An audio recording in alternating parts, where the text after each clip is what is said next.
Chat. Hello. Welcome to the 12-hour Makerfield By-Election Superstream.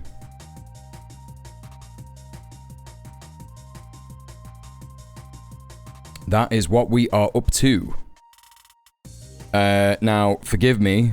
I gotta update the Twitch app real quick and do a call to action on my story, on my Twitch app story. There is no green screen today either, for obvious reasons. It's very warm in the UK. I'm probably going to whap out the frozen bottle of water very soon and just have that in a bowl next to me with the fan on. And you'll be pleased to know that I'm feeling much better and not fatigued and slobbed out. Slobbed and slogged as I was yesterday and the day before. So I'm way more normal energy levels. And again, it's like, I knew it was right. I knew I was right when I said to Sorka 2 days ago, I'll be fine. I will literally recover. It's nothing to do with streaming. Because, you know, I was, you will probably have noticed how bad I was doing the stream yesterday. Apologies about that. And I didn't really have a lot of stuff like sort of like lined up to look at and what have you. And I think a lot of people were sort of put off by the pest and shit that we were watching for like a good fucking hour. So apologies about that, but we're back on it today. We've obviously got the Makerfield by-election. We've got loads of Makerfield by-election content to cover. We've got loads of Iran content to cover. And that's going to be very interesting stuff. Hello, everyone that's in the stream so far. We got Fraser. We got Hunter Biden's Bathroom. We got Gomu Mama. We've got Ninny. We've got Brody. Thank you for the 7 consecutive streams watched. We've also got Banker. What's up? What's going on? Hello. I started the stream 9 minutes ago, which makes it 17:39. So I will be ending the stream about 5 a.m. UK time, which will be about midnight EST. If you're in the States. So, let me just do the story real quick on the Twitch app that I have now updated and tell everybody to come and watch the stream because I'm live. That's what we do. Where are we up to? Okay. All right, just bear with me.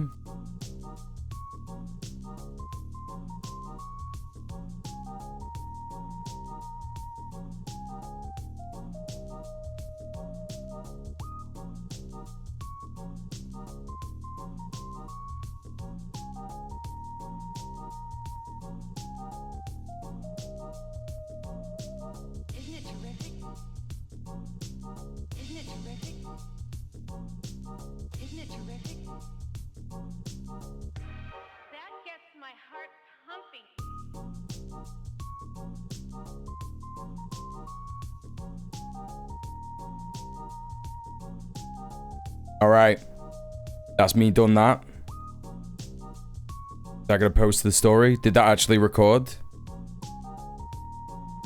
Hello, YouTube. I know I was muted. I was doing a... Nah, it's all good. How is everybody doing? Morgana, hello. DJ Mute. More and more people are saying this, yeah. More and more people are saying DJ Mute. Crazy. Okay, that's posted, I think. Right, so, yeah, where are we up to? What are we doing? I lost my wallet and I was crashing out, but I've just found it. Yeah, many such cases. I know them ones. Thank you to everyone who came to movie night last night. Movie night was nice.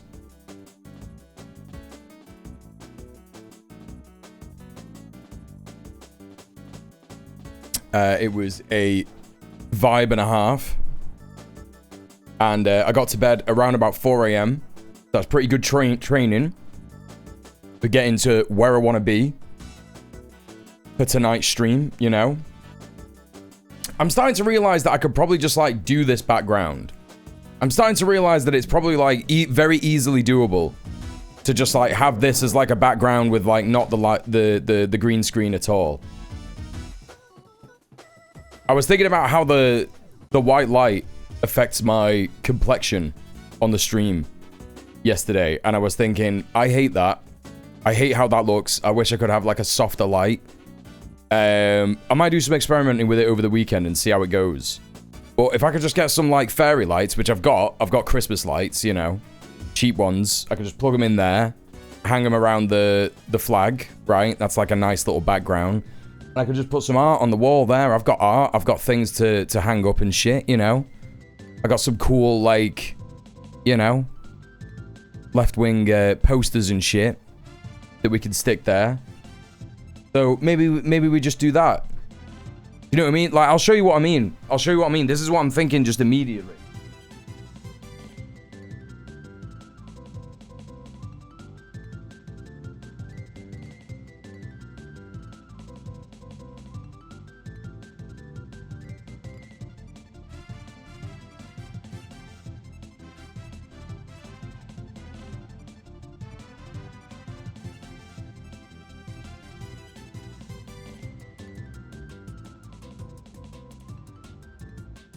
But that's pretty good, right? You know what I mean? Hang a piece about this.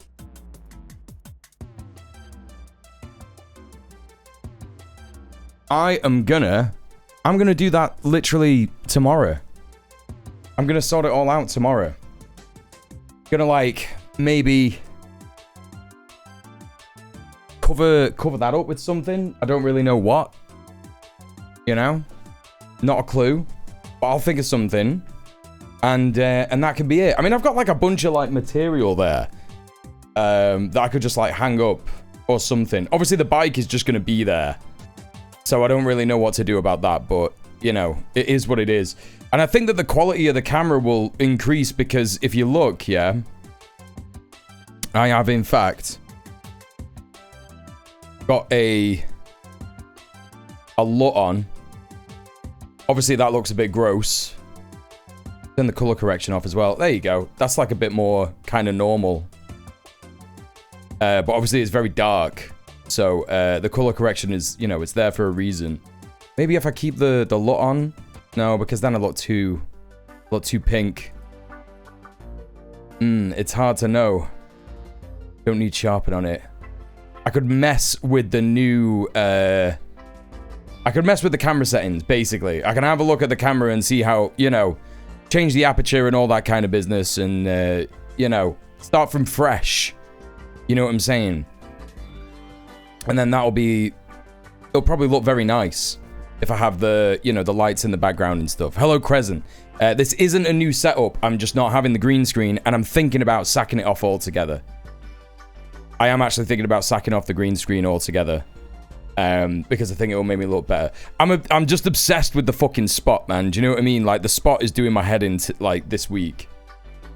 And it is just because I've been wearing my glasses. That's all it is. It's not... Hey, I'm this old. How are you doing as well? Welcome in. And Johnny, welcome in. Good to see you. Present, how are you? Everybody go show some love to Crescent. Another great lefty streamer on Twitch.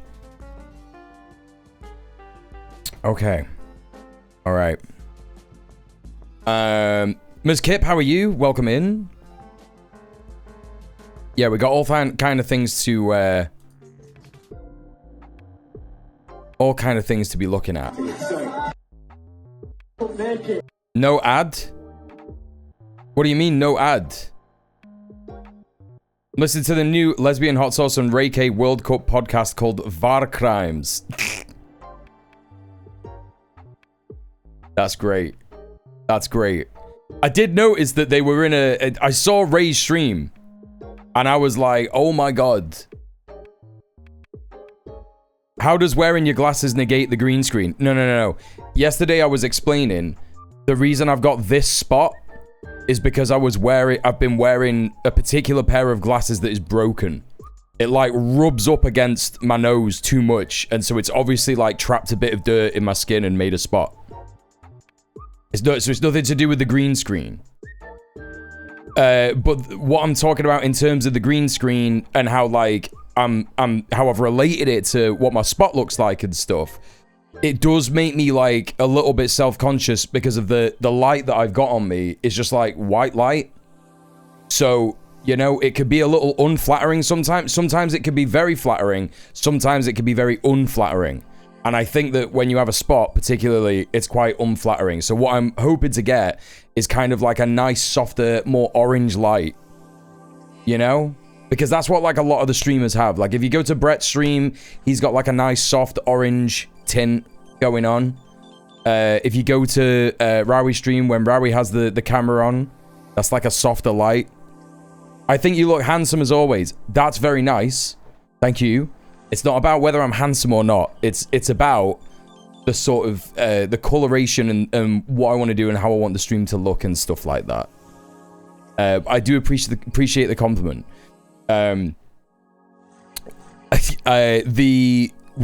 What Bourgeois Beef, how you doing? As a glasses wearer, I've had that happen to me before. Very annoying. Yeah, it sucks, right? Hello. And also, be nice to Mule Stream. That is what it is, yes. That is, in fact, what it is. So we'll see. We'll see. You may come to the stream. This is, of course, the last stream of the week. You may come to the stream on Monday and see that there's an entirely different setup. I get the glasses problem very personally. I think Revolution is not necessarily well lit, and you look great. Thank you very much. Thank you very much. You're all very kind. Thank you. But here's the thing. What if I could look better? What then? That's what I'm exploring. That's the idea that I'm exploring. I'm sure you'll do a great job getting things sorted. Thank you very much. Are you on Red Planet this weekend? I won't be on Red Planet this weekend because it's Father's Day. I'll be with my father. So yes. It will probably be Sophie and Tim because I don't think they have Father's Day on the same day in New Zealand, Aotearoa, or and Sophie I don't think is going to be doing anything for Father's Day. I'm not sure. She might be. I've not asked her, but I don't think she is. On Sunday particularly. You'd be distracted from the revolution if you were any more handsome. No. I get people to do the revolution. Yeah? There's a joke there, but I won't sexualize DJ Mule. Thank you very much, Crescent, for learning. Thank you for learning. Thank you. That's what real allies do. That's what real bisexual allies do. They learn. Yeah?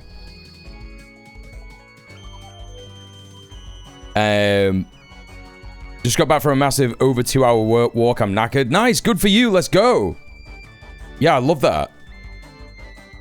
Yeah, I'm not beating myself up. I haven't been to the gym in a few days, and I'm not beating myself up because I won't be going to the gym tomorrow. I might be going to the gym tomorrow, actually. I don't know. I'm meeting a couple of friends tomorrow, and I'm excited about that.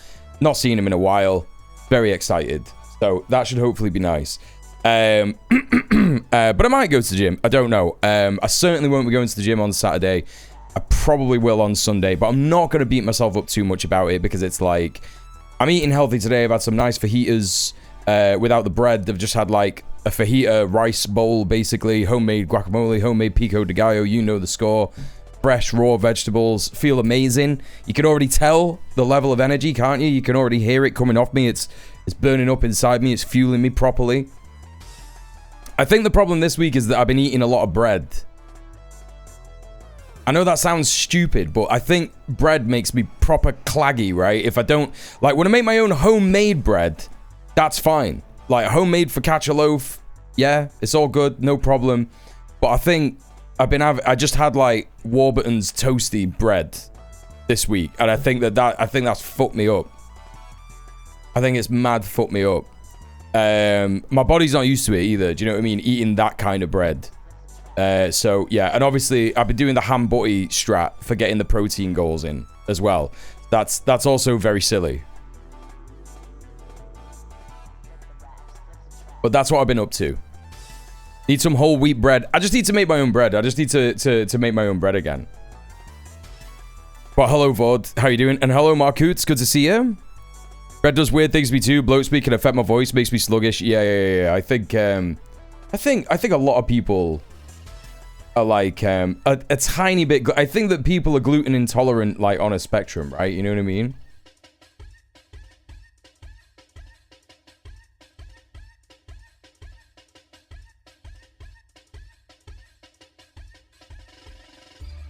Oh my god, dude! I can't believe what's happening. Yeah, I can. What am I talking about? Sorry, I'm just getting extra stories as I'm like, you know, working up to get started to the news. And I just thought I'd have a little quick look and see if there's any developments around Lebanon and yeah. There's like a whole piece about JD Vance and Iran and all this kind of stuff. It's just insane. Hey, Soul Chicken, how you doing? We're early because we're at the 12-hour Makerfield By-Election Superstream today. So,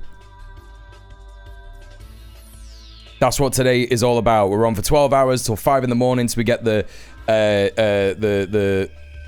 news that Andy Burnham has won the Makerfield by-election, or Robert Kenyon. Not going to be Michelle Shepherd, is it? It's not going to be her. I mean, it could surprise us. Could surprise us. It's hilarious how this is now the JD Vance Iran agreement. Yeah. That's some of the funniest shit ever. That's some of the funniest shit ever. It's like Trump's just washed his hands of it completely. It's like, no, nothing to do with me. It's nothing to do with me. So yeah, we're gonna have a little look at that. Let me take a quick look and just see real quick. I wanted to get the Ben Shapiro rot on Fox News. It was all JD's idea. The Iran deal is a disaster. It doesn't achieve any goals. Hey Husker, how you doing? Welcome to the 12-hour Makerfield by-election Superstream.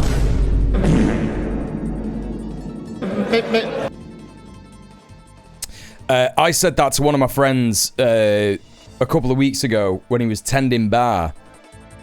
And he said,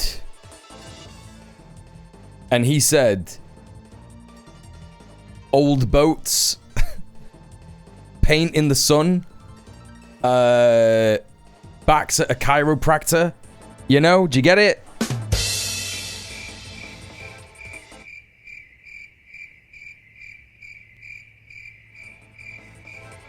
Not my joke, really. He's bored and tired of the Iran nonsense. Ben is pure cinema on Iran Memorandum of Understanding, yeah. Nope, sorry, don't get it. Yeah, it doesn't even bother me because it's not even my joke. It's not even the joke that I've made. But it's for seriously brain-rotted... No, it's not brain-rotted at all. It's definitely not brain-rotted. It's for serious grass touchers in the UK. I don't get it either. Right, someone comes up and says, what's the crack? Or what's cracking? And they say, backs at a chiropractor's, paint in the sun,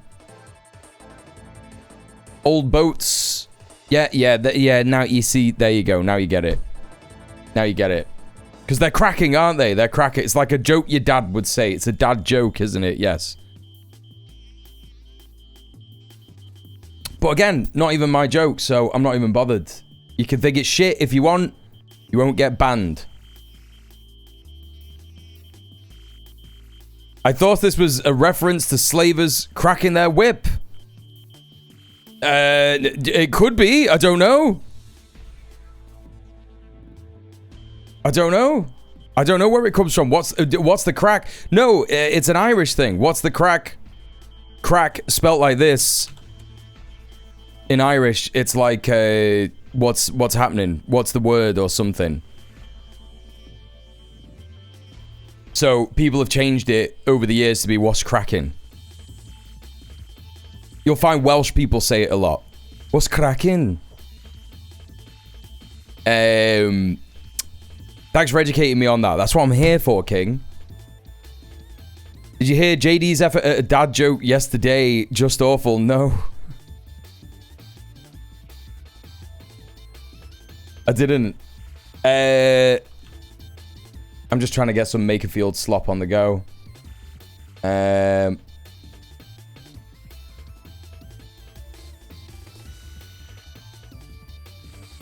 Who's this? ITV News. Yep, ITV News.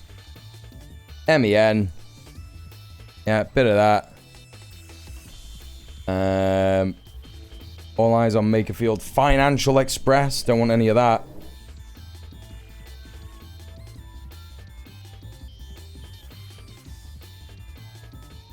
Bit more MEN. Reform UK have put out another... excuse me. They put out another campaign video.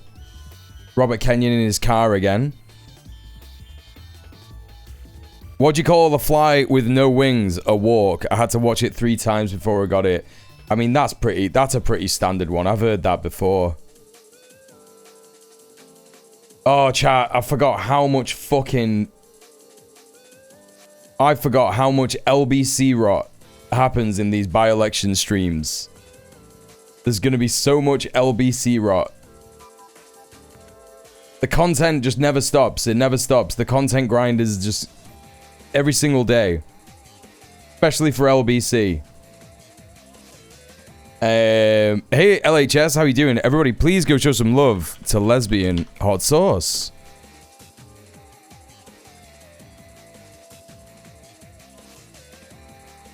Get off the grind. Yeah, I don't want to do the grind. I want to do whatever this is, and it's just like a gnome. You know? Get our faces real close and inspect the grass. You know what I was watching last night after movie night, chat? I was watching the Always Sunny season where they're in Ireland, and Colm Meaney is Charlie's dad, and he dies. And they're taking him up the cliff to throw him off, because it's the ritual or whatever. The Kelly family ritual. And he they're going up this hill in Ireland, and I think they filmed it in Ireland, and it's just got this absolutely beautiful grass, and it is just like, it just makes you marvel at nature so much, because Ireland is literally only like over there, and I've been to France, chat, right, and France is like a similar amount of miles away, and you go to France and you look at a lot of it, and it's like, it's just like English. It's like English grass. It's like kind of the same. But even Wales, you know what I mean? You go to Wales and it feels different. And you know, I've got to go to Ireland. I think that's got to be my next like actual holiday, going somewhere. Cole Meaney's great in Layer Cake. I need to watch that again. Yeah, he's just a great actor all around. He's very good. Skahatch, how are you doing? My jaw's hurt from all the laughing I've been doing. Reading the 14-point memorandum of understanding on CNN. 300 billion minimum. Yeah, it's good. Yeah, it's good. Hello, Soka, how are you doing? My family plants an oak on a grave, and I thought that was weird. That's cute. I love that. Grass in the Highlands is very unique too. Yeah, even Scotland. Yeah. I'd be keen to go to Scotland soon and all. Norman is very similar to Southern England in terms of the terrain. It's essentially the same place, separated 20 miles. Yeah, that's true. Go to the Kenny area, I will, yeah. I want to go all over, man. Hey, Dan, how you doing? Scottish grass, yeah. That's what you want. Let's have a look at this, chat. The World Cup's on, innit? World Cup's on, innit? It's always good to remember this. It was good to remember this one interview that happened. Why is this happening? Don't worry about this. This has nothing to do with it. This is nothing to do. This is just my stream deck is fucked. Oh, I fixed it. Okay. I fixed it. Always good to just remember this. Understandable, but all this is free Palestine! Free Palestine! We'll leave that there. Thank you very much.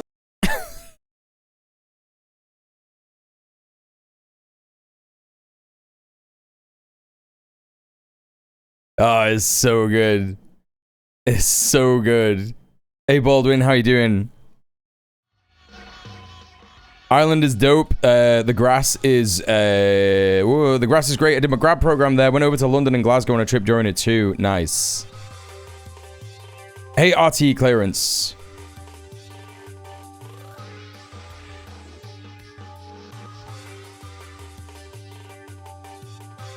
Chat, what's this? Do you remember, I don't know, when was it? About a month ago or something? When this one fucking freak, yeah? This one fucking freak. Yeah? Tax realist. Founder. Tax Policy Associates Limited. Right? So Tax Policy Associates Limited, what is that? Wow, it's a think tank. Wow, and I wonder whose interests are represented by this think tank when this guy spent a full week going around all the different media outlets in the country being hailed as a tax expert, saying Zach Polanski didn't pay tax on a houseboat. Fucking, I don't know, like when he was living in London on a houseboat. Yeah? This motherfucker going around and saying all that fucking shit for weeks on end. And wow, what's this? He went to the investigation, GLA investigation. Let me just see. I don't want this thing to like whatever, dox me or whatever. Sometimes these things just like show your email address or some shit. So in the Standard, here you go. Zach Polanski had a GLA probe. Can't remember what GLA stands for. It's something to do with tax. Over London houseboat council tax. The Green Party leader suggested financial hardship and housing insecurity linked to his unconventional housing arrangements. Zach Polanski has been cleared in a City Hall investigation. Oh, yeah, because it's the local authority, yeah. The local authority. Over claims he failed to pay council tax while living on a London houseboat. This is so good. This is absolutely fucking brilliant. Mr. Polanski has been under pressure to explain whether the narrowboat moored in the marina at Lee Valley Park had been his primary residence for 3 years, liable up to $4,000 bill for Waltham Forest Town Hall. GLA is the Greater London Authority. They launched a probe last month. On Thursday, the GLA's monitoring officer, Rory McKenney, said no further action will be taken. Get fucked! Absolutely quality, man. The next step is to sue Dan Needle. The next step is for the Green Party to sue the shit out of Dan Needle for getting it wrong. Yeah? For being a little fucking dickhead. Anyway, so there you go. Nice little bit of good news before we get started with the rot. Let's have a little look at the Guardian's live feed of the Makerfield by-election. Let's get warmed up. Yeah? Get warmed up. So.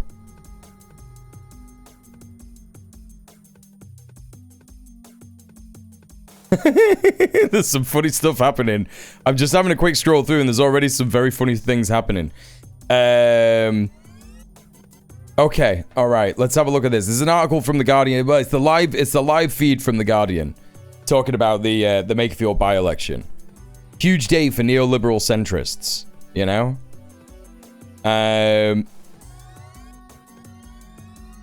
Rachel Reeves has warned her Labour colleagues not to deviate from her fiscal rules as the party braces for a leadership race that could begin within days. I mean, they won't, right? They won't. So, I don't know why she's scared of that. Speaking at the Times CEO Summit in London on Thursday, the Chancellor said that Labour should stick to its manifesto commitments on economic stability, and she insisted plans to carry on in her job, PA reported. In a message to potential leadership challenges, she said, "We got elected on the promise to return stability to the economy, and anyone who wants to deviate from that will not be fulfilling the manifesto commitments." The economy is not stable. We were talking about this yesterday. The economy is actually just not stable, though. I don't think that this is anything to do with the election, so we're not going to read that. We got the Polanski news. We already read that. What the fuck is going on here? burden of government red tape which is tying up the city of London is responsible for a potential cull of Dartmoor's hill ponies. He sets out plans to slash regulation. Absurd. Okay. Reform MP, Potion. Condemned for dreadful domestic violence comments. Reform UK's first female MP, Sarah Potion, has faced criticism and ridicule today after a social media post that appeared to excuse domestic violence. In a video on X, she said, England won the football last night, and thank God they did, because on the occasions that England lose their football matches, the incidents of domestic violence go through the roof. So boys keep winning.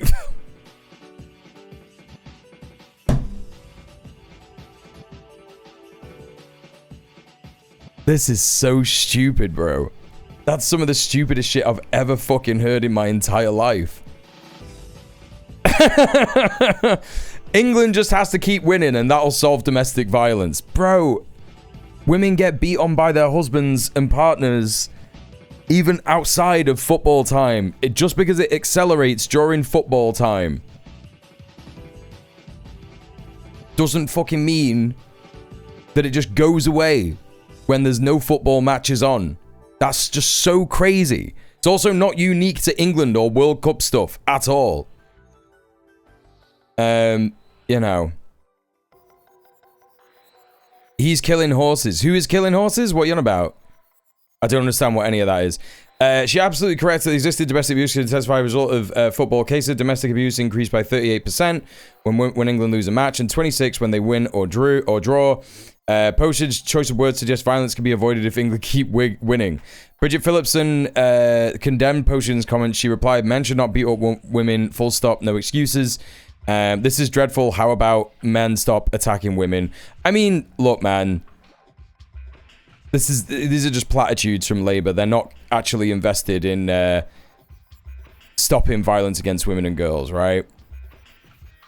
Starmer is relaxing the rules so they could kill horses in Dorset. That's crazy. What do you mean?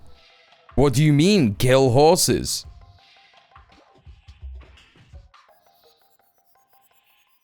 No, that is unreal, yeah. Hello, Shaymon. Welcome in. I'm on my way to England. Yeah, I got your message. No, I am not in London. Like a lot of people in the UK, I am not in London, so I won't be seeing you in London, sadly. But if you come to Manchester, let's work something out. But you won't, so never mind. Not like you personally. It's just like, why would you? Why would anyone? You know.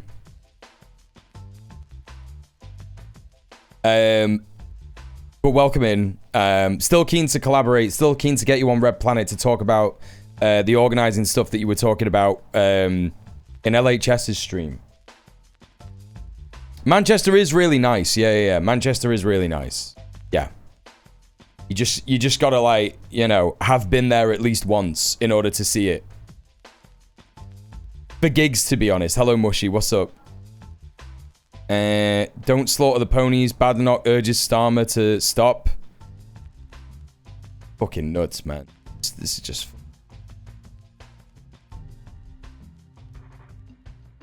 Bro, why does he want to kill him? I don't understand. What's the big idea?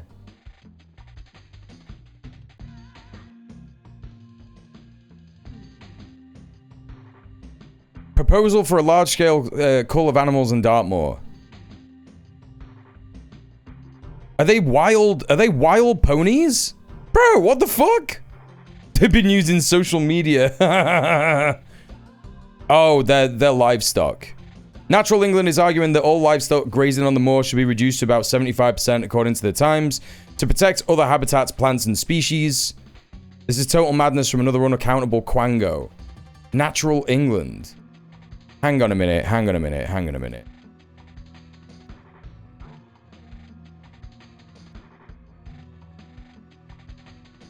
We're the government's advisor for the natural environment in England. Access to rights-of-way, land management, landscape, parks, trails, protected sites and species, recreation. England's maps and datas. I mean, this is probably something to do with farmers, right?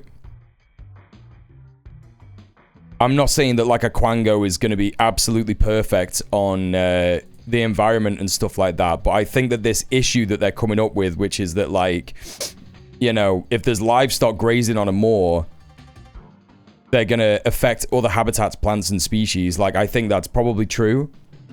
And it's a national park. A Quango is a quasi-non-governmental organization. It's not necessarily a British thing. You got Quangos in the States as well. Did he make a bet on Kalshi?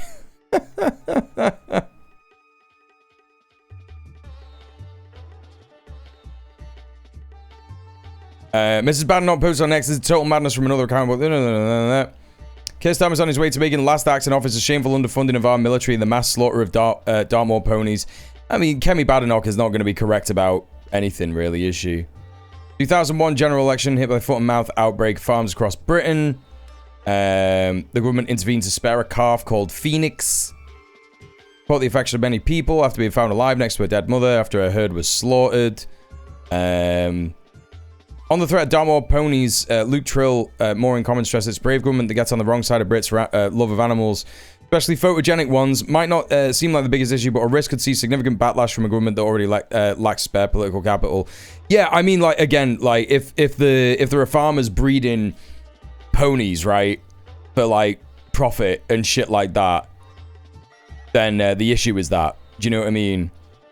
Like, this is the thing. Whenever people talk about, like, whenever, like, you know, people who are anti-vegan say things to vegans like, what are we going to do with all the cows? And it's like, actually, it's bad that farmers have bred all these cows, man.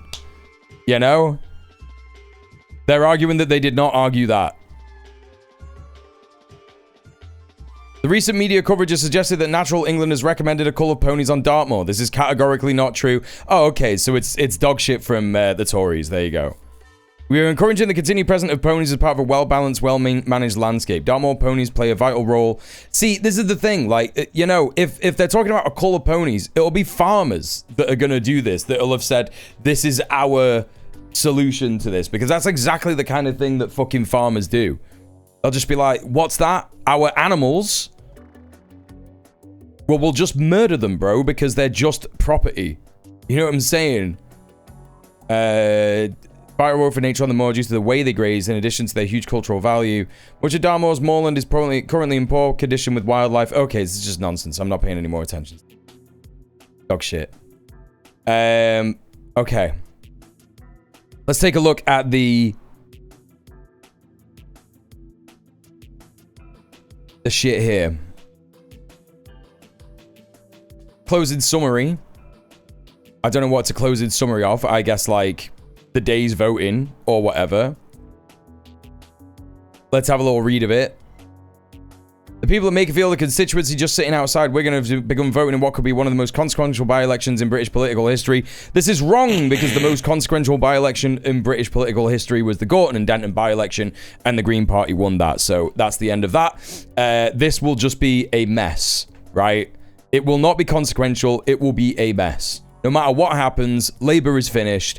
And that's the end of that. Okay? Yeah, we all understand that, chat. We all understand that those are the stakes that were you know, heading into with this by-election, yeah? So just important to remember that. That's the reality of what's going on. Up to 3,000 Labour campaigners were expected to descend on Makerfield for Andy Burnham, prompting fears among organisers that hordes of activists may end up overwhelming voters during Thursday's by-election. Local hotels are fully booked and party members were expected to be dispatched to polling stations to leaflet people waiting at bus stops and school gates to avoid swamping residents on their doorsteps. Burnham has urged people to vote to change politics. Change. Take the fight as high as I can possibly take it. But despite the seat being considered one of Labour's safest, it has been red since its creation in 1983. The governing party faced a stiff challenge in the shape of Nigel Farage's Reform UK. Prime Minister Keir Starmer on Wednesday said he was willing to offer the Mayor of Greater Manchester a big job in his government should Burnham win when Thursday's votes are counted. It's just crazy. Like, Why would anyone trust a prime minister who said he's going to give Keir Starmer a big job? You don't want that guy to be having a big job. People don't want that guy to be having a big job. That's how it is, right? Does your local council have a team of wildlife rangers? No, because I live in Manchester city centre and there's no fucking national parks for the closest nature reserve that's kind of a nature reserve is probably Moston Vale, and that's in North Manchester. And then in Levenshulme, there's like the Levenshulme Loop or whatever it's called. No, it's called something else. I can't remember. There's a nice place in Levenshulme that's all like rewilded, and it's not like a park, but it's looked after and stuff like that. And then you've also got Rybank Fields in South Manchester. Dunham Massey, but I think that's private. I think that's owned. No, Dunham Massey is nature reserve. Anyway, let's get back to this. Burnham's campaign has been forced to talk ministers out of resigning as early as this weekend to avoid Keir Starmer's government. Pardon me? Oh, descending into chaos. That's so funny. As they prepare for a potential change of leader in the event he beats reform on Thursday, Burnham's team is increasingly concerned a rapid collapse of Starmer's administration would mean further instability for the country. Fuck yeah, bro. Let's go. Reformed UK candidate Robert Kenyon visited St Aidan's Parish Centre in Wigan, accompanied by party leader Nigel Farage to cast his vote in today's by-election. Kenyon was pictured wearing a replica England shirt following last night's World Cup win for Thomas Tuchel's men. He's wearing the replica one because the new one's too queer? Are they on about like the bisexual one? Yeah? The bisexual England flag shirt. Is that what the England players wear nowadays? Rachel Reeves warned her Labour colleagues not to deviate. Yeah, whatever. Shut up. We already read that. Voters in two Scottish constituencies, Aberdeen South and Arbroath and Broughty Ferry, are busy today too. Their sitting MPs quit Westminster following the election to Scottish Parliament. So we'll have to see what happens there as well. They're just called replica ones because the match shirts are more lightweight. Oh, okay. I'm with you. Nigel Farage has been trying to block a Bank of England cryptocurrency plan that could be costly for the billionaire bankrolling his party. That's quite funny. The Reform UK leader has said Christopher Hartborn wants nothing in exchange for the millions he's donated to the party, and in the undeclared $5 million personal gift to Farage at The Guardian revealed in April. That's very funny. Sarah Potion, we read that. Wes Streeting has said his plan to ban private equity sharks from the social care sector was removed from the Labour manifesto as he accused the government of overcautiousness in reforming the industry. It's all lies. He doesn't care about any of that. Brexit has depressed UK exports to the EU by 12%. Rejoining the customs union would undo only a fraction of the damage, with the UK's future relationship with the bloc more likely to feature prominently in a potential Labour leadership contest. The economists John Springford and Anton Spizak at the Centre for European Reform say interesting stuff. I mean, the smartest thing for the UK to do at the moment in terms of trade is to just like have an agreement with China, right? You know? Just have an agreement with China. Just engage in cooperation with China, right? The trial of two Russian-linked arsonists, we had a look at that yesterday. The government's annual accounts have been discounted by the National Audit Office for the third year in a row due to the amount of unaudited accounts from local councils. The true financial health of local authorities has been obscured when some have fallen into financial ruin. Mate, that just means there's just loads more councils that are bankrupt as fuck. The EU are the most important, though, because of proximity. Yeah, I still think that we should try and rejoin the customs union, but I also think that, you know, because it's only going to do undo a fraction of the damage, we need to be, you know, having trade relations with other countries that, like, you know, maybe the USA doesn't want us to have trade relations with. It's all about, you know, trying to do our best to de-imperialize Britain, right? Because it's happening whether we like it or not. Like, we're completely useless on the imperial, you know, on the empire stage. That's why we did that, like, embarrassing fucking takeover or like hijacking of that Russian tanker the other day.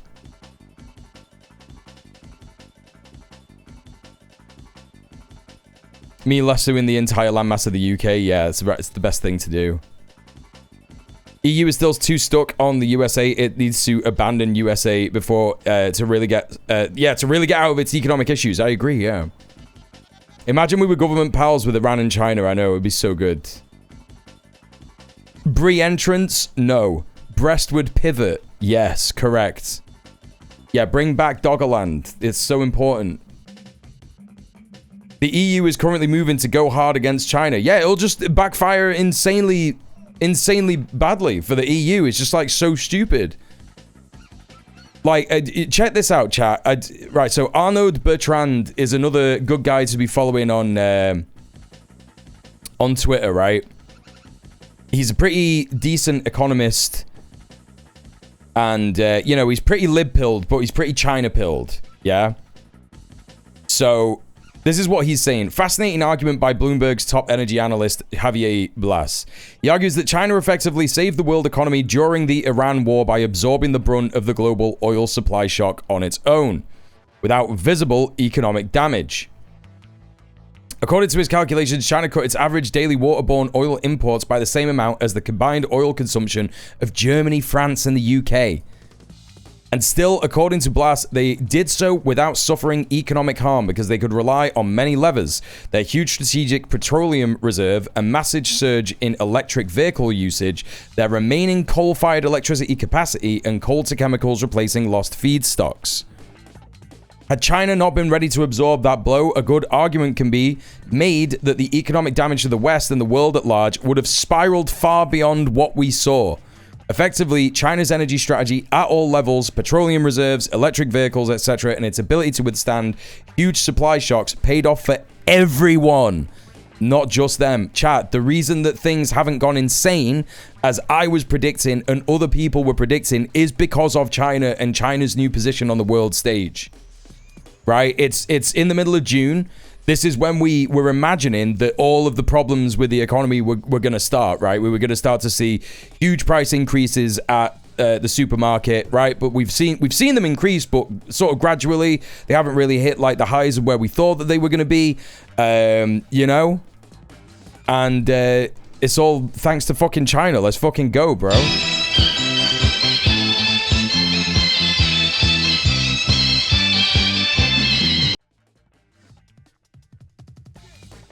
I promise you, chat, in about 60 years, Mao is going to be seen as the guy that started it all. I thought we were going to see the price of everything shoot through the roof. Yeah, absolutely. And there is still stuff that's very expensive. Like, you know, petrol is still expensive in this country, still. But at the same time, you know, and we've still seen this shift towards, you know, the conversation being about energy independence. And, you know, this is why when we were reading Restore Britain's manifesto stuff last night, they were talking about energy independence, but they're just scrambling for ideas because they don't know what to do. The only real energy independence that we can have that cannot be like taken out in one fell swoop by any kind of like, you know, foreign adversary. If, you know, let's say the USA goes like super sicko mode rogue in the next 10 years and like wants to bomb the fuck out of the UK, right? Because we choose to distance ourselves from them and kick out US bases or whatever. Let's say that there's a hung parliament and, you know, the Greens and a bunch of left-wing nationalist parties get a bit of control and they say, right, it's time to get US bases out of our country, right?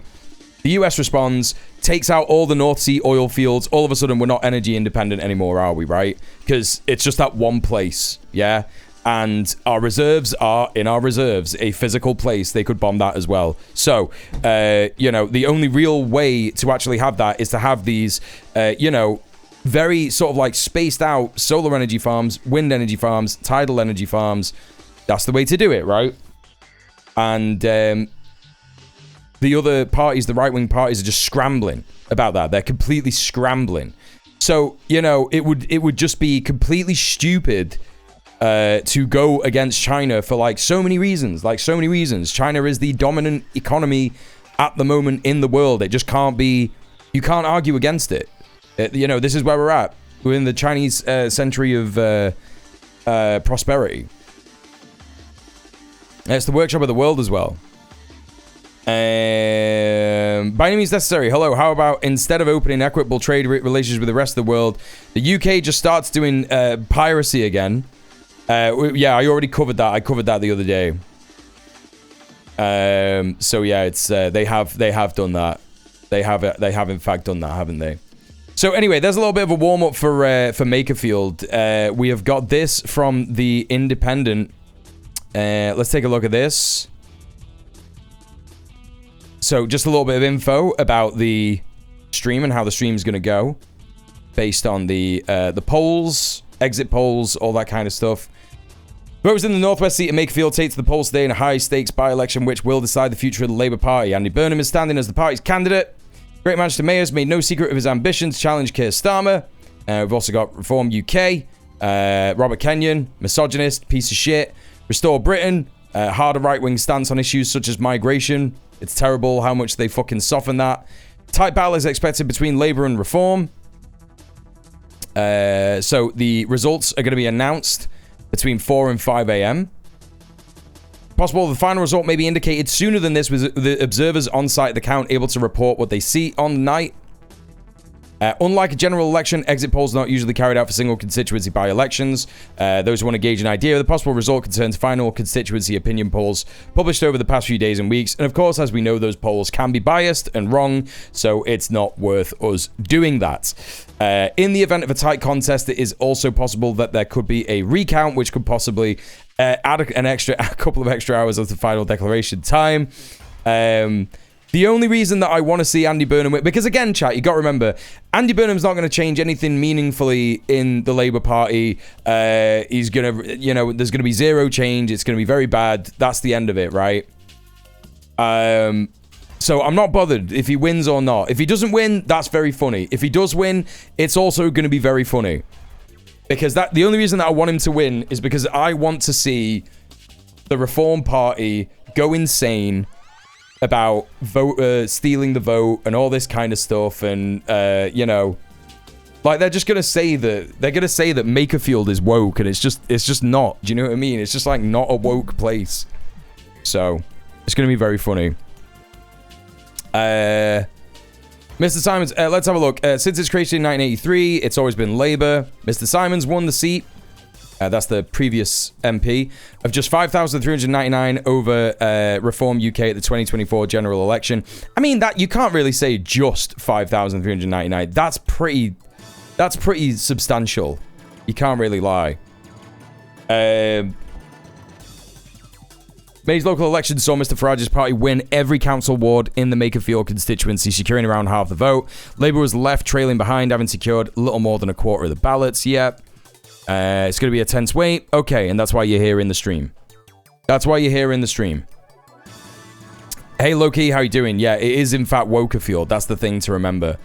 Okay, so we'll take a look at the Makerfield slop in a bit.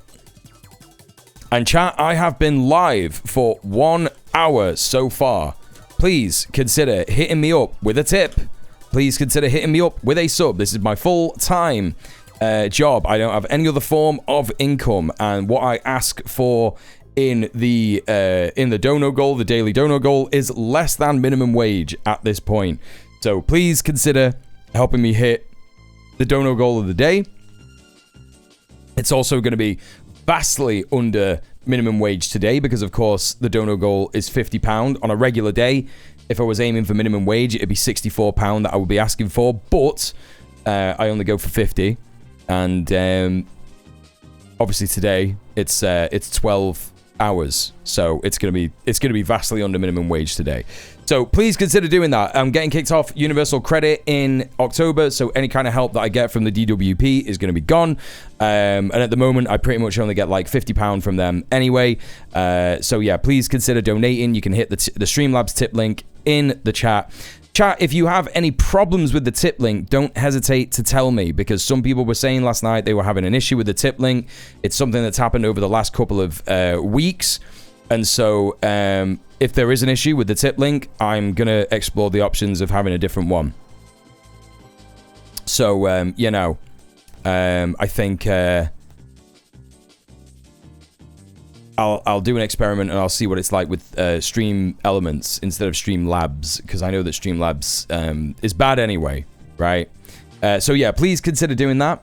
And if you can't afford to donate, don't worry. Or if you've already donated this month, please consider liking and commenting and reposting the Go Live tweets.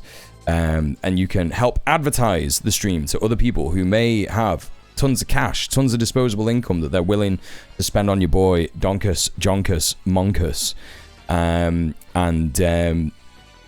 That's that. Yeah.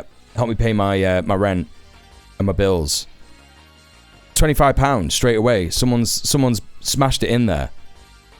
Where's the alert? Bro, where's the alert? Thank you, whoever did that. What is going on, man? Like, what's going on this week?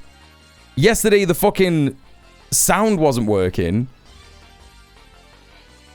And like today, the fucking... What's fucking going on, bro? Vagina. Planet Mushy, thank you so much for the £25. Let's go. That means that we've also unlocked Cat Cam. Loki, thank you for gifting Brody a sub. Let's fucking go. Thank you very much, Loki, for gifting a sub to Brody. That means that we're also at 1 out of 5 for the daily sub goal, and we're halfway to the daily dono goal already. Smashing, banging, proper, having it large. Big up. So, you know, all that kind of business. Let's get the cat cam on. Melpo's in his little e-bike corner, e-bike cave. And we'll show you him now. We'll get him involved. Get him in the mix. Can I just do that? No. Okay.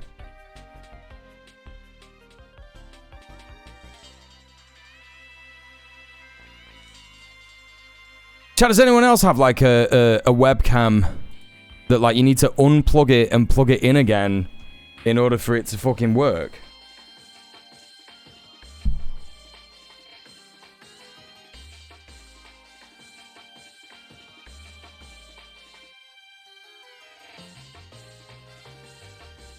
Like, why is that? Let's do a little bit of a zoom on that, yeah? Because he's very small. No tech I own works, it pisses me off. I mean, this works, it's just like... I don't know why it's like this. Okay, there you go. There's a bit of Melpo. I have some devices that are like that, yeah, no idea. No fucking idea. Thank you so much for the support already so early in the stream, chat. Really appreciate that. There's nothing I like better than not having to worry about the dono goal for the rest of the streams so that I can fully engage in my streaming capabilities. Yeah. Some kind of the PC not noticing that they're there and you have to plug them in again for it to notice. Yeah, no, it's bizarre. It's completely bizarre. Hello, by the way, Beanie Gaby. Welcome into the stream. How you doing?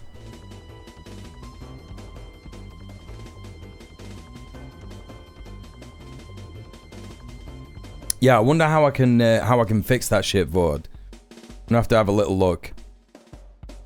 Okay. Let's get into the other big news of the day. Yeah? Let's get into the other big news of the day. We've got the Iran Memorandum of Understanding. I've got a whole bunch of content for us to get through for this today, which is delightful because it means it'll take us right through probably where are we at now, like nearly 7 p.m. So it'll probably take us right through to,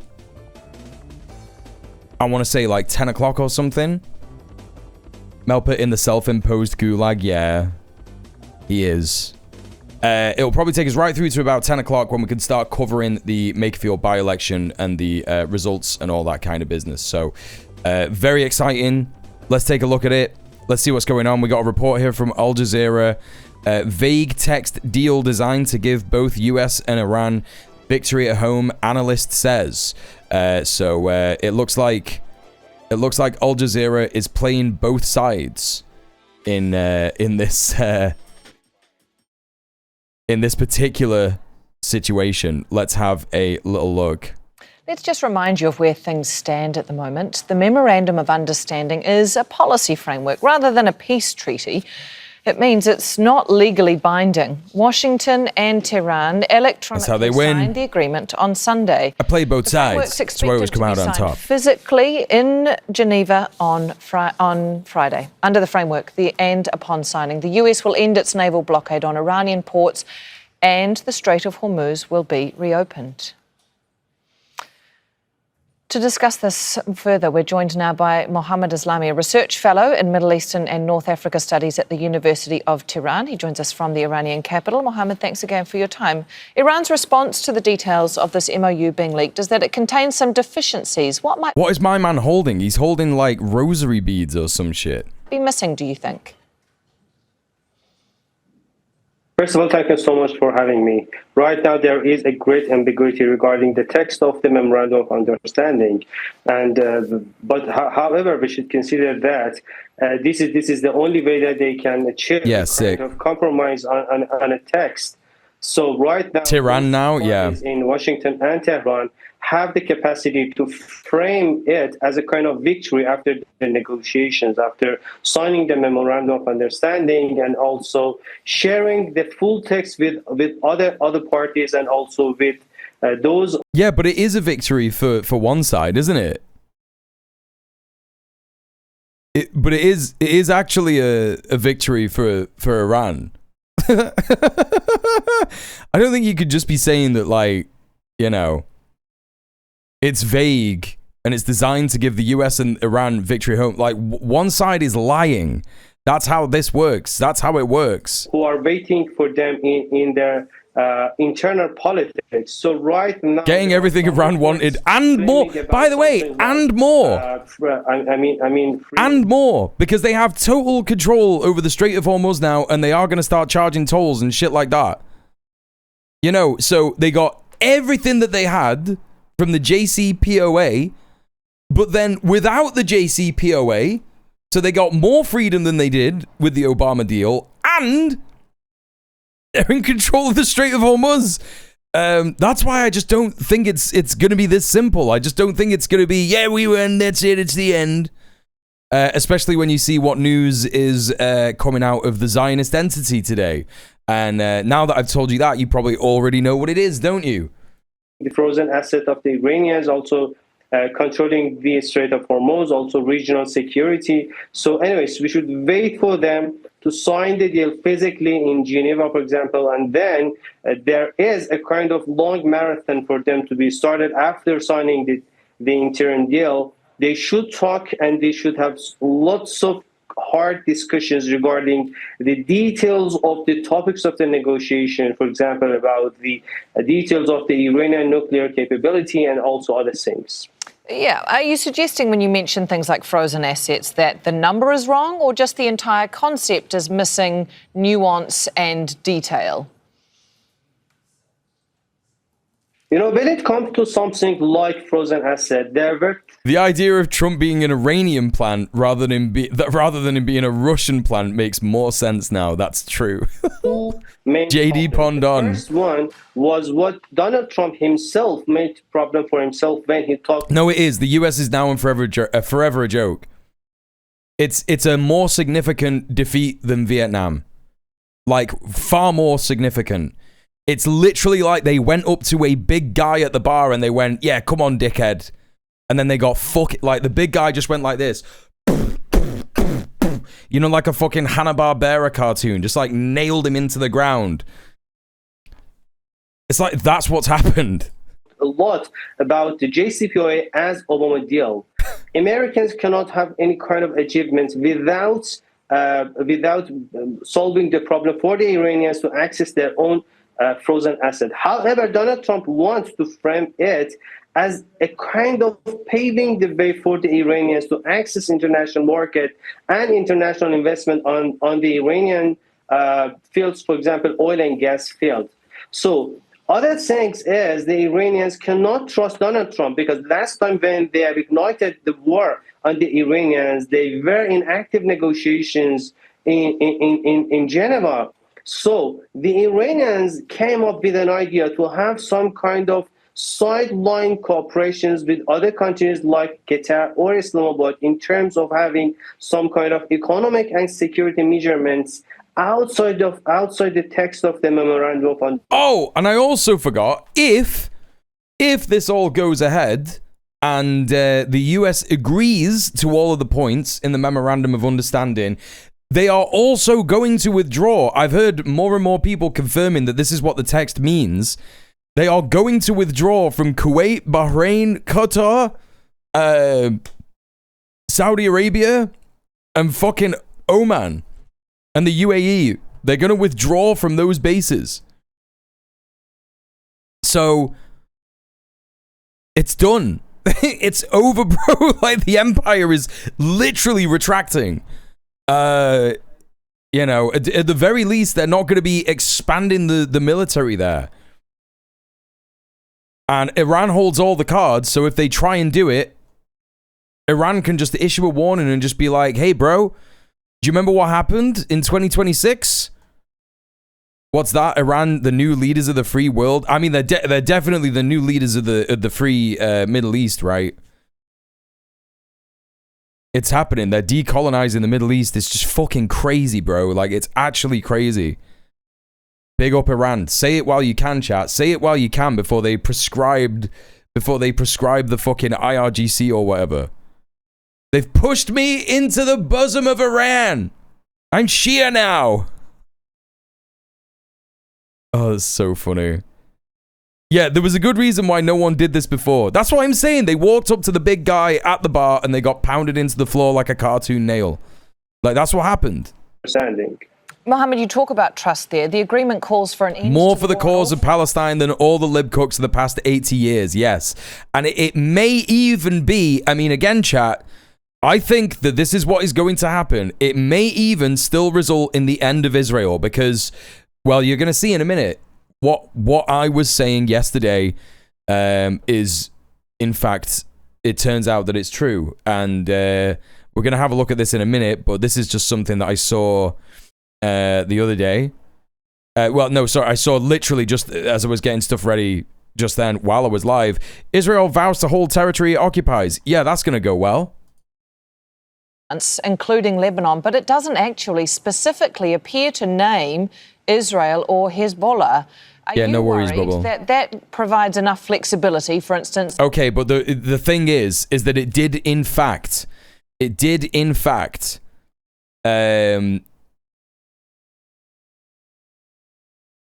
include Hezbollah and Lebanon.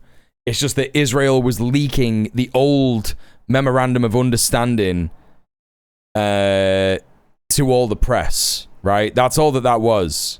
This is the empire right now. Oh, I think I've seen this before. Yeah. Single cell organism dies. This is fucking crazy.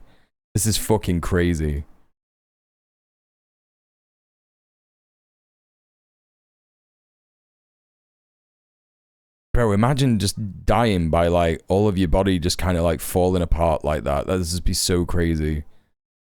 This shit happens like millions of times every single day all around us. That's fascinating. We have all seen this somehow, yeah. We've seen it, but we've not perceived it, right? Also makes me sad that it died. No, it is bad. Trillions more like. Yeah, no, it's fucking crazy, bro. It's fucking absolutely mental. Inside us, on us, all that stuff. Fucking crazy, bro. What is happening to that cunt? I think it just like shat and vommed itself. Doesn't it just like literally dissolve in a minute? Yeah. It's this bit.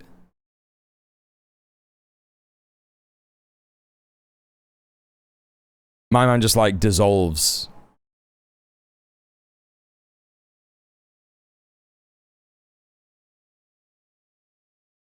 Also looks like it goes a bit green. It's a bit crazy, man. There you go. That's so crazy, bro. That's so crazy. Oh my God. Yeah, that's the empire. That's what we're seeing in real time. This is why I need to take donated white blood cells so that these fuckers can't kill me. Yeah, exactly. That's why everyone should go and support LHS and give her money. What the fuck happened? It just like disintegrated. What a thing to see first thing on the djmuel show. Exactly. Hello, DJ. Everybody, please go follow the other DJ in the chat. Give me a blood chat. I would give you a lot of my... I would give you as much of my blood as I could. If we were the same blood. Is that how that works? Apoptosis. Yay for this with the Empire, but not for the wee cell pal. It is sad, yeah. It is proper sad. For Israel to pursue its current course of action in Lebanon? Imagine how emotional and poetic the early biologists got looking at their animalcules. Yeah, exactly. It could be any blood because it's white, not red. I'll give you my white blood cells. Are you crazy? Hell yeah. Right now, Israelis understood Happens to everything eventually. Nah, not me. that Donald Trump cannot tolerate them to sabotage any kind of achievements by Donald Trump in terms of diplomatic settlements with the Iranians. There are lots of discussions between the Israelis and Americans. There is no trust between them right now. It is public. Donald Trump is talking publicly and criticizing Bibi Netanyahu. But when it comes to the Iranians point of view... Look at the state of fucking southern Lebanon. Look at what they did to it, man. Different after the war. We witnessed that the Iranians, for the first time, preemptively strike the Israelis. Imagine if this was all your fucking gear. Just like, you leg it from your gaff because you hear that you're going to get bombed, and then you come back and it's like, oh, nothing. In order to support the Lebanese and the Beirut and Zahia, for example. So right now, if Donald Trump cannot control the Israelis and Bibi Netanyahu, while Bibi Netanyahu at the time of their internal elections, so after that they cannot achieve the final deal with the Iranians after this 30 or 60 days window. All right, Mohammed is... I will never forget when I see scenes like this, chat, yeah. I will never forget when one time I went on a bike ride with my family and I could barely keep up with them and it felt like such a slog and I hated it and I could barely get home. And I must have been like 9 or 10 or something, and I was there and I was like almost crying. I was like, like completely out of breath, no energy, no nothing. And I was like, this is the worst thing ever. This is the most suffering that I'll ever endure in my entire life. I think about that often.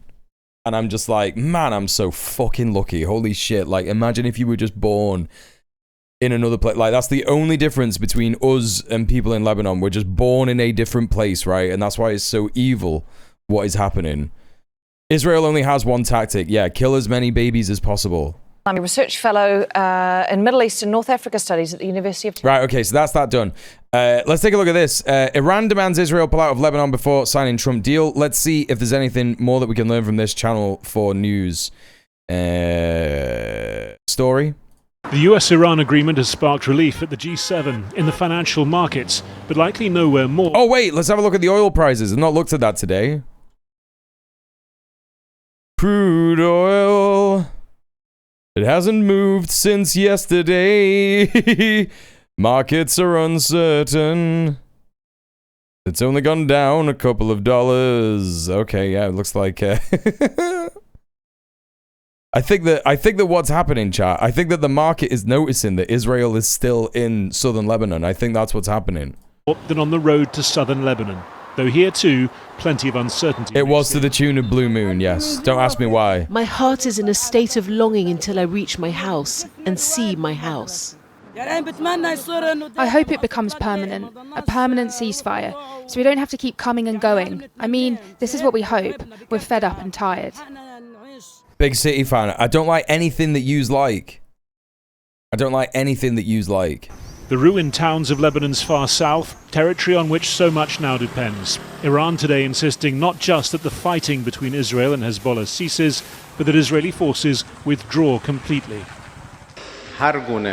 Any military attack by the Zionist regime on Lebanon from now on as well. I didn't watch the football then. I don't like anything that yous like. I like music gear. I don't like anything that yous like. All that stuff that yous like, I don't like it. We like Melpo. No, you don't. That's the thing about that, is that you actually don't. You don't, because you don't feed him. You don't play with him or anything like that. Yeah, I do all that. We like you, so don't be self-deprecating. Now you're all just being dickheads. Thank you for the 3 consecutive streams watched. Mama B, how you doing? Welcome in. Not from lack of wanting to.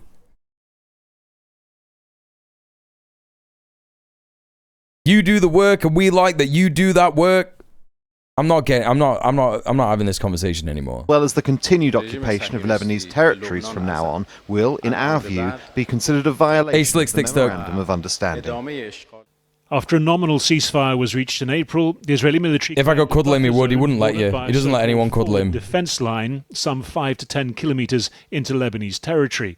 It carried out mass demolitions in towns like Nakura, Bint Jbeil and Taibe, designed to make them permanently uninhabitable.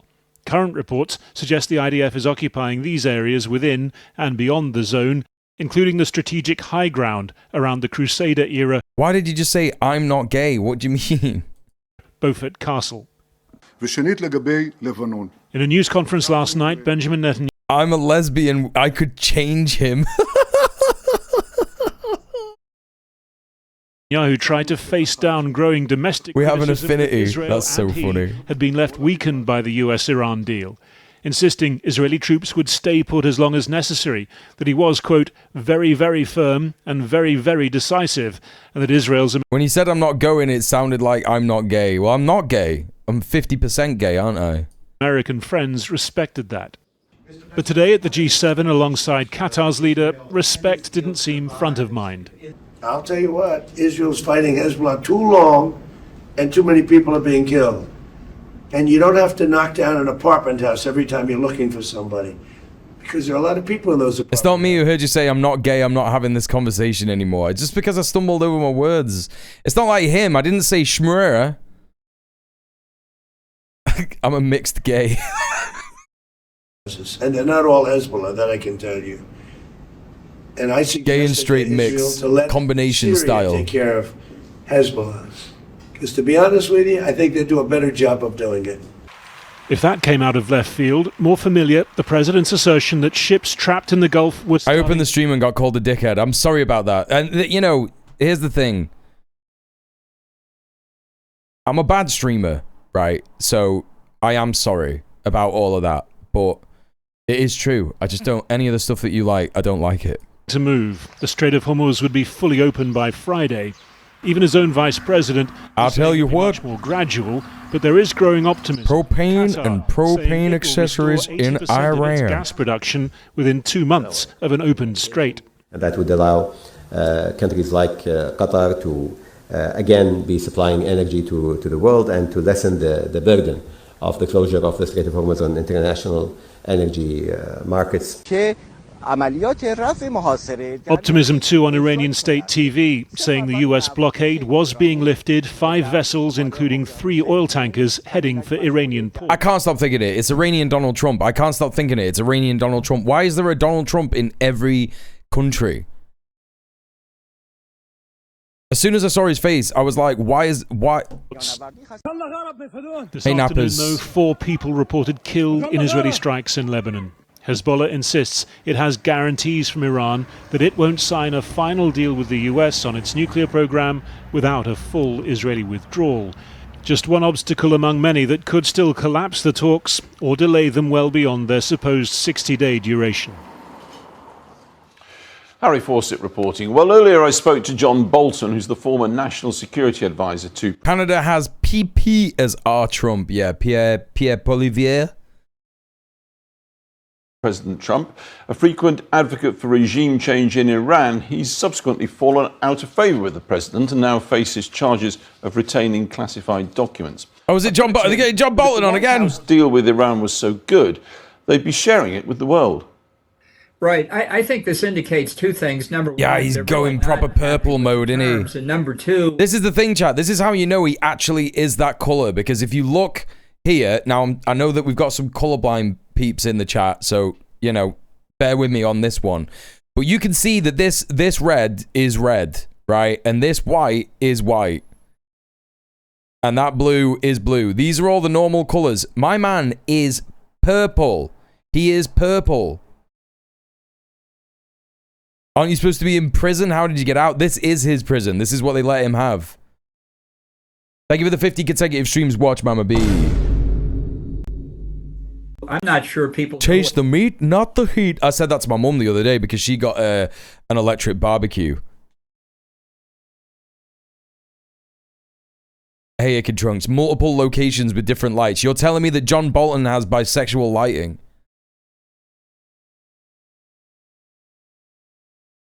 What the terms are yet. The only thing this agreement means is this is the starting point. Row of little butt plugs behind him. That's a chessboard.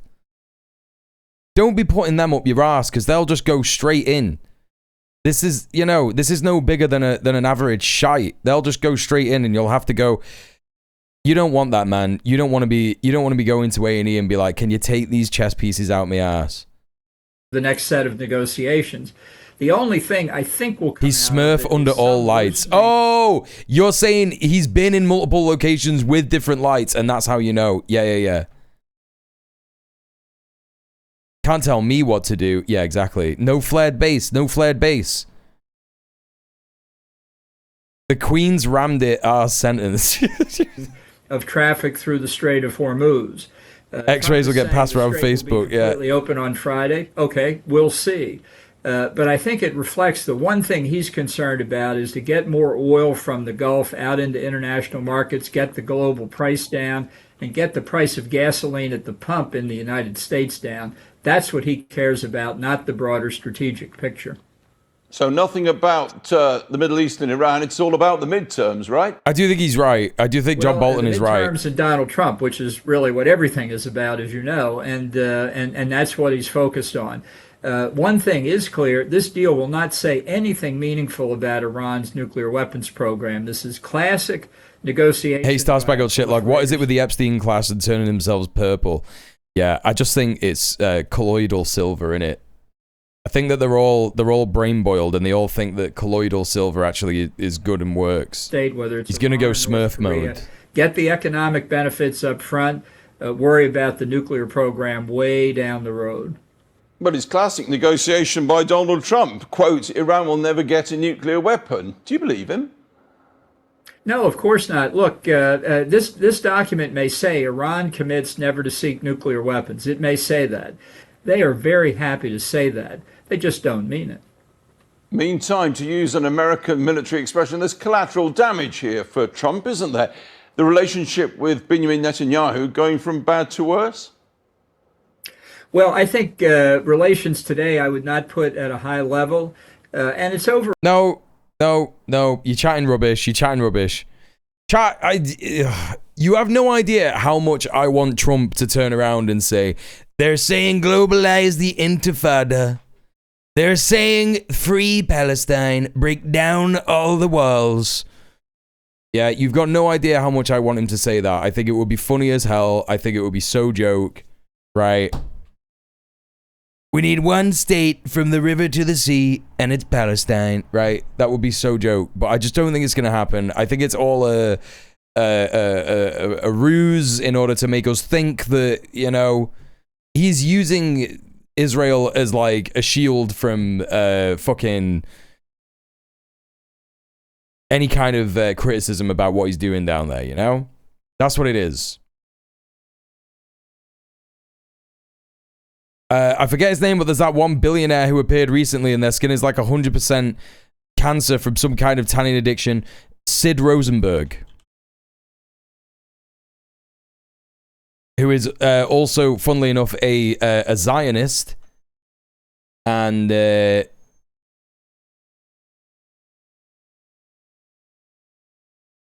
obviously not indigenous to the Middle East whatsoever. because he's obviously just got fucking so much skin cancer. It's insane. Where's that one video of him? He's like doing an interview with someone, and he is just purple. Like, he is just in fact purple. I think, is it him on Facebook? Oh, I can't find it, chat. For fundamental dispute. Look, that's a British Hezbollah understatement, isn't it?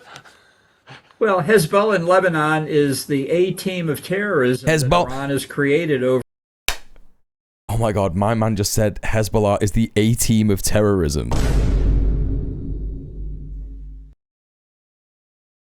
You're not... I don't think you're supposed to make him sound cool, bro. I don't think you're supposed to make him sound that cool. For a period of 40 years, and it's an existential threat to Israel that the Israelis are never going to back away from.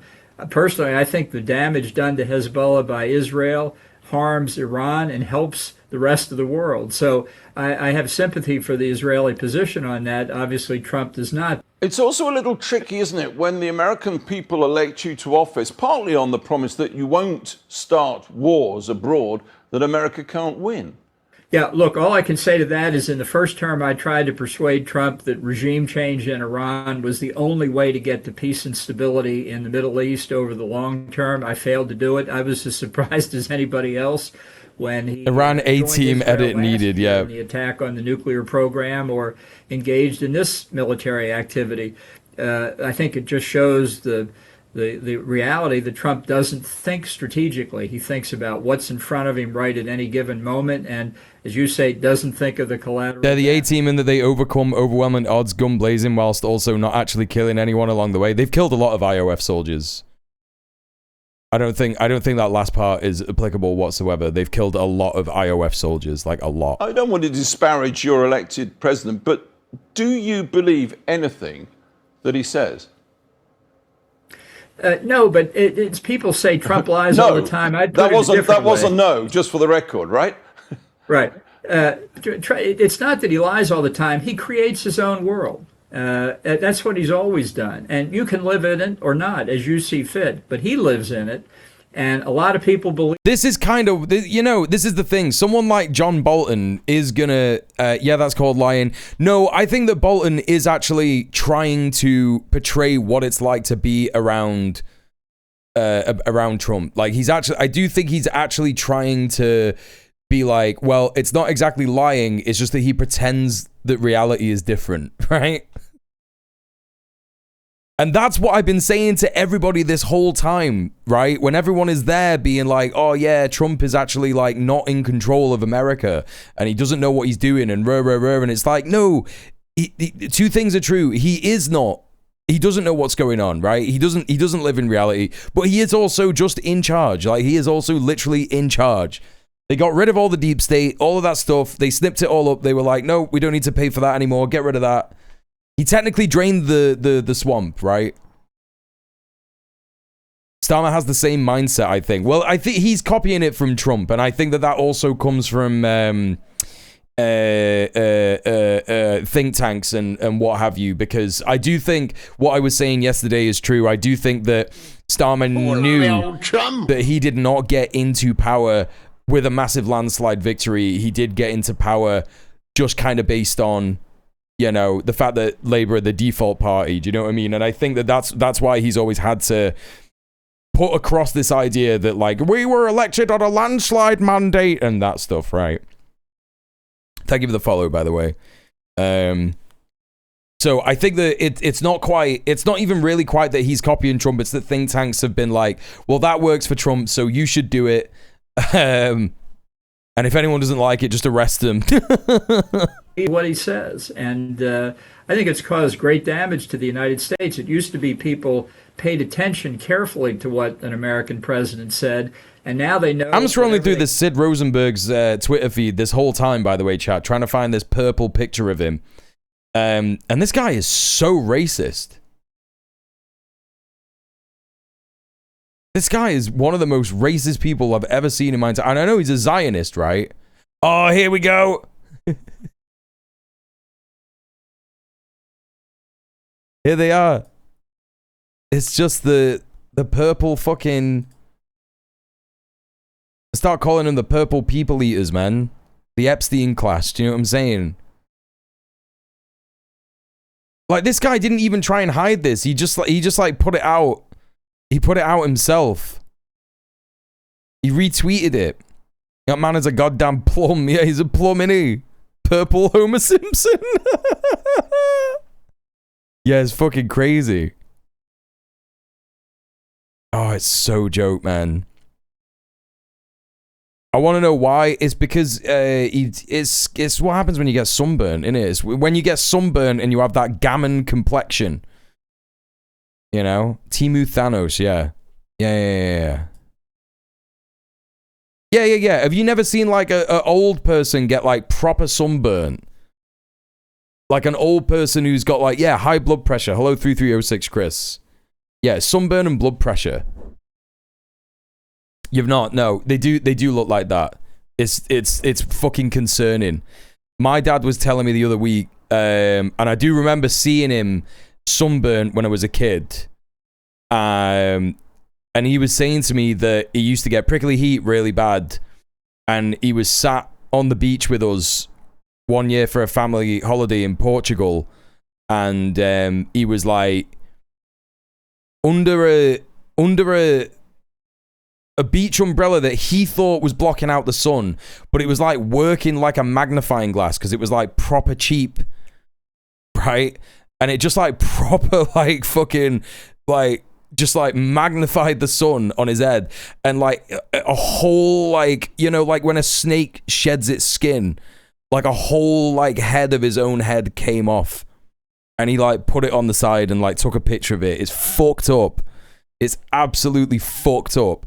But I remember him looking a bit purple after that. In the morning, they might hear the opposite. And he was only 40. He was only like my like nearly how old I am.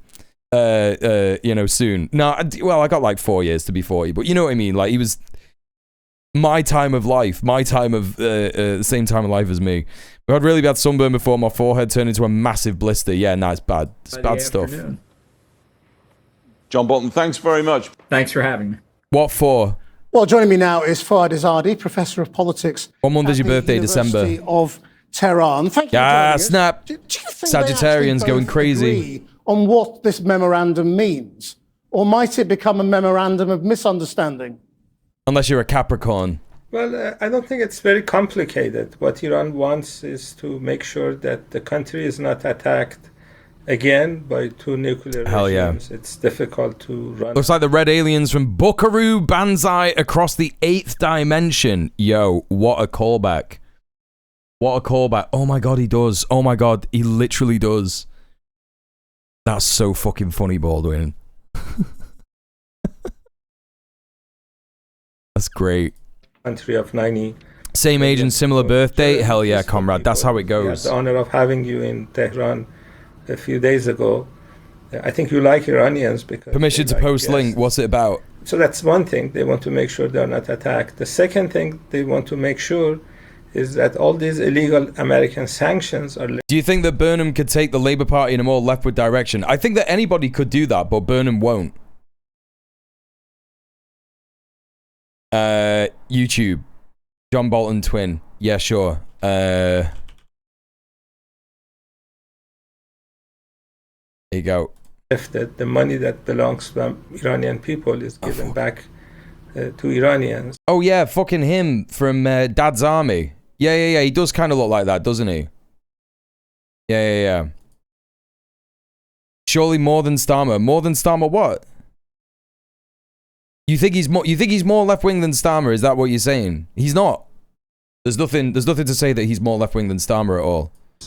And they want to live like other people live in the world. Like I live in his mayoralty.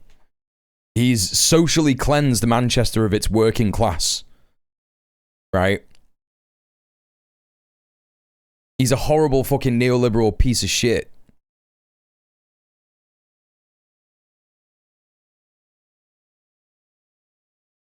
Buses are good though, aren't they? Buses are good. Northern Quarter's good though, innit?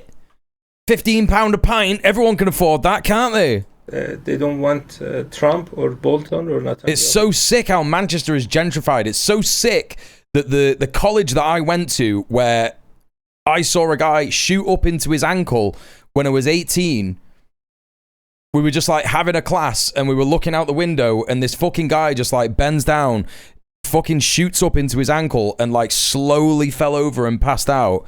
It's so sick that there's a bar in that college now in the same building where basically it's £15 a pint. And there's like a fucking barb around the corner where the bus stop used to be. And it costs you like fucking 26 quid for a trim, and they just do it dead shit. And the guy fucking talks about how, Chris Brown's actually not that bad. He did not renationalise Manchester buses.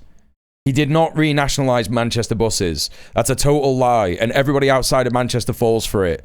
It's just another PFI contract. It's a PFI contract. The council just has a bit more control over it.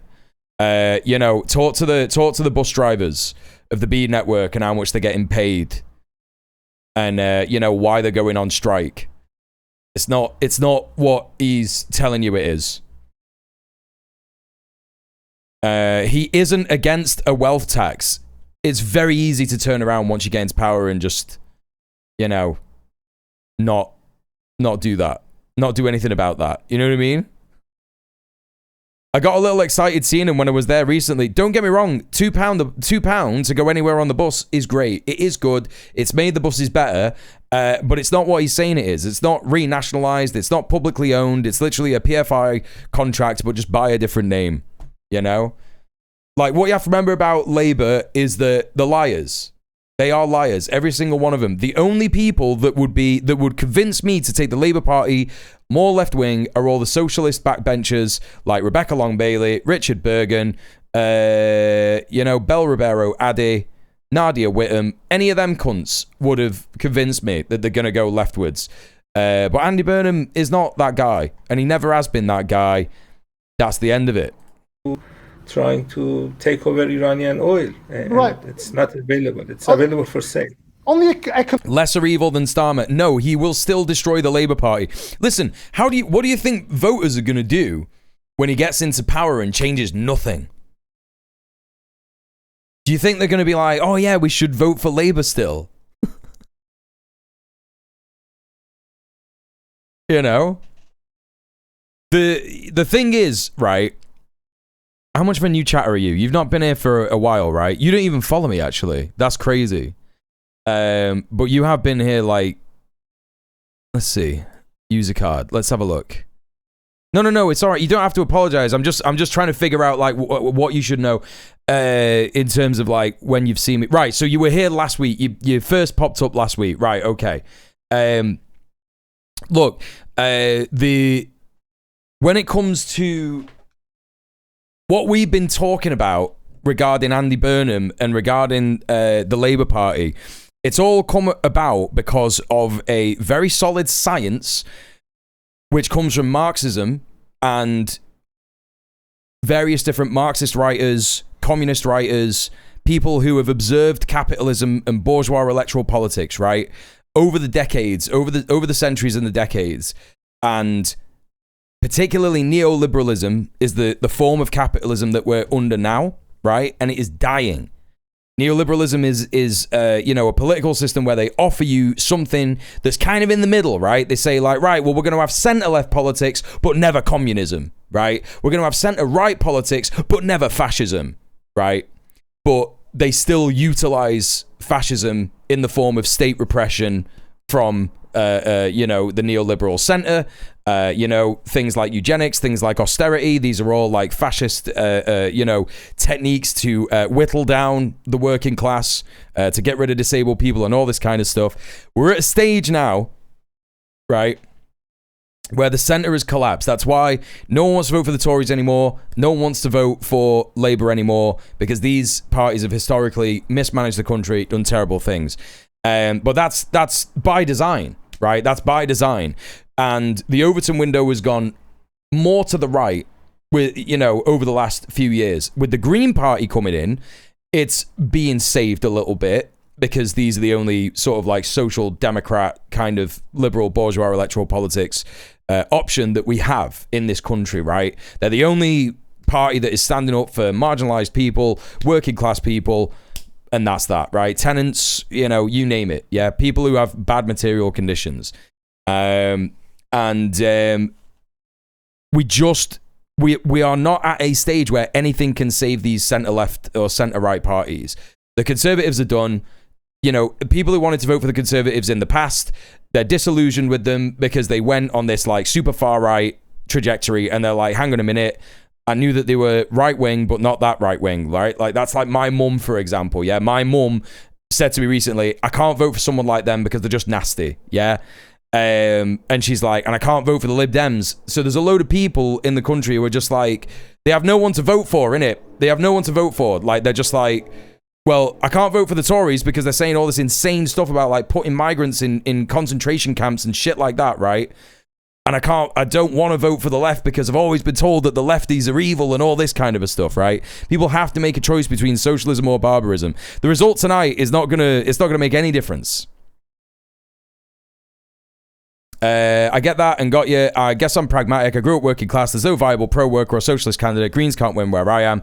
The one that screws me least gets my support. Like you said, as an example, cheaper buses is real. Yeah, I mean, like, look, cheaper buses is real, but at the same time, like, you know, they've fucked over the workers, and it's a tiny, tiny thing compared to the gentrification and social cleansing that Andy Burnham has done by giving millions of pounds of public money from his office in what are essentially low-interest loans. They could even be grants because we don't know the details about them, to private developers who've thrown up massive towers that no one can afford all over Manchester city centre, which drives up the rents everywhere, which means that people born in Moss Side have to move out to fucking Wigan and Leigh because they can't afford to live where they grew up, where they were born, right?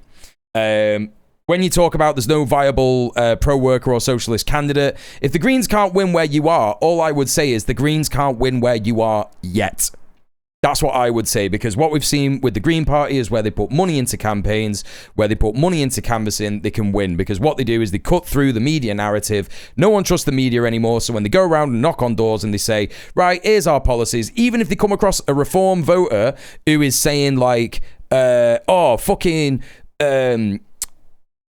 Nigel Farage says that yous have all got open borders and shit like that, and then the Green Party canvasser could just be like, actually, that's not what our policy is at all. We're just after a fairer immigration system, which is what I think everybody wants. What's the other thing that harms you the most about, what affects you the most in terms of government policy? And they'll probably say rent, won't they? Do you know what I mean? Because that's what affects all of us the most. And then they'll go, yeah, we want to abolish landlords, and they'll just be like, yeah, safe, that's sick. So, you know, that's a little bit of a catch up in terms of like, that's what the analysis is, right? That's what the analysis is. I wouldn't vote for Labour. Like, I would say go with your principles, right? If you think that Labour are shit, don't vote for them. Like, why do they deserve your vote anymore? Right? They don't deserve our vote anymore. Like, you know, you got to remember what Keir Starmer said to everybody who's pro-worker, pro-socialist, yeah? He said, we are shaking off the fleas. That's what we are to them cunts, right? That's what we are. We're fucking nothing. You know, and they'll treat us like nothing. They'll keep oppressing us. They'll sell the country off to fucking reform and private investors and all that kind private PFI contracts and shit like that. In my area, it's either Labour or reform, so that's the only reason why. I mean, look, like, at the end of the day, it just depends on what the Green Party are going to do. If you want the Green Party to win in your area, you've got to ask yourself, how much time have you got in your life? Would you consider being part of the local Green Party and doing some canvassing for them? Right? Because if you've grown up working class, this is the one thing that the Green Party needs. It needs people who've grown up working class that could speak to other working class people in the area. Because they are right about the Greens in what they say about them, is that there's a lot of middle class people in there, or just people from areas like London and stuff like that. And so when they come and, you know, canvass in areas that we're from, like Manchester and stuff, they do suffer a bit with that. But if you've got an accent, right, and you know how to talk to working class people, right? You know what I'm saying? That's why I've hesitated. I've gone to one event, but I feel culturally out of place. But this is what I hate, right? Because we shouldn't feel culturally out of place. If they do want to be the party of the workers, they've got to accept us, right? They've got to accept us. So I would say to you, be stalwart.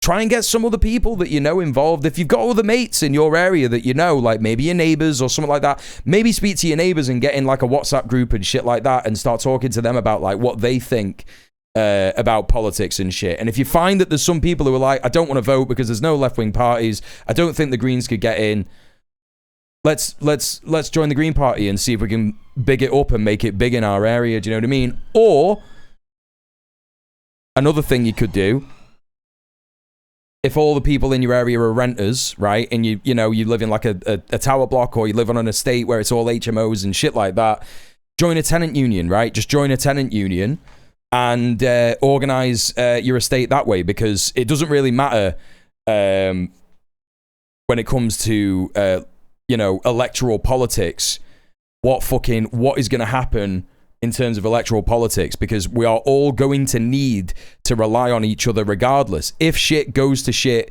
with reform, we're all going to need to rely on each other. We're going to need to establish mutual aid networks. We're going to need to save the most marginalized people in our communities. Addicts, migrants, disabled people and shit like that. You know what I mean? My mate hates reform, but also feels like they're so done with politics. I don't think the Greens speak for them anyway. Yeah, I think it's just about like getting your mates and saying like, why don't we all do something positive for the community? And it could start with something just as simple as that. Get a WhatsApp group together. Start to like, I don't know, whatever the issue is in your area. You might be in an area where there's like loads of fly tipping, for example, and you could start to petition the council to get rid of it, right? Doesn't matter if you've got reform or whoever in your local council, push them to sort it out, right? Get a local pressure group together and get them to sort it out. Or maybe your estate is being bought by a big fucking private developer, or there's a big private development going on near where you live or something.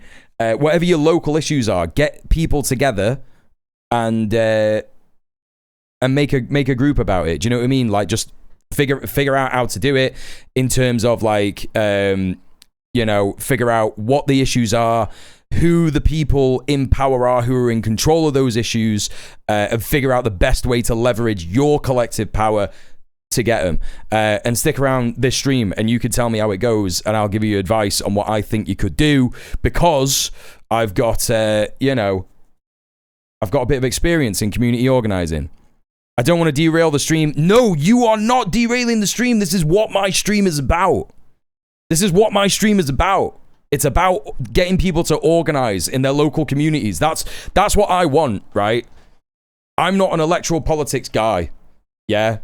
I'm interested in a cover electoral politics because I think it's important. We've been taught by our predecessors to engage in electoral politics in order to push the Overton window to the left. But when it comes to the realities of it, we need to build dual power structures so that working class people don't need to rely on the government, right? What happens if we own our own energy production in our local area, right? We don't need to pay energy bills, yeah? If we own it, if it's all ours, and it's all like solar and shit like that, and we're all like heating each other's homes with fucking solar panels that we've all collectively sourced and got, and we own it, you don't need to rely on the government for energy. So all of a sudden, you've got autonomy in that regard. So these are the kinds of things that I like to, talk about. People around here would love that. It's always big developers who come in with new jobs that go away in 5 years. See, there you go. You've identified it. You've identified the issue. Big developers coming in saying, yeah, there'll be loads of new jobs. There's never any jobs. And what happens when they build the things that they're going to build? It's either a big fucking Amazon warehouse or a big fucking private development that pushes up the rents, makes everyone's life shit. So yeah, that could be the issue that you go with, innit? Do you know what I mean? Just, this is what it is. It's about speaking to your neighbors and speaking to your mates and figuring out what their main issues are that make their lives hard at the minute, right? So don't worry. I don't think that this is exactly what this is all about. Like, I'm doing this 12-hour Makerfield by-election stream.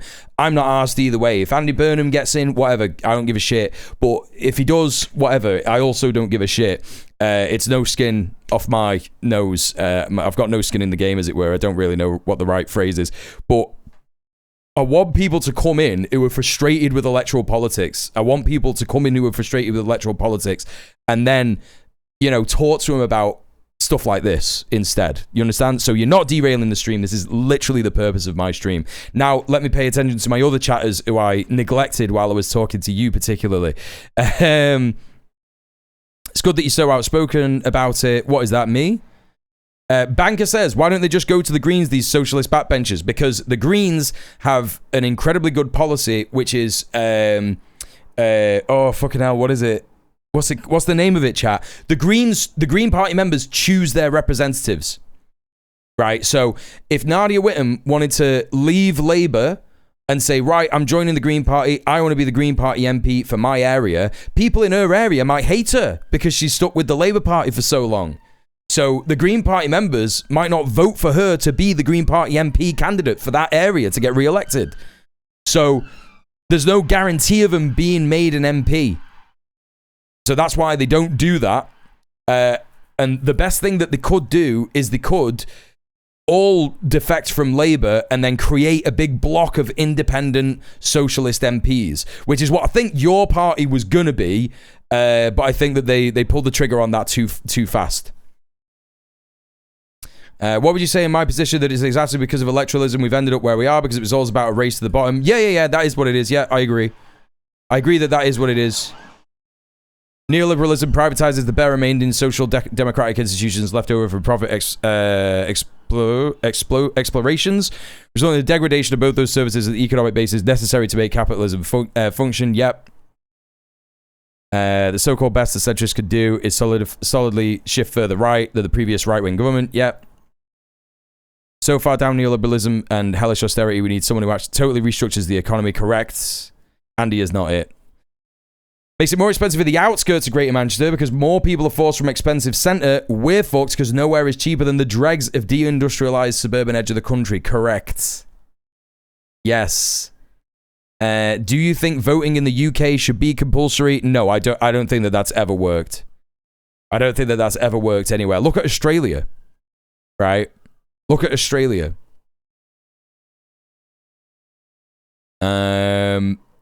Point of voting is to get what you want, not the lesser of two evils. You're not getting what you want. There's no reason to vote for him. Yep. Voting should be the least of your political activity. Correct.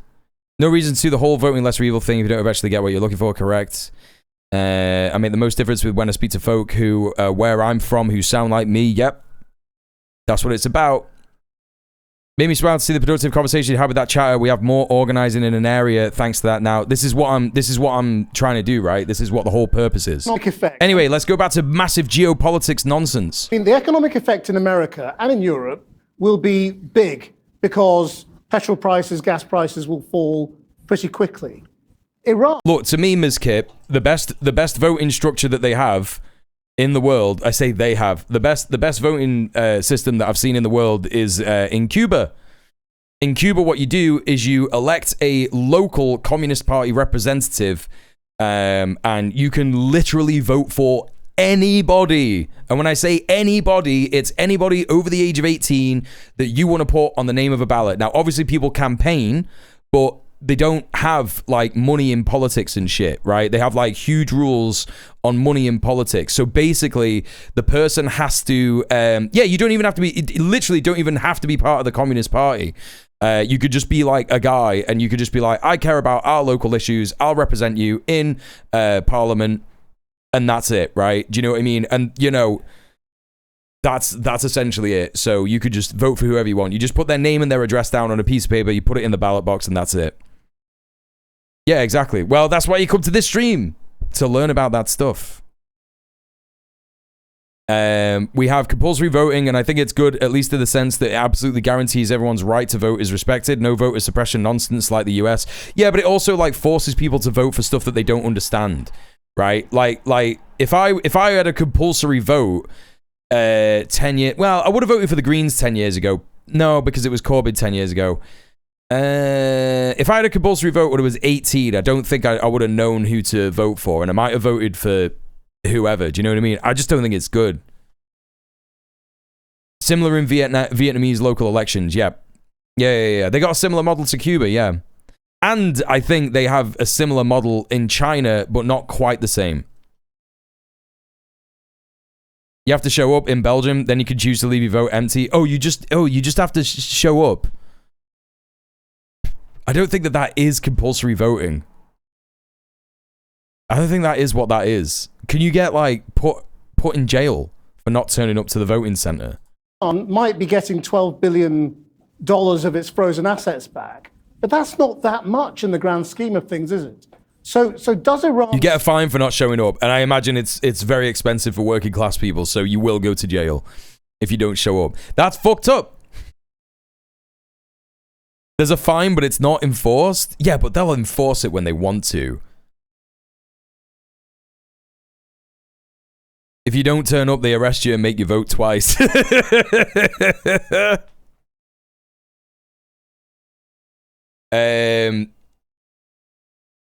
do you break the cultural barrier between working class left-wing people and more urban class, middle class people? I just don't like feeling talked down to or like I'm someone to be taken care of.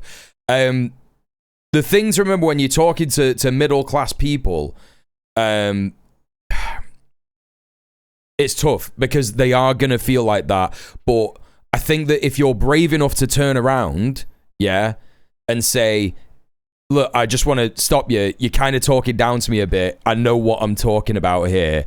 Especially if you've got a bit of an accent, you will probably put the shits up them a bit. But that's why it's about getting like a block of people together. Right, I do think it's about getting a block of people together and actually, like, you know, who are all of a similar background, because you do need people to back you up. I know that what I'm saying sounds like factionalism is right. What I'm saying is factionalism, basically. But I think that factionalism is important if you want an actual working class movement. I should let stuff pass me by less. I do think that that's the case. That, you know, I always keep saying to like other working class people, like, if you feel like you could do something, you can. It's just because we've been told our whole life that we can't, that we're weird and we're scary and we intimidate people and all this stuff. And it's like, yeah, all that stuff might be true, but it doesn't stop the fact that we've got experience of what it's like to live with less money than the rest of the population, right?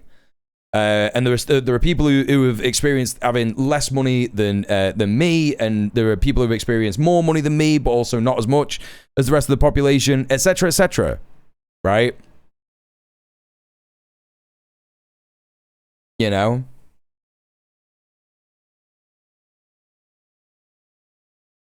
Google says it's between 22 and 50 euros depending on which election. Oh, well, it's completely pointless. That's crazy. You could just pay 22 euro to not vote. Everyone's going to be doing that. Everyone's going to be doing that. But also, that's also shit, because that means that the government's getting more money out of you and they're not spending it on things that you would like. I'm starting to understand the thinking behind it. They're going to be thinking like, oh, well, if you don't want the government to spend money where you don't like, then vote for the party that you would like to spend your money on things that you like. I don't know a single person who's been fined. Okay, well, it sounds like a bit of a waste of time. Hello, Red Bear, how you doing? And hello, Barack. Go to the pub instead of voting, not vote, have a cheap round, and cover the cost of the fine. Wait, how does that work? Still end up economically struggling until the bigger deal is done after this one. Yes, they're going to negotiate for 60 days, and the hope is that... Round of tap water, that's what I'm saying. At the end of 60 days. I won't have a pint this round, I'll just have tap water, and because that's my fine. Now, Iranian oil is getting out, and yeah, I was gonna say, yeah, Australia, they make you vote, but like, you know, look again, it's like, this is the thing, all these places that have mandatory voting, yeah, all these places that have mandatory voting, you've got Australia, and it's like, what's going on in Australia? The exact same thing that's happening in the UK. So it's like, I just don't think it makes a difference. If sending some post saves me 19 quid, then I'm sending the post. Yeah, that's true. I would do it. I would do it. I would be like, turn up to the thing and do whatever, yeah. Without restrictions. Before the war, Strait of Hormuz was open with sanctions on Iranian oil. Today, the Strait of Hormuz is open without sanctions on Iranian oil. So Iran is ahead a little bit. Right, and so how will that be felt in the population? You know, you have been in Iran just recently. We have inflation. Yeah, I mean, inflation over 100%, isn't it? I mean, it's a very difficult time right now. Exactly, and that's one reason the government here is trying to find a solution to make sure that these sanctions are lifted. There is this culture of resistance here. People have been used to sanctions for 47 years. And when you have a president like Trump who threatens to take over your country, then that level of resistance increases. Yeah. I guess wonder why this far-right surge is happening in the UK and Australia now. Why not in the late 2010s like everywhere else? Well, couple of reasons. One, the far-right surge is astroturfed. So in case you don't know what that means, it just means that it is essentially something that is claimed by the media. Yeah. So we have all of our media at the moment talking about reform, even some media talking about Restore Britain, which is even further to the right. You know, we're talking about literal neo-Nazis, and reform have got Nazis in there as well, and all this kind of business, right? Now, why is that? It's because they've got a load of money to do a load of press conferences whenever they want. Yeah, they got the ear of the press. Left-wing parties and left-wing people in general are not gonna be interviewed and spoken to and all that kind of stuff, right? Yeah, exactly. I literally didn't know what Restore was until BBC said it was. Exactly. That's because no one, right? No one that you know is going to be there being like, yeah, I love Restore. Yeah. Their entire support is totally, it's, you know, it's backed by like Elon Musk, you know, the world's first trillionaire and all this kind of business. And all the polls that they are showing about reform and stuff like that, they are peaking, right? They've peaked recently. It's the same media that platformed Nick Griffin as well. Yes, correct. Yes, absolutely. So, you know, the majority of people in this country, you will know, right, being a working class person in Britain, you will know that when you speak to your, like you just said there, your mate said they don't like reform, but the Greens don't do it for him, right? But they're still more left-wing than reform. And they're more left-wing than Labour, obviously. So maybe the sweet spot is somewhere in between the Greens and Labour, right? For your mates. So what does that say to you? Most people in the UK, most normal people in the UK are actually around about a centre-left social democrat position in terms of their politics, right? They would probably love to have energy companies nationalised. They'd probably love to have the water companies nationalised. They'd probably love to have a living wage as a minimum wage. They would probably love to have a rent cap, supermarket food price cap, and all those things to make people's material conditions better, with the NHS funded as well, right? That's what most people would like. These are all left-wing ideas, yeah? Now, we've got a lot of white people in this country. There's a lot of racism.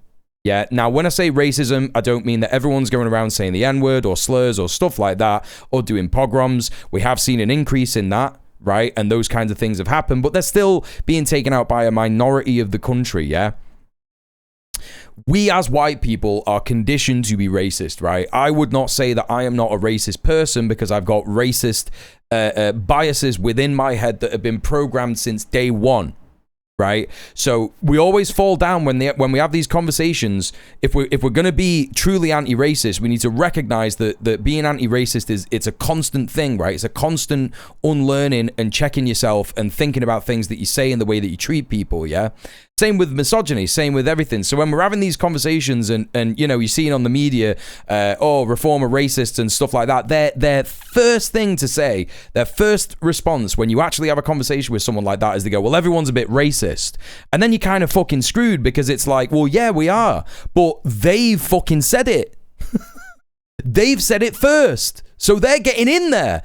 What we should be saying as people who are smarter than that is that, like, yes, everybody is racist, but that's bad. yeah, and we need to be doing more. And it's actually as simple as that. So when it comes to this, like, you know, this whole idea of like, oh, there's a big far-right surge in the country.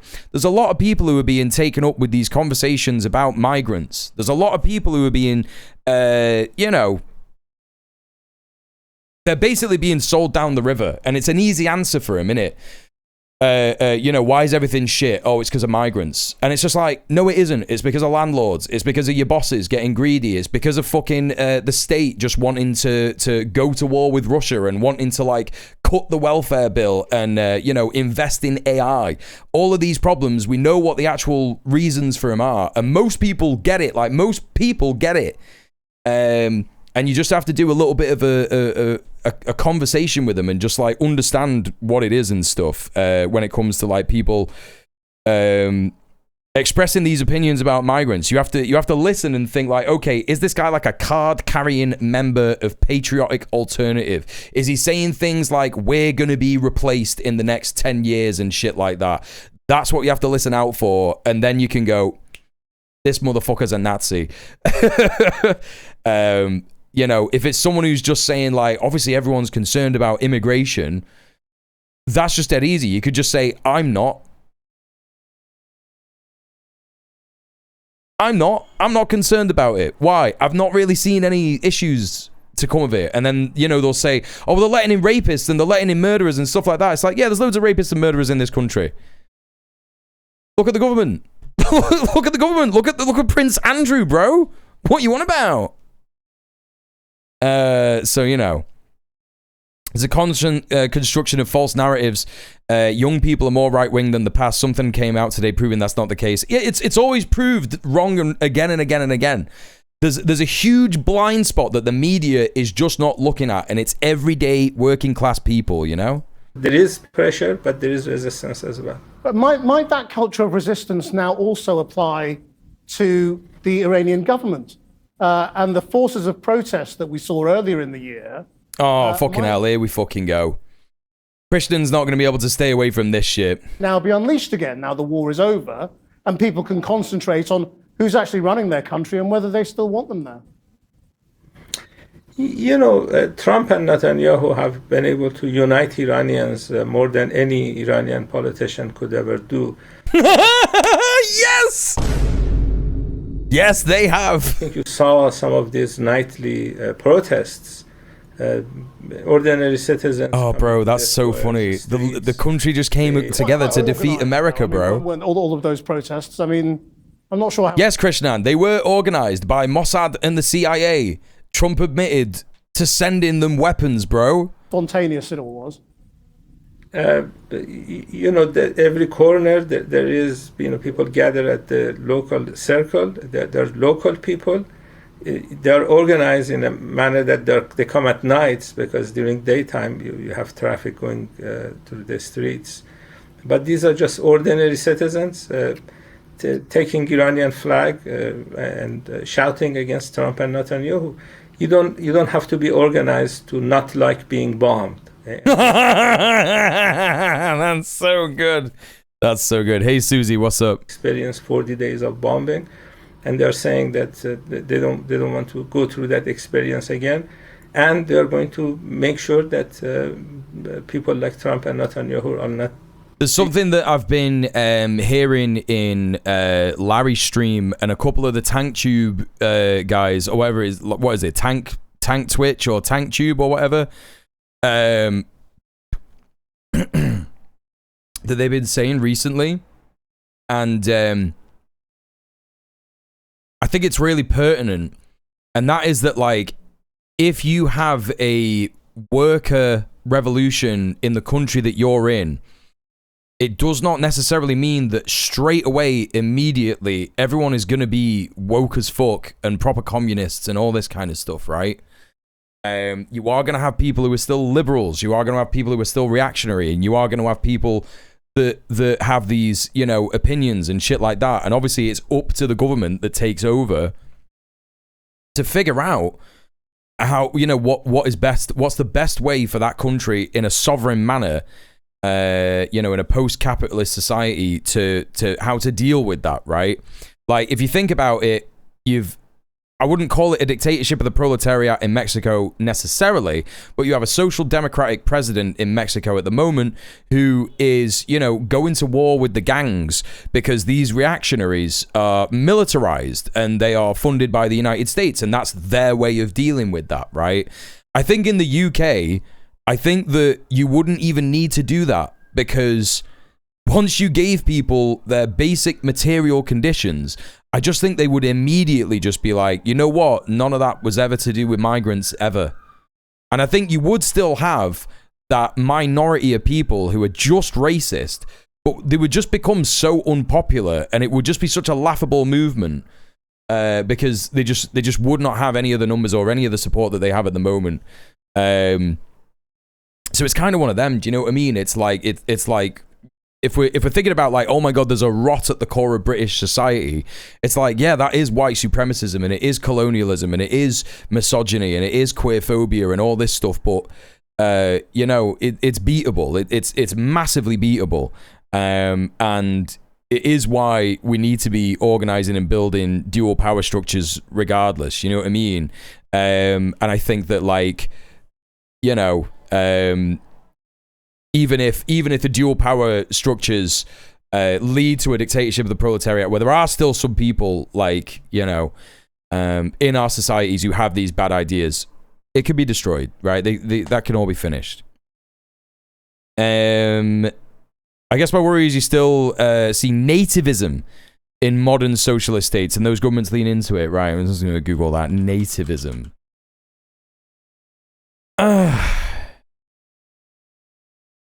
Policy of promoting or protecting the interests of native-born or indigenous people over those of immigrants. Yeah, that's exactly what I'm talking about. That's exactly what I'm talking about. Though that idea of being reactionary and having, like, you know, a socio-political hierarchy, those things will exist, right? Those things will exist, and because it takes more work than just a dictatorship of the proletariat to, like, to eradicate those kinds of behaviors. You know, that work comes from people understanding that those kinds of beliefs are backwards. And when you think about a socialist state like Cuba, right, it's impossible for a socialist state like Cuba to do nativism because the indigenous people in Cuba are just, like, totally, you know, they're just, like, not even remotely a majority of the population kind of thing.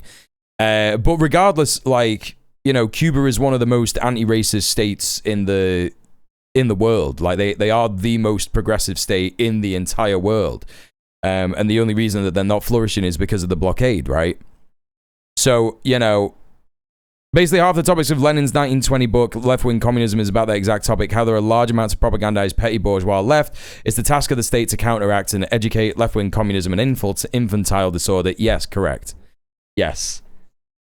To do what they did to Iran. You can't have purity in isolation. You need to be pragmatist, right? You need to be pragmatist, and that's why we need to be having these, like, advanced conversations about racism and queerphobia and feminism and shit like that, right? We need to be having these advanced conversations because that's the way that we actually build a pragmatic movement rather than a purity tested movement, right? In recent times. Fouad Izzadi, thank you very much. Anyway, excuse me. Looks like this is funny as fuck, and even Channel 4 can't spin this. You know what I mean? Oh, in this case, of course, native is a fake idea. Like, Trump is a right-wing nativist, would call white Americans the natives, and Cuba maybe not. China, maybe some nativism and nationalism. I think that when it's an imperial periphery state, I think that is only natural. And I think that, like, that's for the people of China to decide if that is an issue, right? I think that in terms of, like, China engaging in nativism and nationalism, that is completely different to, like, a white supremacist imperialist nation engaging in those ideas, right? Like, they're not doing national socialism, right? They're not doing Nazi shit. They're not being like, and let's be clear, the Nazis never did socialism. They never did, they never gave everyone a Volkswagen. They never paid everyone's rent. They never did, etc., right? So, you know, this idea that like, oh my God, the nationalist, nationalist socialist states exist, and it's like, yeah, it's totally different though, right? It's totally different. It's like Celtic nationalism, right? Celtic nationalism in terms of Sinn Féin, SNP, and Plaid Cymru. That's all sick and based and not the same as English nationalism, right?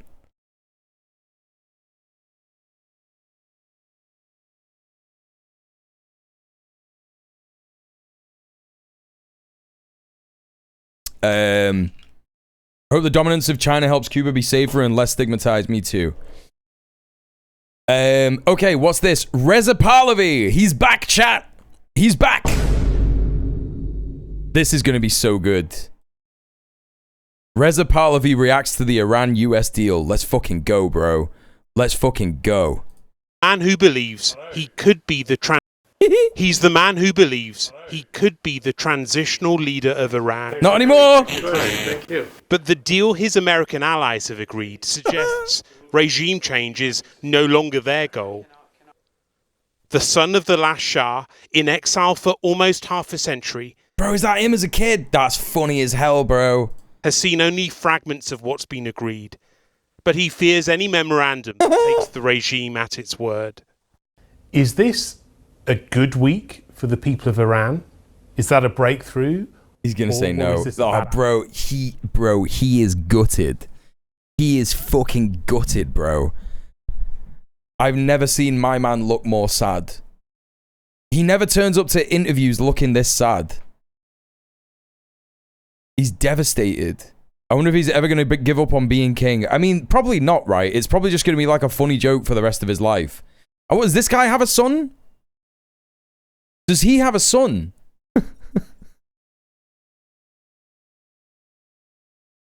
Hey, Ninja Cam, what's up? It's like a meme face. Yeah, he's so sad. Looks like he does on Normal Island. Yeah, true, yeah. Look, this regime cannot be trusted. It's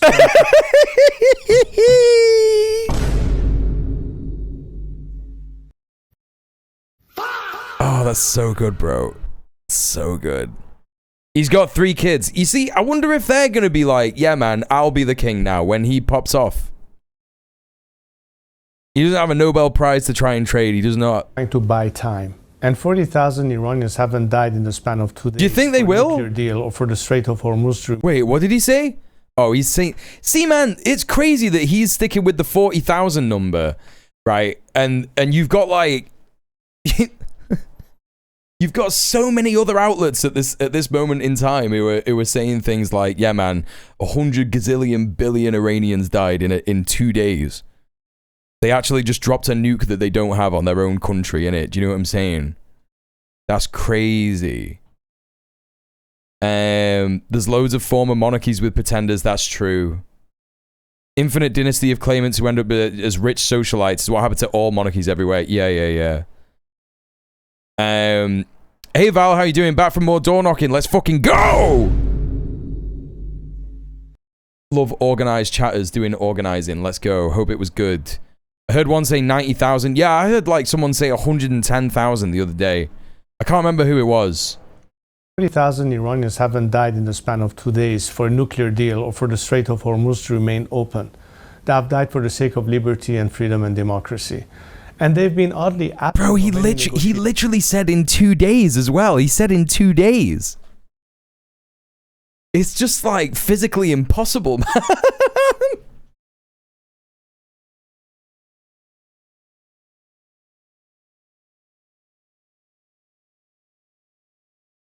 Trying to get the Melpo cam right. He's hiding. This is like watching a public humiliation, yeah. I wasn't killed 10 times in World War II to hear this utter set of lies, exactly. You cannot trust a regime that just today executed yet again 2 of the people who were part of that... They say this all the time. They say every time they're talking about it, they're like they killed another 2 people today, you know. And it's like, sure, man, I'm definitely going to believe you. I am going to believe you, bro. Rising in January 8th and 9th. It's just trying to buy time. It's probably Mossad agents, that's what I'm saying. Work or will not last. Not sure if you've heard these comments from President Trump at the G7 today. He said the current Iranian leadership are very rational people. Nice, Val. Good to hear it. With. They are strong and smart people. They are not radicalized, and they are looking to help their country. Does that hurt to hear that? Well, I'll wait for the next. He's making shit up. He's looking to the right. He's making shit up. Tweet, which might come in a few hours, because we have seen a pattern of contradictory messages coming out. So I'm not going to judge by every headline that is coming out. How many of these campaigns of liberation around the world have we witnessed that didn't have a component of foreign support or assistance that put an end to unwanted situations? And how does that Iran look? should not be an exception. How does that ambition? What? What? And that sentiment, bro. The government that you're trying to replace is doing that for Palestine. It's so disgusting, dude. It's so disgusting. Look, in terms of bullet. Hey, oh no, here we go. In this memorandum of understanding, what do you need to see in that document? Well, I think I would say that it's not just a nuclear issue. It's not just the waterways being open. It's not just about the fact that there are long-range missiles that are now possibly targeting most of continental Europe. Yeah, that's crazy. We're so lucky we didn't get bombed in the Iran war, chat. I wonder why that was. I wonder why Europe didn't get... I wonder why London didn't get bombed, chat. That's... we're so lucky, man. About political prisoners. It's about executions. It's about a lack of communications with the free world. So you like that memorandum? The mechanics of killing 90,000 in 2 days would be absolutely... Well, let's give them the number that they say the most often, which is 40,000, right? Like, even 40,000 people being killed in 2 days is utterly insane. Like, yes, you're right. A total mobilization of the Iranian military committed to entirely mass murdering everybody is what would be required. Now, Israel have a military that is mobilized to do that, and they were only able to do that in a year. Right? They were only able to murder that amount of people, that amount of Palestinians, women, children, men, in a year. So, you know, even the state that has the most ability to do that is not able to do it at the same rate that what they're claiming Iran has done. It's just completely absurd nonsense. To say something specific about access to the internet, about political prisoners. Well, I think if they want to take into account what it will mean in terms of popular sentiments. Congrats with the gifted sub to 3306, Chris. Enjoy your ad-free viewing and your emotes. Chat, I've been streaming for 2.5 hours. It is your duty as a chatter to give me money. This is my only form of income. I'm getting kicked off Universal Credit in October. Please consider donating £5 to the djmuel fund. Yeah, we only need another 5 people donating £5 in order to hit today's donor goal, thanks to the £25 dono from Planet Mushy earlier today. Hit the tip link in the chat. Oh no, here we go with the tier 1 for 3 months as well. Thank you very much. Close to hitting the dono goal as well. We are 3 subs, the donor goal, close to hitting the sub goal. We are 3 subs into the sub goal. Just need another 2 to hit that goal. Hell fucking yeah. And we are in fact on a hype train. So let's listen to some tunes, chat. You know the score. You want to keep listening to tunes? Men who I'm sure are gonna go far. Not this one. Stop. Thank you very much. We're gonna listen to some tunes. You want to keep listening to some tunes? Keep subbing. Keep gifting subs. Bits don't really do it in the same way. But the longer the hype train, the more the tunes. This is Bashar Murad with Intifada on the dance floor.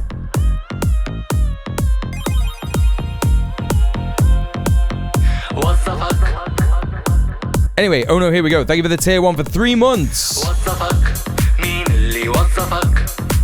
مسؤول الحفلة طالع زي الزنبرك مش عارفين يعني صفتك مين يعني كنا مكيفين. We got 3 minutes 40 on the hype train.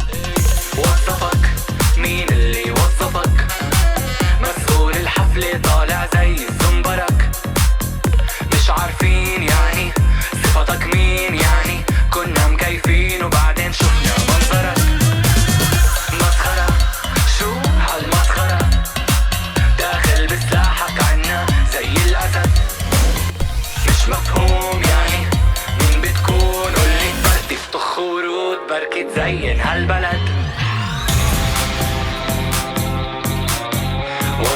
Oh, chat, I'm so glad it's fucking cooled down temperature-wise.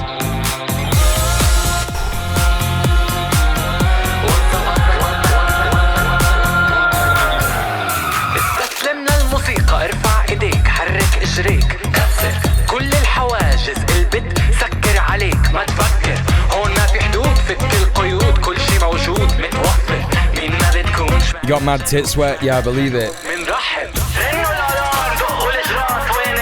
Chat, we got 2 minutes 30 on the hype train. You want to keep going, get some subs in the chat. Mama B with the £5, let's go! My cat stepped on my phone and hit the link, so I took it to the stand. Thanks so much for subbing up Twitch and supporting the stream. We just need £20 for the dono goal. Thank you so much, Mama B. I will definitely consider playing more tunes if we hit the dono goal, chat. You can hit the tip link as well.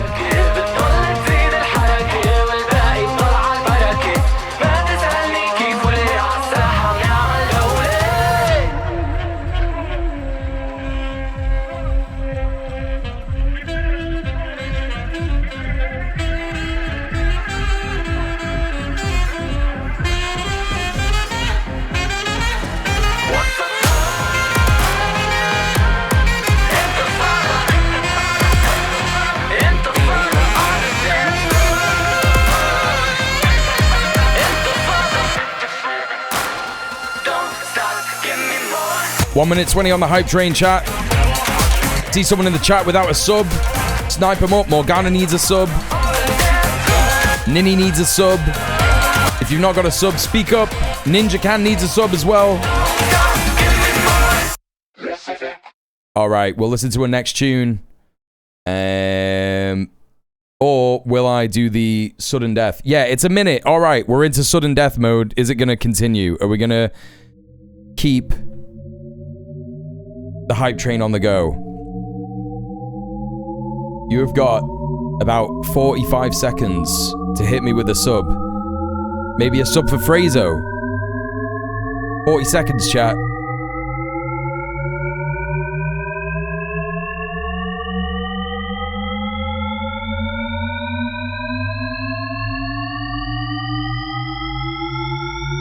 $25.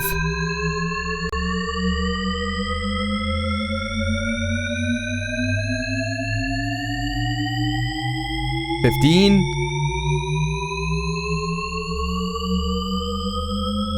$10 seconds. I don't mind going back to the news. It's up to you what we do. 5, 4, 3, 2, 1. And thank you very much for the hype train, chat. Thank you very much. Oh no, here we go. Threads of solidarity. And thank you, Mama B, for the dono. Thank you very much. What did you call this constantly intensifying sound again? It's called the shepherd tone. All right. We're back in this. 3306 Chris says, HNRA says they estimate 7,000 to 18,000. What are your thoughts on that? A lot of these human rights organizations that exist in Washington, D.C. Have been infiltrated by the CIA, and I don't trust them. I actually do trust Iran's figure way more, which is 3,000, right? Because here's the way that I deal with that in my brain in terms of being propagandized about Iran, yeah? If Iran is this evil regime that lies about everything and kills people and all that kind of stuff, who else can we, like, sort of transfer that kind of thinking about, right? Threads with the gifted sub to Morgana. Just a bit too late to continue the hype train, but thank you so much, Threads. Regardless, thank you very much. Enjoy your ad-free viewing and your emotes. Thank you very much. Cheers, Threads. Really appreciate that. Thank you, thank you, thank you. That's 2 gifted subs in the chat today. 12 gifted subs altogether. Thank you. So yeah, we can take that idea about like what the liberal media is trying to tell us about Iran, and we can perfectly place it onto Israel, right? So Israel constantly murder Palestinians and they say, no, we don't. We murdered Hamas, right? They just like murder children and they say, no, that was actually a Hamas commander. Yeah. They do all this kind of stuff. They hide the, bodies. They use thermobaric weapons on civilians so that no remains can be found. And they never release the amount of people that they've killed in Gaza ever, right? They never talk about it in English publications. They do talk about it on Hebrew publications. They boast about how many terrorists they've killed, and they know that the word terrorist directly translates to just Palestinians in Hebrew media. So Iran have come out and literally said, we have had to kill 3,000 people, 3,000 protesters, right? Now, that's a lot of people to admit that you have killed. I don't think that they said that they killed it, but they said that 3,000 people died in the protest, which also includes police officers that were killed by armed protesters and also protesters that were killed by other armed protesters. Those armed protesters are Israeli Mossad and CIA armed individuals. Like Trump has admitted that they gave weapons to Kurds and Kurdish separatist groups in Iran during the protests, and also Mossad literally boasted about we are controlling the protests, right? So I do believe the Iranian government far more than I believe any of the imperialist human rights organizations that exist in imperial core countries, basically. I just think that they're a much better, they're a much more believable source of information, to be honest. As opposed to satisfying a regime that is clearly unpopular and untrusted by the nation. This is really, at the end of the day, a matter of moral responsibility. I can't see any of the emotes in chat, but I can see them on your screen. That means that you Which ignore ones? a whole nation, and you're just trying to find a way out of this By the hype train. Basically, kick the can down the road and let it be somebody else's hype problem. You have been... Oh, you mean for that? Oh, yeah, it's because you need better Twitch TV, yeah. So aligned with the Trump administration, you steered clear of directly criticizing them, even when more than 150 people were killed in the attack on the school. Do you regret that? Look, any human... No. Oh, he didn't say no, he said look, okay. Life loss is one too many. Of course, we are all grieving for the casualties that occur. But who is to blame in all this? It's the regime that actually... No, it isn't. No. Not the regime's fault that Israel and the United States killed 150 schoolgirls. Sorry, it just isn't. It actually just isn't. To take a page out of what Hamas has done in Gaza. Oh, it's like Hamas in Gaza. Bro, this is crazy. This guy's credibility is in the bin. This guy's credibility is in a bin. You know? People, using them as human shields. For us, it was a path to liberation. It was a path to, it's almost like a rescue mission of some form, if you are a hostage. And he is very bad at this, yes. The yes. job is for the Iranian people to do. This was a US attack. And surely many of your... I would probably advise against calling people of Middle Eastern origin rats because they have been historically compared to rats in order to demonize them and shit like that. So I know that you're probably just going off like looks and shit like that, and you're possibly doing this in like a very innocent way. But I would just ask you to examine where that may have come from, right? Patriots. And I would advise against it. It's difficult seeing you in that answer unable to directly criticize the US actions. Well, if you want to take one incident and blame the entire action just on that fact, that's distorting the picture, the reaction. What? How has this man ever been taken seriously in his entire life? This is crazy, bro. The reality is that when people saw that help was coming, they started writing the president's name on the walls on the streets of Iran. naming streets after him. Can you on the one hand say what are you on about? Is on the verge of being liberated? It's like telling the French, did you object the fact that the Allied landed in Normandy and liberated you from the Nazis?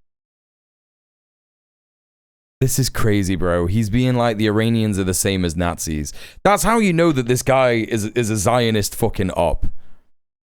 Because he's calling Iran Nazis. This is what Israelis say about Iran. They say that Iran is the biggest Nazi state of all time, and they're constantly talking about how like the president or like Mossadegh met with Hitler or some shit. Like they say it all the time. They say this shit all the time. That's how you know he's a Zionist op. Otherwise, you'll be speaking German right now. To us, that intervention was necessary to cripple. How is this reporter keeping a straight face? I know that this guy is just there going like, you know what I mean? Regime that is using military weaponry to shoot hippie marshmallow citizens on the street. Thank you for the 75 consecutive streams watched. Let's go. Plots against Iran international journalists in this country, including one plot that was foiled and dubbed The Wedding by the IRGC. Wait, what? 2 weeks ago, we had convictions in the cases of a plot against another Iran international presenter. That's just the tip of the iceberg. There's a lot more. What are they talking about? What the fuck is he on about? Plot against Iran international presenter.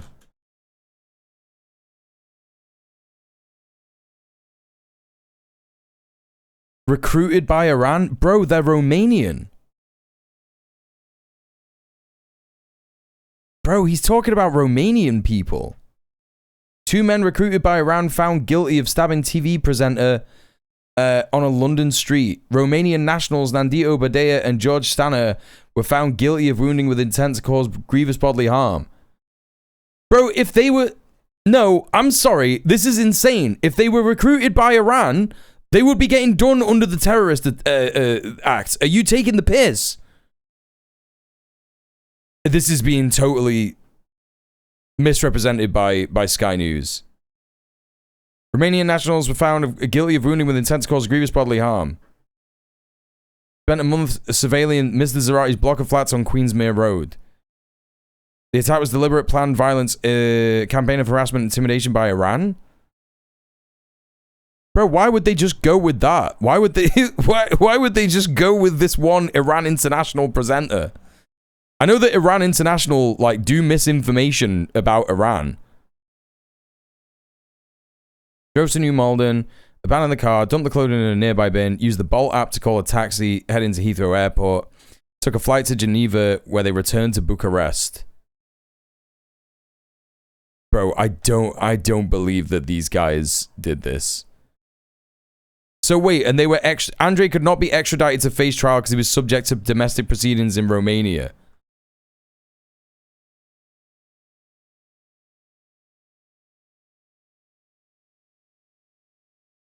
So has there been a trial or has there not? This is fucking suspicious as fuck, bro. This doesn't make any sense. This literally doesn't make any sense. They're like, oh yeah, these guys have been found guilty. But then they were saying that another guy couldn't be extradited. Oh no, this is a different guy. The Andrea guy is a different guy. Okay, whatever, man. It just doesn't make any fucking sense. I don't think it was Iran that did that at all. More to it. And in fact, I've conveyed our assessment and the mapping of all the networks that the regime is using under the guise of cultural centers or what have you that fund these actions. What do you mean cultural centers, bro? That are not deployed on European soil, including the UK. Look, if this is something that is happening to somebody living on European soil in a country of freedom, when there should be rule of law, that there should be justice, that there should be police protection, what have you, and they are being victimized here in Europe, imagine what's happening in Iran. That's quality. This made-up thing that happened in Europe, if that's happening, imagine the stuff that's happening. Imagine the stuff that we could make up about Iran. That's the entire point. One last question.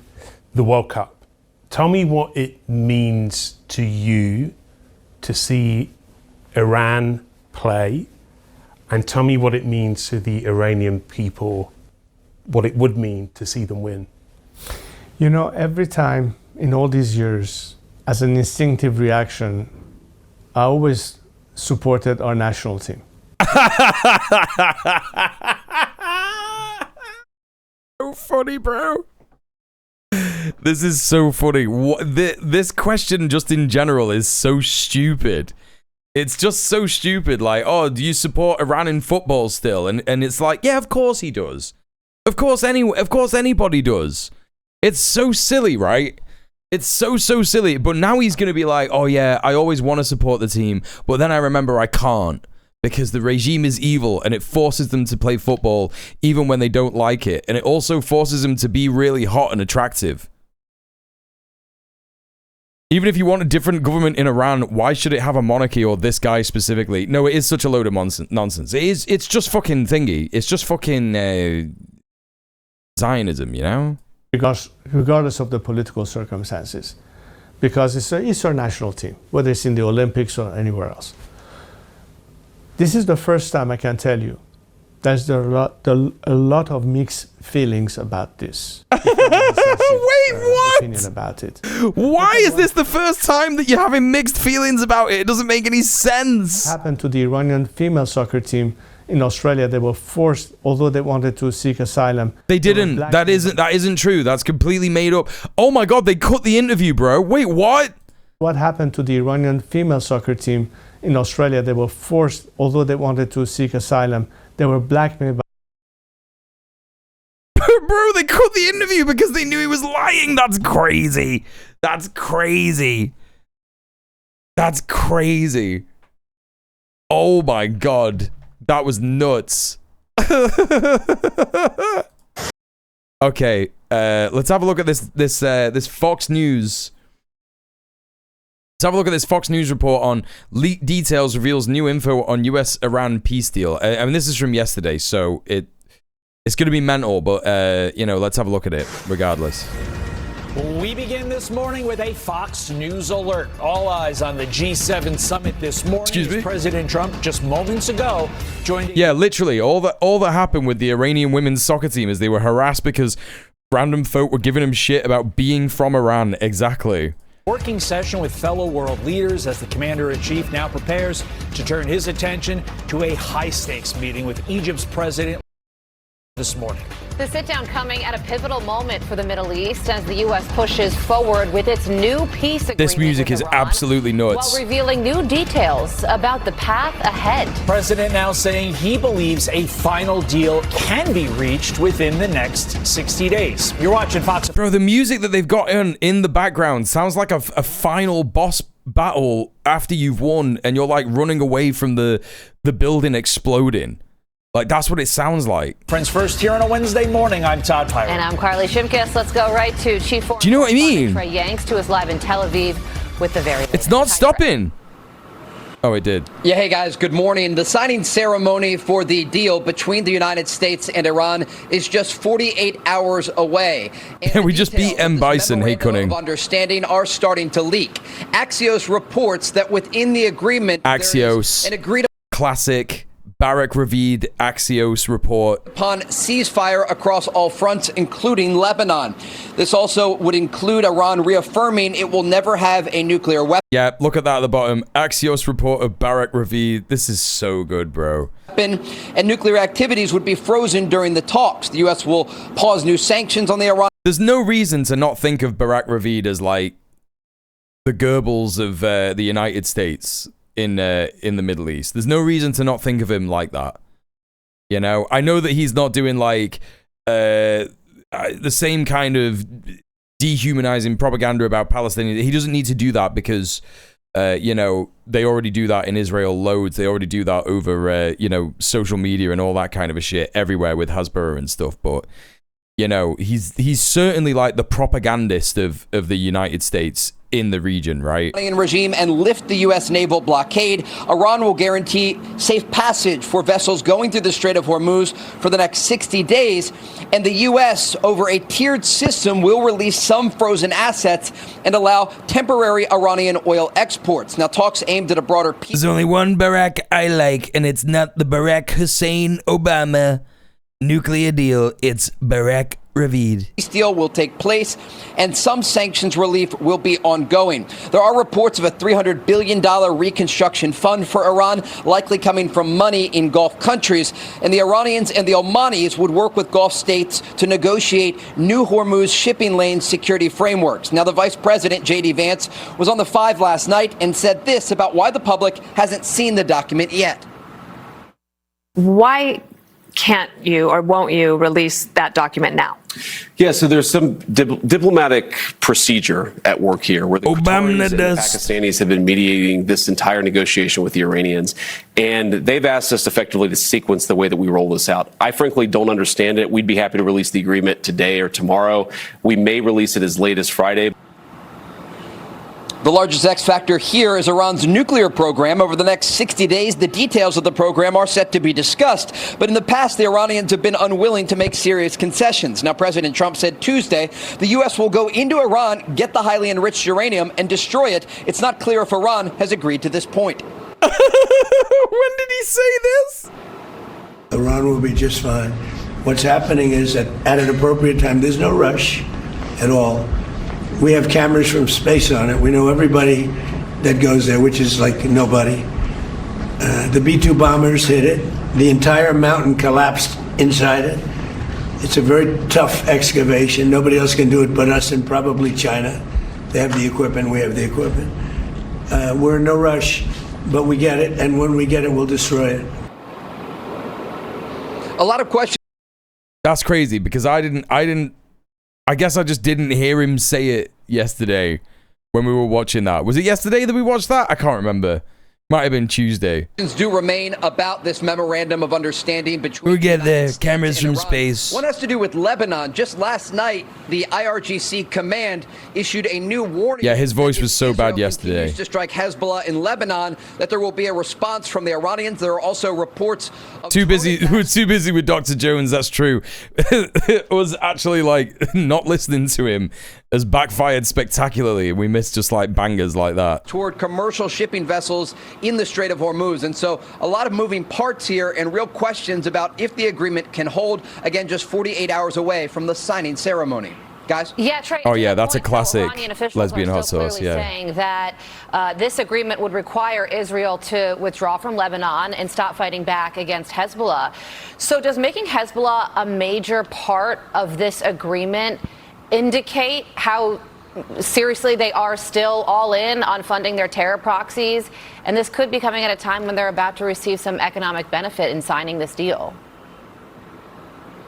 Yeah, absolutely. And when you enter into this new round of negotiations in a 60-day period, there are questions not just about Iran's nuclear program, but also about their support of regional proxies like the Houthis in Yemen and also Hezbollah in Lebanon, along with their expanding ballistic missile program. Despite the fact that many of the production lines were hit in U.S. and Israeli strikes during Operation Epic Fury, this is still a major concern for the region, not just U.S. ally Israel, but these Gulf countries that came under attack and also U.S. forces that were targeted by Iranian ballistic missiles. And so, chat, I think I'm going ADHD mental mode, but I'm going to do something. And it appears that U.S. officials have assurances from negotiators from Qatar and Pakistan about how this process will go. And we also know that technical details are being discussed today in Doha, Qatar, not only for the signing ceremony, but also the time frame to enter into these detailed discussions. Trey, there's a point in this reported deal that is not really being talked about, but I think our audience, considering we have a lot of parents and service members that watch our program, United States would withdraw its forces from the region within 30 days. What does that mean? I mean, we've been in the Middle East as the region for decades, if not more. So how far does that quote unquote region extend? Are we talking about our massive naval presence there being sort of pared down and brought further away from the strait, or is there something else I'm missing here? Here's what I understand about this line item within some of the agreement that was leaked to different media outlets overnight. According to these reports, U.S. forces would withdraw from the areas close to Iran 30 days after the final agreement is reached. And so we're still looking at a 90-day window for that. Now, if this takes place, it's not clear if the agreement is talking about just the forces that were deployed for Operation Epic Fury or all of the forces in the region. At this moment, according to our reporting, this would not include, for example, the U.S. Navy's Fifth Fleet in Bahrain or the U.S. forces that are normally stationed at the Al Udeid base in Qatar. But again, this is one of many questions that we have about the deal. And even once this framework is released, the Memorandum of Understanding, we still may not get those answers because, again, this is just the broader Memorandum of Understanding to enter into more detailed discussions. It is not the final deal between the United States and Iran. And whether we can get to that 90-day period remains to be seen. Yes, very much. All right, Trey Yang's live for us in Tel Aviv. Trey, thank you so much. Let's bring in former CIA station chief and Fox News contributor Dan Hoffman. Dan, thank you so much for joining us this morning. So this deal reportedly gives Iran upfront sanctions relief for oil sales. But a senior U.S. official told the Wall Street Journal that sustained relief would be tied to Iran's performance on U.S. demands regarding issues like opening the Strait of Hormuz and a nuclear program. Based off of what you know about this deal so far, do you think it's a good idea? Well, I think what we've got right now is not unconditional surrender. Remember, the president talked about that. I think what we have is an extension of the ceasefire and an opportunity to embark on negotiations for 60 days to get to a deal. But this isn't really a deal yet, even whatever is announced on Friday. And because we don't have the text of the deal that we expect to be seeing on Friday, there's been sort of a vacuum, I think, that has been filled with lots of speculation. I think one of the key things for us is, as the blockade is lifted and Iran is able to sell oil, how does Iran use the income? I don't expect it to be spent on hospitals and girls' schools. The intelligence community will be tracking the extent to which Iran seeks immediately to rearm and reconstitute their weapons of mass destruction. Also of concern, as you noted, is Hezbollah. When Hezbollah strikes Israel, that's designed to act as a spoiler and to create the opportunity for Iran to have a pretext like a new to withdraw from any deal that is made or to have greater leverage to get a better deal. So there are certainly a lot of concerns going forward, and I'm sure the president has received... Did you just hear that? Wait. It's talking about just the forces that were deployed for Operation Epic Fury. Chat, looks good, doesn't it? Looks good. Melpo's looking at it. Yeah, you are, aren't you? Hey? Oh, I think he wants a dinner. It looks proper, mate. Thank you very much. I'm going to change I'm going to move the lights a bit, I think. I'm going to have the lights. I'm going to have the lights a little bit different. I'm going to change them a tiny bit. You can't really see them where I want them to be. I'm going to change those. Or all of the forces in the region. At this moment, according to our reporting, this would not include, for example, the U.S. Navy's Fifth Fleet. Tiny bit because of the glare. Yeah. Forces that are normally stationed at the Al Udeid base in Qatar. Right, and then if I go on big mode, I just get rid of the Melpo cam.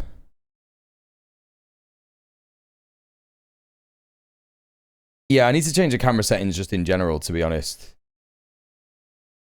Yeah.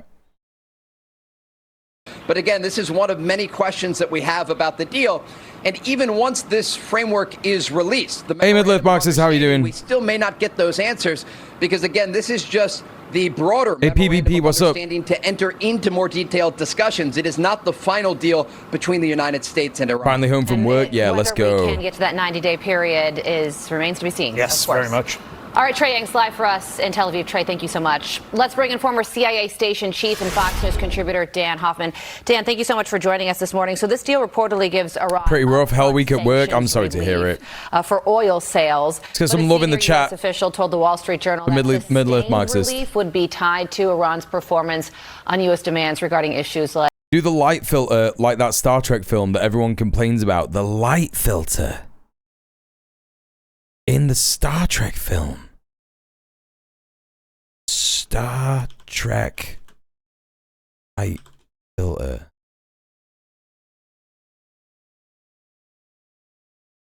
Spelled it wrong.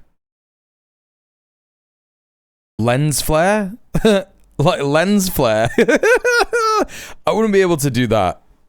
It would have to be way brighter to get lens flare. The J.J. Abrams lens flare shit, I know exactly what you mean now. Yeah, I know exactly what you mean now.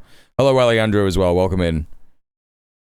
Weekend is here now. Short week this week. Let's go. Follow Stan. Welcome in as well. Everybody's popping in. More and more people popping in. It's crazy how this happens. Like opening this bisexual lighting, whatever it is that scares the chuds. Yeah, we should. I should do a bit of that. What you know about this deal so far, do you think it's a good idea? Wait, chat. I could do that as well. I could do that as well immediately. Well, I think what we've got right now is not unconditional surrender. Remember, the president talked about that. I think what we have is an extension of the ceasefire and an opportunity to embark on negotiations for 60 days to get to a deal. But this isn't really a deal yet, even whatever is announced on Friday. And because we don't have the text of the deal that we expect to be seeing on Friday, there's been sort of a vacuum, I think, that has been filled with lots of speculation. I think one of the key things for us is, as the blockade is lifted and Iran is able to sell oil, how does Iran use the income? I don't expect it to be spent on hospitals and girls' schools. The intelligence community will be tracking the extent to also, yeah, this is totally insane. This is totally, like, completely fucking insane because it's colonial thinking, right? It's like we should have a say on how Iran spends money that they make from the tolls of the Hormuz Strait. Like, why, bro? It's nothing to do with you, man. They're just desperate. But it's funny as hell because it's like, you're not gonna make any of this happen, man. Like, you aren't. You're done. It's over. It's finished, bro. Like, it is actually done. To say girls' school specifically is disgusting. Yes, absolutely. But it just doesn't have the weight that it used to have because it's like, what are you going to do, you fucking Mordor-looking ass? What are you going to do about it? You going to go to Iran yourself? Go on, bro. I'll watch. I'll watch you go to Iran yourself with a gun. Go on. That'll be funny as fuck, bro. Seeks immediately to rearm and reconstitute their weapons of mass destruction. Also of concern, as you noted, is Hezbollah. When Hezbollah strikes Israel, that's designed to act as a spoiler and create the opportunity for Iran to have a pretext to withdraw from any deal that is made or to have great... Oh, that's so funny. Yeah, it's Hezbollah that's doing that, not fucking Israel. Yeah. Yeah, you're so right, buddy. Yeah, that's so true, actually. Leverage to get a better deal. So there are certainly a lot of concerns going forward, and I'm sure the president is receiving daily... It's just nuts. It's just absolutely nuts. To know exactly how this is being... perceived, Iran's plans and intentions, the hardline IRGC regime inside Tehran. When it comes to the money, the vice president is on somewhat of a PR tour to explain exactly what the money does and does not do and where the money comes from. Let's listen to him. What? Not a single cent of American money goes to Iran. Not $300 billion, not $24 billion, not any of the money, the dollar figures that I've seen floating around. The agreement's actually very simple. It says, one, Iran can't have a nuclear weapon. Two, the Straits of Hormuz are open. And number three, there are all of these benefits contemplated that the Iranians can get if they behave, if they stop developing terrorism. If they don't do any of that stuff, they don't get anything. Okay, Dan, let's say Iran abides by every single one of these terms, which, of course, we well know is a very big if. They then get their investment. What happens, say, 5, 10, 15, 20 years down the line when we have no idea who's going to be in our White House? Who's to say that Iran can't restart its nuclear program, restart its ballistic missile program at that point? That's my main concern. Down the line, Dan. Yeah, President Trump, as a candidate, way back in 2016, was critical of the Obama administration and the JCPOA for giving Iran sanctions relief and then allowing sunset clauses on Iran's nuclear program and never dealing with Iran's ballistic missile program or their support to proxy terrorists. I think it's important to note that we have not... Shimon says, Manchester isn't that far away. If it weren't for my suspicion that British railway companies would require at least one of my organs as payment, I consider doing the trip. Yeah, don't worry about it. It's all good. It's too expensive. It's way too expensive to just be doing for a laugh. Really changed the regime, and there's no indication we've changed the regime's behavior. The Iran Revolutionary Guard Corps, led by General Vahidi right now, they have a lot of American blood on their hands, and their mission is to reduce or eliminate altogether U.S. influence in the Middle East. And so I would fully expect that any money that Iran is able to take in would be used to enable their weapons to be This is where Iran's frozen billions are coming from. Ooh, this is a nice graphic from Clash Report. Source from the Wall Street Journal. Okay.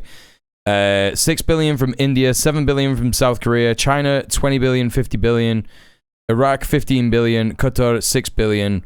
So US actions have frozen tens of billions in Iranian oil revenue abroad. Yeah, so this is it's all just money that just belongs to Iran, and we knew this anyway, right? Japan, the US, Oman, and Luxembourg, $300 billion, yeah. Makes sense. Yeah, you could just leave West Asia then, America. Constituted ballistic missiles, drones, potentially the nuclear program, and to do so clandestinely if needed. I can't find a charger for my bisexual light-in light chat. The question is whether we would want to do anything about it, whether we would have the capability. And in the near term, we've got 60 days right now where we will not launch military strikes on Iran, so that's a bit of leverage that we have given up. And then Iran probably assesses that heading into the midterms, the United States won't consider military. I'm loving this look. Yeah, it's good, isn't it? So for the near term, and I'm going to be able to mess around with the lighting as well this weekend. I'm very excited. At least we'll enter into these, I think, painstaking negotiations, and we'll have to see where they take us. Former CI Station Chief Dan Hoffman, we thank you so much for your time. Thank you for joining us. Thanks, Dan. Be sure to like and subscribe for all the Fox News latest on YouTube, and catch full shows streaming now on Fox One. On Fox One. Shut up. Right, let's have a look at this other stuff. What do we got here? Government of the Islamic Republic of Iran on Twitter. It's Masoud Pezeshkian talking about the text that has been signed by him and Donald Trump. Can't read it because it's in Farsi. But he says, this text is the reflection of the voice of a nation that did not trade its dignity and independence for any threat or pressure. What was recorded today was the result of national resilience, political rationality, and responsible diplomacy. Fuck yeah, bro. Could you imagine Western governments being this, like, normal? No, you can't. You can't, can you? Because they just aren't. Let's have a look at this. This is drop site news from yesterday. No, it isn't. No, we had a look at this yesterday. That's fine. We had a look at that already yesterday. Israeli military says 45 officers and soldiers have been wounded in fighting in southern Lebanon over the past 3 days as clashes with Hezbollah continue despite US-Iran agreement to halt military operations in Lebanon. The figures come after Hezbollah said Monday it repelled an Israeli advance near Kfar Tibnit and was continuing to engage Israeli armored tanks and Hamas forces with rockets and artillery. According to Israeli army, 30 Israeli officials and soldiers have been killed. See, you know, someone before was saying they're just like, you know, they're injuring people. No, they are murking off IOF soldiers. They're fucking murking them off, bro. So, and it'll be more than 30, because you know, according to the Israeli army, they're not gonna be releasing the correct figures. You know, let's take a look at this. Hezbollah operations in response to the violations of the ceasefire after monitoring a force composed of a bulldozer with 2 Merkava tanks advancing towards the border and crossing an area in the outskirts.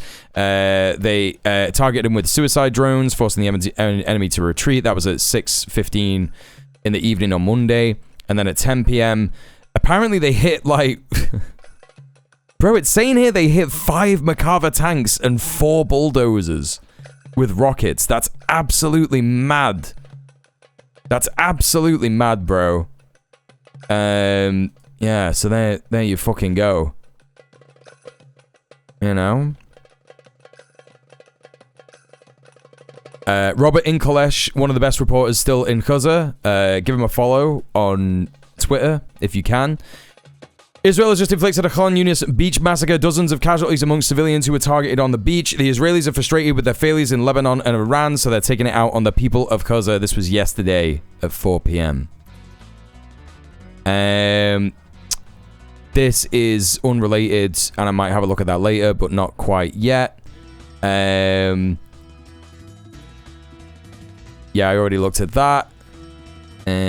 Clash Report. Yeah, this is a nice little edit from Clash Report. Let's take a little look at this. It doesn't really affect us. We have so much oil. We have tremendous oil and gas, much more than we need. We're now totally independent of the Middle East, and yet we are there to help. We don't have to be there. We don't need their oil. We don't need anything. Chat, like, think about how much he's like aged since these two videos were taken. They have. I'm going to get bad press. I know that. Now, if I did the opposite, if I went out and continued to bomb them for another 4, just bomb the hell out of them, I'd get bad press on that. No, there's nothing I can do. But what this does is it allows the ships to go. If we keep bombing, those ships won't be going. And you're talking about $500, $600, $700 million a day. It's a lot of money. A lot of money. That's why the world is okay. It's liquid. It's fine. Also, it's liquid. It's fine. Reserves in about 4 weeks. You know, there are reserves all over. Oh, here's the important bit. It's fine. Also, we run out of reserves in about 4 weeks. You know, there are reserves all over the world, and we would really run out. And there'll be a time when you wouldn't be able to get it, and you want to see. So that's the thing that we missed yesterday because of my bad performance. Yeah, because of how tired I was yesterday. You got Donald Trump out here being like, yeah, bro, we have actually, in fact, almost run out of our reserves. We almost ran out of our reserves, bro. So that would have been scary. He's admitting it. He's totally admitting it. Hey, Midwestern Cat Lady, how you doing? Yeah, insane stuff. You showed us the clip of it on Twitter at least. No. Oh no, yeah. I'm showing it you now, but like we watched this whole thing yesterday, right? We watched the whole G7 speech, and I just like I didn't realize the significance of him saying that because of my bad performance. There's the Arnold Bertrand China thing. Let's have a look at this. This is a 50-second video of Trump at Versailles. You've got Brigitte Macron at the back of him there. I don't know where Emmanuel is, but let's have a little look. Let's see what this is from The Guardian. It looks a bit funny. You signed the MOU? It's signed, yeah. It's signed. Signed it. Signed it. So good. It's signed, yeah. It's signed? I signed it in Versailles. Why did you sign it? Signed it in Versailles.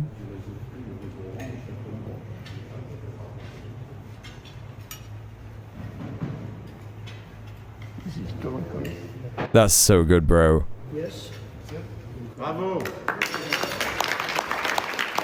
Like, does he understand how the art of the deal? Does he understand how what's the word? What's the word I'm looking for? Significant? Does he understand how significant it is that he's signing the defeat letter?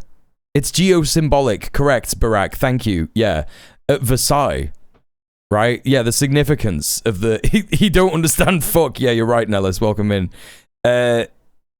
He's signing this defeat paper at Versailles, right?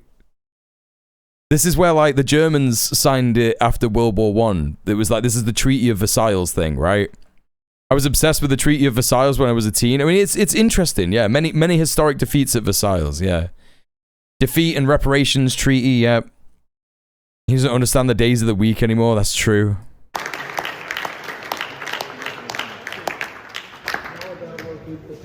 Ultimate humiliation where Germany took their L, yeah. It's not a good sign because it just means that in 5 years, America is going to go even more insane and then get fucking murked off again. I don't know. The Yanks are taking their L, yeah. 1919, anyone? The Germans also proclaimed the German Empire in 1871 in the Hall of Mirrors in the Palace of Versailles as well. That's funny as hell. You don't even pronounce the L's in Versailles. That's so true. Language joke. Very nice. We've got the wrap here with Sky News. Some breaking news. White House official says Trump has signed deal with Iran.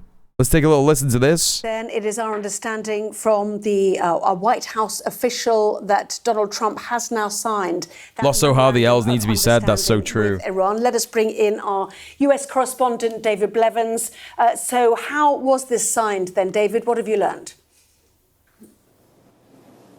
A deal signed electronically by the two presidents behind closed doors without any fanfare. How out of character is that for the president who went all the way to the Middle East for one day last October to be front and centre at the signing ceremony marking the end of the war in Gaza? How out of character for the president who often presents himself as the peacemaker in chief, the man who has ended multiple wars? Why keep this one at arm's length? And I think we know the answer. Now that we have the 14 points from the Memorandum of Understanding between the United States and Iran, because that document enormously contradicts what we heard from President Trump during his press conference at the end of the G7 summit. He claimed that this deal would end the war. Finally found it, chat. We're finally going to get the bisexual lighting that we've always wanted for the stream.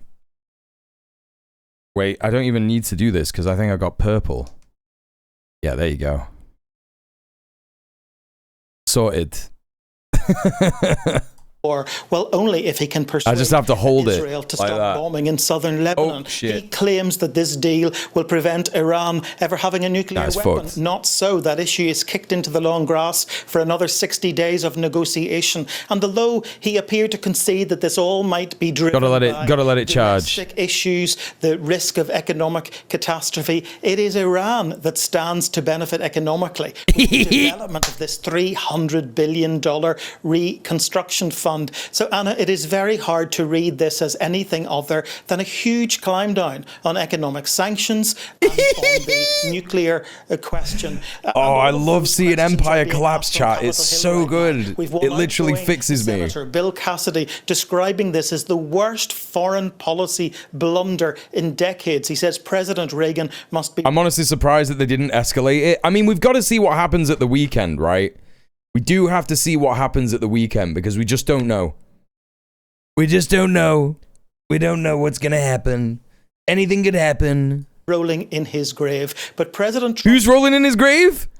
In decades, he says President Reagan must be rolling in his grave. Yes! He clearly decided that now that they have got this over the line, he can't afford to let it drift for a few days. If there is going to be some kind of event on Friday, it's going to be little more than window dressing because the deal is done.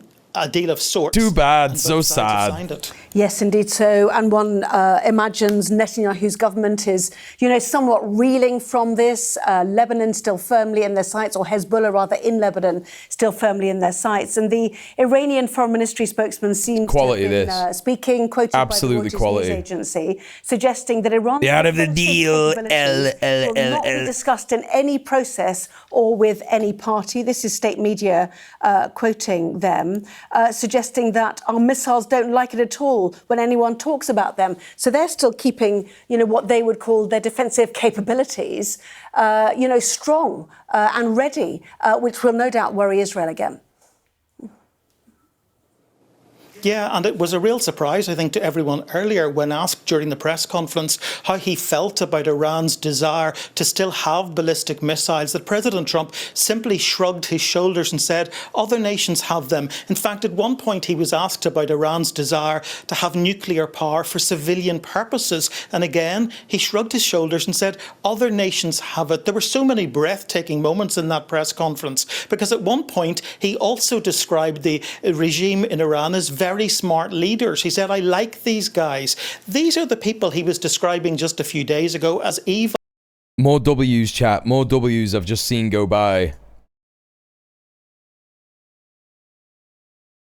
The Moog 4, the trial of the Moog 4 is going to a retrial because a jury in Birmingham has not convicted him on charges of criminal damage.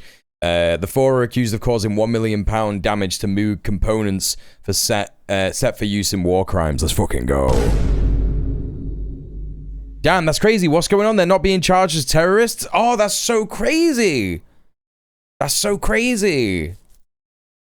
Oh, wow. I wonder why that is, chat. That's so weird. It's almost like there was a show trial that happened and it didn't, in fact, dissuade anyone from doing anything at all. Anyway.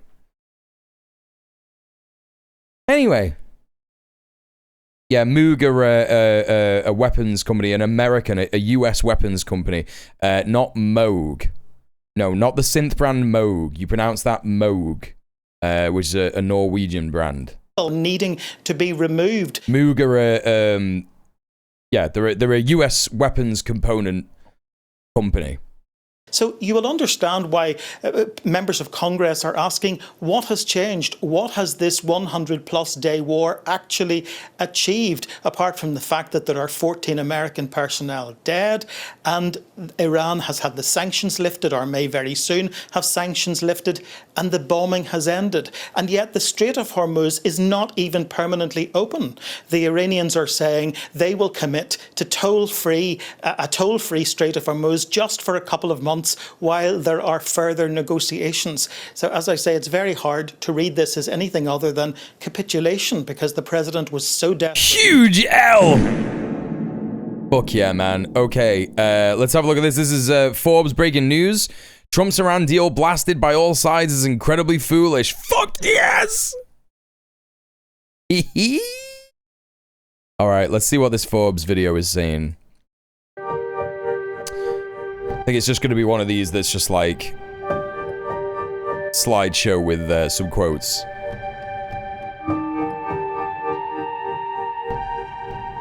He must be raging, yeah.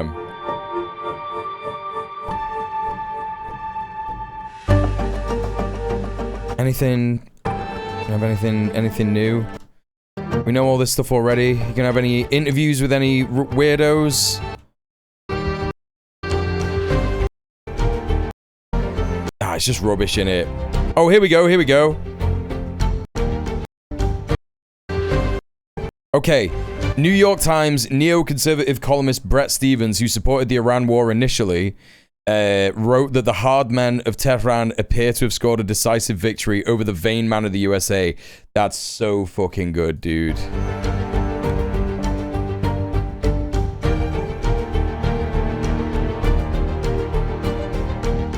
Iran is not going to Europe. An informed source told Al Mayadeen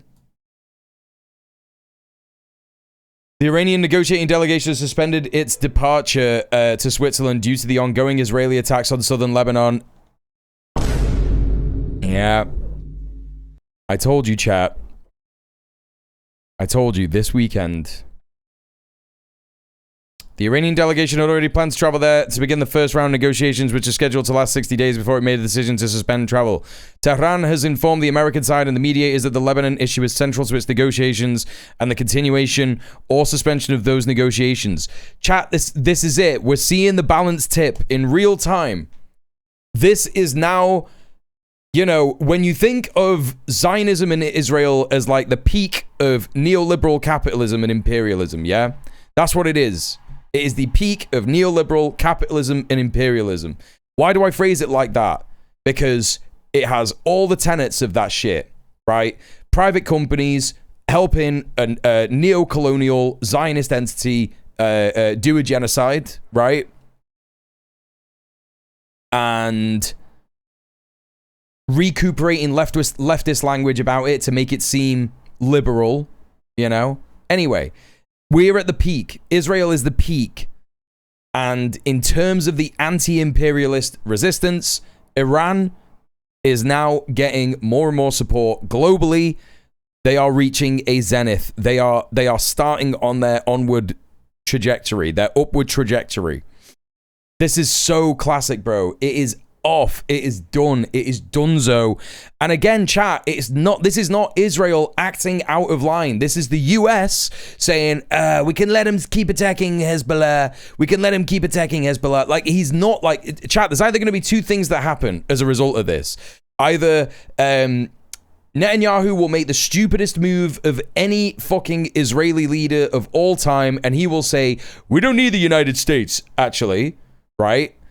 Which is not true, because they do. They need the United States in order to survive, right? And then Israel will be destroyed. Or Trump will actually say, you have to stop attack. Okay, it's serious now. You have to stop attacking Lebanon.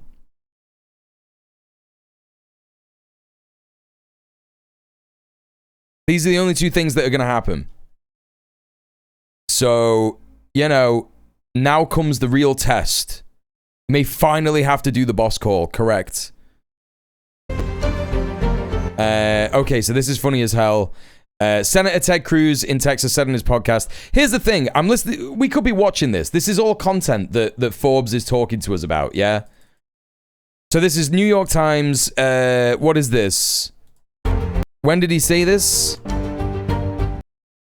Oh, he wrote in the New York Times. This is not like content. But Ted Cruz said on his podcast, it's an incredibly foolish idea. I didn't know that Ted Cruz had a podcast. Ted Cruz Iran deal. The verdict with Ted Cruz. Oh, that's so funny, dude. Okay. I guess we're going to be watching this. I guess we're going to be watching this crazy shit. Welcome. It is Verdict with Senator Ted Cruz. Ben Ferguson with you as well. And we've got a very big show for you as we're recording right now. You love to timestamp it, Senator, so I'm going to let you have the honors on that. But we get to talk about what's happened Let's go to the with toilet. this deal, and some of the understanding of what's in the deal has now come to light with Iran.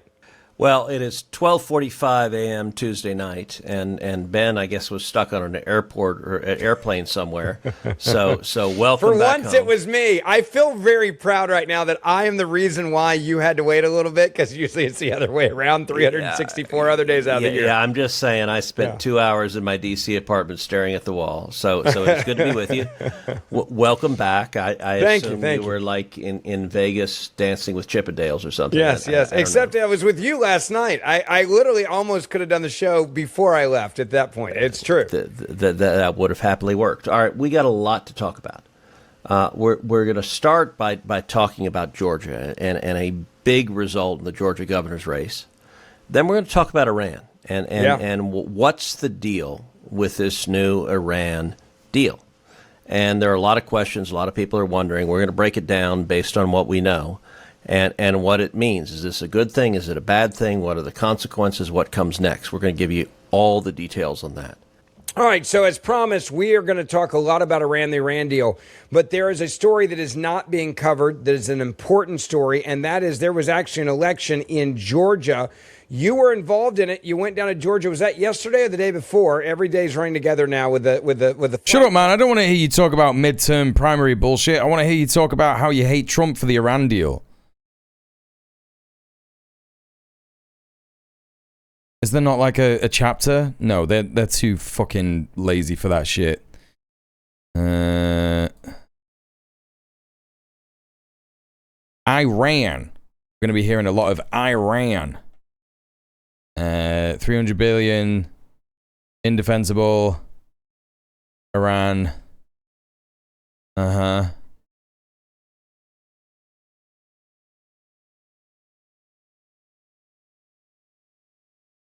As promised, we're going to talk about the Iran deal. Here we go. Oh, wait, that was Iran? Oh, let's get into Iran 1256. Okay, 1256. It's a battleground. So let's get into Iran. Iran. It was an election day. I was in D.C., and I was in Fox in the green room, and there was a lot of activity with this Iran deal. So Trump's shown his ass big time now. Signed the paper. Israel keeps acting up, so Iran says no ball. There is your power balance right there. Yeah, exactly. Doing a couple different shows, and everybody was trying to figure out, are we excited about the deal? Are we not? I had friends on TV that were saying they think this is not a great deal. I had friends on TV that said this is a great deal. Let's have a look at the oil prices, chat. Oh,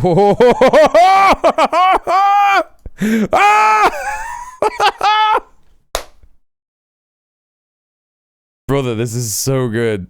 Oh, yes, bro. Yes, man. Fucking yes, man. I understand it. My whole life as like an adult, I never understood the economy, but then I became a leftist and I got it straight away. When war happened, things get expensive. That's how it works. So war bad. I already knew this. Not much has changed in my politics. Maybe this morning was the best possible moment to fill up your gas tank. Yeah, 100.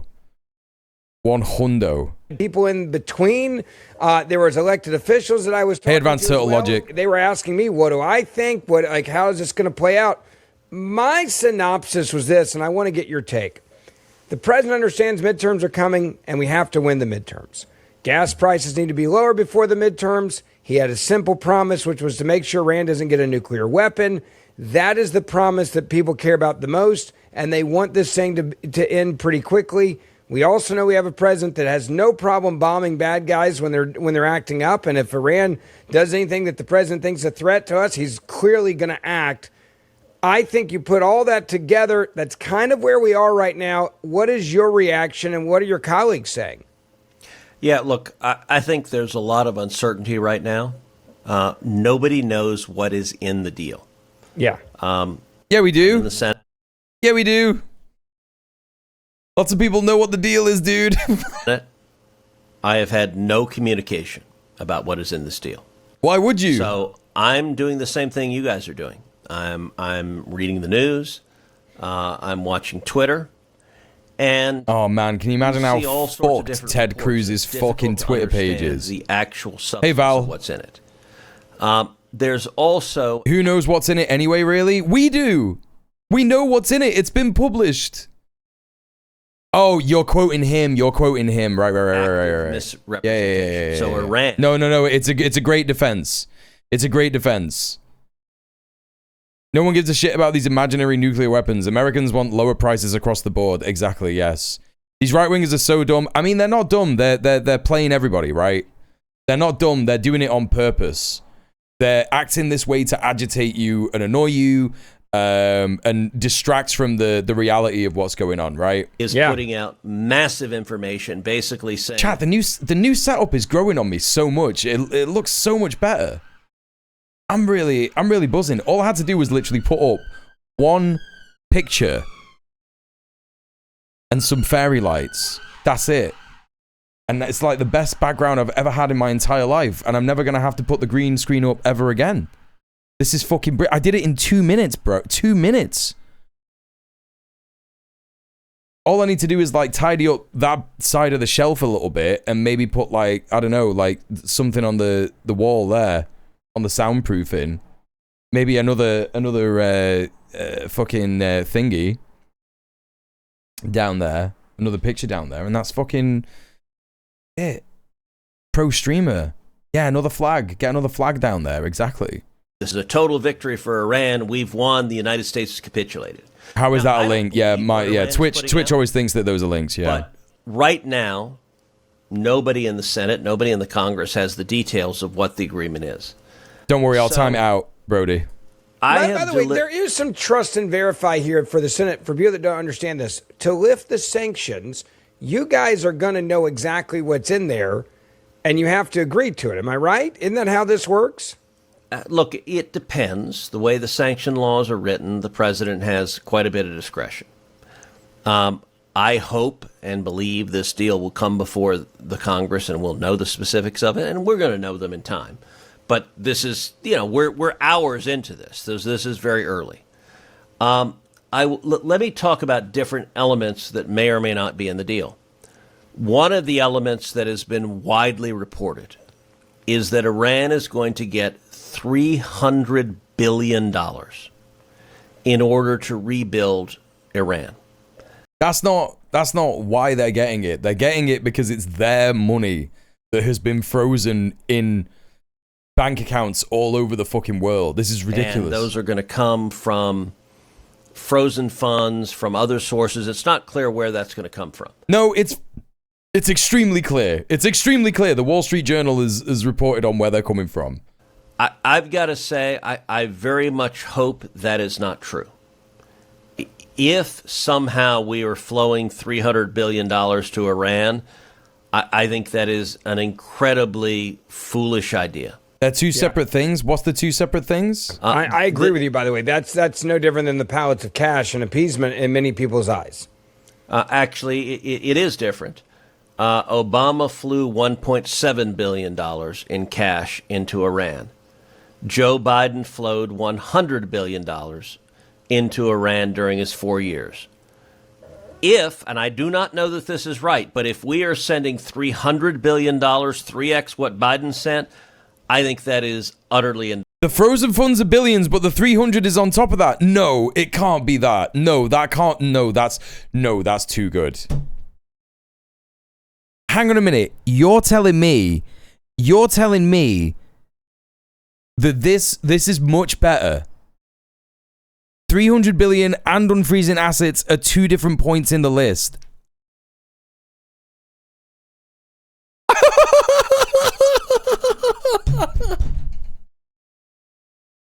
Oh, that's much more funny than I thought it was.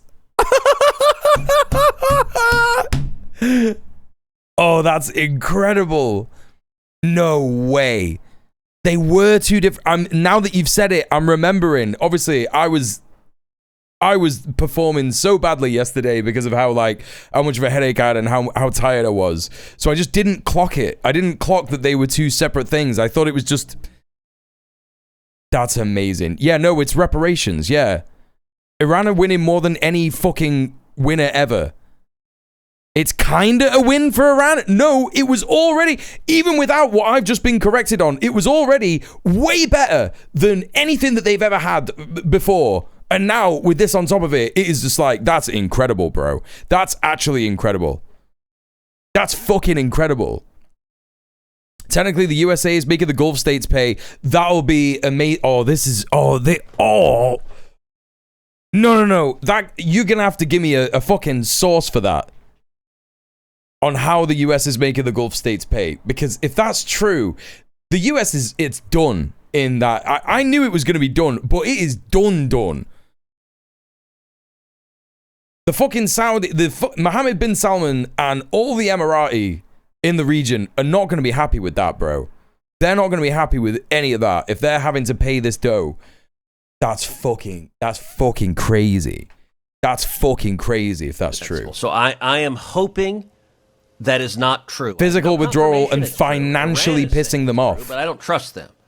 Yeah. There's just going to be a new order in the Swana region. There's going to be a totally new order in the Swana region.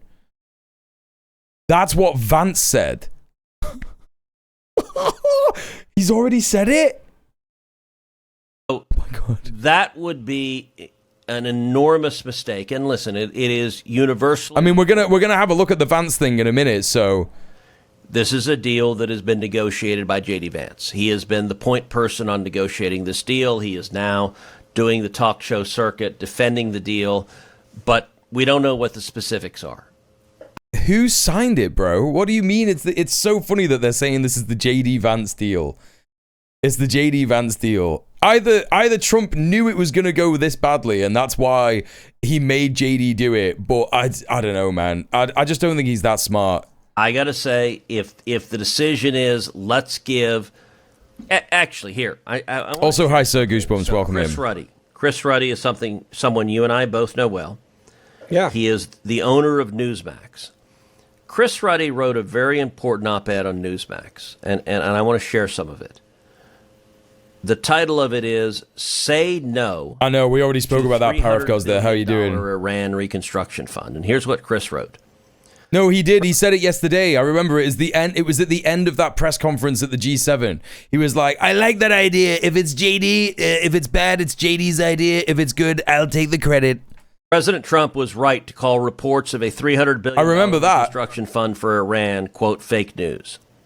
He should keep calling them that. Vance writes the US is arbitrary and Trump signs it. Yeah, but the important thing to remember is that this isn't the US's deal, right?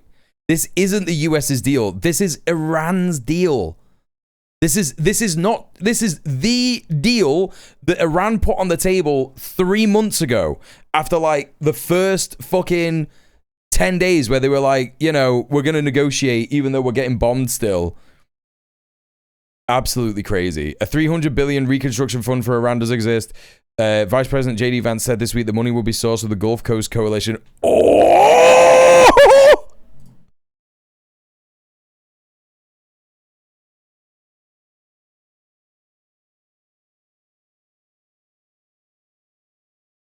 No way, bro.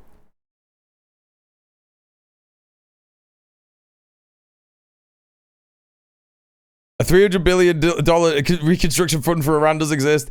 Vice President J.D. Vance said this week the money will be sourced. It's just right there. It's right there. It's right there. Oh my God. Oh my God. Oh my God. Oh my God. Oh my God. Oh my God. Buried and impossible to revive under another name. Vice President J. It's over, chat. The Middle East is being freed as we speak. J.D. Vance has sought to reassure skeptics about the plan. Quote, the Iranians are not receiving... No. I mean, I've got to stand confident in my analysis. I was right, chat. It's over. It's over. I'm still surprised, but like, do you remember what I was saying? I was like, even like when we were looking at the scale of the damage that was initially done by Iran at the start of the fucking war, we were sat here saying, and it wasn't just me, it was all the other fucking analysts, all the other fucking people who were looking at this stuff, and we were saying, yeah, it's pretty much done. It's pretty much done. The US is done. They can't recover from this. It's over. And also Israel is probably going to be over as well. Right? I just kind of can't believe it still.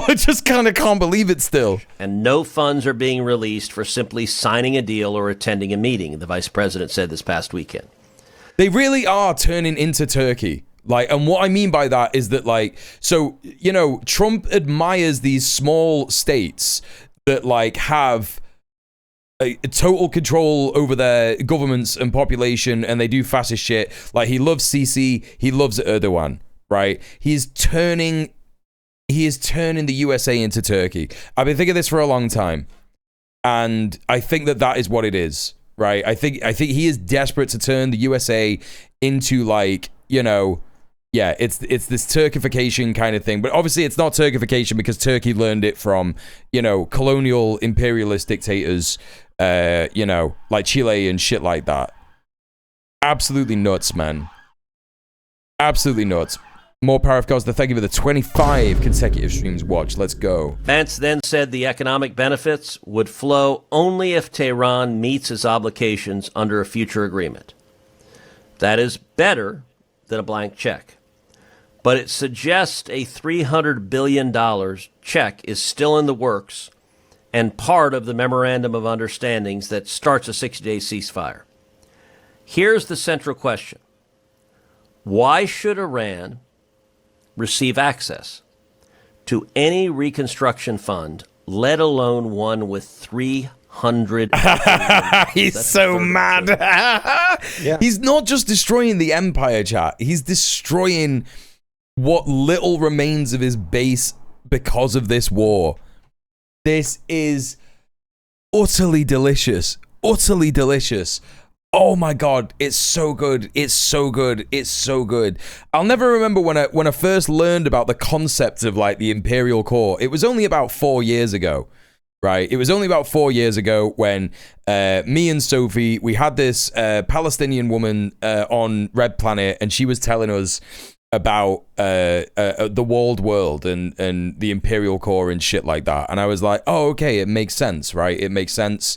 And I think that Sophie had mentioned it like a little bit before then, you know, on a few different occasions to me when we were just chatting as friends.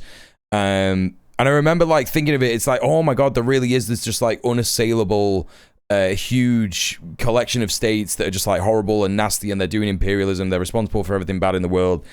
And I, like, when I learned about that, I was like, yeah, man, that shit's gonna come down, like, maybe 50 years after I die, right? But chat, it happened within 5 years.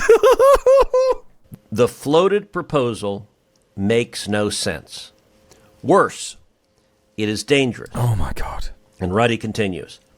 It would reward... Bad Cuban news if you haven't already covered it. That is a Reuters... that is a Reuters link. Cuba's prime minister on Thursday presented lawmakers with sweeping measures backed by the Communist Party and former leader Raul Castro that privatize a vast swath of its socialist economy in a bid to survive punishing U.S. sanctions. Measures which still await vote approval from the National Assembly. It's awaiting a vote of approval. I don't think this is... Yeah, I'm not sure about that. Hello, Krill. How are you doing? Welcome in. For a maniacal regime, not for... I mean, like, I'm not saying that, like, you know, Cuba's going to be fine. like, if the USA does withdraw, right? If the USA does withdraw, and all of that is done, right, and the empire is over, and all this shit, and everything that fucking Iran wants happens, it is going to be bad news for Cuba, and I do know that. That is the truth. It's bad news for the entirety of Latin America, and I genuinely don't know how it's going to go. So yeah, that's the thing that we do have to be aware of. Yeah, I do think that the US will move on to Cuba. They want a quick win in Cuba, right? So they'll probably try and do the same thing that they did in Venezuela, and they'll do some kind of a regime change or something like that. Yeah. I don't know. Hello, Sean. How are you doing? It's good to see you. Welcome in. I am stinky. It is pretty fucking warm.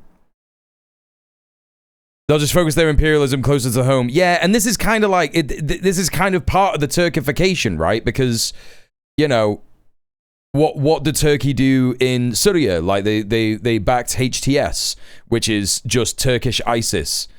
So, you know, they are doing like close to home imperialism kind of thing.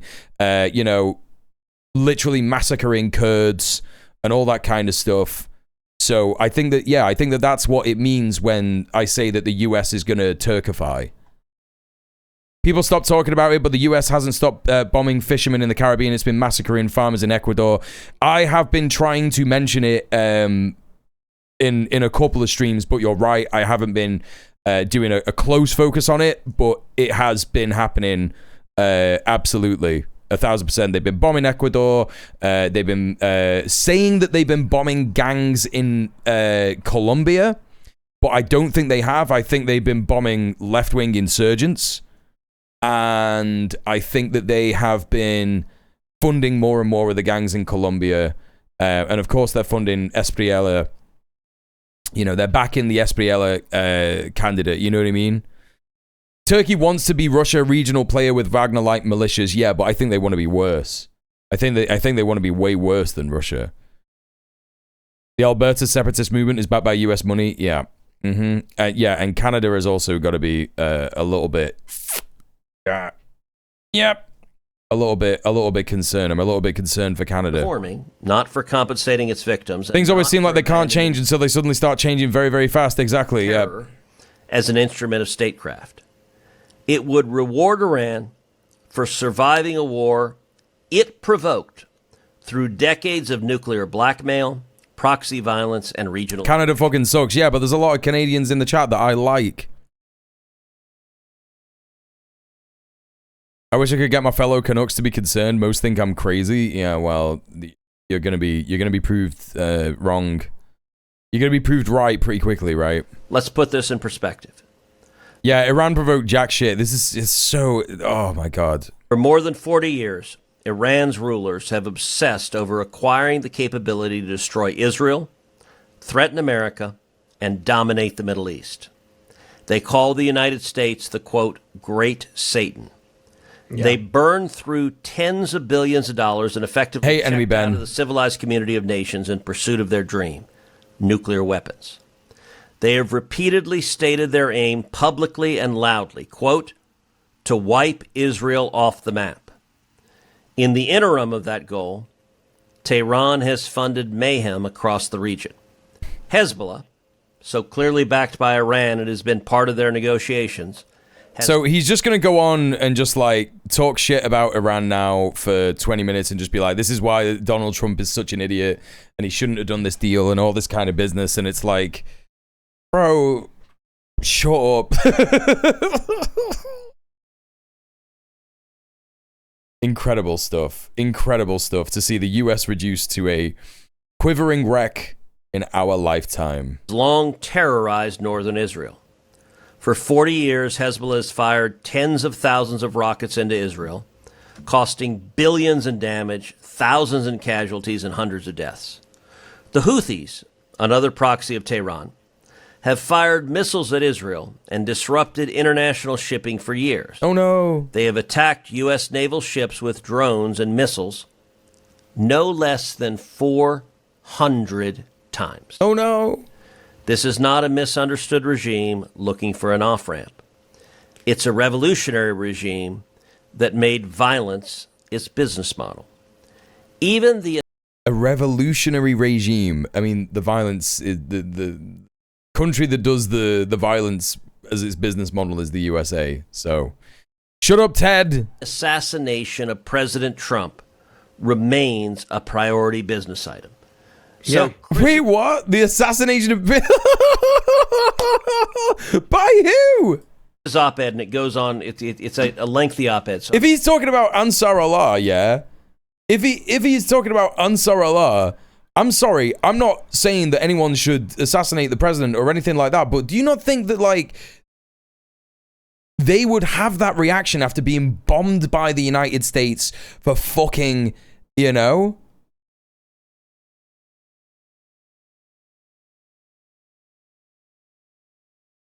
What was it, like 5 years or something? Now they get to dominate the region without nukes. They get to still make nukes. Yeah, but they won't, Susie. They've not made nukes for 47 years, and they're not going to start now, you know? I'm not going to read the rest of it. But it makes the powerful case. I very much hope the reports that $300 billion are going to flow to Iran, I hope those are false. And I don't know that they're true. I have no basis to believe they're true. But I got to say, sending $300 billion to theocratic lunatics who want to murder us is not a good idea. I am very He's much so mad. This is so good. Information, and that is not part of the deal. Yeah, but it is. So now what, bro? And I want you to listen to President Trump discussing where things stand at the G7. Here, give a listen. It's a very important document, and unlike Obama, who could have destroyed the Middle East with a horrible JCPOA, it is the worst agreement. That was a road to a nuclear weapon. Mine is a wall against a nuclear weapon. I mean, I see these people say, but we already had one. That was the worst. He paid a fortune for it. We paid nothing. We don't pay. There was some statement, we're going to spend $300 billion. No, we're not. We're allowed to go and invest if we wanted to someday in the future. We have no option. Ted Cruz is so funny. He's like, he would never die. He would never lie. You know? One of the tenets of the agreement is that they could continue to make nukes if they want. I don't think that that's true, Susie. In the agreement, it says that Iran commits to not make a nuclear weapon. You might be thinking of nuclear power plants, because that's what they've said that they would do. But they certainly have still committed to not make a nuclear weapon. Like, they are standing by the fatwa issued by Khomeini. Was it Khomeini or Khamenei who did that? I can't remember. Was it the first revolutionary Ayatollah or the second? Whatsoever. It could be that Iran will turn out to be successful when they have oil. But hey, Kairos the second, yeah. We left a week ago. No, the thing is, Susie, is that all of the liberal media and all of the right-wing media, yeah, is talking about how Iran are going to make a nuclear weapon. And it doesn't mean that they're gonna. Like, they're just criticizing Donald Trump. They're just being like, oh no, Trump didn't do enough. He's not got the enriched uranium. Now they're going to make a nuclear weapon. It's all lies. They're not going to make a nuclear weapon. It's not going to happen. Everybody, please go show some love to Kairos Rev, by the way. Another great leftist streamer. I hope you're doing well, my friend. Just left. Before the last two attacks, it would have taken them 20 years to rebuild Iran. So, but I'll go over the document with the media in a couple of days. Now, the president there is saying he'll go over it with the media. He'll be transparent. He's going to read it, but he says that 300 is not there.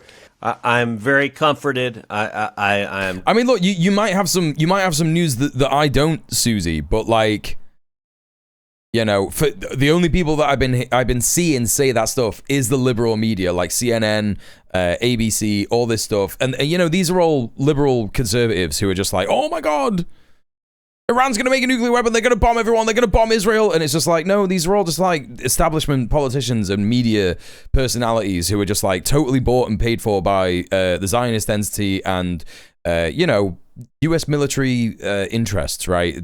Iran are never going to make a nuclear weapon. I genuinely believe that they won't. It's literally been 47 years. They haven't made a nuclear weapon. I just don't think they're going to turn around and do one now. Especially when they prove that they don't need one to repel the biggest fucking military in the world outside of China, because I think that China might actually be the biggest military in the world now. Is saying that, you know, he is. Just, right it wouldn't to make say sense. that. Doesn't make sense. It's why. Look, I am withholding judgment until I actually see the details. The reporters are all like, "Oh, don't you want to say something about this?" And I'm like, "Look, until I know what the agreement is, I'm not going to comment without basis. We're saying the reporting. What I can say without equivocation is that giving $300 billion to Iran is a spectacularly bad idea.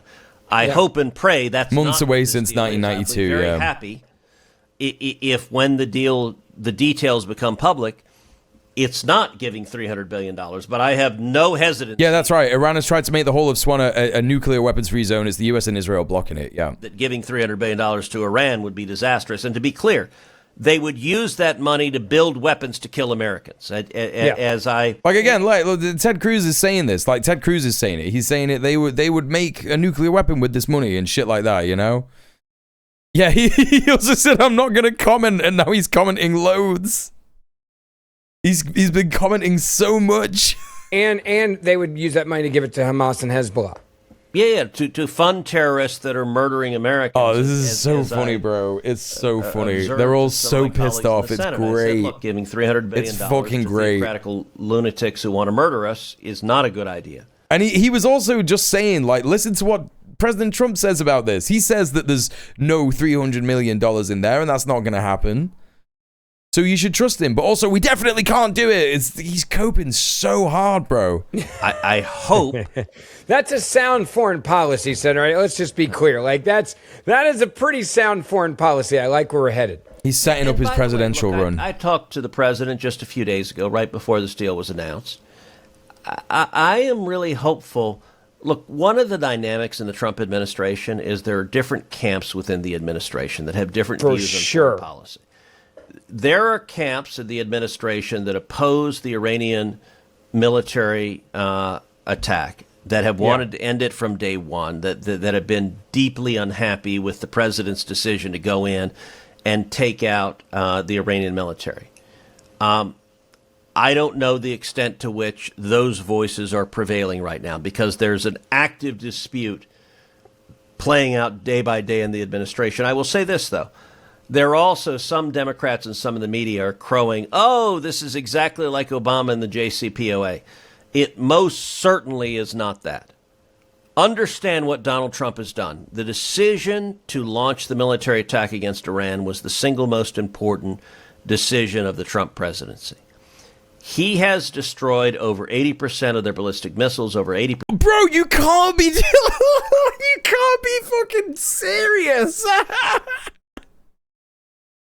If he had done this, why has he just said he's going to give him $300 billion?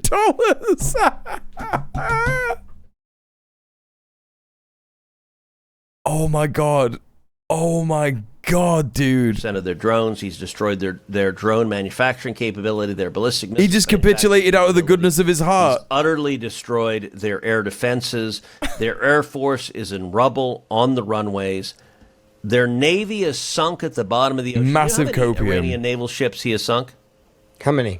161. That's a... Okay, well, the other day he said 159, so there's an inconsistent number thing happening here, isn't there, Ted? What? It is the largest... He's playing the Trump greatest hits for him, yeah. Wow. The Iranian military has been destroyed. And by the way, the Ayatollah is dead. Many of the mullahs are dead. Many of the senior leaders of the IRGC is dead. So under any measure, they're... No, they're not. If that was true, why would he be doing this, bro? It's so stupid. It's so stupid. If he doesn't like this, right? If he doesn't like it, the deal, why is he still defending him? It's so bizarre. This is just like the reality coming up against the propagandized cognitive fucking dissonance shit. He's experiencing cognitive dissonance.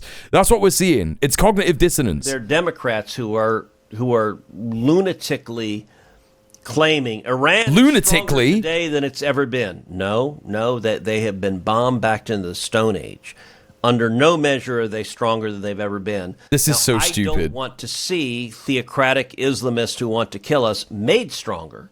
So if this deal is giving them $300 billion... We've destroyed everything, but for some reason we can't approach their coast. We can't go within 1,000 kilometers of Iran. I hope that is not the case. We've really had to tell Israel to stop attacking Lebanon because they just, I don't know, it's just like magic. They're just able to shoot missiles from somewhere. But the sort of cute talking... They're trying to circle the square of Trump do bad thing, but also Trump infallible. Yes, correct. Just like Obama is absurd and false. The Obama-Iran nuclear deal was designed to inevitably lead... And he's repeating himself like Trump does again now. Like, he's also doing the same thing. We don't need to watch the rest of this. I just wanted to see what Ted Cruz was saying. Let's go on down this list of Forbes breaking news of who is upset with Trump because of this. So that's the Ted Cruz. Former Vice President Mike Pence in an interview with CNN. That's going to be funny. That's going to be funny, isn't it? I wonder if that's like, if I could get that in the sidebar. Top Iranian negotiation claims flag of what? Victory with US deal. That's 2 hours ago on Fox. That's a picture of Ghalibaf. 35 minutes ago, Iran's crackdown never stopped. It's so good. It is so good just seeing all the desperation of the media here, trying to figure out what to actually say about this. A record of America's failure on CNN. Is it going to be this? Iran emboldened. Moments after Trump officially signed the 14-point agreement with Iran, Iran's chief negotiator called the deal a, quote, record of America's failure. Iran... No, that's not the... Let's go to CNN's channel.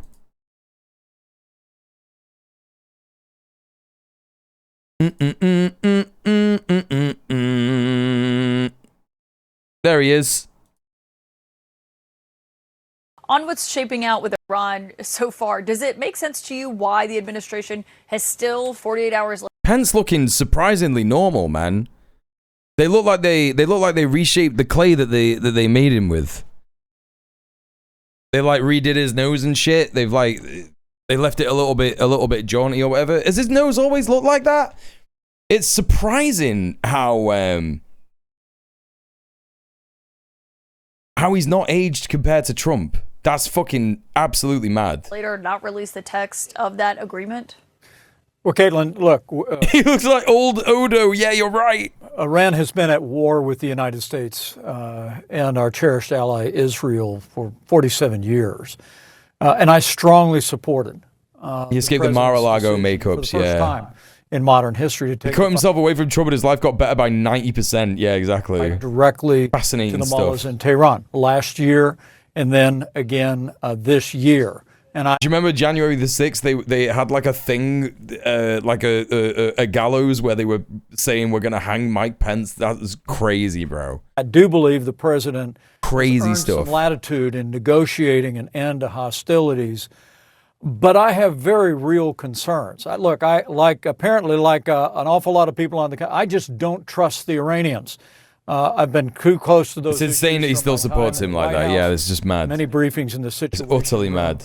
As well as my years on the Foreign Affairs Committee in the House. So, I mean, the Iranians, particularly with regard to their nuclear ambition, have essentially a legacy of lies. They lied their way through the Obama-Iran nuclear deal. We tore that up during the Trump-Pence years. Joe Biden returned to the politics of appeasement.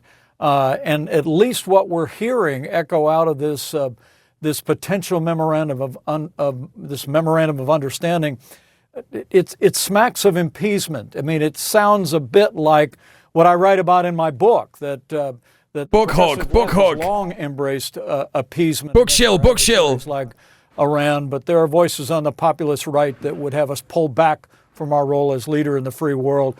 I don't think this is the time. Tim's could put him up as VP in a couple of cycles. Yeah. For appeasement. Of course he's got a book. Why else would he show his face? That's it. Yeah. Stand firm on the fundamental elements that Iran has to dismantle and abandon its nuclear program, dismantle its ballistic missile program, renounce the support of terrorist organizations, and restore freedom of navigation in the Strait of Hormuz.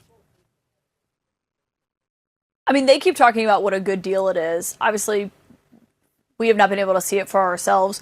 Do you agree with I mean, you know the president really well. Do you agree with David Urban that if it really was a good deal, the president would stay around to sign it himself publicly and pass out pens like he does with so many executive orders on a daily basis? I'd like to see us be at a place where the president would do just that. And that we would see people in both political parties in this country cheer it on. But incredible. Look, at least what we're hearing about. Incredible. I mean, think about it. The language that has come out, and you're closer to sources there in Geneva than the rest of us. But the language that has come out, there's no mention of dismantling the nuclear program or the ballistic missile program. There's no commitment to ending support for Hamas, Hezbollah, or other terrorist organizations. But in contrast to that, there is immediate sanctions relief from the moment the MOU is signed. I mean, that could be upwards to $3 billion a month into the coffers of the Iranian regime. There's a pledge of $100 billion in Iranian frozen assets being freed up. At least some of the language that's leaked that would be released even before a final deal is struck in the event of progress. And then finally, a bit off topic. Did you cover Labour meeting with ex-AFD head Nazi? Oh, what's her face? They met with her? No, I didn't cover that. But we could cover that in a bit when we get on to, we can, when we get on to British politics again. The polls are going to close in Makerfield in 15 minutes, chat. So, we're trundling nicely towards getting into British Makerfield stuff.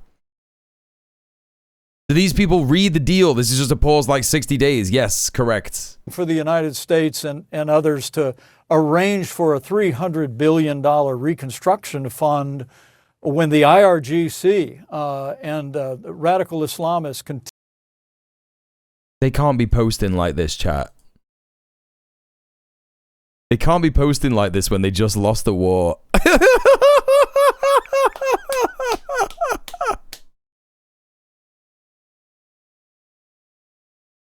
This is so funny, dude. That's so funny.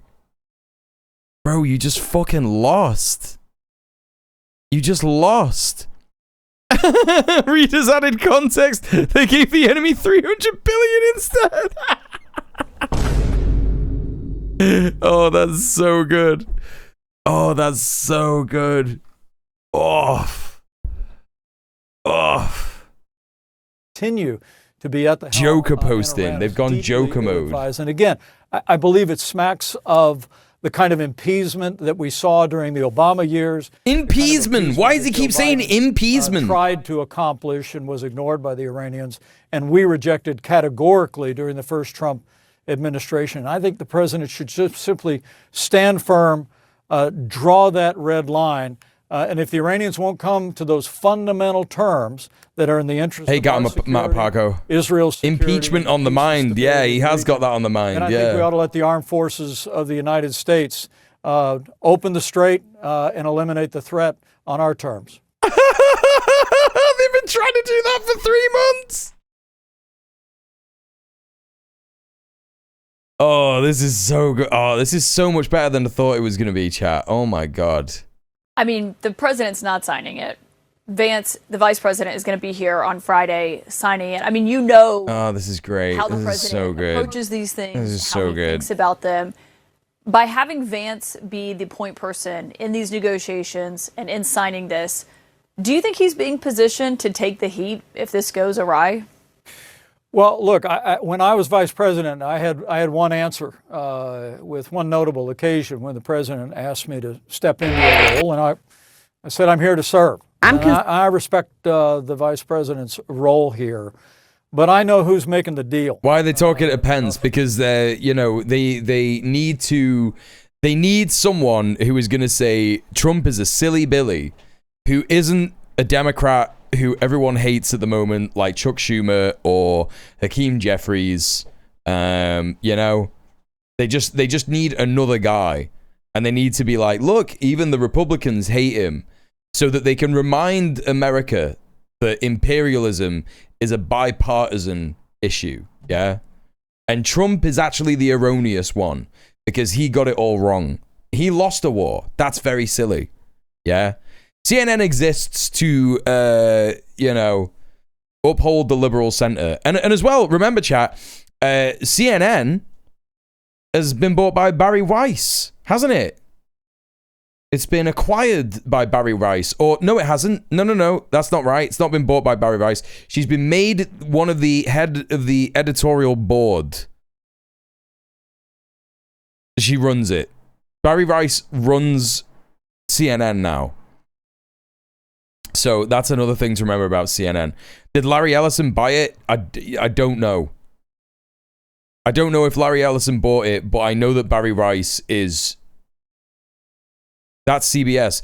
No. Yeah, she's the head editor of CBS. She's also... Listen, this is... Did you all miss this? How did you all miss this? I'm a fucking Britbonger.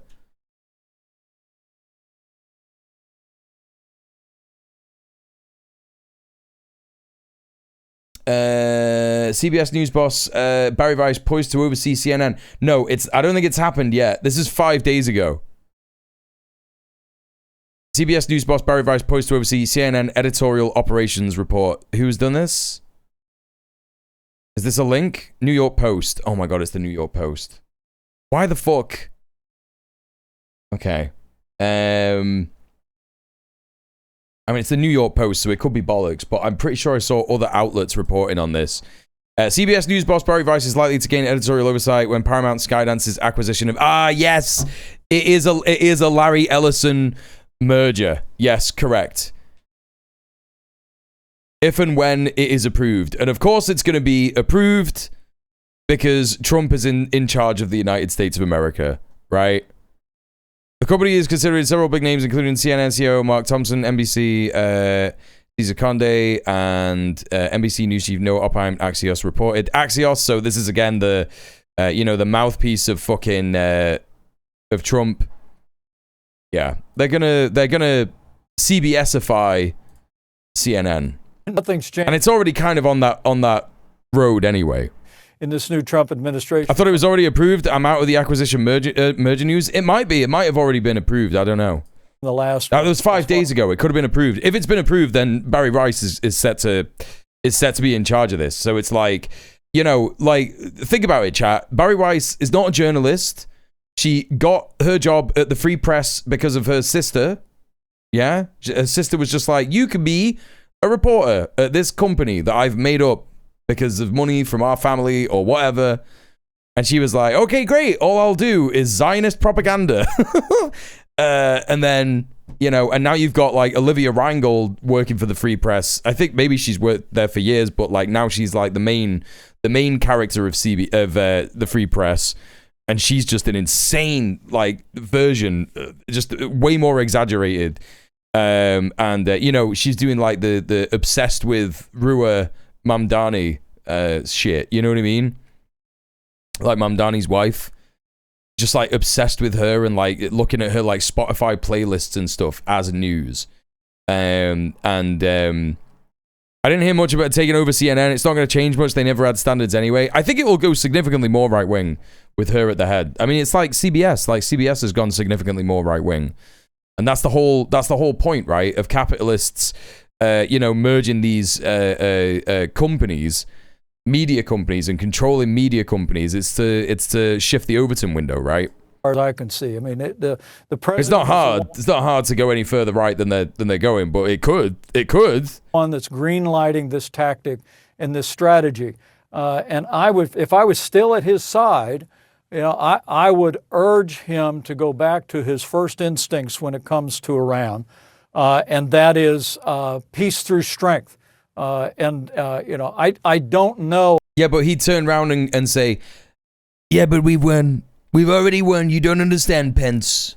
How? This is why he got rid of him, because he was a voice of reason. We're going to have greater leverage over what remains of that terrorist regime in Iran after we go into another 60 days or more. This is also Erdogan and Orban getting all the media to far-right regime ones. Yes, correct. Yes. Stand firm, and quite frankly, Pence sucks, but he's normal-ish. Yeah. Iran Hey, is bright not person. convinced that they are defeated and need to come to the table and yield on those points, then we ought to allow the armed forces of the United States and our ally Israel to convince them. So, I mean, pretty bluntly, it sounds like you think, from what we know so far, this is a mistake. Oh, yeah, and when I say a voice of reason for Mike Pence, I don't mean that he's, like, got good politics. I mean that he probably just observes reality in the same way. No. Yeah, we're not saying that, Atomic, right? Yeah, he's a fucking psycho-fascist, but, like, in terms of existing in reality, he would probably be sat there going, like, you know, he can see colors and shapes. He's sat here being the big balls now, being like, yeah, I would have told Trump to get back in there. No, he wouldn't. It's me, Krill, thank you so much for the £6.66. Let's go. Thanks for the money. Thank you very much. Donating a number that scares poor pants. Poor pants. Thank you very much, Krill, for the £6.66. Thank you for subbing off Twitch and supporting the stream. Chat, I've been live for about 4 hours and 20 minutes. Please consider tipping. We're so close to hitting the no goal. Yes? Look, we only need £13.34. You could do a 1312 dono alert in the chat, which of course stands for ACAB. And you all know what that means, don't you? All cats are beautiful. And you could make that alert happen with your 1312, and we would hit the dono goal for the night. Of course, I'm going on for 12 hours tonight, straight through till 5 a.m. till we get the results of the Makerfield by-election. So consider that when you think about your dono. And also consider helping me pay the rent and Melpo as well. There he is. There he is. By the Trump administration. Well, hello, Pitsy. Welcome in. It's bigger than a mistake. I mean, when the president took that historic step to strike those nuclear facilities last year, this is the first time in 47 years that an American president had taken the fight directly to the mullahs in Tehran. And America was safer as a result. And the fact that he tried diplomacy for the following year to begin to make progress, and then finally recognized that we just got to take the fight to them, launched Operation Epic Fury. Our military responded brilliantly. But in this moment, the posture that we're getting from the Iranians, but my concern is what appears to be leaking out, these immediate concessions, particularly sanctions waivers right out of the gate that would essentially be a lifeline to the Iranian regime, I think is ill-advised. We ought to keep the pressure on, keep the blockade on, and if need be, let our armed forces get back to work. Oh, it's so funny. It's so funny. I agree with Pence. I think this should happen. I think this incredibly stupid idea should happen. I agree. Collapse the Republican Party. Yes, this is how this should happen. Well, I mean, I think that's a good point in terms of, I mean, the administration keeps saying that it's performance-based, that sanctions. The world is running out of oil. What planet are you on? Yeah. Maybe getting their assets unfrozen. None of them could just say that this was a massive fuck-up. Yeah, it's so funny. But when you were in office with the president, your administration, the Trump-Pence administration, criticized the Obama-era nuclear deal for unfreezing $50 billion in Iranian assets. I mean, if what happens here, and they get 6 times that amount, plus potentially $100 billion. He hates it. He hates it so much. $100 billion and funds that are being unfrozen. I mean, do you think that's a defensible position for this Trump administration? Well, it's whether it's a defensible position or not, it is the wrong position. I mean, to throw a lifeline to the Iranian regime when they are weaker and more isolated than they have. Trump should send 1 soldier into the Strait of Hormuz every hour until Iran surrenders. That's what they're saying. That's basically what they're saying. Been in history, I think would be a historic error. We have an opportunity right now. Oh, it's so good. Continue to this is great. Just through the blockade or through additional use of force. My man is just like, yeah, man, let's hit him with an arm that we don't have. Yeah? Let's hit him with an arm that we don't have. Absolutely incredible shit, bro. The skies over Israel are incredibly funny shit. What else do we have? Eric Erickson reposted a video compilation of Trump bashing the Obama era deal. Tommy Vieira said the outcome has left Israel completely isolated. Senator Chris Murphy told reporters about the deal that is a pretty simple transaction. We're paying Iran billions to reopen the Strait period. Steve Bannon said on his podcast, we can't get in the business of giving these guys all the money and giving them access. This is so good. Oh, that is so good. Lindsey Graham said he was pleased the Strait of Hormuz would have opened, but he said he'd be watching closely. Whatever, man. Oh, this is so fucking good, dude. All of my least favorite people are mad, and I'm happy about that. Yeah. Just send in SEAL Team 6. That'll do it. That'll do it. Oh, God. Absolutely brilliant. Oh, that's so good. Okay. Let's have a look at this. Netanyahu defies US-Iran deal, vows to keep Israeli troops in southern Lebanon. This'll go well. Are now clear. No incoming missiles, no sirens blaring thanks to the US-Iran deal. That's not true. No, you're in Ramallah. Oh, she's talking about Iranian. She's talking about Iranian missiles. Ramallah. Oh, Jesus Christ, that's so stupid. There okay, are whatever. no celebrations in Israel, and it's not just because the government is against any deal with Iran. For one, Israel was shut out of the negotiations. The deal also ends the war in Lebanon, something Israel outright rejects. Its forces now occupy 20% of the country, demolishing entire villages in the south. Chat, what's that? You're seeing Israel destroy loads of solar panels? No. This is wrong. This is just wrong. No. These are actually coal fire generators disguised as solar panels. And Israel is the greenest army in the entire world. That's what you have to remember, yeah? That's what you have to remember. And Prime Minister Benjamin It's not true that this is happening. Don't believe your lying eyes, because that's what the terrorists want. Will not withdraw from Lebanon or abandon the occupation there in Syria. They were Hamas bunkers. They were terrorist solar panels. I want to make it clear. They were Hezbollah bunkers. Security zones for as long as necessary to protect our country. Washington. That's so good. Oh, that's so good. He's looking unwell. Syria or Gaza. I want to make it clear. We will remain in these security zones for as long as necessary to protect our country. Washington Incredible. is unhappy, and Donald Trump is not mincing his words. I've had a great relationship with Bibi, but now Bibi has to be more responsible with respect to Lebanon. But Netanyahu's position appeases his base and diffuses political backlash and buys him valuable time. Iran and the U.S. will have at least 60 days to reach a final deal. That's plenty of time for Israel to manage this crisis and try and decouple the Iran and Lebanese tracks. Yeah, security zones, it's the territory of a sovereign nation. Yeah, classic Israel. Try and corner the weak Lebanese government into a deal. Iran says Lebanon is a red line. World leaders have welcomed the U.S.-Iran deal. They too say calm must be established in Lebanon. Derailing the Iran deal will impact the world economy and global food security. The U.S. and other countries have plenty of leverage to keep Israel in check. The coming weeks will reveal if they're willing to use it. Incredible stuff. Incredible stuff. Let's have a look at this press release from JD Vance. I'm going to go warm up some food real quick. I'll be back in a tick. Chat. It would be super neat to come back to the dono goal being filled.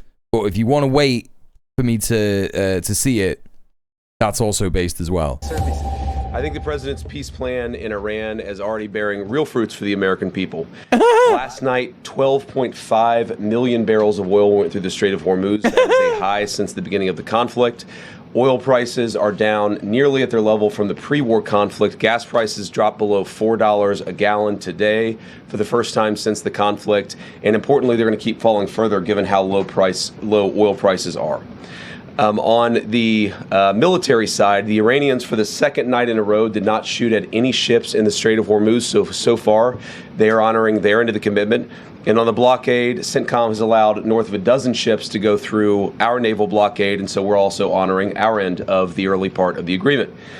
On the military side, a couple of things that are still true and will be true whether the Iranians comply with the rest of the deal or not. Number one, their nuclear program has been completely destroyed. Their capacity for enrichment, the facilities at which they were using to develop enrichment and develop a potential nuclear weapon, those facilities are still destroyed. Their conventional military is still destroyed. Their capacity to threaten their neighbors is still largely gone. And now we see whether they are willing to comply with the next step of the president's peace plan. As you all know, the part of the peace plan, the part of this MOU that I think have been most misrepresented by certain parts of the media is the idea that the Iranians get all these benefits. You will hear things about $300 billion or $24 billion or this or that number of money or amount of money. And the simple fact is that the only way the Iranians get any of those resources, not a single penny, by the way, from the United States of America under any circumstances, but the only way that they would ever get any benefit of the bargain is if they comply fully and change their behavior. And so you really have a win-win situation for the United States of America. If the Iranians don't change their behavior, their military and their nuclear program is still destroyed.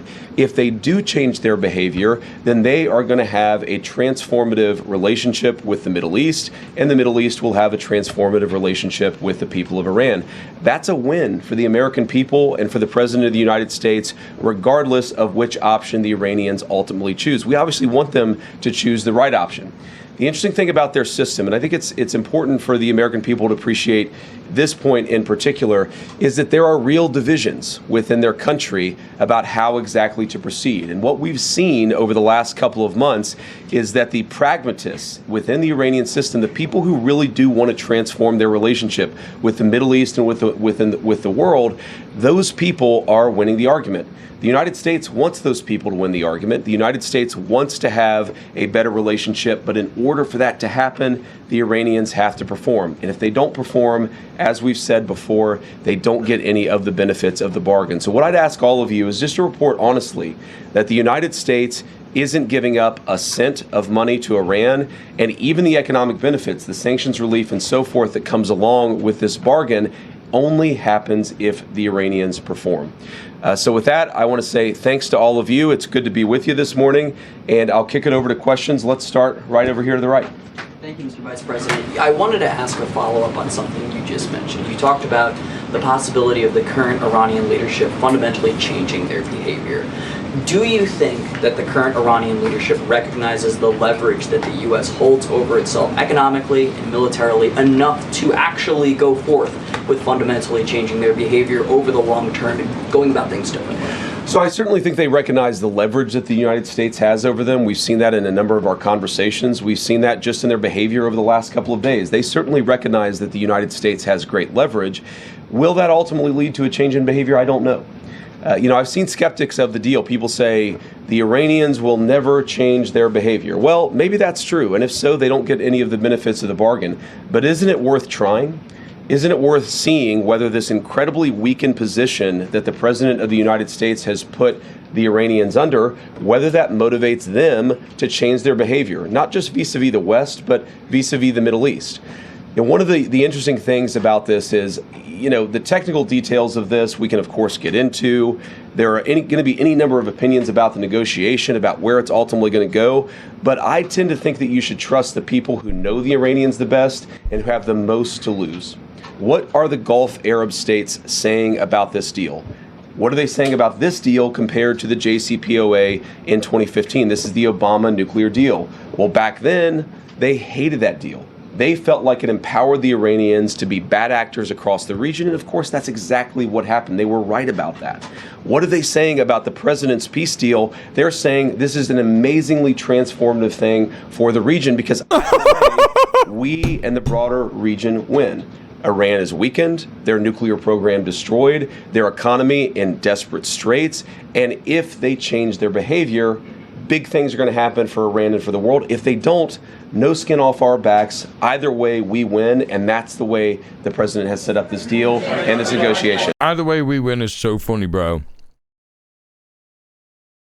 Now, the war itself will cost the USA billions. Oil price and food issues are going to continue, and cost the working class. Yeah. Vice President, thank you, Mr. Vice President. Just a quick housekeeping question, which I think you answered in your topper. But did the 60-day period officially begin yesterday? I would say the 60-day period officially started today. It was signed late, and it may have even been signed technically, you know, because of the time shift. I think it's signed technically today, Iran time. So yes, the deal started yesterday. We're going to start the 60-day clock today. Go ahead. Can you help us understand President Trump's shift on his stance for Iran's ballistic missile program? Initially, it was a key objective to dismantle it. Yesterday, he said it would only be fair if they had some, if the countries around Iran also had some. So when and why did that change? And will the final agreement have any restrictions on these missiles? So we destroyed a substantial number of their ballistic missiles and their ballistic missile launchers themselves. It's not just the bullets, but it's the actual gun. And that's what we were extremely effective at in destroying during the last 3 months of the campaign. All the president said yesterday is that, of course, countries don't give up the right of self-defense.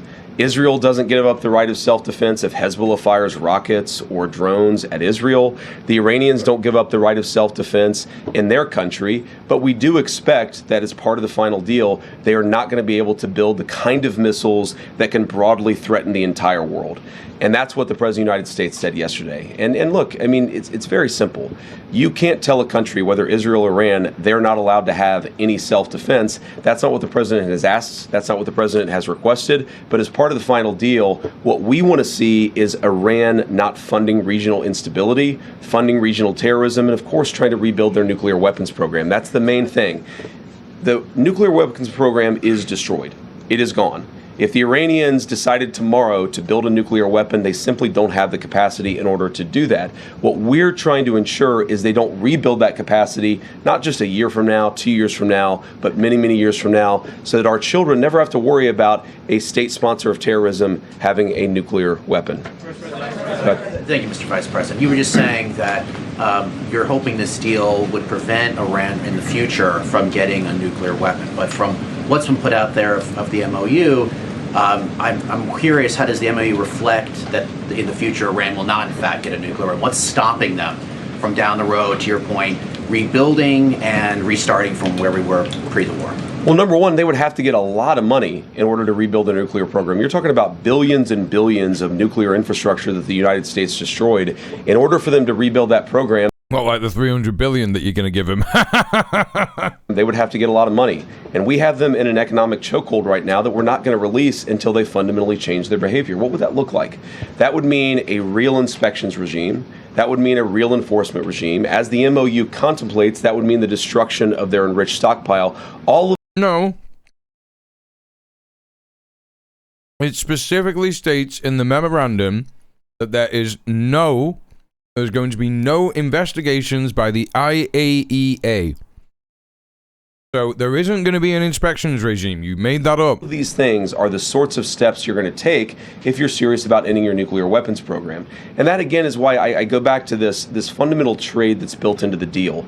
They need money to do anything. Their economy is in absolute dire straits. But in order for them to get any integration into the world economy, they're going to have to show us and verify for us that they are changing their behavior. And that's why the deal is set up in the way that it is. Go ahead. President Trump said yesterday that he was going to blame you if the talks with Iran go sideways. Are you worried that he's going to make you the fall guy? No, not at all. I mean, I think the president was joking. But listen to that fucking noise he makes, chat. He goes, Are you worried that he's going to make you the fall guy? No, not at all. I mean, the president was joking. He is. As he often does. But he is worried. Look, the entire team has worked very well on this, and we've got this thing to a very good place for the American people. Now, I have seen some progressive criticisms of me personally saying, what experience does the Vice President of the United States have with hostile, high-stakes negotiations? And I would point those progressive critics to the fact that just 2 days ago, I spent over an hour on The View. So I actually have great experience.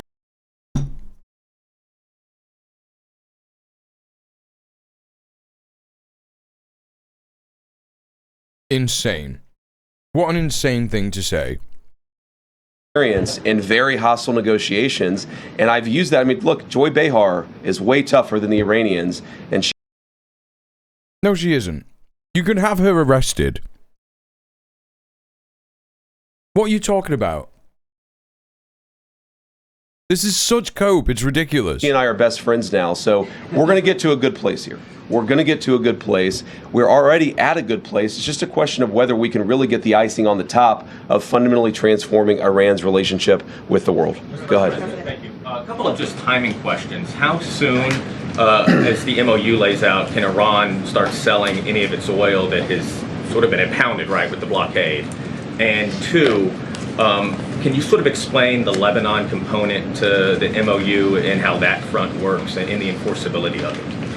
Yeah, so the Lebanon component, this is about regional peace, right? This is about regional peace. And what that means is we expect Hezbollah is not going to be firing rockets and firing drones at the Israelis. And we also expect that the Israelis are not going to be going wild in Lebanon, right? Both sides have to honor their end of the deal. Now, as you guys know, sometimes these ceasefires are a little messy. The President of the United States said this a couple of weeks ago, that a ceasefire in that region just means they're shooting a little bit less at each other than they were before. What you've seen is radical progress in Lebanon, less shooting, less firing, but you're still going to have these little flare-ups from time to time, and that's just the sort of thing that we're going to have to manage through the diplomatic process. Secretary Rubio's been sort of the person on point.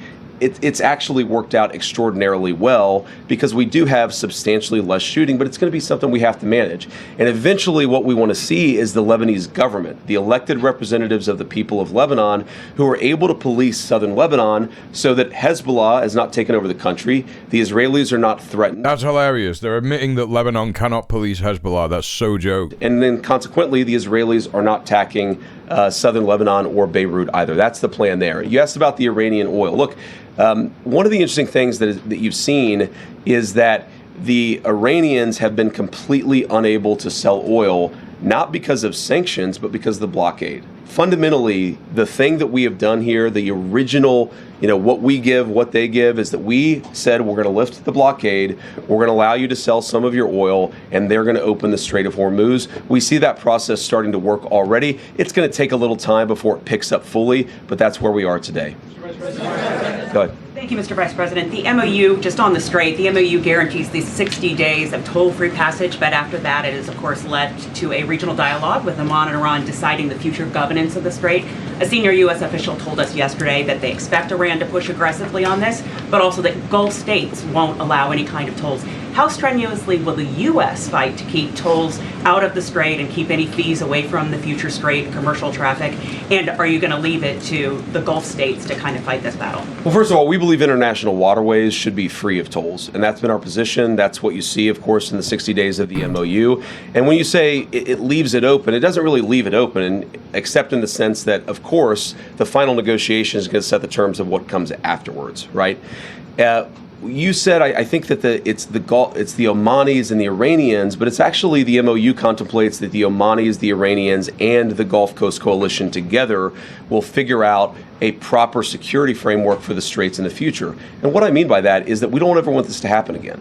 Right? That's not about tolling. That's about ensuring this is all such incredible cope. It's ridiculous. Used as a choke point for the global economy ever again. It's frankly not what the Iranians want. It's not what the Omanis want. It's not what the GCC wants either. So what we're going to do, of course, working with our allies in the region, is to ensure that that is reflected in the final deal. And if that's not reflected in the final deal, there's not going to be a final deal. And that is, I keep coming back to this fundamental structural point of this negotiation, which is that we have all the cards. If the Iranians want the benefits of the bargain, they have to give us the things that are necessary to get those benefits. They got all the cards, chat. That's what he's saying. Thank you, Mr. Vice President. We'll do both. Okay. Which one? Both you guys. There's one in the white and then one in, orange, I think. What about the pink? I'm sorry? Okay. Maybe I'm colorblind. It looks more orange to me. I don't want to have a debate about that. Hey, Emily, how you doing? You go first, and then in front He's of you. Matt Hancock coded. Who's Matt Hancock? Thank you, Mr. Vice President. How does the points about granting some immediate waivers on sanctions, especially from the Treasury Department, how does that They're playing poker with a Uno deck, yeah. Agreement Review Act? And are you planning on briefing Congress on this portion? Yeah, so I talked to James Braid, our head of OLA. We do plan to brief Congress very soon. I believe that they got the formal copy of the signed document this morning, and if not... Mango is so good, chat. Holy shit. We are planning a briefing. I believe right now the House is out of session, the Senate is in session, though maybe I've reversed that. But we're going to ensure that the team briefs Congress and, of course, answers their questions. We've been doing that he was talking to a number of people in Congress just over the last week. We'll keep on Tory Health Secretary during COVID, I won't say exactly when that will be because it depends a little bit about anyone on I'm a Celeb. That's not that Your weird. point about the sanctions is I'll go back to what I said earlier, which is really the choke point on Iranian oil was never the sanctions. He sat down weird in the House of Commons weirdly. Yes, correct. To the Iranians, he did do the that. Iranians didn't see that as a concession to them because what prevented them from selling oil was not the sanctions. They were selling plenty of oil without any discount because the sanctions were just fundamentally ineffective at that point. What the sanctions did do is move the Iranian financial system to sort of the shadow banking system. So by lifting the blockade, that's the significant thing that has shadow changed. bank him. And by lifting the sanctions, we're actually going to be able to see a little bit where their financial system actually shadow bank him, receives money. That's a real benefit to the American people, and that's really the only thing that has changed by the change in sanctions.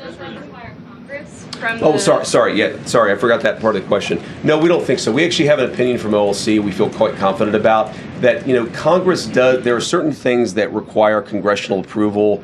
There are certain things that don't require congressional approval. We feel quite confident that we can temporarily lift those sanctions without going to Congress and seeking their approval on that. Apparently, there's been reports coming out of Israel that Iran is already funneling oil money to Hezbollah even before. And how exactly is the U.S. looking at this? If we're talking about behavior on part of Iran, October 7th happened, and if there's concern that perhaps Hezbollah could end up doing some sort of attack on that scale. Oh, that's so fucking funny, man. That's so joke. Israel is saying that Iran is already using all of this money that they magically already got somehow from the memorandum of understanding that isn't even it's not even been solidified, and they've not even agreed to do the things that are in the understanding at this stage. It's just a 60-day ceasefire thing, right? And it's not even really a ceasefire. This thing that hasn't happened yet. The Israelis are saying that there's already going to be another October the 7th already. Then, how exactly are we talking about? How are you going to prevent October the 7th too? Scale attack that actually could happen. Are we waiting for that type of attack? I mean, what exactly is a scale here? Sorry, you said what exactly is a scale? Well, I mean, what type of attack would it take to actually get a reaction from the United States to say, okay, now we're actually going to start dropping bombs on Iran for having bad behavior? This is an insane question. Any attack, whatever its scale, is unacceptable under this agreement. Now, you asked the question saying that oil money was flowing to Hezbollah before the MOU was signed. And it's one of the reasons why we are actually engaged in this process is to ensure that... What if there was an October the 7th every year? Exactly. So it's interesting where people will say that the MOU is bad because the MOU produces consequences that were actually happening well before the MOU was signed.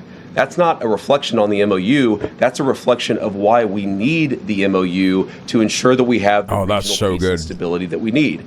Now, what I would say to some of the critics of the deal that I've heard that will say, well, Iran's going to get all this benefit. I'll repeat what I've said, and I'm probably going to have to repeat it a number of times, is what is the benefit that the Iranians get that they didn't have before? And the answer is Nothing. They don't get anything unless they change their behavior.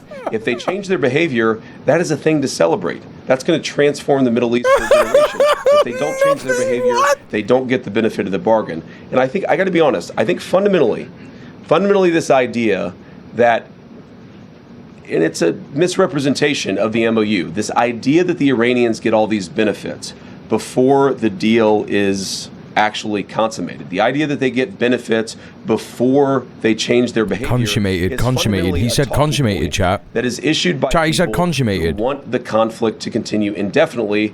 He wants to fuck Iraqi. For the American people, and it's not good for the region. And his couch. Way in the back. All the way back in the red. Thank you so much, Mr. Vice President. Mr. Vice President. Red here, you mean? Are you red? We'll do, okay, sorry. Thank you. I'm wearing bright red. So many today. people are wearing red. You can go first. Kara, right? Thank you, Kara. Okay, Thank and then you. next after that. Okay, great. Could you highlight the major differences between this deal and President Obama's deal in 2015 and why the administration believes that this deal He's going to say they can no longer have a nuclear weapon. Mr. Vice President, President Trump is... They're never going to have a nuclear weapon. This is easy. This is too easy. Netanyahu's attacks on Lebanon. Has the administration spoken to Bibi Netanyahu directly about the president's concerns recently, and what is the feedback from Israel? Yeah, so we speak to Bibi or speak to somebody in the Israeli government, just as we speak to the Gulf Coast Coalition, our regional partners, pretty much every day, at least at some high level of our government. Look, the president's been very clear. He does not withdraw from Israel. No one could withdraw from another country the right of self-defense. Israel has the right to defend itself. But fundamentally, the Israelis, just like everybody else, have to respect this peace process that is fundamentally good for them and good for the entire region. What the president That's so funny. Israel is going to hate this so much. On the cusp of a major breakthrough in the agreement, and then all of a sudden, there's a major explosion that goes off in a civilian population center in Beirut, and a lot of people who have nothing to do with Hezbollah lose their lives. That's not acceptable. That's the sort of thing that we've asked for closer coordination so that we ensure it doesn't happen. And our message to the Israelis, just as our message to everybody else, is fundamentally, we want this peace process to be good for you. We do not want Hezbollah attacking Israel, but in order to ensure that that happens, we have got to actually build the kind of regional framework that can cut off the money to Hezbollah, cut off Iranian support for Hezbollah, and also ensure that Lebanon's territorial sovereignty is respected by all parties. And the difference between the two agreements. So first of all, the two big differences are not even in the substance of the deal itself, but something I said earlier are, number one, the Gulf Coast Coalition loves this deal because they think that it makes Iran weaker. They hated the Obama deal because they thought that it made Iran stronger. They know more about this, and they have more to lose than anybody, including the United States of America, so I trust their judgment. The second thing is where the deal came from. You have to remember, in 2015, Iran had built a sophisticated nuclear weapons program with a nuclear weapons stockpile. So the perspective that we came at as the United States was, you already have a really nice nuclear program, we're going to bribe you with American money in order to stop it. Our perspective and where we're coming at it is, we already destroyed your nuclear program. And so if you promise and show verifiable pathways to not rebuild it, then... That's so joke. He almost left it at, if you promise. But he had to chuck something else in there to be like, oh, you've also got to show you're working. We're willing to give you some sanctions. Yeah, they never had a nuclear weapons stockpile. So it's a fundamentally different perspective. Now, there are all these substantive differences as well. The Obama nuclear deal allowed enrichment. Ours will not. The Obama deal allowed the accumulation of stockpiled weapons-grade material. Ours is actually leading to the destruction of that stockpile of enriched material. So there are many differences. The Obama deal gave them over $1 billion of American money. This deal gives them $0 of American money. So a lot of substantive differences, but I think the most important differences are where we're coming at it from a position of strength and the fact that our Gulf Coast partners love this deal. Okay, so 3 hours ago, I don't know when this happened. No, that's wrong. When did this happen? 8:50. So that was like 2 hours ago. Less than 2 hours ago. And Trump said before this, the United States is committed to peace, and we encourage everyone in the Middle East region to maintain their commitment to allowing our negotiations to beautifully unfold The markets are loving what is happening with oil prices way down and stocks way up. We expect a complete ceasefire on all fronts, including Lebanon, Hezbollah, and Israel. Thank you to your attention to this matter.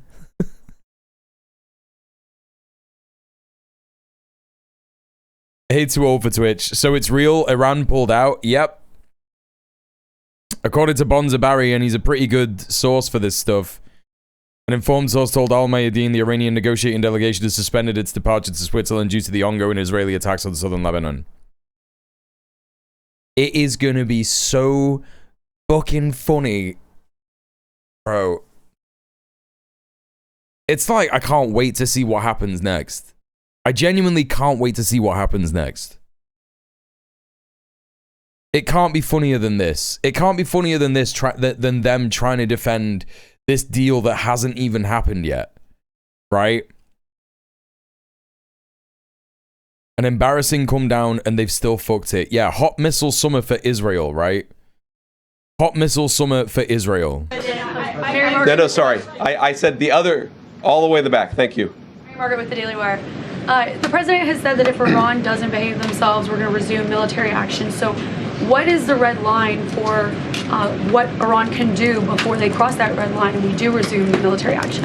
Well, it's going to be a holistic approach where we look at their behavior.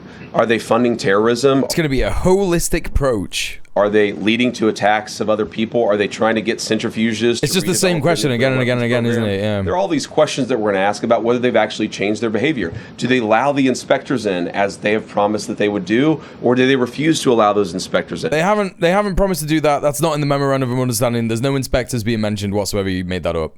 A whole host of things we're going to see. They were allowing inspectors from the IAEA in, like, fucking every single time they asked. Do you know who didn't? Israel. We're working towards a very successful resolution of this process. But again, it takes two to tango. And what the president's just saying is that we maintain economic, diplomatic, and military leverage that nobody else in the world has. So if the Iranians want to change, great. We're going to help them. Say post-inspection of verifications? I don't remember that. If they don't change, we still got all the cards. Thank you. Yeah. Oh, sorry. In the blue jacket. Yep. This one right here. This one right here, Mr. Vice President. That's a Navy jacket. Should we have a debate about the difference between blue and Navy? Not that guy, because you give a speech whenever you ask a question. I'm going to give her an opportunity. Fucking. Hold on. There's been a lot of frustration among guys, you're speaking over the person who's asking the question. There's been a lot of frustration. The inspector was to verify the results of the mixdown, so. Hang on. So, they are basically going to say they're going to have one. They're basically saying that they're going to have one inspection, like, and then that's it, right? Because to me, there didn't look like there was going to be anything remotely like the regular inspections of the IAEA, IEAE. That they were having previously, right? Oh, you're back. It's you. You're back.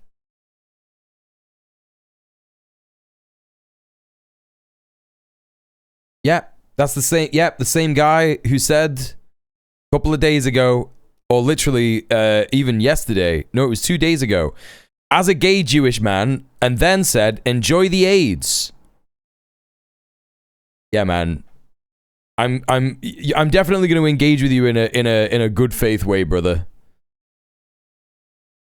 When you say free Palestine and Iran from Islam. Yeah, go for it, bro. Soundkiller, thank you so much for the 4 months. Has Thin-Face won the Makerfield by-election yet? No, he hasn't. Nice of you to leave out the context of the conversation. Brother, there is no more context to the conversation of you pretending to be gay. Name just one good thing to come from Islam. Yeah, literally all of this humiliation of the Imperial Core and like you getting mad about it and being in my chat. I am gay, you ignorant fuck. A gay person does not say enjoy the AIDS when another queer person says I'm shagging your dad loads and your dad's arse is full of my cum. No, you're not. No, you're not. And even if you are, guess what? Don't give a fuck. You're a dickhead for saying that. So there you go. with Americans, particularly about the gas prices. You touted the fact that they're coming down. The president has gone on True Social touting this. But when should they expect to see gas? Like, you have no power here, dude. There's no way you could trigger these libs because we're not libs, we're communists. Economists would get you understand that, right? You've seen gas, and we're witnessing the downfall of the empire in real time, and it's funny as fuck. Unlike an ignorant commie fuck, the most far-right form of government ever. Yeah, dude. About 65 Yeah, you're right. You're right. That is what it is. You're right. Yeah. Oil prices. I feel mean, like, taking your copium away. So, yeah, man, you're right. You're right. Communist governments are right-wing. You're right, dude. Yeah. Brother, if communist governments are right-wing, I'm a right-winger. Like, I don't know what... I don't know what kind of, like, mental game you think you're winning here. Like, basically... close to where they were at the very beginning of the conflict. I think you're going to see a substantial reduction in gas prices. I'm not going to predict the... Maybe actually read Das Kapital and tell me that's a leftist mindset.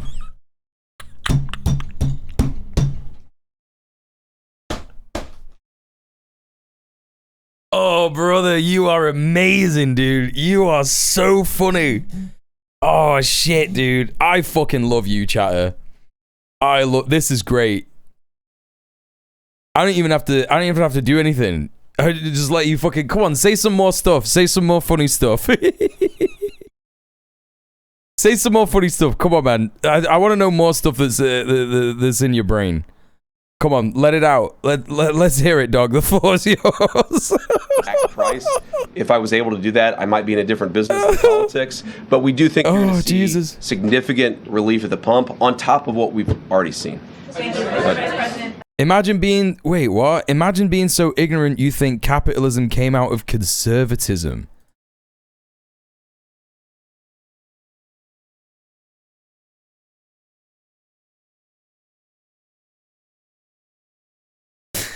Oh, that's so funny. Capitalism is a democratic idea. A democratic idea. Brother, you know that you're getting all crazy and fucked up. You know that, don't you? You know that, like, this desperation that you're doing, you're getting all mixed up in your messaging, and like you're betraying yourself. Like, you know that, right? You keep saying that Iran will only reap economic rewards if they comply and change their behavior. But under this deal, they are being allowed now to... Defending Islam as an LGB person. Telling on yourself once again. Actually, it's LGBT plus, Mr. Gay. Actually, it's LGBT plus. There is no LGB without the T. Sell their oil freely. Again, how is that not a financial benefit? And they're being allowed to do that without making any new concrete nuclear commitments. So can you explain how is that not lopsided? Well, first of all, they've made very concrete nuclear commitments. They have committed to the destruction of the highly enriched stockpile that they have in their possession. But number two, all we've done is... No, wanting to fuck the same sex doesn't have anything to do with wanting to become the opposite. Bro, you are not gay. Like, it is so obvious that you are not gay. You can't sit here during Pride Month and tell me that you think being gay is all about fucking sex, you idiot. You are so dumb. You don't understand how we fucking think. You can't pretend to be one of us. This is so stupid, dude. You're a fucking loser, cishet, idiot, brain moron. That's what it is. Okay, yeah, so fighting for gay marriage, that just never happened, yeah? All gay means is attraction to the same sex. You said, fuck the same sex. You didn't say attraction. You're backpedaling because you're wrong and because you're an idiot and because you're not gay. Lift the blockade in the Straits of Hormuz. We basically returned it to where it was before the conflict. The blockade is off. We put that in after the conflict started. The Straits are now open. That's not a new benefit to the Iranians. They were selling oil for many, many years, well before we ever put the blockade. We opposed that blockade. They stopped selling. Most people only want to fuck someone they're attracted to. Brother, it is so obvious. You are a loser, straight incel. Like, it is so... You need to be better at this. If you are gonna be a troll, you need to be better than this. I know exactly. I know what, bro. I know what you look like. I know what you smell like, bro. Like, come on, it is so obvious. Selling oil, and now we've lifted the blockade in order to promote the free flow of energy across the world. Go ahead. No, you don't. You're not a gay man. It's so fucking funny, dude. These quote-unquote gentlemen's agreements with Iran on certain aspects of the negotiation. So when it comes to highly enriched uranium, can you walk us through what's been secured, even in these kind of gentlemen's agreements, on how exactly they're going to get rid of the stockpile? Are there agreements on low-grade enrichment? How long is the moratorium on enriching uranium? Fucking boost the volume so much with these answers, with these questions. Anywhere. So some of them are written down, but fundamentally, whether they're written down or spoken, this is why we structured the deal that we did, because we don't trust words. We trust action, and we trust conduct. And so we're going to reward conduct, and we're not going to reward any words, whether they're written on a sheet of paper or not. If you disagree with Book Angel, you're transphobic. That's so funny, man. Like, it's literally like the only trans person that you can find or think of that like agrees with you, man. Yeah, he's a trans medicalist, right? He's a trans medicalist.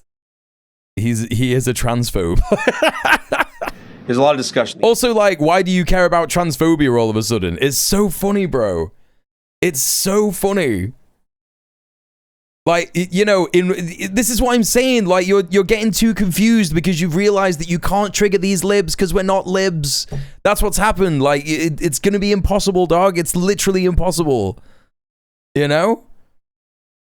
You're out here and you're just like messing everything up. You're like not sticking to the same messaging or anything like that. You know, you're out here and you're being like, you're gay, and then you're like, good luck with the AIDS, and then you're like, no, I am gay, and then it's like LGB and like, no, there's no T, and then it's like, you shouldn't be transphobic. Like, come on, brother. Like, it's so stupid. I'm sick and tired of seeing my community dragged down by regressive gender ideology. No, you're not. No, you're not. Because you're not gay. MOU. So that's the end of that. The gentleman's agreements, the final deal. Words don't matter. That's the end of that. And so what we're going to do is... Bro, it's so funny that you're out here desperately saying that you are gay when you are not. And you know you're not. It would be... brother, like, I fucking swear to God, man.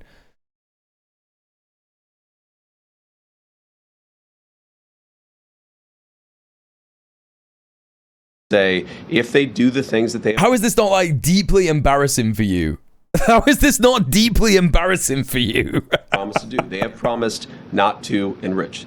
They have promised that they would allow inspectors in to destroy that highly enriched stockpile, and then, of course, it's not usable anymore. You take it somewhere else. They promised a number of things, and that's why the deal contemplates a number of benefits if they do those things. But it doesn't do anything if they don't actually meet those promises. Go ahead. Just to follow up on that, sir. Go ahead. If they don't follow through with their commitment, will the U.S. go back to imposing sanctions and the blockade, or does Iran get to keep some of the concessions that it has already secured? Well, first of all, the sanctions are still on with the exception of the oil sanctions, which I talked about were no longer effective. The purpose of the oil sanctions... He's pretending that... Okay. He's pretending that there is a final sanction remaining, but it doesn't matter because it's not effective. ...is to drive down how much Iran is charging for a barrel of oil. Those sanctions had stopped. Iran have smashed you, bro. Smashed you. And again, that's the thing that has changed in accordance with them opening the Strait of Hormuz. No sanctions will come off unless they perform the benefit of the bargain, and every sanction will come back on. Chatter is such an incel that he thinks that hating women is the same as being gay. Yeah, true. Pathetically. Let's say 2 years down the road, they've done what we need to see on the nuclear program, and we release the sanctions as the deal contemplates. Then they decide they're going to start rebuilding the nuclear program. Then, of course, those sanctions are going to come back on. And that's why it's really kind of like a dial. As they dial up their good behavior, we can dial up the economic relief. If they see how he fucked off when I said that it was dead embarrassing that he was like desperately trying to convince everyone that he was gay? See how that happened, chat? That's crazy. That's so crazy that that happened. Dial down their good behavior, we can turn it off. It's the good thing about having the leverage, and it's a good thing about being the United States of America. Because it was embarrassing, wasn't it, Chief? It was. Where we just fundamentally have so much influence in the world financial system. Go ahead. Thank you, Mr. Vice President. Thank you, Mr. Vice President. Leader Thune said it's unrealistic to get the Save America Act passed by attaching it to FISA, which is what the president's looking for. Do you believe this is possible? Well, why don't we try? Why don't we try and at least force people to vote against it? One of the things that sometimes frustrates me about the legislative process is that people will go into it saying, this isn't possible, therefore we're not even going to try. Well, let's actually see. Let's try it. And if it's not possible, then let the people put their name on it. This is also good for the American people. How many American senators know that the American people love the Save America Act because they believe in voter ID? But how many of those same senators don't want to vote for it because they know that the radical elements within their own party would punish them for it? Let people go on the record and actually answer to the American people, which is why I think we should do exactly as the president said. Rob.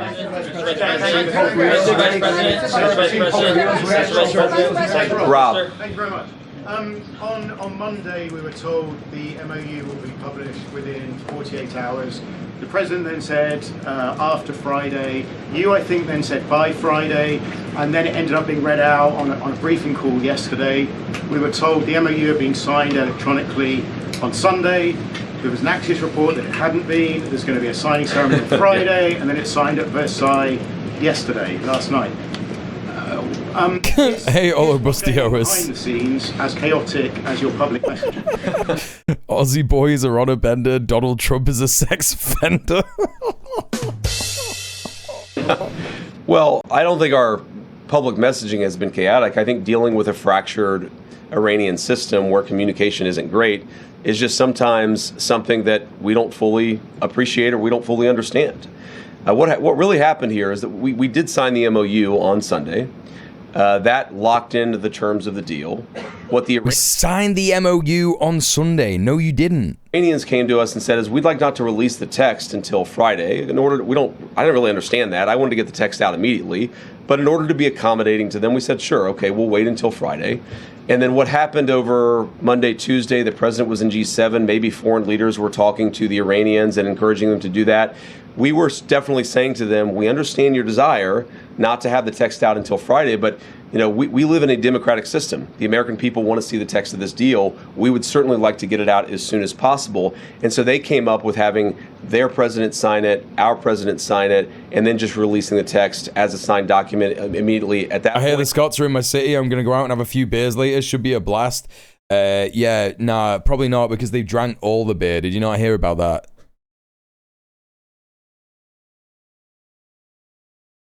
They drank all the beer. I don't know if you're on about Boston, but like, yeah, Boston. Oh, you're in Providence, right. Not in Providence yet. Yeah.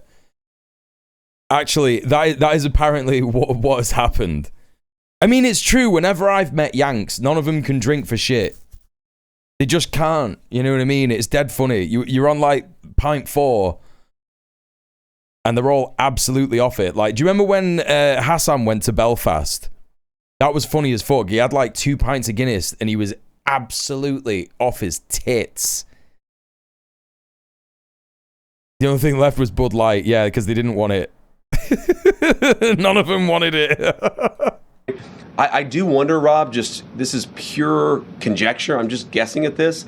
I wonder if part of it is that they wanted to have a Persian translation, a Farsi translation that they felt good about. And then, of course, once they translate it into Farsi, our State Department has to confirm that the Farsi translation matches the meaning of the English.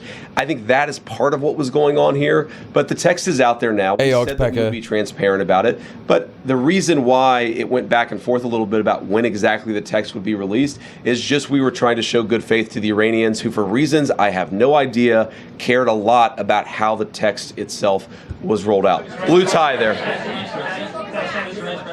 Thank you very much. Thank you very much, Mr. Vice President. As you know, because you were involved in this process, the MOU allows for Iran to sell its oil right away, which means that Iran can take in on a monthly basis tens of millions of dollars. Iran's economy was in tatters. How is this not essentially giving a lifeline to Iran economically? And what's to prevent Iran from using all of that money, all of those millions of dollars, to prop up its proxies in the region? Well, the number one thing is that we actually see where the money moves now because of what we've done with the financial sanctions. We actually know where the money is going to move.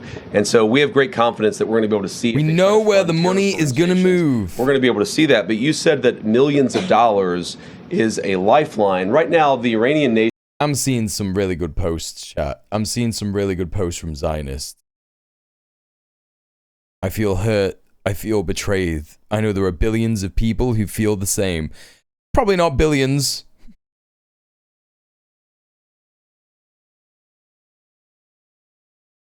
Probably not billions, bro. Probably like 7 million, maybe. What's the population of occupied Palestine that aren't like Palestinians? I think it's less than 7 million, right? Like 4 million Zionists in so-called Israel. Is a nation of 94 million people. Their economy is in a free fall. They have sky-high inflation, and fundamentally, about $1 trillion of damage to their industrial base was caused over the last 3 months. I don't think that's true. Selling a few $1 million worth of barrels of, or a few $1 million worth of oil is going to fundamentally transform the Iranian economy. That's just not true. We thought that it would be good in order to lift the blockade and open the Straits of Hormuz to allow the free flow of energy. We felt that it was reasonable that if we're going to allow everybody else to sell their energy during this period of negotiation, we would allow everyone to sell their energy. That's all we're doing. We can slap everything right back on if the Iranians don't make the deal that we expect. Yeah. Either one. Yeah. Guys, how about both of you? Go ahead. Mr. Vice President, so President Trump said we'll finish one, talking about Iran, and he said then Cuba is next. Is Cuba next? And also on Colombia, Mr. Vice President, he has mentioned Colombia 3 times this week. Why is it so important, the election day in Colombia for President Trump? You guys have to ask Marco about Cuba. That's not... Swerved. Absolutely swerved. Look, our view, go ahead in a second, but let me just actually answer this guy's question. Fundamentally in Cuba, it is a system that hasn't worked. They can't make any money. Their economy is frankly probably in worse shape than the Iranian economy. Fuck you, dude. Fuck you. It's 90 miles from our shore, so every time that there's a crisis, you end up having desperate refugees or desperate, people who can't feed their families trying to flood into our country. Iran has the opportunity to do the funniest thing possible. Right? I'm already pretty much Team Iran. Yeah, I don't think there's much more that Iran could do to make me Team Iran, unless they said you must not attack Cuba as part of the memorandum of understanding. I mean, it doesn't matter anyway, because Iran are gonna fucking start bombing US bases in the in the region and shit like that again. They're gonna start bombing Israel, which is a US base, because they've withdrawn their negotiating team from going to Switzerland because they know that Israel is still attacking Lebanon.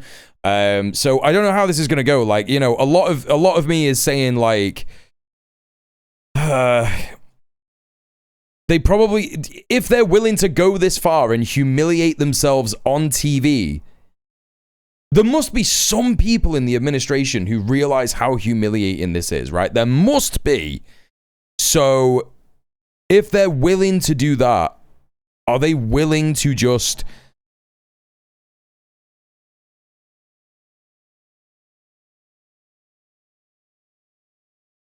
it's hard to say. Would they be willing to abandon Israel and just pretend that it's not happening? Right? Keep sending Israel money, but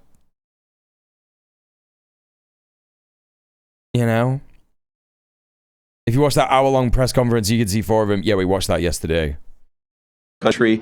We want the people of Cuba to be happy and successful. We're actually talking to the Iranian... USA's song about the Iran war. You are coping and seething. You just can't accept what you're seeing. Yes, you're coping and seething. The truth it is scalding, and now you are molding and coping so hard. Coping and seething. That's great. That's great. It's quality. The Cuban government right now about how they could change their ways to change that. We're going to see what they do, and obviously if they do one thing, we're going to do something. If they make smart decisions, we're going to have a much better relationship with that island. Go ahead. Save that for when the not gay chatter comes back. Hell yeah. Vice President, thank you so much. I know that you are still not sure if you are going to run for president in 2028, but if you do not, is there anyone in particular that you would want to see run? What's your name? Stephen Kapuska, sir. I want Stephen Kapuska to run for president in 2028. Go ahead. No, I think he was talking about Cuba, right? Thank you, Vice President Vance. I've got two questions. Could you describe the status of your Switzerland trip? Are you definitely still going? What are your plans? And also, if we could drill down on frozen funds. There's been a lot of focus on oil sanctions, but on frozen funds, what's your understanding of how much money is frozen? How much of that is in the U.S.? And a senior administration official briefed some of us reporters earlier this week that there might be small antes, is what he said, like small releases of money to build trust with the Iranians early on. Could you describe that whole situation? So on the frozen funds, the amount of money, I honestly don't know. I've heard numbers north of $100 billion. I've actually heard numbers north of $200 billion. Most of it is not in United States accounts. Most of it's either in the Gulf or in Europe or somewhere else. But I don't know the exact amount of money. It's a lot. It's one of the reasons why we've had such a... I mean, it's so difficult, man. It's so difficult to parse what's actually fucking happening.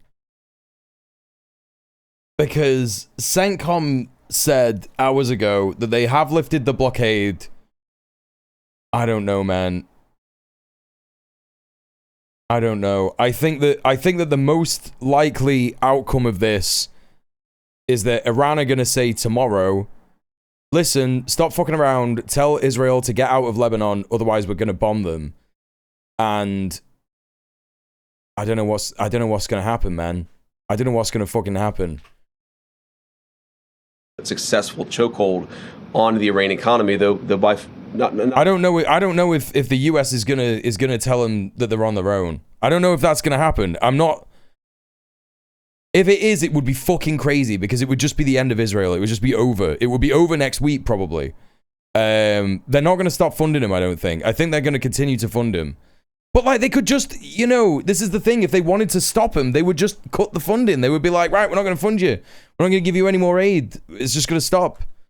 And they would have to just do what they said. I just don't know, chat. It's so confusing. Close to the main reason, we're not releasing a single dollar of that money until the Iranians perform. And there are a number of ways they could perform. For example, let's say they actually take meaningful steps, and this could happen very quickly, to destroy that stockpile of enriched material, then we're going to have a conversation about it. But they have to perform. I've seen some reports, I don't know where this came from, that the Qataris had released billions of dollars in Iranian assets. That's just not true. It would be impossible for the Qataris to... Israel does not have videos from Epstein. Please, everybody stop saying this. It's so stupid. They don't do that without our buy-in, and certainly without us seeing it. So a lot of these... Listen to me very clearly. Yes, Advanced Turtle Logic, you're a new chatter, right? This is just the truth. The USA is in charge of Israel. Israel could have all the compromise it wants on the United States, any president, anything like that. If that president turned round, if they turned round to Trump and said, we've got a video of you bumming little boys, right? Trump would say, release that and I am not funding Israel anymore, and Israel would fall apart overnight. Yep.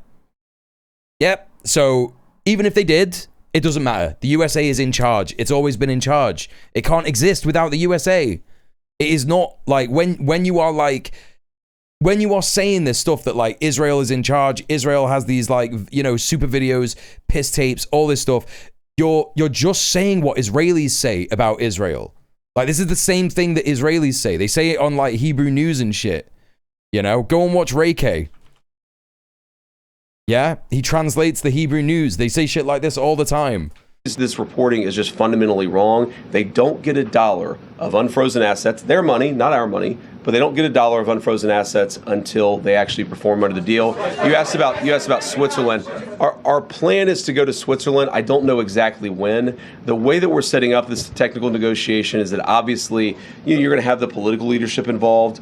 Excuse me. We're going to have people on the ground actually driving the technical talks, the nuclear talks. How do you destroy this highly enriched uranium? All that stuff that you really just have to get into the nitty gritty on. So, I plan to go to Switzerland. Exactly when, we think these technical negotiations are going to start sometime this weekend. That's still the plan, but that could change because it's not an easy country, Iran, to get out of. And so we're trying to figure out exactly when that's going to happen. I suspect this weekend, but I'm not sure.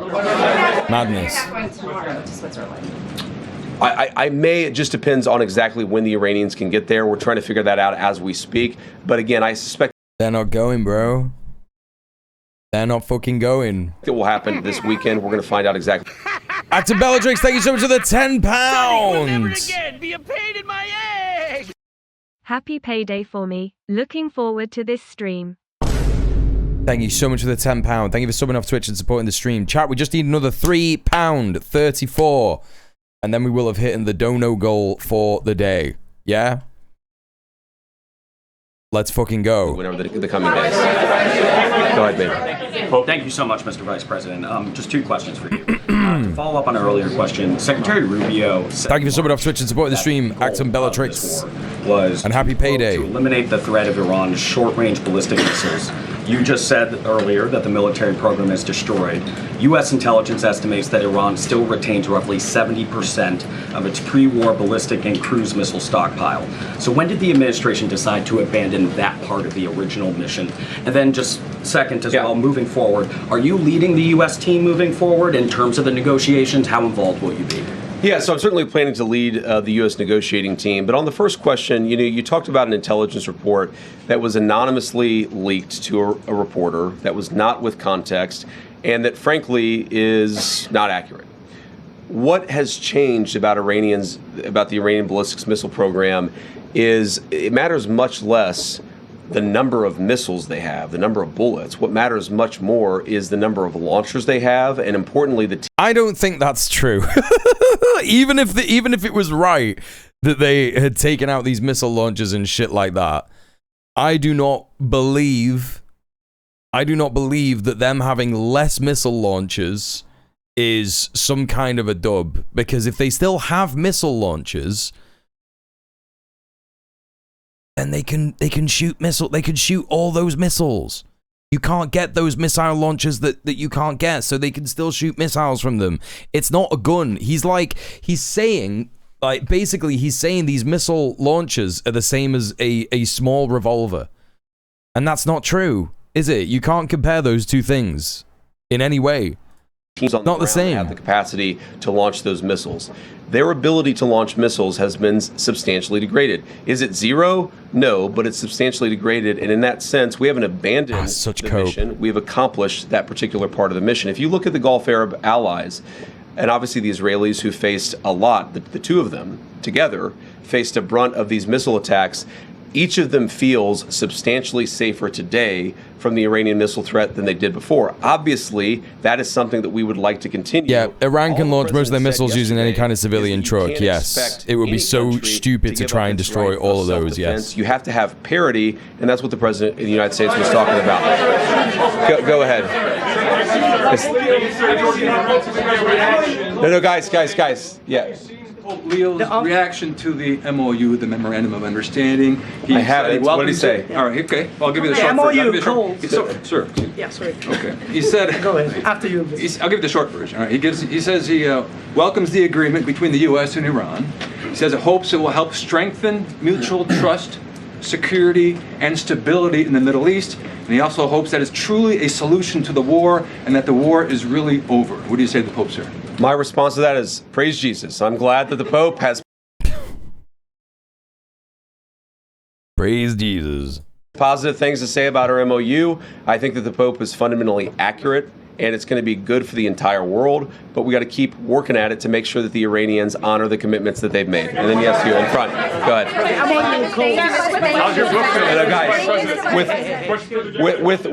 The thing is, there's so many people in here. I could say the red tie, and then 9 of you start shouting at us. The burgundy tie. The MOU calls for a US... There we go, that guy. Yeah, sorry.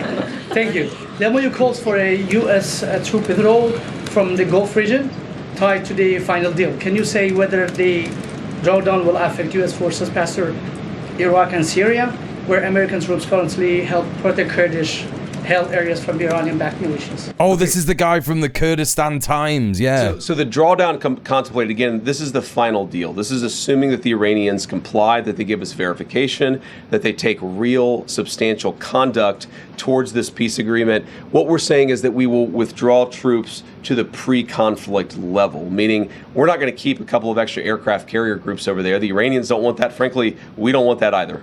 Go ahead. Yeah. Okay, so, you know, that is not what's in the Memorandum of Understanding. So, you know, you're betraying them again, and it's not going to go well. I knew it was going to fall apart. This is so embarrassing.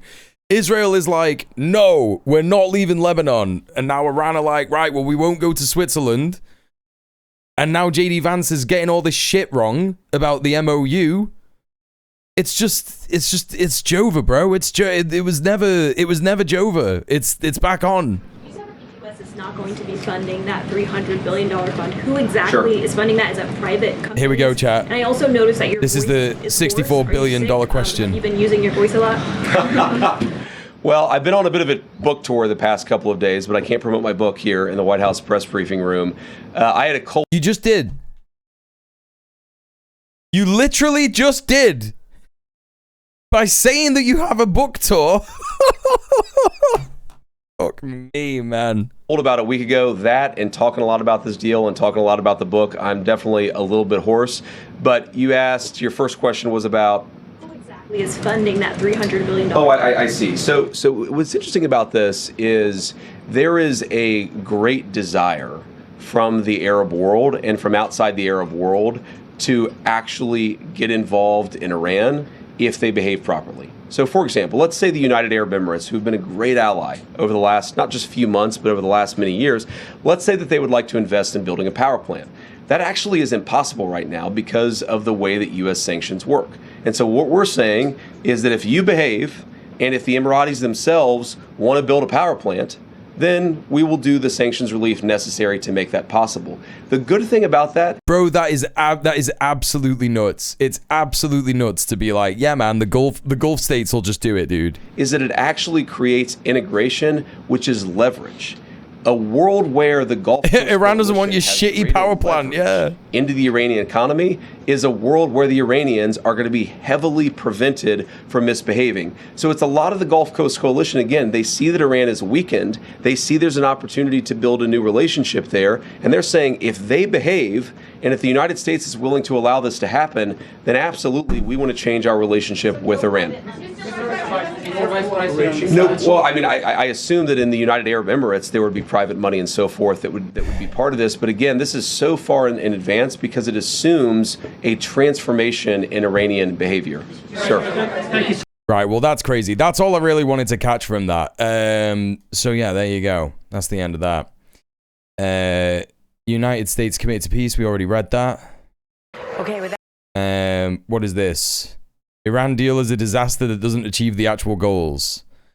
Just want to have a look at this last one, chat, and then we'll get onto Makerfield by-election rot, yeah?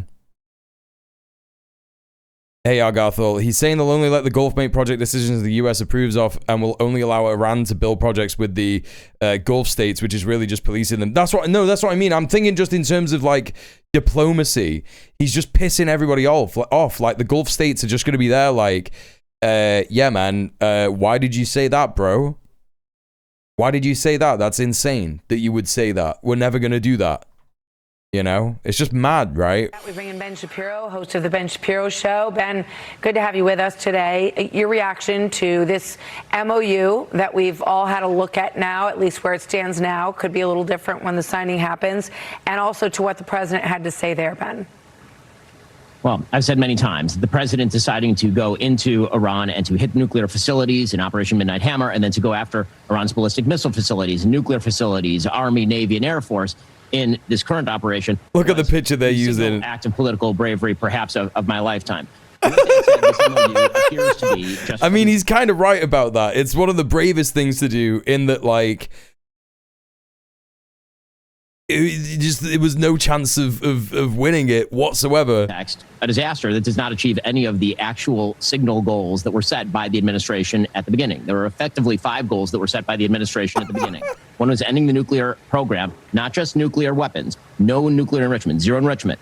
That is not in the deal. Ballistic missiles ended. That is not in the deal, and the president today suggested that ballistic missiles should actually continue to be held. Look at that picture that they're using now. They're using like an embarrassed one. It's so funny. The editing is quality, dude. By the Iranians, because the Saudis, our allies, also hold ballistic missiles. Then you have the support of terrorism. That is not part of the deal. Anything that looks like an attempt to end terrorism. A permanent opening of the Strait of Hormuz. They're using a whole slideshow of bad pictures of him. This is funny as hell. Toll free. It's like a Tim and Eric bit. Is that not in the deal? The deal appears to have a provision allowing Iran and Oman to attempt to toll the straits after 60 days. And then finally, the idea that Iran would his hair looks insane in that one. After all of those things happen, we are already seeing from day one looking really discolored in that one. Oil out of Iran. In my opinion, the Vice President of the United States, the chief negotiator on this particular project, has not well served the president. Looking like he's shited himself on this one. So just to clarify, the president was asked about the missiles. He said not ballistic, the other kind of missiles. We're going to hear more detail on that because hey, Eleni, what's up? Question here. It was one of the things that was missing in the JCPOA, any control of the Iranian missile program. So we'll look for more detail on that. Here's the president talking about what he sees as a. Why does Trump have to take up over half the screen? This is his propaganda platform, right? From Israel in Lebanon in the recent part of this war. Watch this. But also they're being like a little bit disparaging of him. They're showing all these like odd pictures of him, you know what I'm saying? Like like where he looks constipated or like his makeup's all fucked and he's like looking a bit ill. In all fairness to Bibi Netanyahu, who happens to be a good man, gets a little excited sometimes. We have a little dispute over Lebanon. I say, you can do a little softer touch, Bibi. You don't have to knock down a building every time somebody walks into it that's from Hezbollah. But it's been an amazing partnership. But he will say... I just think it's so funny the way he said BB there, innit? You know what I mean? BB. We're the big partner and he's the very small partner, and that's true. Your thoughts on that, Ben? The fact is that the president himself has suggested that Israel has a right to defend itself. Ambassador Huckabee, our ambassador to Israel, has said that Israel has a right to defend itself. Hezbollah is a terrorist group. It is not the government of Lebanon, and in fact is opposed to the government of Lebanon. And they've been firing ordnance over the border at Israel for literally years at this point. The idea that Israel should be held back from defending itself against a terror group that is a proxy army of Iran because we have some sort of deal over the Strait of Hormuz is a massive tactical blunder that gives Iran one of the things that Iran actually wants, which is to reconstitute its forward operating base in Lebanon. And anything that allows them to reconstitute their terror army would be a huge regional mistake. All right, Ben. Oh, that's so good. That's quality. He put the sound in that word for no reason. Did he say Hezbollah? That's crazy. Shapiro, thank you very much for weighing in today and joining us. Thank you for weighing in and just having a little moan. That's quality, bro. All right, that's absolutely sick. So Shapiro's directing his ire towards Vance as if Trump doesn't have overall control. That's what they're all doing. Yeah. That's what they're all doing. Okay. Chat, it's time. The polls have closed in Makerfield for the Makerfield by-election. Yeah. Very exciting stuff. We're going to find out who is going to win and whether Andy Burnham is going to be the new Prime Minister of the UK and change literally nothing. We're going to find out if the Labour Party has a slow, drawn-out death or a very fast one. You know? Okay. I got a whole bunch of stuff for us to look at. We are going to be going with, first of all, Rob Kenyon, the Reform candidate's final message for Wakefield. It's his final message, chat. His final message. This is his final message. He'll never do another one. Hopefully. Take a quick look at this. Well, today, voters go to the polls in the Makerfield by-election between local Rob Kenyon and Mayor Andy Burnham. It's a two-horse race, and only one of them can win. Today, you have a huge decision to make. For once, the people of Makerfield have a rare chance to send a message that cannot be ignored. Illegal flag! He's got an illegal flag in the fucking video. That's so good. We want change. I'm not a career politician. I'm a local... Okay, listen. Chat, what do you notice about this? Brit bongers who have got their finger on the pulse of what has been going on in politics. I mean, Yanks will probably also notice this, and some Euro peeps will also probably notice this, and even some peeps further afield. You know, there's a strategy that's going on here in terms of the production of this video, right? Can you tell what it is? Hey Chilavina, how you doing? Is Reform or the other are the more racist one? Restore is the more racist one, but it's an insignificant difference. I'm just a normal working class man. Yeah, they've already been doing that though. There's something that's going on with particularly the production of the video.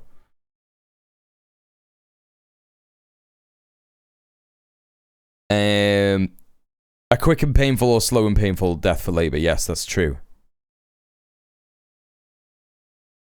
Reclaim is something. No, that's over. Mamdani Polanski copy. Thank you, Paraf Gosda. Yes. This is a much more, like, decent attempt at making Robert Kenyon out to be a soft, Mamdani kind of guy. Now, the problem is, right, is that Robert Kenyon doesn't really have a personality. So obviously, he's done all of his lines in a different shot or in like a booth or something like that, right? Whereas like Zach Polanski can actually like walk towards the camera and like, you know, his nice personality just like comes across pretty naturally. The same with Mamdani, right? You know, they knew that guy's personality would be able to carry the video, but also with the snappy production value, it made it good. They're desperately trying to be like that. Man, a former army reservist, and a plumber who runs his own business. I'm a man of action who gets things done. I understand the pressures facing local families because my family faces them too. For Burnham, Makerfield is a stepping stone in his political career. But for me, Makerfield is home. I will oppose local homes being turned into HMOs, help improve the high street, I'll protect women's spaces, fight for better SEND provision, demand tough action against grooming gangs. Oh, because so he's already done the thing that the Restore candidate was saying that she was doing. Like, he's doing something that the Restore candidate wants, which is fighting for better SEND provision. But I don't think that's true. I don't think any of this stuff is actually going to happen. This is all just lies. And of course, when he says protect women's spaces, he's being transphobic. But he can't do that as an MP until his, you know, until his party has a majority in government, right? So, campaign for a new hospital and defend our heritage, culture and way of life. I mean, you could do all that without being an MP. Party on Thursday could let Labour win. This election is on a knife edge and every vote matters. I will always put Makerfield first. That is an easy promise. Oh, the state of that room, bro. The state of that room. I will. Oh my God. Always put Makerfield first. Fuck me.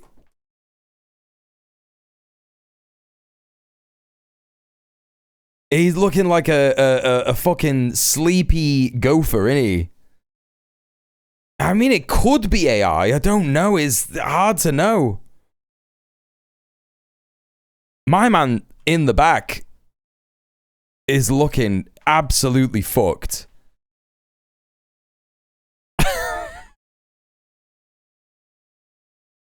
I mean, yeah, that's the first thing that we can see. It's white as fuck, innit? Absolutely white as fuck.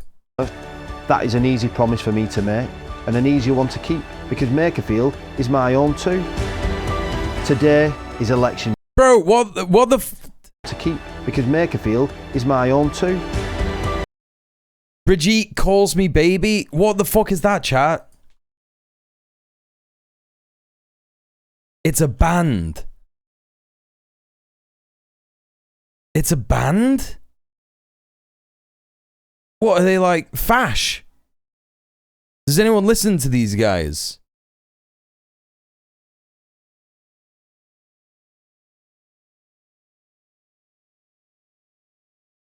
Let's get him on Twitter. Literally never heard of him. Maybe it's his band. This man has never picked up an instrument in his life. Irreversible out now. Oh no, are they a turf band? Bro, Irreversible? No, that can't be real, bro. That can't be real. Is this the guy with the plumbing business with the AI images we looked at a while back? Yes, that's him. Let's hear the sound. Let's hear what they're sounding like.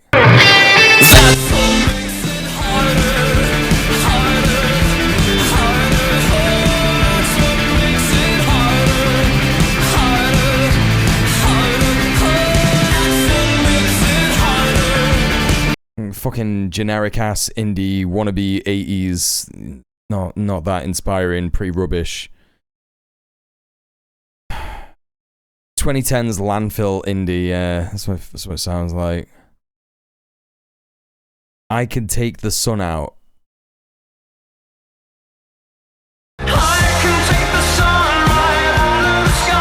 Oh my god, they're really 2010s landfill indie. Oh my god. Oh, it's bad. I don't even want to listen to it, man. Oh, that's fucking of course he listens to them. That's mad. Today is election day. If you want change, you have to vote for it.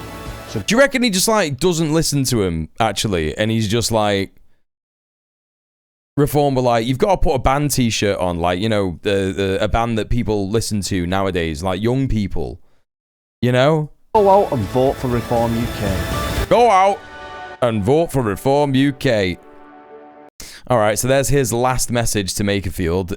Let's take a look at this video from Politics Joe, where they are trying to find Reform voters in Makerfield. Let's have a look at this. 17 minutes long. I'm considered a racist. I'm considered right-wing. I'm neither of those. I'm considered a racist. I'm considered right-wing. I'm neither of those things. White-wing. I've got brown grandchildren and I've got a black Namibian goddaughter. Bro, the way that she said black was crazy.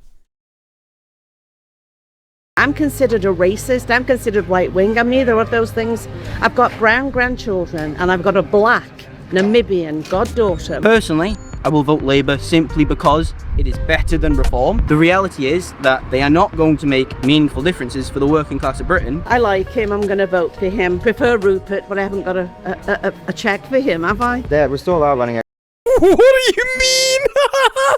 a candidate here. Oh, then it'll be Rupert. Nigel Farage promised we'll get Brexit. It didn't happen. Whenever it comes to a point where he's winning, he steps back. If Reform get through, Nigel Farage will not be the Prime Minister. You've got either Labour with Andy Burnham. Do you see what I'm saying about, like, literal Witcher NPCs? Yanks. Yanks and non-Brits in the chat. Well, actually, no. It's only Yanks that do this. It's only Yanks that are there like, oh, Britain, oh, cup of tea, crumpets, blah, blah, blah. Bro, we've got actual goblins and trolls in this country. Like, that is what's happening. Or Reform, right?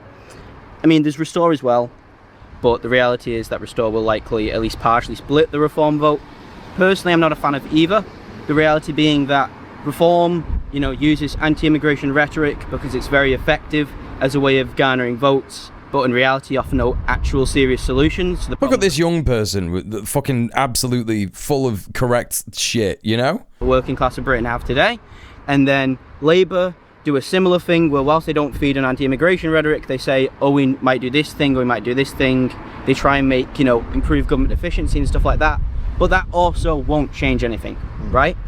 The reality is that what we have in Britain today is a country where for the past 20 or 30 years, the working class has increasingly had their living conditions reduced. Robert Kenyon, Reform. My man is smart as fuck. Let's fucking go. Candidate is a self-confessed sexist. He said it himself.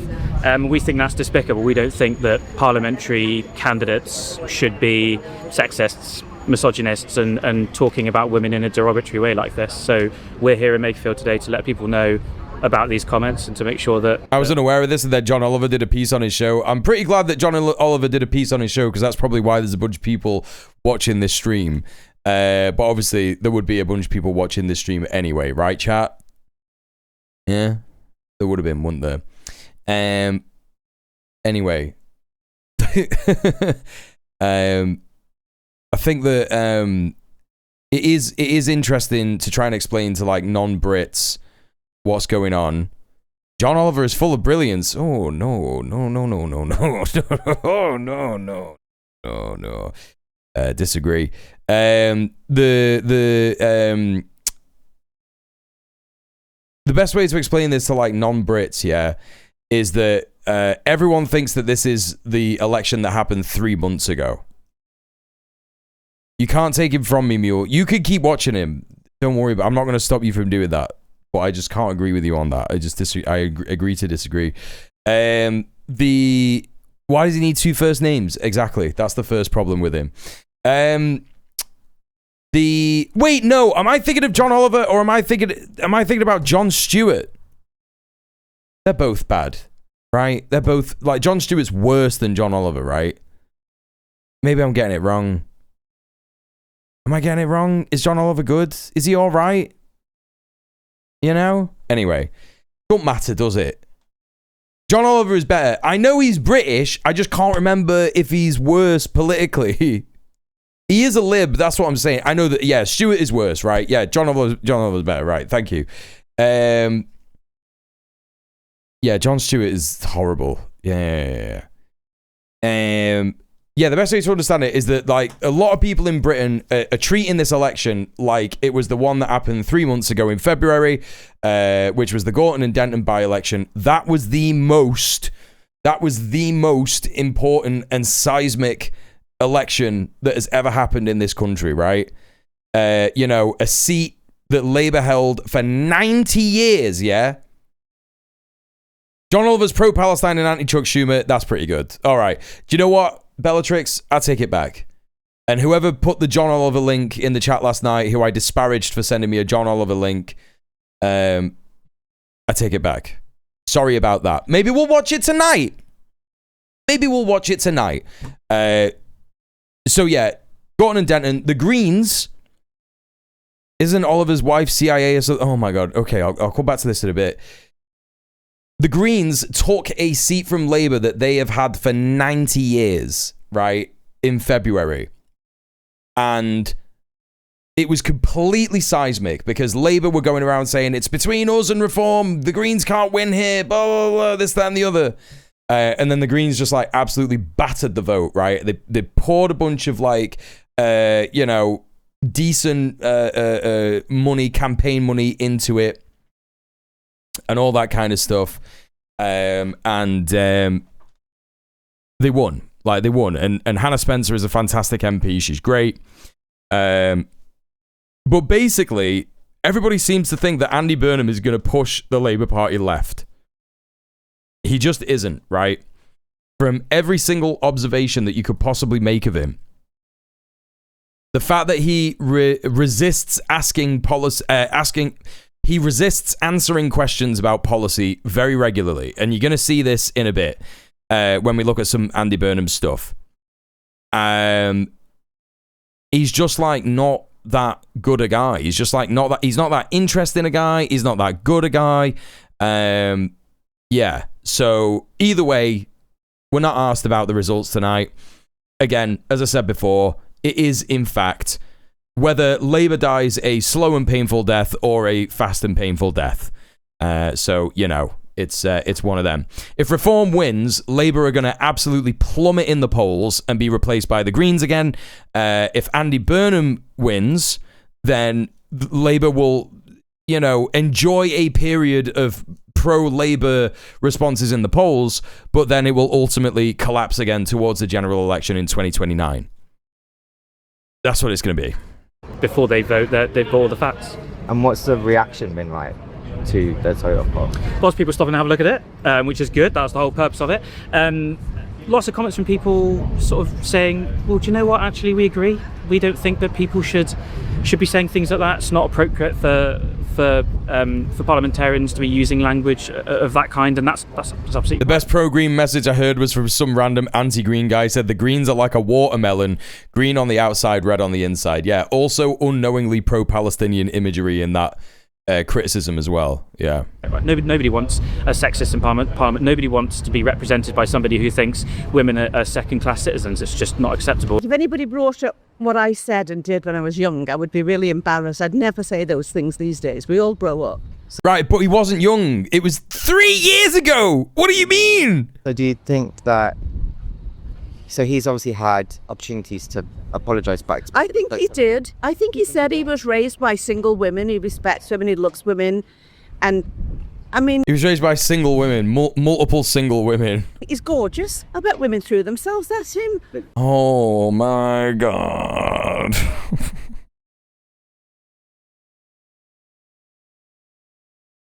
But my point is, if somebody brought up something you said, maybe after a few drinks 15 years ago, you wouldn't be best pleased.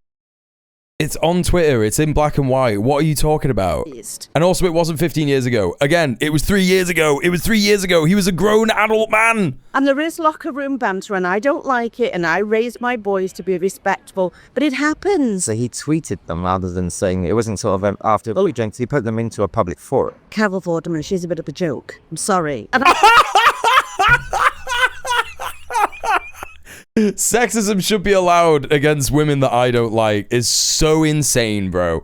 It's so insane for her to just admit that's how she feels about it. Fuck me, man. Carol Vorderman herself has said a few unsavory things after a few. Things like what? Let's hear an example. She wouldn't want, go on. Repeated years down the road. Yeah, go on then. So, no, I like him. I'm going to vote for him. I love Nigel. Prefer Rupert, but I haven't got a check for him, have I?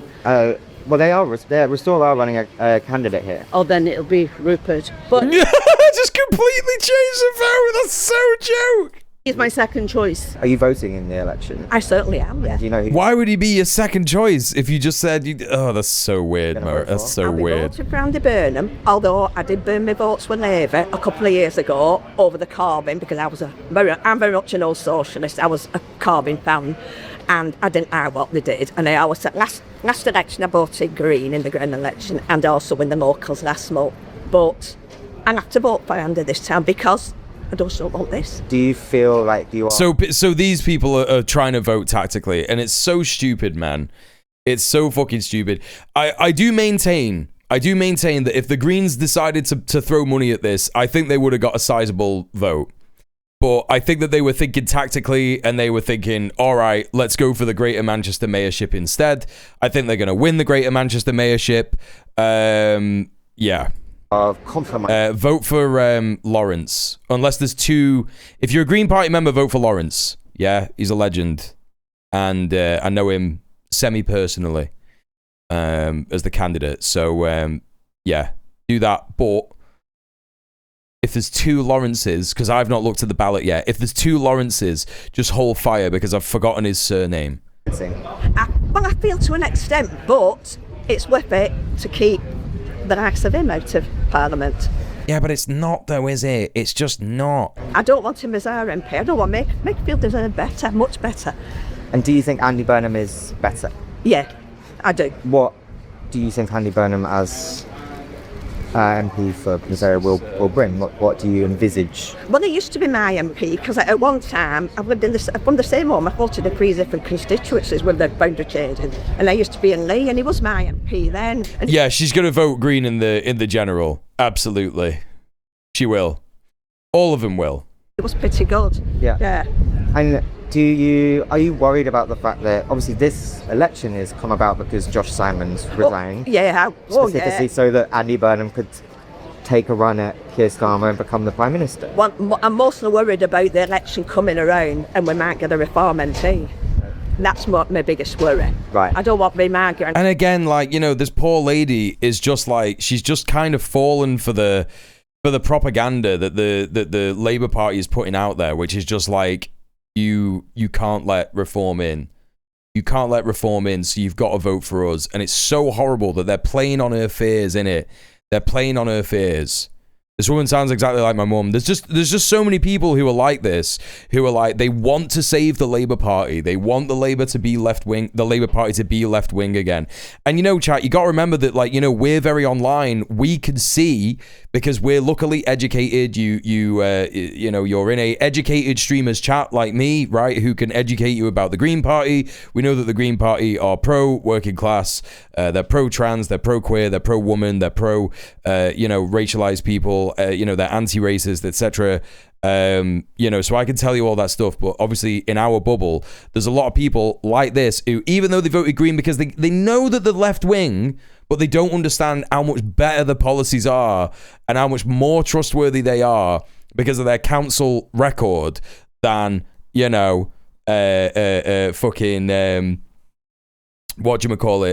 council record of managing councils. You know, and they just want to save the Labour Party. That's what it is. So they don't know about the Greens in terms of, like, they're reliable. Like, they're already reliable. Yeah, I mean, yeah, I'm not really a fan of anything that, like, calls someone fat in it. Do you know what I mean? So I'm not really up for that one. Or bust the O's. Except my mum got burned when she voted Lib Dem once. They got in during the coalition. My mum cried tears for enabling a Tory government. Yeah. And being raised under fascism. He was obviously skewed left because they're interviewing only the people who leave their house. True. Jim, who are you planning on voting for? And why are you voting for a Stuart? Because I believe in everything he says. Like what? He's thinking the way I'm thinking. Right. So, like, just like a racist, yeah? Like, yeah. We're losing our country. For the three candidates, just one of them is named Lawrence. Yeah. Vote for Lawrence. He's the boy. He's the boy. Literally the founder of Greater Manchester Tenants Union. Yeah. Simple as. I'm 70 this year. I have never known. I've worked all my life till last year. Yeah. So I worked till 68. American flag thingy in the window is so interesting. Yeah. What the fuck is that? And all these people coming into this country, we need them to the back. Round here, it's a very quiet area. It is, but you've still got a lot of problems with HMOs all across the road. HMOs.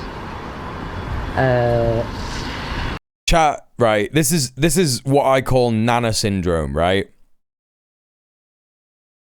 This is Nana syndrome, right? And I say this with all due respect to nanas, because there's a lot of based nanas. Like, we saw that one based nana. I know a bunch of based nanas, yeah. But my nana will often be like, oh my God, can you believe how many of them there are coming up and down the road on the bikes, right? What she's referring to, yeah, what she's referring to is quite literally a Plato's cave experience. She sat in her gaff, right, that her and my granddad own. They've owned it for years because they benefited from, you know, low house prices years ago, decades ago, right? And they sat there all day, every day, and they just see Deliveroo drivers go past, right? So they'll see a couple of Deliveroo drivers. They're probably the same ones, right? It's probably either the same one multiple times or like a couple of them.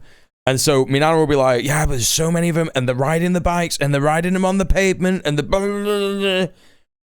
And it's like, you are literally experiencing Plato's cave. Like, the real world that you think it is just not real. It wouldn't even matter if there were more migrants than you think that there are, right? It wouldn't even matter. It literally wouldn't matter. But she's seeing racialized people, black and brown people, go past on the bike and being like, oh my God, there's so many of them. And she isn't actually paying attention, because if she did pay attention, she would be like, oh no, that's the same guy, you know. So you've got a racist nan, like that. It's racist nan syndrome. Like, you just don't go outside, you know. Yeah, like, I've totally never seen a white person cycle on the pavement. I cycle on the pavement all the time, you know. So, you know, it's one of them. And if the demos... Hey, Hippie Marshmallow, remember the general thinking, I can't vote Labour. I've heard the Greens are pretty good, so I sat and read the manifesto and went, holy shit, These are exactly my policies. Yeah. The Green candidate that I voted for here is literally someone who used to read Black Panther Party stuff she used to do readings of Black Panther political material in her front room when she moved to Manchester like decades ago. And I was like, yeah, I've got to vote for her. Available to the British people. I know people that's been on the council list for a house, families. Yeah, she's a G. For 9-10 years. It's not acceptable. So I restore, because obviously Restore, I haven't had a look at their policies for this election. Yeah. So I seen about the reflecting pool isn't clean. I've seen that. Yeah. The most popular chant in Serbia is calling the president the F word. It's got so normalized now when you say the Serbian equivalent of the F word, people don't even think gay. They just think the president.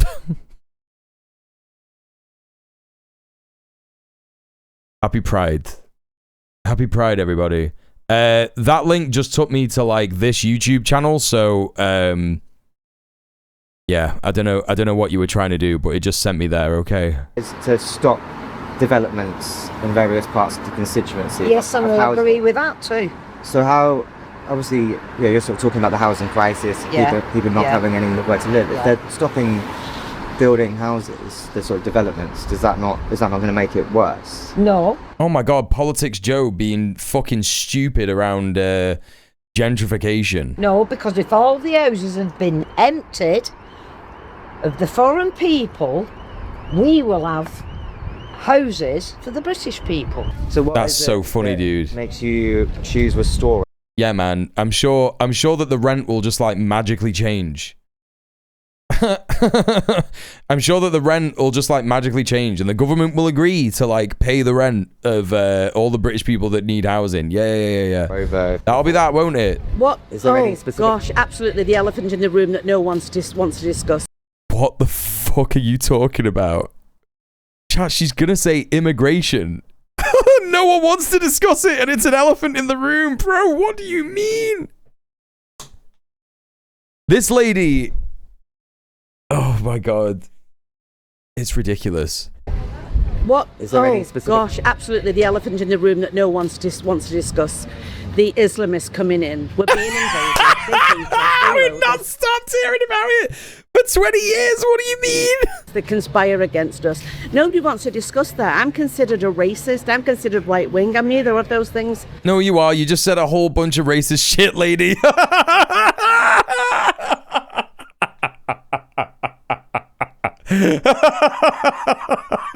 I've got brown grandchildren and I've got a black. Oh no, this is what this bit's from. My best friend is African. I'm not a Bro, my best friend is African. Chat, I know that she's reaching there. I know she's reaching there. I bet her best friend is a white South African, if that's true. right wing.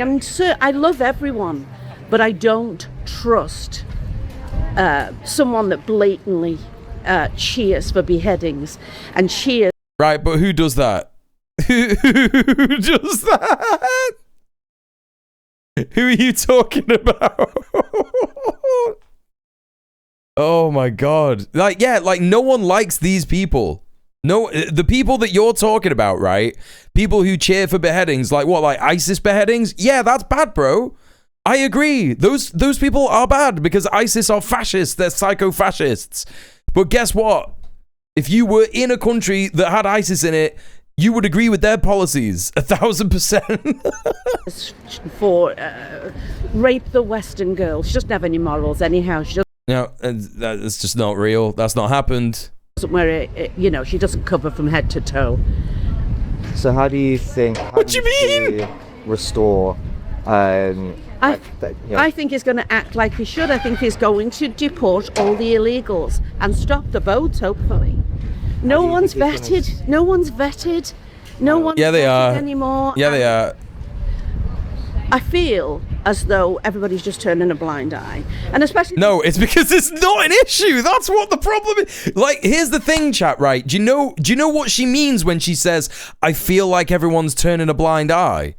Do you know what she's actually saying. She's saying that she tries to talk about this stuff with people in real life and she gets slapped down.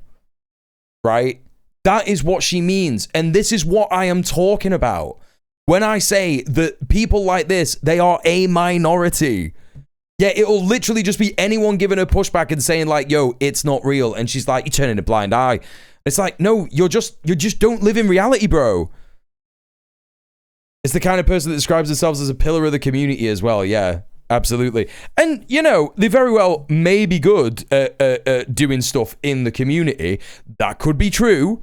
But also, you better believe that everyone just calls her a racist, because she is. And when she says, I get called a racist, it's because she's going around saying racist shit and people are calling her a racist. You know? She's one of these folks who can't distinguish between I don't like this and this is a problem. Yes, correct. Reminds me of people I know saying, I know 60 people who got messed up from vaccines. I mean, she probably has that same opinion. Yeah, all these people have the same opinions, you know? Liberal. Hey, pretty by goof. Minority, by the way. All my friends and family are very liberal. They can't stand. I'm a minority. All my friends and family are very liberal. See? Chat, I fucking called it. I called it. She has family dinners and they all say, shut up, grandma. That's what happens. See, the liberal. I'm the minority, by the way. All my friends and family are very liberal. They can't stand my view. They think I'm right-wing. Nut job. I don't mind. Whoa, absolutely fucking not. What the fuck are you saying, dude? Come on, man. Turn and black eye on her? Bro, that is unacceptable. Like, saying that particularly about an old lady. I'm this close to banning you. I'm this close to banning you. That is fucking insane, dude. First of all, we don't have fucking calls for violence in this chat. Second of all, that is an old woman. What the fuck are you talking about? Week off. I was that close to fucking banning you, man. That's crazy shit. I'll stand till the day I die and point out what's obvious. And the obvious thing is we're being invaded. And we just want to bury our heads in the sand. What do you think? This is so funny, man. She is absolutely delusional. Look at her. She's actually unwell, man. Like, I think she's it's so crazy, man. It's full on brain rot. Yeah. What's she got on her hand? Is that an orange? In terms of like, if restore. Oh my god, has she got? No. It's post-it notes, right? It looks like she's got like a slice of cheese. It looks like she's got a Dairy Lee single in her hand. Here. Sorry, love. If restore one here. Yeah. She wasn't even listening. What's going on here? No, it's post-its. It's post-its. In terms of like, if restore one here. Sorry, love. If restore one here. Reform one. This lady's had COVID too many times. This lady's had COVID too many times. Her brain is fucking destroyed. She's like, this is just insane. Yeah. What do you think that they would do for the local area? Like, what policies do you think that they would bring in to help? Well, hopefully get rid of all these phony barbers and vape shops and, you know, nobody wants to talk about that. Everybody's talking about it. Everybody's talking about it. Wants to say, oh, they're bringing business into the community. They're not. They're not. What would you like to see instead? Oh, gosh, I'd love to see ice cream parlours and family restaurants and things like that. Things that feel good and wholesome. And how? She's standing in front of a charity shop, bro. Do you think, like, do reform or restore have any policies in time? I'm just checking something, chat.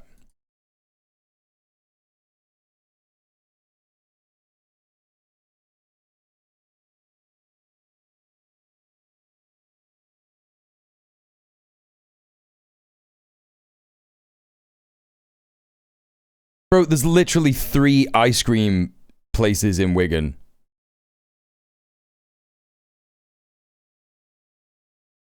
There's literally 3 ice cream places.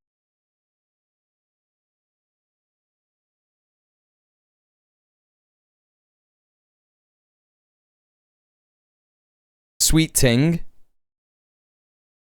Is this like Wigan or is this Makerfield? Newton Llewellys. This is literally Makerfield. She just doesn't want to go in it because it's called Sweet Ting.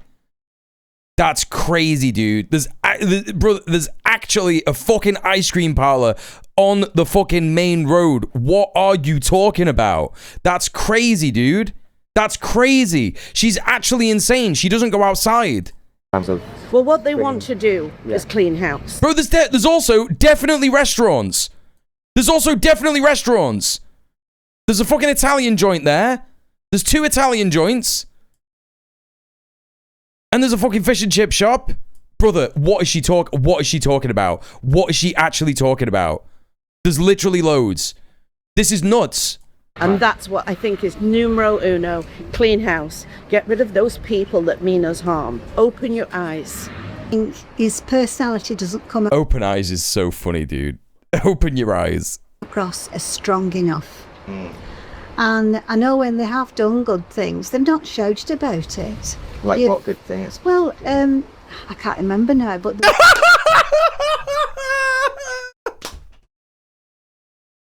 Oh my god, like Keir Starmer just works for the nanas, doesn't he?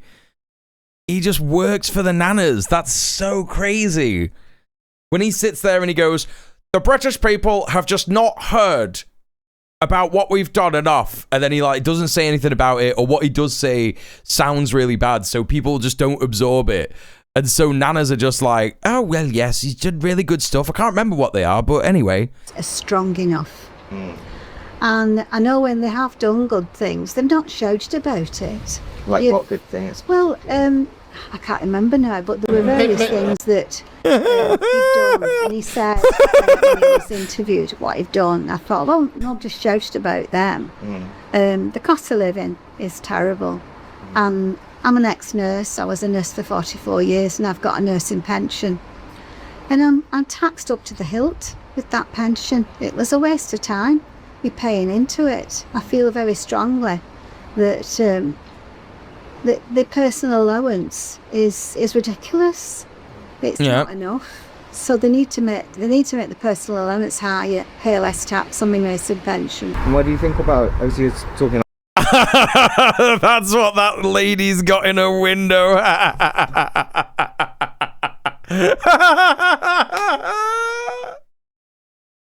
That's so good. Not about Rupert Lowe, but the candidate for Restore, isn't he? No, Rebecca Shepherd. And what do you think of her? I think she's a good candidate. Oh, I thought her name was Michelle. It's Rebecca Shepherd, yeah. We want somebody that is not from a university, that's never lived in this world, what we live in. They've not a clue. They have not a clue what goes on the streets. Oh, that's so joke, dude. That's so... Right, by the way, chat, this lady may sound working class, but look at the state of her gaff. Yeah? She's not doing bad. She's not doing bad for someone who's retired. I bet she owns the gaff. You know what I'm saying? Like, she can put her own signs in a gaff and that. I mean, I know people will just do that anyway, even if the landlord tells them not to or whatever, but, like, you know. It is so funny that she says we don't want people who've gone to university. Like, we want thickos. I mean, she's getting what she wants by voting for Rebecca Shepherd, because, you know, that interview that we saw yesterday. Was that yesterday? She was just like, the guy goes, what policy paper did you read? And she was like, oh, I didn't really have time to read it. No clue. And who do you think is going to win the election? I think the Reform's going to win. Yeah, the Vox Populi one, yeah. But they've had to come out now and step up. Hey, Mia, how's it going? Everybody, please go show some love to Mia Bite.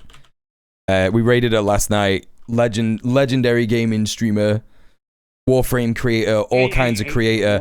Krill with the £4.20. Let's go.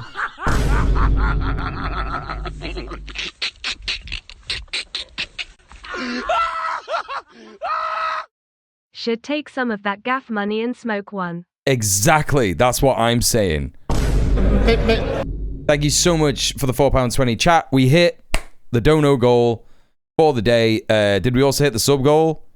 Yeah, cracking. Well done, chat. Well fucking done. Yeah, pat on the back for everybody. Yep. All right, let's crack on. They're splitting the vote, no. They have got to get their own party together and get the people behind it. And by saying, oh, you're splitting the vote, bullshit. We have all of these different political parties. That lady's funny as fuck, man. That lady's funny as fuck. Which are running around but not offering any real solutions. Personally, I will vote Labour simply because it is better than Reform. But the reality is that even though Labour... It just kind of isn't, bro. Like, I hate that this guy is so smart. He's been saying all of this, like, proper, you know? It's crazy, man. It's crazy. He's been saying all this, like, really well-learned kind of phrases and information about working class people and shit like that, and you know, and he's just like, I'm just gonna go vote for Labour because they're better for Reform, and it's like, no, it isn't. The harm reduction narrative is extremely powerful. It does just work. Yeah, it does just work. This is why it's important to get out there and, you know, talk to your neighbors, right? This is why it's so imperative to talk to your neighbors. It's not just to get, like, you know, organizing and get started in organizing and all this kind of a stuff, yeah? It's also to cut through the media narrative, right? Because a lot of people do just, like, you know, this guy is not on Twitter. He's not on Twitch, right? He might have TikTok. He might watch YouTube shorts, right? And that's the case for, like, a lot of people in the real world, you know? And you've got to cut through the propaganda for people. You have to speak to your neighbors. Yeah, it is, yeah, it's real fucking hours. Yeah. How do you think the ceasefire breaks if they sign anything in the next couple of days? Iran have withdrawn from attending the Switzerland negotiation because Israel won't withdraw from Lebanon. So I think the ceasefire is probably going to break tomorrow if Iran are going to be consistent in how they are, you know, threatening Israel at the moment. So I think that that's already a done deal, Yui. Is better than Reform in some ways. They're, you know, less racist and a bit less, you know, evil. Bro, they deported 60,000 people. They support a genocide. Like, what the fuck are you talking about? They are literally so evil. A bit less evil. He's trying to avoid saying they're the lesser evil, and he's like, they're a bit less evil. The reality is that they are not going to make meaningful differences for the working class of Britain. So what we need to do is come together and form something outside of political parties. Oh! Because people say, oh, you get a vote every 5 years. That's my participation done. It's not, though. What you need to do is you need to say, right, what am I interested in? What am I interested in, a working class person, and say, okay, what can I do around me? You need to Google what organisations there are in your area. Ah! Ah!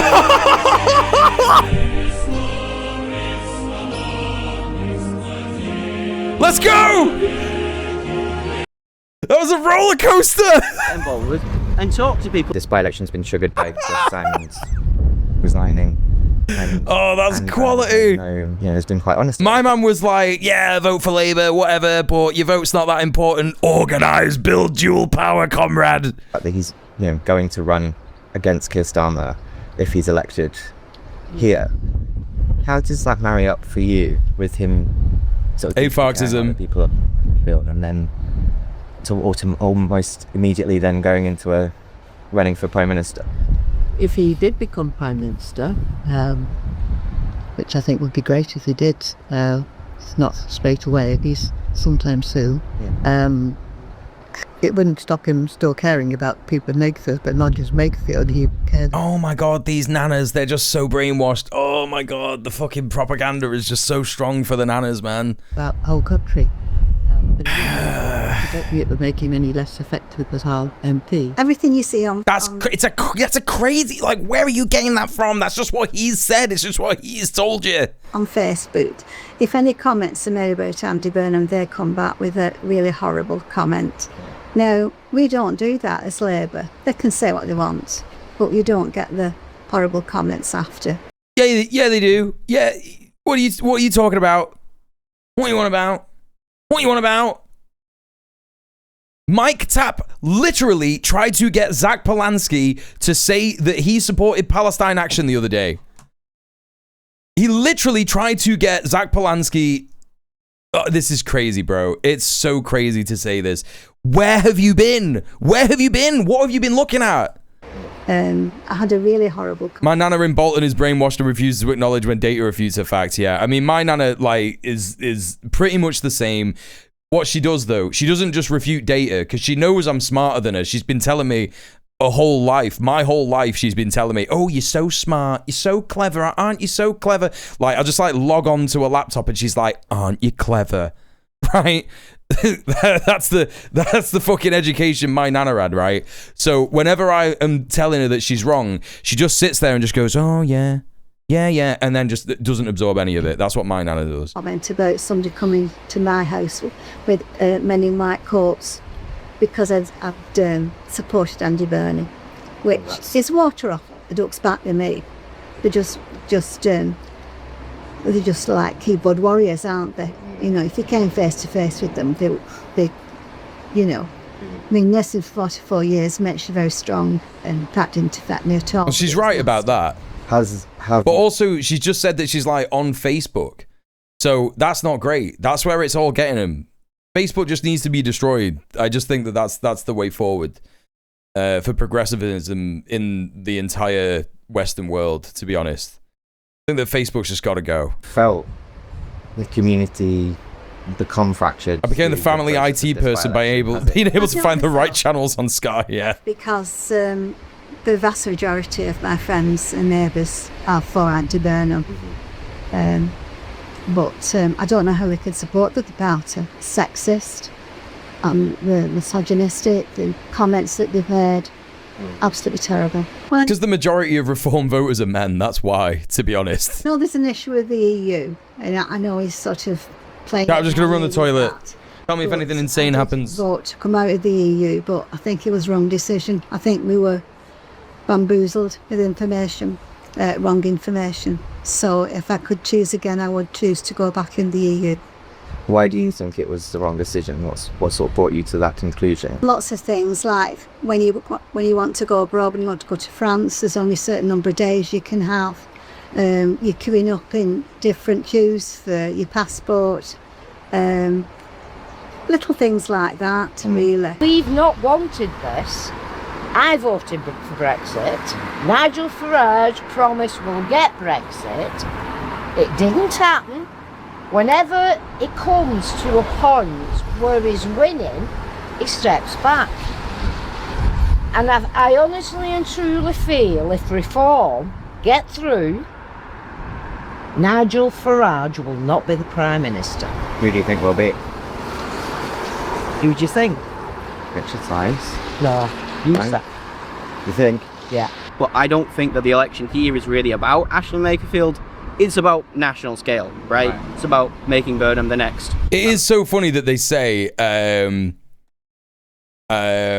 wait, no, you're joking. A renewed invasion by Israel. Oh my God. Things have intensified to an unprecedented level along the Ali al-Tahrir axis. Initial reports indicate 2 Israeli military vehicles were detonated and set on fire. Resistance missile barrage targets Israeli vehicles attempting to cross into Ali al-Tahrir. They're desperately trying to get Ali al-Tahrir because they know that that's where like the missile launches come from, right?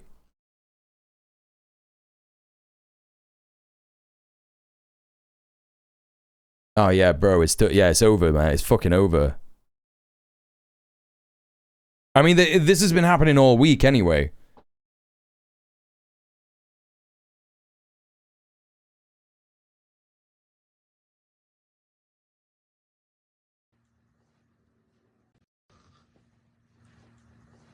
Not really any sound. Oh yeah, there you go.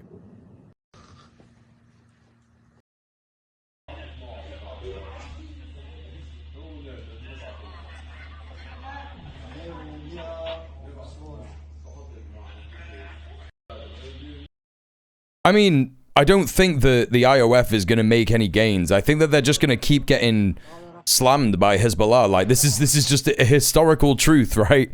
There are three things that are certain in life: death, taxes, and Hezbollah will always win any battle with Israel. So, you know, I'm not concerned about that. But they are certainly trying hard. They're trying their hardest to fuck things up for everybody. Yeah, they've been repelled 5 days in a row. That's what I'm thinking. Yeah, it is this same Kfar Tebnit, and then you've also got what's the place? Ali Al Tahir. This is where they know that, like, there are some rocket launches coming from. But by this time they will have moved them. Like, it's so stupid. Like, they just don't, like. Yeah, it's easier for them to kill kids in Beirut, which is why they're so mad that they can't do that anymore. Yeah. Yeah, this is fucking crazy, bro. Absolutely crazy. Anyway, the Brexit stuff, right? The reason that people like that lady is saying Nigel Farage promised Brexit and he never did it is because the Brexit that they think that they were going to get was no more immigrants. Yeah? That was what was being advertised, if you all remember. Right?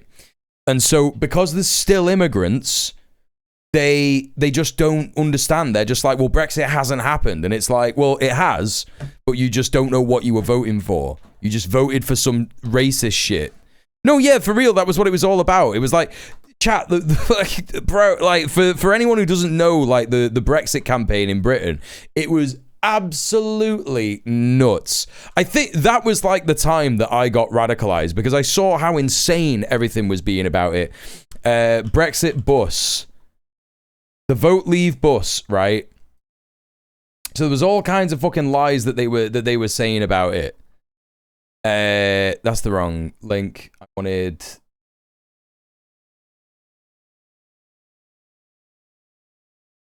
Give me the image. Yeah.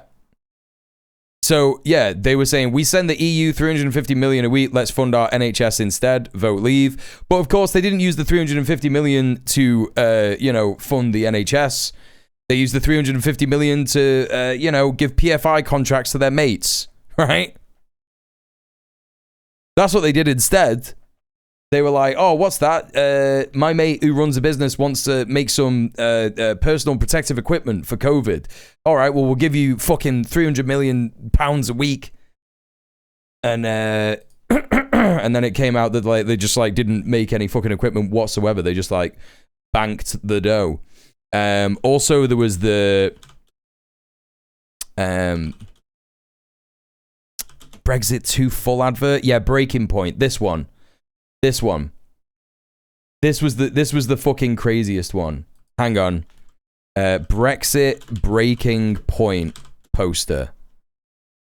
Yeah, this was the famous one that was like because you got to remember it was UKIP at that point. And is this like the report?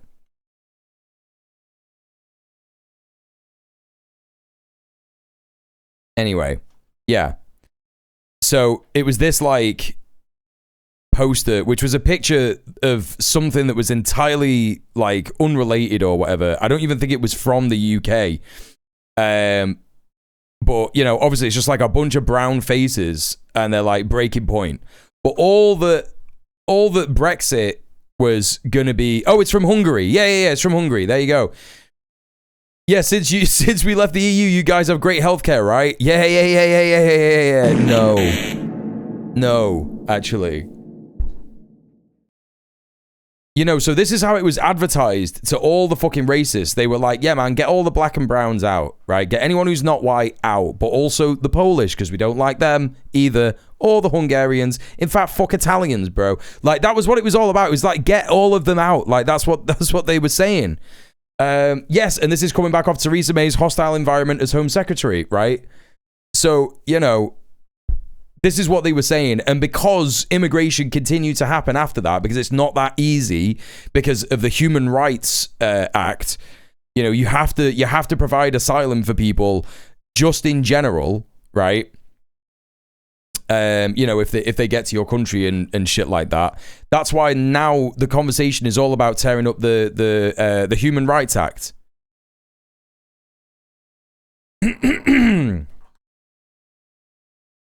Did you see the first time Israel invaded after they assassinated Nasrallah? They sent people in the same point over and over, right into the waiting Radwan fighters for like a week straight. They kept trying to go back and get equipment that was left behind from the first wave. Yes, it's just insane. It's just so insane. Wow, scary crowd of random civilians. I live in Arkansas, and this crowd will not look out of place at my city's farmers market. Yeah, no, it's just fucking insane shit. There was the thing about Turkey joining the EU as well, like scary brown country. Yeah. They were so opposed to Turkey joining the EU because they were like Muslims, brown. And it's like, bro, did you forget about Bosnia? Like, what the fuck? What are you talking about? I got one of those leaflets. Yeah, I think everybody did. They were put through everyone's fucking door. They were making out as if 800 million people were moving to the UK. So that's what these people mean when they say that Brexit didn't happen. Basically what they mean is stopping immigration didn't happen. And it's like, yeah, of course not, because you were all lied to. Ministerial candidate. How does that make you feel? I mean, we were never the focus of politics, not in Ashton and Makerfield. We're a poor area. Never. Bosnia not in the EU? Oh, okay. Well, that's a terrible comparison to make. They're going to be particularly looked after by any politician within, the Houses of Parliament. So whilst it is that we are absolutely being used for this, it's not surprising, and there is. Oh yeah, here you go. Yeah. Turkey, population 76 million, is joining the EU. Crazy shit. Yeah, this is one of them. Absolutely mad, bro. Scary brown country. Bigger things at stake, because if Reform wins this next election, people will genuinely be hurt, and the working class of Britain will be poorer. You will lose money. It will be objectively bad for you. When you say people will be genuinely hurt, what do you mean by that? So, Reform is making insane claims. Like, they want to say, well, recently there was a tweet I think posted a few months ago that was saying that areas that don't vote Reform will have ICE-style detention facilities put in them for migrants. If you look at ICE, they've murdered innocent people, plenty already. They are detaining thousands upon thousands of people. It's just inhumane and discriminate, right, frankly. And Reform, I believe them. I fully believe they will do what they say. But how do you, in terms of, so that obviously true, but Burnham has come out on immigration and said that he would increase the detention estate. He said that he agrees with Farage. He backs Shabana Mahmood's immigration policies, which many people, have claimed to be very regressive and kind of Farage's wet dream in many ways. How does that marry up? It's completely insane. It doesn't make any sense. It doesn't, right? The reason someone like Andy Burnham is coming out and saying that is because he knows it's popular electorate, right? That is the thing that he will say, sorry about his car pass, that will make sense for him, right? That will get him more votes. I'm sure they've done the data and stuff like that. You don't think he believes it? Maybe he does, maybe he doesn't. I'm not really interested in what politicians believe. Yeah, I think it's just a clumsy way of pronouncing it. I think that they were actually trying to pronounce it correctly because it is Mahmoud. That is how you pronounce it. But obviously when white people say Asian names and they think that they're pronounced in a particular way, they'll go Mahmoud. Because it's racism. Right? So much as what they will actually do. And this is why we can't actually trust or use politicians through Parliament. This is why I was stressing the importance of working within your community and trying to organise locally, right? Because it's sick that someone like this young is saying this. Do you know what I mean? Like, this guy can't be like more than fucking 21 or 22 years old. Ain't no way. Right? He's an absolute full-fledged communist. That is going to build up to have a bigger impact than any politician. Legend. Absolute legend. I love that Politics Joe included that in there, by the way. I actually love that Politics Joe included that guy talking about building dual power in the fucking interview. That's absolutely crazy. What do we got next? We have the MEN 4-minute report here. Robert Kenyon and Andy Burnham head to the polls. Crucial Makerfield by-election wraps up. I don't know if this is going to be that interesting. There he is in his van. That's how you know he's working class. There's his van. He's got Nige in there with him.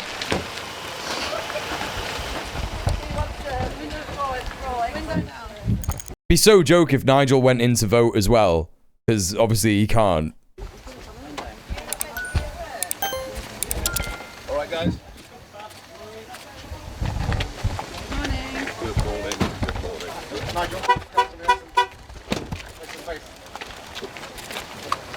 Fucking state of him, man. come on, big man. All right. Very good. Morning. Morning. Fucking pointing at his shirt, bro, is so wet. Morning. All right, there's plenty of time, everybody. There's no need to fight. Just mental, innit? Okay. Pointing at it. Yeah. Thank you. Yeah. Yeah. I miss when Nigel was on Cameo, yeah. We'll never get them days back. Ah, he's looking bad, isn't he? He's looking worse than he's ever looked before in his life. He's proper going like Goomba mode. Bro, what's happening? He's looked bad his entire life, but he's never looked that bad. Oh my god. He's looking like a Terry Gilliam character from like Brazil or some shit, man. And for me, please, thank you. Oh yeah. Hang on, it's not a rugby game.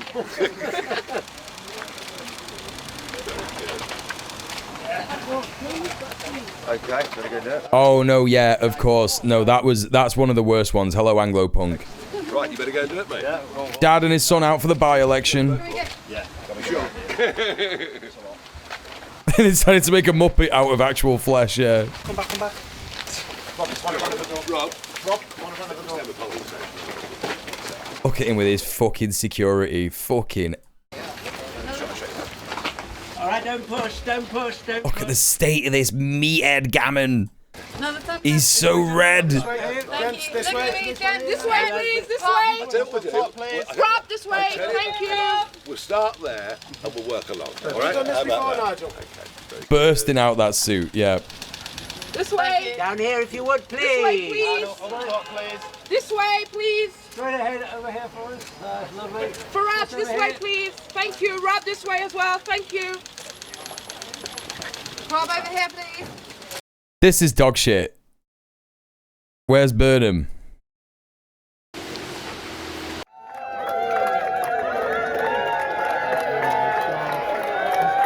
Chat, someone needs to gift a sub to more Power of Gosda. Because they keep wanting to send me links, but like keep getting clapped by the bot.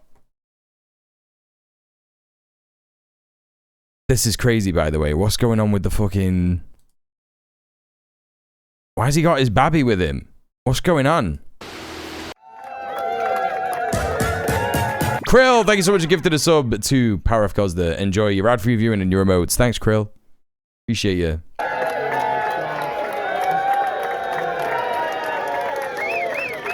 The bot knows no mercy. No, not at all. Bro, why is he carrying a little tiny baby like that? This is so insane. This is the guy he patted on the stomach, yeah. It's actually, this is his wife. That's who that is. And this is their baby. That's what's happening.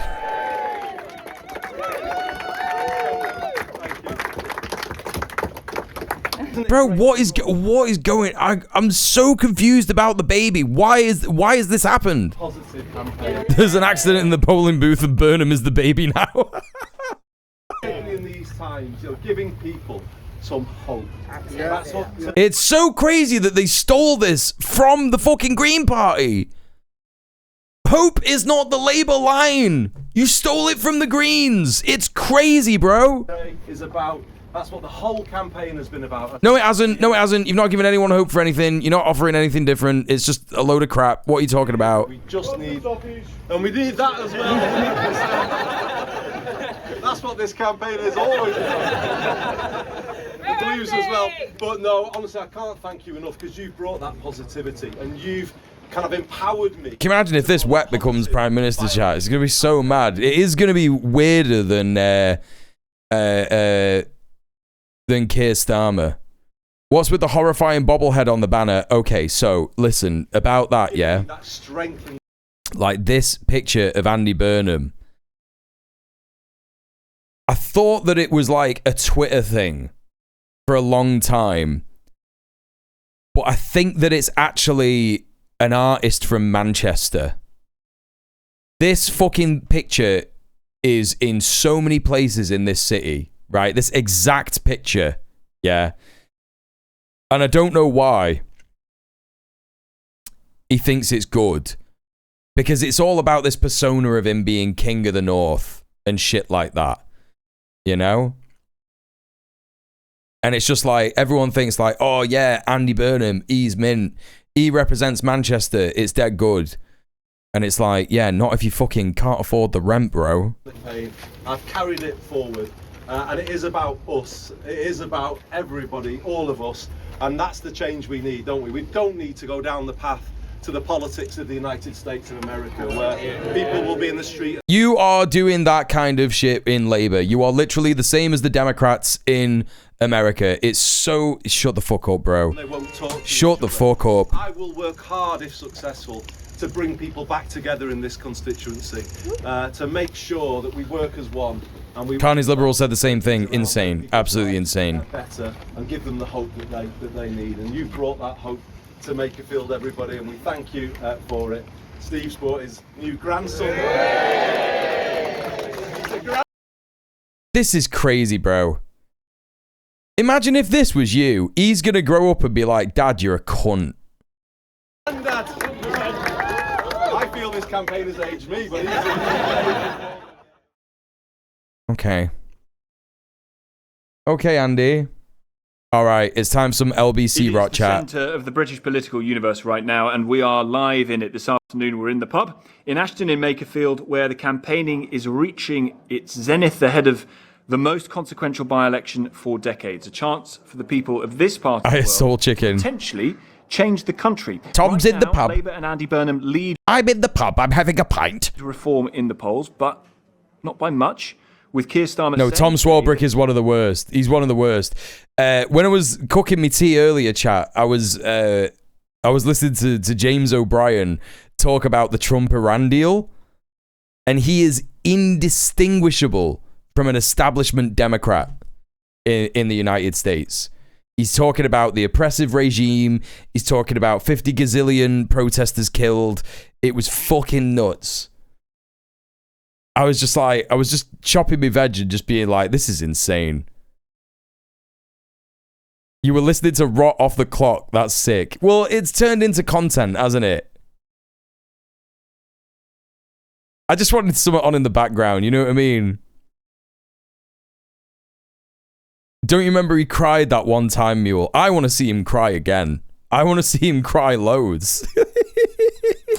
That Andy Burnham should have a big role in government, and that an immediate leadership challenge. I do get lonely without chat. Yeah, I do. Yeah. To one of those MPs, Labour MPs, who's been out campaigning for Andy Burnham today. First, Natasha Clark is LBC's political editor. Natasha, one wonders whether the Prime Minister has moved today from denial to bargaining when it comes to the challenge of Andy Burnham. Yes, Tom, I think that's what it looks like, doesn't it? And obviously the Prime Minister, as we said... I'm just going to get some water, chat. I'll be back in a sec. But still absolutely being dominated by thoughts back home and what's going to happen if this, what's going to happen if that. Lots of scenarios playing out. And obviously no result is a foregone conclusion yet. And everybody I'm speaking to in the Labour camps and the Reform camps as well saying, look, we don't think this is a done deal yet, despite what the polls officials say, but there are plans afoot for what happens in the days to come if, and it's still a big if at this point, a leadership election is challenged. So Keir Starmer has been speaking to journalists earlier at the G7 summit. He said that a leadership contest now is not the answer. And he also, Tom, said that he would be willing to give Andy Burnham a job. Now, we understand that that is something that Andy Burnham does not want to accept, but obviously lots of sort of speculation, discussions going on behind the scenes, and sort of Andy Burnham is now wargaming for what happens next in the hours and the days to come. Now, if he does win, won't be an MP until Monday, until he is sworn in to Parliament on Monday. So you can't challenge the Prime Minister until then. So we are up for a weekend, essentially, of feverish speculation, and I imagine Number 10 Downing Street will be wargaming exactly what they are going to say in response to this election win. What does that look like in terms of the messages that are going out? They're obviously going to have to say, well, great job, Andy Burnham. We want you to come in and work with us, but now is not the right time for that leadership contest. That's if he wins. That's if he wins. What happens if he doesn't? I think if he loses and Reform continue to sweep up all of the votes, as indeed they have done. If it wasn't Andy Burnham, in theory, this would be over, wouldn't it? I think it would, Tom. I don't think that any Labour candidate, apart from Andy Burnham, would have a chance in this by-election right now. Team and brand Andy Burnham is so strong in areas like this, and everybody that I've been speaking to here in Makerfield. If Reform win, I think that is like, it just complete chaos for the Labour Party, for the government. I do not think people have a plan B. Everybody I'm speaking to doesn't really know exactly what they would do if Reform win, but there is still a chance. They do have a strong vote here. They've been doing very well on the doors and in the local elections. And yes, just to go back to the idea of Andy Burnham, what happens if Keir Starmer doesn't set out a resignation timetable, as indeed has been asked for? I don't think he's going to do that. I don't think anybody in Westminster at the moment thinks he's going to do that. So I said that to one member of team, Andy Burnham, today. I said, what happens next? They say he goes to war with Keir, a stalking horse potentially triggers, high-profile cabinet resignations, bloodbath. We've got it all to look forward to. They really are speaking like he's already won, yeah. Full recount in Lewisham is being reported. This is a Green defence. Local by-election, yes. I hope Andy loses by a very small margin. Yeah, me too. I think that would be funny as fuck. When will the results be in between 4 and 5 a.m? LBC's. We got another 4 or 5 hours. Us live is Luke Charters, the Labour MP for York Outer, who's been out here campaigning tough after. Chat, do you like my homemade cookies? Why is it not focusing there? Yeah. Bit of them. Bit of that. Bit of there. I know they look like shit, but the mint. There we go. To come and do an interview in a pub with a pint in your hand, isn't it? Strong England shirt replica game, by the way. I'll give you some if I could. I think it's 90s, even before I was born, this retro, so it might be a copy of this one, Tom. Who the fuck's this? Who the fuck's this? Fucking Malcolm in the Middle looking shite. Come and do an interview in a pub with a pint in your hand, isn't it? Strong England shirt replica. It's Andy Burnham. That's a very good effort. I think it's 90s. Yes, lad. I was born this retro, so it might be a copy of this one, Tom. So, why do you want Keir Starmer to go? Well, look, we're 30 hours away from a by-election, and I can say this, Tom, we've spoken to tens of thousands of people, and each conversation I've had, and I've spoken to hundreds of people too, it tracks back to the same thing.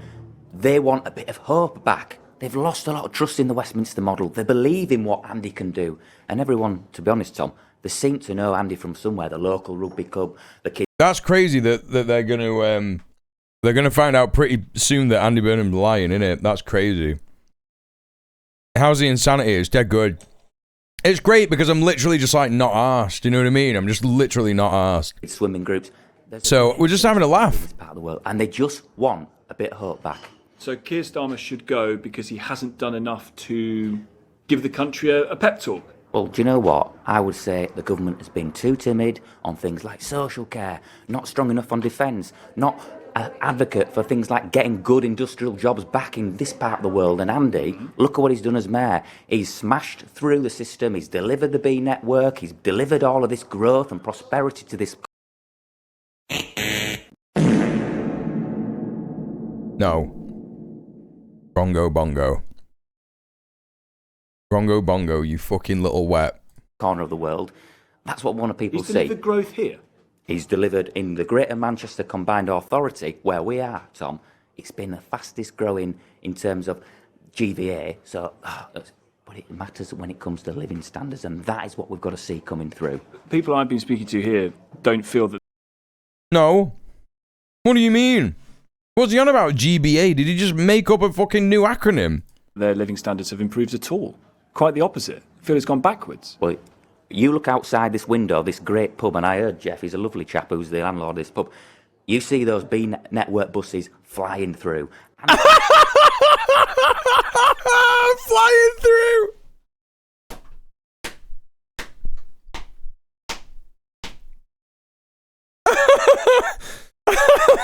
That's what everyone needs. We need a PFI contract, nationalised, but not really nationalised bus service where we pay the drivers fuck all and they constantly crash into shit because they have to work overtime. This is so crazy. He is like an actor, yeah. Yeah, it makes you forget how hungry you are, doesn't it? It makes you forget that you can't afford the rent and you're getting kicked out next week. I was worried about rent, but then the yellow bus went past. It took the edge off. He was one of the first mayors in UK. Yeah, when he said the B network buses are flying past, what he meant is that they were out of control, flying down a hill about to kill 10 people. Those fare caps, that's critical. It's got to join up some of those jobs. And not only that, he gets the fact that we've got to bring skilled jobs back for young people. And that's what's going to turbocharge. Yeah, but you're not going to do any of that. Is like Makerfield. He's talked on the campaign a bit about what he might do, hinted at what he might do were he to get a bigger job after this, after being the MP here. Do you think it would be right to say now that there would be no increase in income tax? Hey up, Tom. I mean, I'm sat here, as you say, having a pint with you 30 hours before the by-election, right? We stood on that Labour manifesto, and he's committed to that Labour manifesto.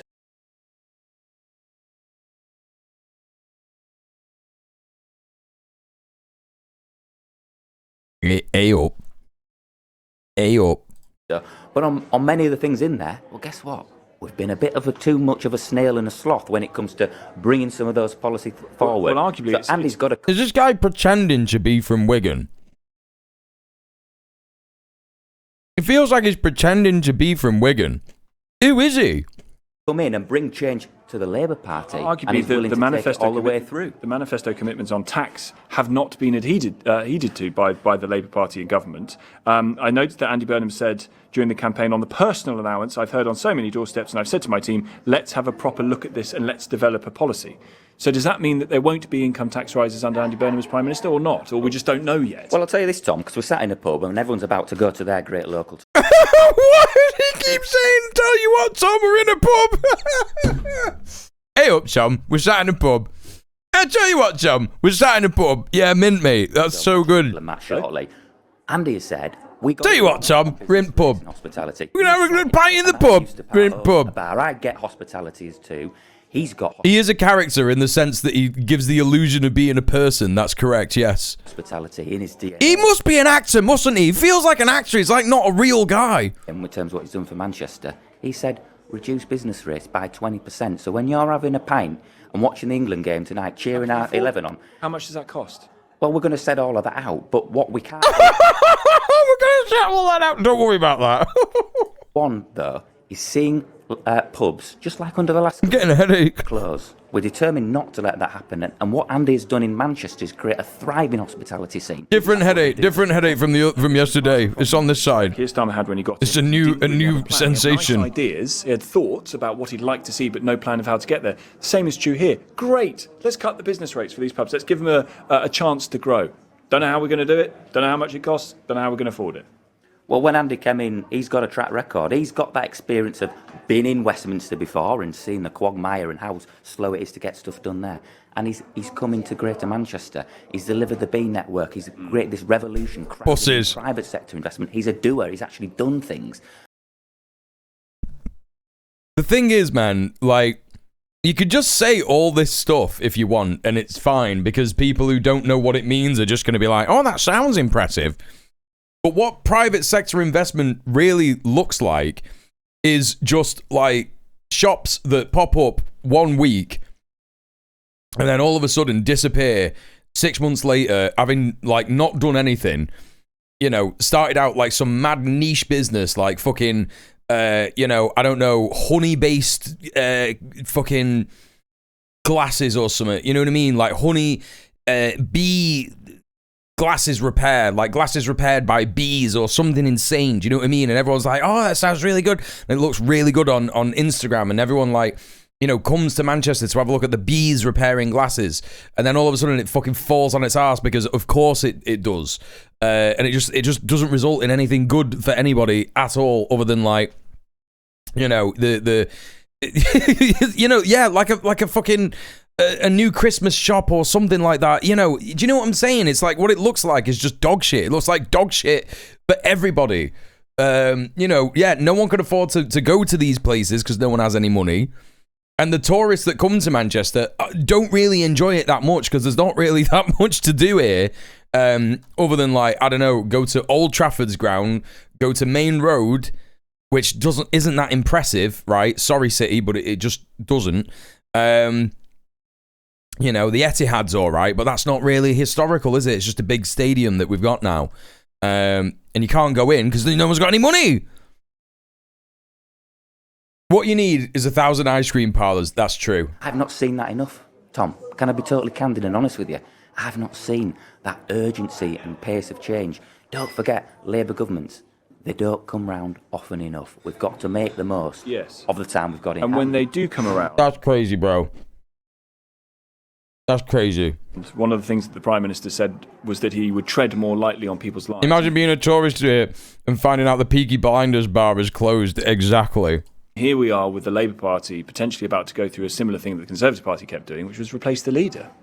Well, we can't go on as we are, can we? We're here in Makerfield at the moment. Why does it need a change of person to change the policy? Well, Tom, here in Makerfield... That's a good point. I hate Tom Swarbrick, but he's right. The local elections, if you translated the local election results to the parliamentary seats, guess what? Reform, they would be having a majority of 8,000. This would be a walk in the park, this kind of place, for Reform at a general election. We would just be sleeping. Can't let Reform in. I'm not going to answer your question, but we can't let Reform in, can we? Walking into the abyss if we keep on this course. Andy, guess what? He actually can connect and resonate with working class people. That's what I've seen. No, we can't. Genuine chap. We've got to change. He's a genuine chap. We do have to change how we speak and talk to people. Yes. And be more... And you have to change that as well. Like, people like you have to change that. That's the thing. Why is he getting quieter and quieter? I actually don't know. They said the same thing about Keith as well. That's the thing, yeah. Yeah, they did, yeah. He's going to get stuff done. Clear on what it is you're going to do. Not deviate from the path. Say what you're going to do and do it. Well, always. But I'm concerned that when we've said that we're going to do things like the Defence Investment Plan, yes. When we're going to say we're going to do things like fix transport in this country, yes. Why do we need a Defence Investment Plan? Why do we need that, bro? Why is that so important? We've been too slow about that. So does he... If he goes into a normal pub and speaks to people like that, he'll probably get chinned. Why are you talking to me like that, you freak? Giving compensation to the waspy women or not? Hey, because he said he would, and it doesn't sound like he is. Hey, we're in the pub. If you get to know him, we're going to watch England in a bit. The world do know him. He understands injustice at his very core, and what he No, he doesn't. No, he doesn't. No, he doesn't. Looking at things like the discounts when it comes to travel and transport, that's a model, a place-based approach that we should be taking across the country. They want to cost billions of pounds. He's not quite talking about that, Tom, but he said that mayors, we've got a powerful finger up north, so Oliver and Tracy and David Scaife and all these other great northerners fighting for their areas. These are the sorts of models that you can come in and tackle injustice like the... Oh my God, he really is just like from like a think tank, isn't he? He is just from a... Wait, this guy's an MP? This guy is a fucking MP? I've only just noticed. What the fuck are you on about? What are you on about? Waspy issue on a regional basis as well. So you might not get the compensation of the pensions that you missed out on, but here's some money off the bus travel. Well, is that how he fights the injustice there? What Andy has done when it's come to injustice is he's taken his leadership role in Greater Manchester, like Justice for the 97 now, not the 96, and he's used his role to advance those causes. And that's the model we've got to do. We can't have this Westminster over-concentration of power anymore. It took you long enough. We've been saying, sorry, I've not been reading chat. No, it's literally just you. No one else has said he's an MP. No, that's literally just you that told me he was an MP and I just missed you. I'm sorry. Actually empowered to change society too. Let's imagine he wins. How long before he launches a challenge, do you think? If he was sitting at the table now and there were no microphones here and you were advising MP for your... would you say, go quickly? Tom, Why is this guy doing the rounds? It's just because he's a northerner, innit? The think tank has just gone, right? We just need northerners, right? We can have Keir Starmer politics, but they just have to be from the north. Well, I think Andy's re-energised the Labour Party. There were 3,000-4,000 activists here, the most electric day I've felt since the general election.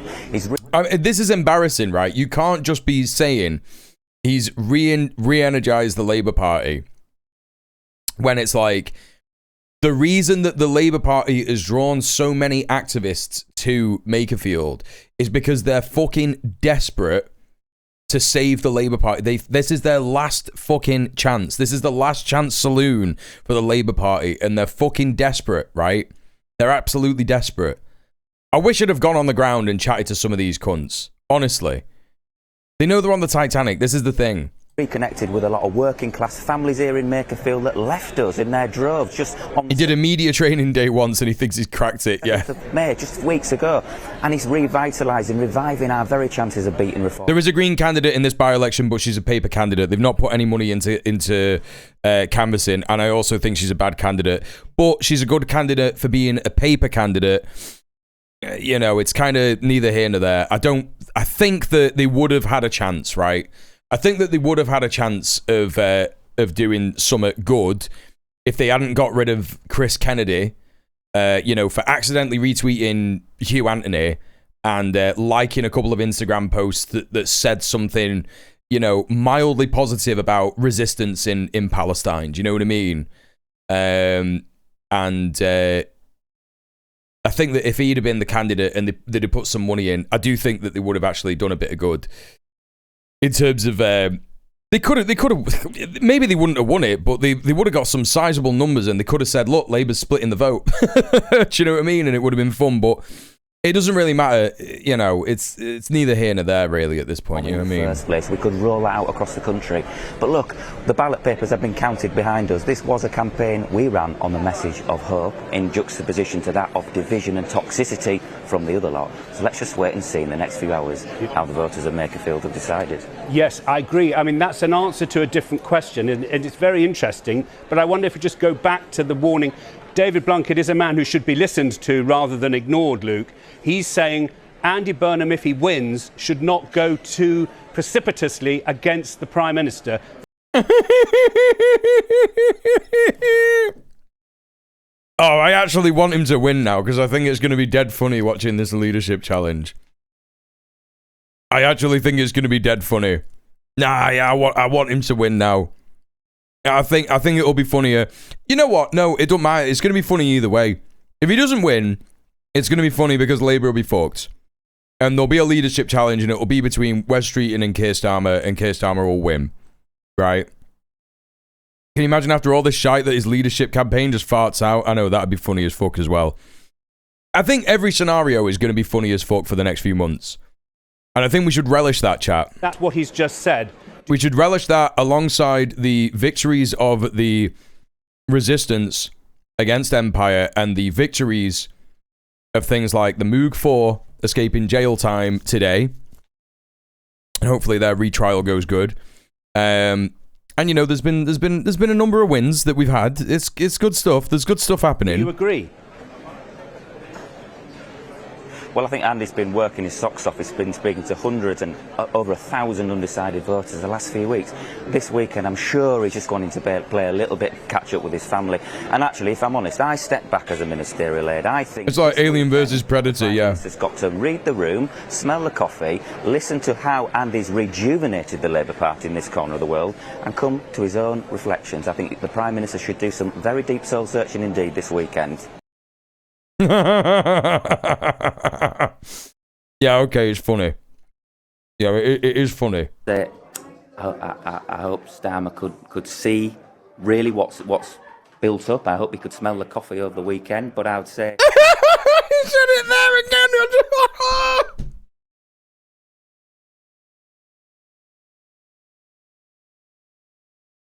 Oh my god, that's fucking crazy, bro. Over the next 30 hours...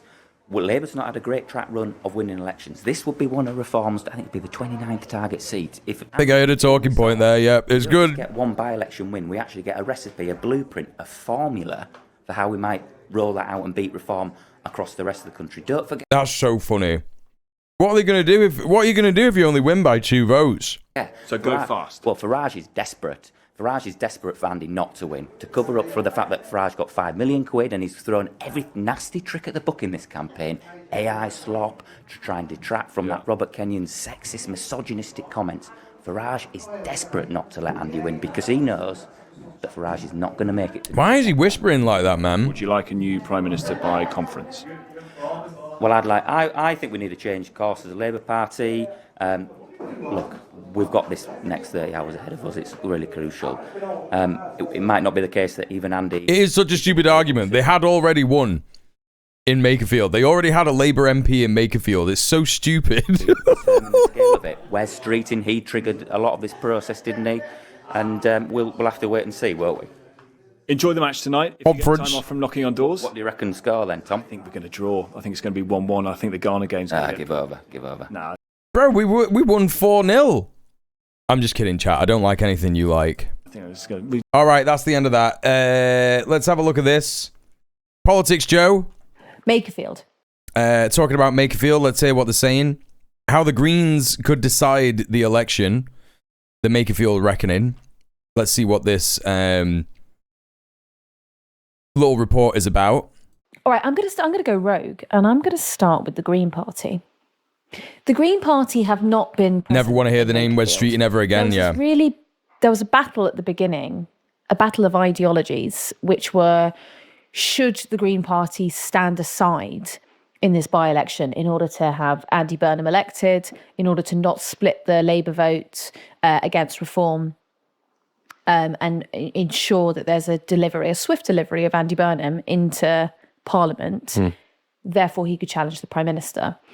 And you had these sort of these big voices on Twitter. So you got Caroline Lucas, who's a Green grandee, who said we should not be standing a candidate, really came out the gates quickly. You also had people like Carol Vorderman saying, like, do not stand a candidate. And there were but they're all knobheads, so now what? a number of people who were upset within the Green Party because the Green Party is a democratic party. They never speculate that about a Labour candidate that they know. To vote about whether they're going to stand a candidate or not. It's not a decision that individuals can make. Like Hannah Spencer was getting a lot of stick at the beginning. She was getting a lot of comments on her Instagram posts like, don't you dare stand a candidate. It's not to do with Hannah. Yeah. It is, but she gets one vote because she's one member. One member, one vote. I like that she's representing the actual realities of the Green. Like, Politics, Joe, have gotten more and more good in terms of reporting on politics over the last, like, number of years. They were a bit shit, like, last year and the year before, but the more and more that they you know, seem to present this stuff, they do seem to be a lot better in terms of, like, actually showing left-wing realities in their parties and stuff. I think a lot of it's to do with her. I think she's, like, the lead politics person. I can't remember what her name is, but... And also how the constituency strategy works is all down to the constituency members as well, right? It is refreshing to see someone who understands how the Greens function, yeah. Party. Like, it's not as though Zach Polanski turns around and says, right, we're going to bring everyone up from London. It's like on the request of the constituency party. Mm-hmm. So it ends up being, I don't know, do you know what? Do you think they would have had a chance? Do you think Ava Sabrina, that's it. Thanks, Brody. Burnham vote significantly if they put all of their eggs into the Makerfield basket? No. Oh, Avicentina, right. Why? I don't think that is a Green voting constituency. I think that you're on the south of Wigan. It's a deindustrialised town, former coal mining constituency. There were several sites. It's now a logistics constituency. Yeah. The sort of thing that it does, it straddles the M6, and the biggest businesses there are food distribution, clothing distribution. It's a lot of logistics. Warehouse constituency. Warehouse constituency. I don't. That's not to say that I don't think within a couple of years could the more eco-populist policies of the Green Party embed themselves in a constituency like that. However, I would say the campaign hasn't been rolled out enough there. Mm-hmm. You know, like if you look at, say, the local elections, Reform won a large swathe of that patch. Mm-hmm. Reform were quite ahead out of the gate campaigning up there. The Green Party is much smaller. They don't, to go into the minutiae very briefly, the Green Party, because of the way that their donations work, they don't have the capital to spend in every single constituency at all times campaigning. Mm-hmm. So they are much more targeted. They go for targeted seats. For example, in the local elections, big spend in Hackney, which they won. Mm-hmm. Because they're looking at demographics rather than philosophy. They're thinking, look, we could take this from Labour, so He's not listening to it. She's not saying it's about demographics. She's saying they have a targeted seat model. And like that's true. They have obviously looked at Ashton in Makerfield and gone, well, we probably could have done it with Chris Kennedy, but we had to get rid of him. Which is fucking, again, I hate that shit, but whatever, it is what it is. I do think that she's kind of right when she says the demographics might not be right. I mean, she's saying that the demographics might not be right for the Greens. He's thinking that the Greens think that, but no, she's just saying that. I don't think that that's come into it with the Greens. I think the Greens have said it'll be more impressive if we just get an MP in Makerfield, then that's fine. But I think it'd be more impressive if we won the Greater Manchester mayoralty election, right? Yo, Ray!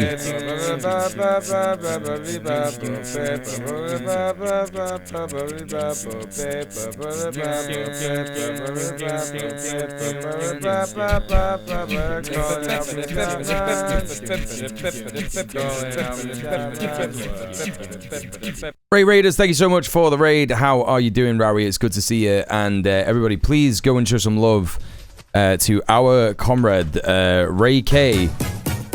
Yo, thank you so much for the tier 1 sub. Continuing the gifty sub from... Thank you, oh look, it's Emily for my gifty. Also, Raykaihi, Rayk Habibi, R-A-Y-Y-D, Raykaihi, Rayk Habibi, R-A-Y-Y-D, Raykaihi, Rayk Habibi, R-A-Y-Y-D, Raykaihi, Rayk Habibi, R-A-Y-Y-D, Raykaihi, Rayk Habibi, R-A-Y-Y-D, Raykaihi, Rayk... Thank you very much. I appreciate that. Thank you for gifting Rowie a sub, Emily. Thank you so much. Everybody, please go follow Rowie, absolute legend, Palestinian living in the USA who does translations, Hebrew, Arabic, and English, and does a great job of taking a look at Israeli channels and saying what they're saying when they think that no one can understand them and no one's translating and all that kind of business, but also is just a great content creator all round.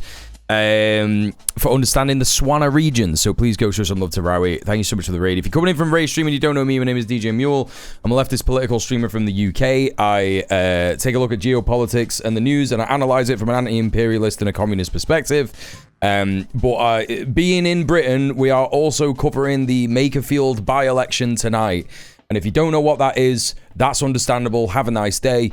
But basically, it's the election that will decide whether there is a new prime minister in the UK. So if the Labour Party candidate wins this election, he's gonna challenge Keir Starmer for the leadership of the party, and he'll probably win because he's the only person who's got a chance of winning.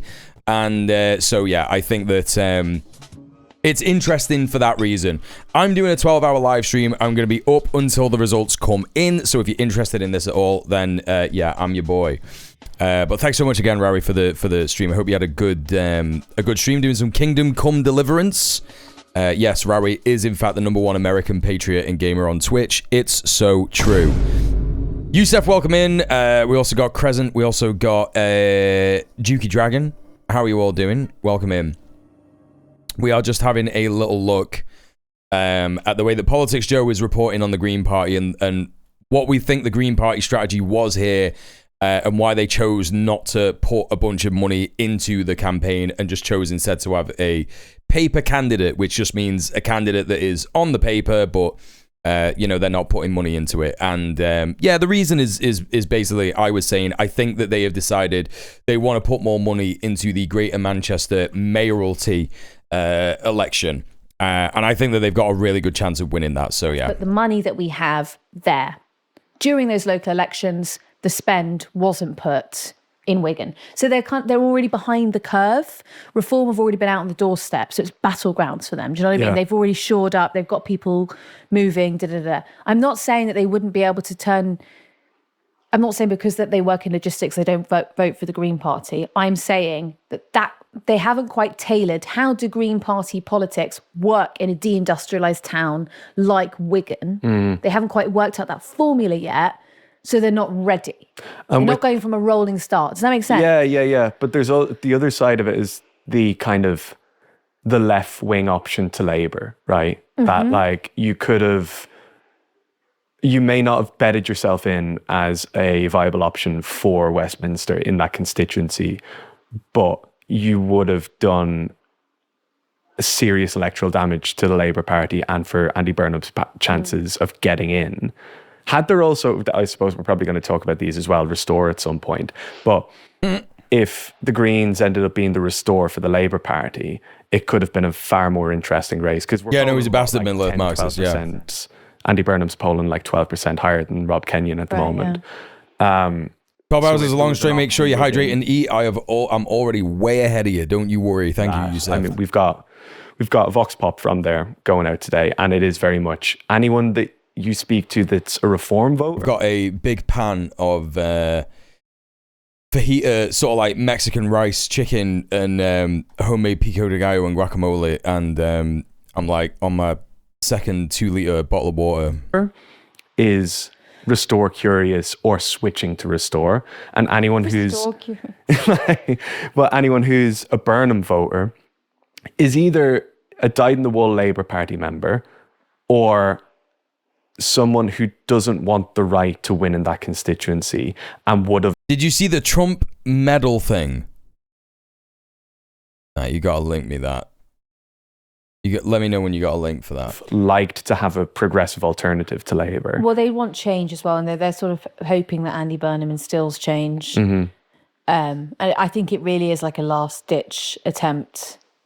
It's like a last resuscitation of the Labour Party for a lot of people, I think. This is. It's probably the last vote that people will acquiesce to the Labour Party. And I think if Burnham doesn't change things dramatically, we are on the march to reform in the next election. In the kind of the voter profile... Oh, wait, can I also just add... Yeah.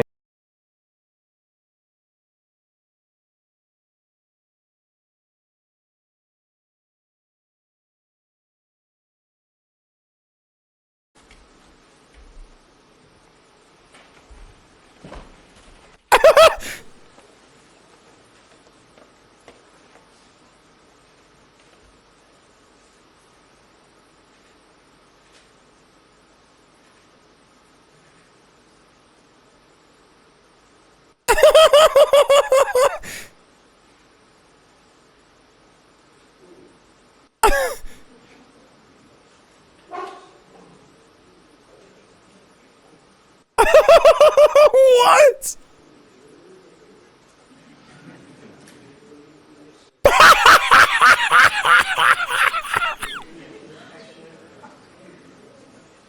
He did a double knot. He did a double knot.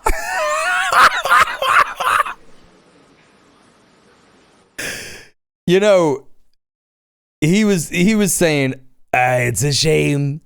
I'm not going to be able to send any more soldiers to their deaths. I got one last chance. Oh!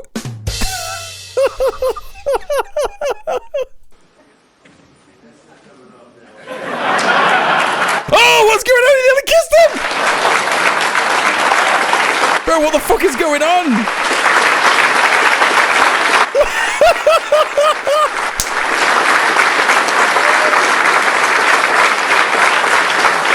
Oh, that's so good, dude.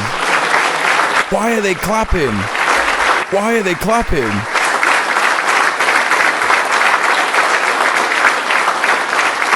That's one of the most insane things. Look at his face. Look at his face.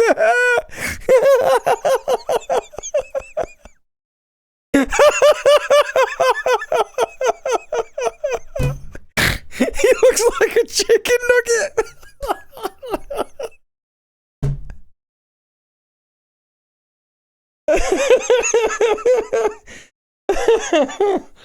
That's so funny. I can't believe how long this, like, the pat that he gives him at the start as well is just quality. Everything about that's so good. Boop. Oh my god.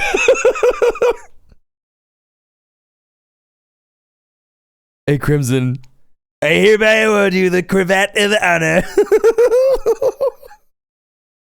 Oh, thank you, DJ. That's so fucking good, man. That's one of the best things I've ever seen in my life. So one more quick thing. Example. Slapped his ass like a slab of MMA fighter, yeah. Campaigning spend. Gorton and Denton. When Hey, the Green dead. Party embarked on that, Oh, God. they came at a very opportune time. Zach Polanski had been in post for a couple of months. I think he would have been in post for about 3-4 months at that point. They'd had these huge swathe of donations, a lot of members joining the party, donating to the party. They probably were on like 120,000 members then, around about. Yeah. And so they had this big influx of cash, and then that's why they could go out and spend and canvass properly in Gorton and Denton. It came at a proper opportune time for them. Had it been that had happened, say these two had swapped around, perhaps they would have put all of the spend in Wigan, but they didn't. They put it into Gorton and Denton. Yeah. And also the way that constituency is laid out, the demographic of that, it's Manchester commuter town. exactly, it's helpful for Hey, Galaspa. the Green Party to have metropolitan adjacent constituents that they gravitate more. I'm speaking Rather about than people big on monoliths. village, because But that's essentially what Makerfield is a Makerfield is constituency. it's like a multiple. Mm. Well, because it's like you Lisa could be Nandy's always Wigan, talking you about could be towns, isn't she? She's always talking about towns. who? Lisa Nandy. Yeah. Towns of Wigan. Yeah. The United Estates of Wigan. But yeah, anyway, so that's what I was just going to say, that the spend went there and then they won. But the Manchester mayoral's interesting, isn't it, about how much of a play the Greens will make for that. I don't know what they're going to do, because they've got a tricky line, because the Manchester mayor is also, in charge of the police, and they have said some things about the police that may not be palatable for that role. When have we... No, but the Green Party are not exactly running on an abolish the police platform, are they? Is this going to be another situation where I find out that the Greens are way more based than they are? Chat, this is going to be like our Zoran Mamdani. It's going to be like that. Lawrence is going to get into power, and he's going to be like, right, it's time to get rid of the cops. And fucking GMP are going to come up to him and be like, you try that, sunshine, I'll fucking kidnap you, you cunt. Kidnap you fucking... Whatever the fuck they did to what's-his-face's... whose daughter was it? Bill de Blasio? Yeah. The local councils control the police in the UK, yes. So, like, for example, Sadiq Khan controls the Met Police in London. So he's the mayor of Greater London. The Met Police, obviously, like, all that.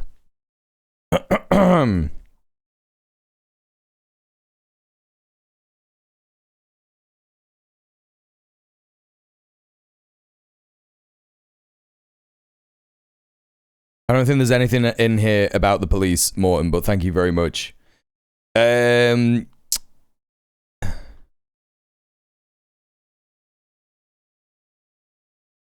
Yeah, they just have, okay, they got a little bit about the police in this bit. Scrap the Prevent program and tackle hate crime, misogyny, Islamophobia, and anti-Semitism. Seek to restore trust and confidence in the police. Fine. You know, I think that's a good line. I think that they'd be fine with that. Be expecting that probably August. That would come around. Knows, I don't know. If he was to get in, it'd be August, right? Would Because he doesn't stand. He hasn't stood down yet, Burnham. He only stands down if he wins it. I'll have to do some that's right. reading and then come back and talk to you about that another time, I think. But the thing I was interested in is the element of it that's not often do you have a by-election where it's less to do with kind of, because that's the thing with Josh Simons, right? For the ills and the controversies of him as a person, whether it was Labour Together or part of Starmer's government, he was a very popular constituency MP. Take a look at this graph. What the Makerfield vote look at this graph polls for tomorrow is not for a replacement of a good constituency MP, and they all are very aware. Even the Labour voters seem to be incredibly aware that they're voting for who the next Prime Minister is going to be. But it's different. Like they seem to have such. There seems to be a divide between this thing of, well, Andy does well in Manchester, so I'd be happy for him to do well in Britain and also look after us a little bit as well. And on the other side of the Labour vote, it's, well, we're just being used for this Westminster psycho. Oh my God, chat, there's so much stuff happening. In the Middle East, an initial agreement has been signed between the US and Iran after nearly 4 months of conflict. President Trump and his Iranian counterpart, Masoud Pezeshkian, signed the deal last night. Under the agreement, all military operations stop, including inside Lebanon, where Israel has This motherfucker nearly just said Lebanon. been attacking the pro-Iranian militia group Hezbollah. The US ends its naval blockade as Iran opens up the Strait of Pro-Iranian resistance group is crazy. Hormuz. A $300 billion Iran reconstruction fund will be set up. And The BBC didn't say Iranian proxy just now. They said pro-Iranian resistance group. That's odd. That's odd. Iran will have access to frozen funds held abroad, and Iran will commit to not developing or procuring nuclear weapons. Yeah, they already did that, so. An interim deal. Well, I'm joined by our international editor, Jeremy Bowen, and in the context of all this, this guy. Jeremy, there's been some strong language tonight from the US Vice President about Israel. Mr. J.D. Vance himself. The Trump stop hand is funny, yeah. He's got little hands, hasn't he? Remarks, he says, to hardliners in Netanyahu's cabinet. But however, I think they will be taken in Israel more widely. First of all, you can't just kill your way out of every national security problem that you have. And also,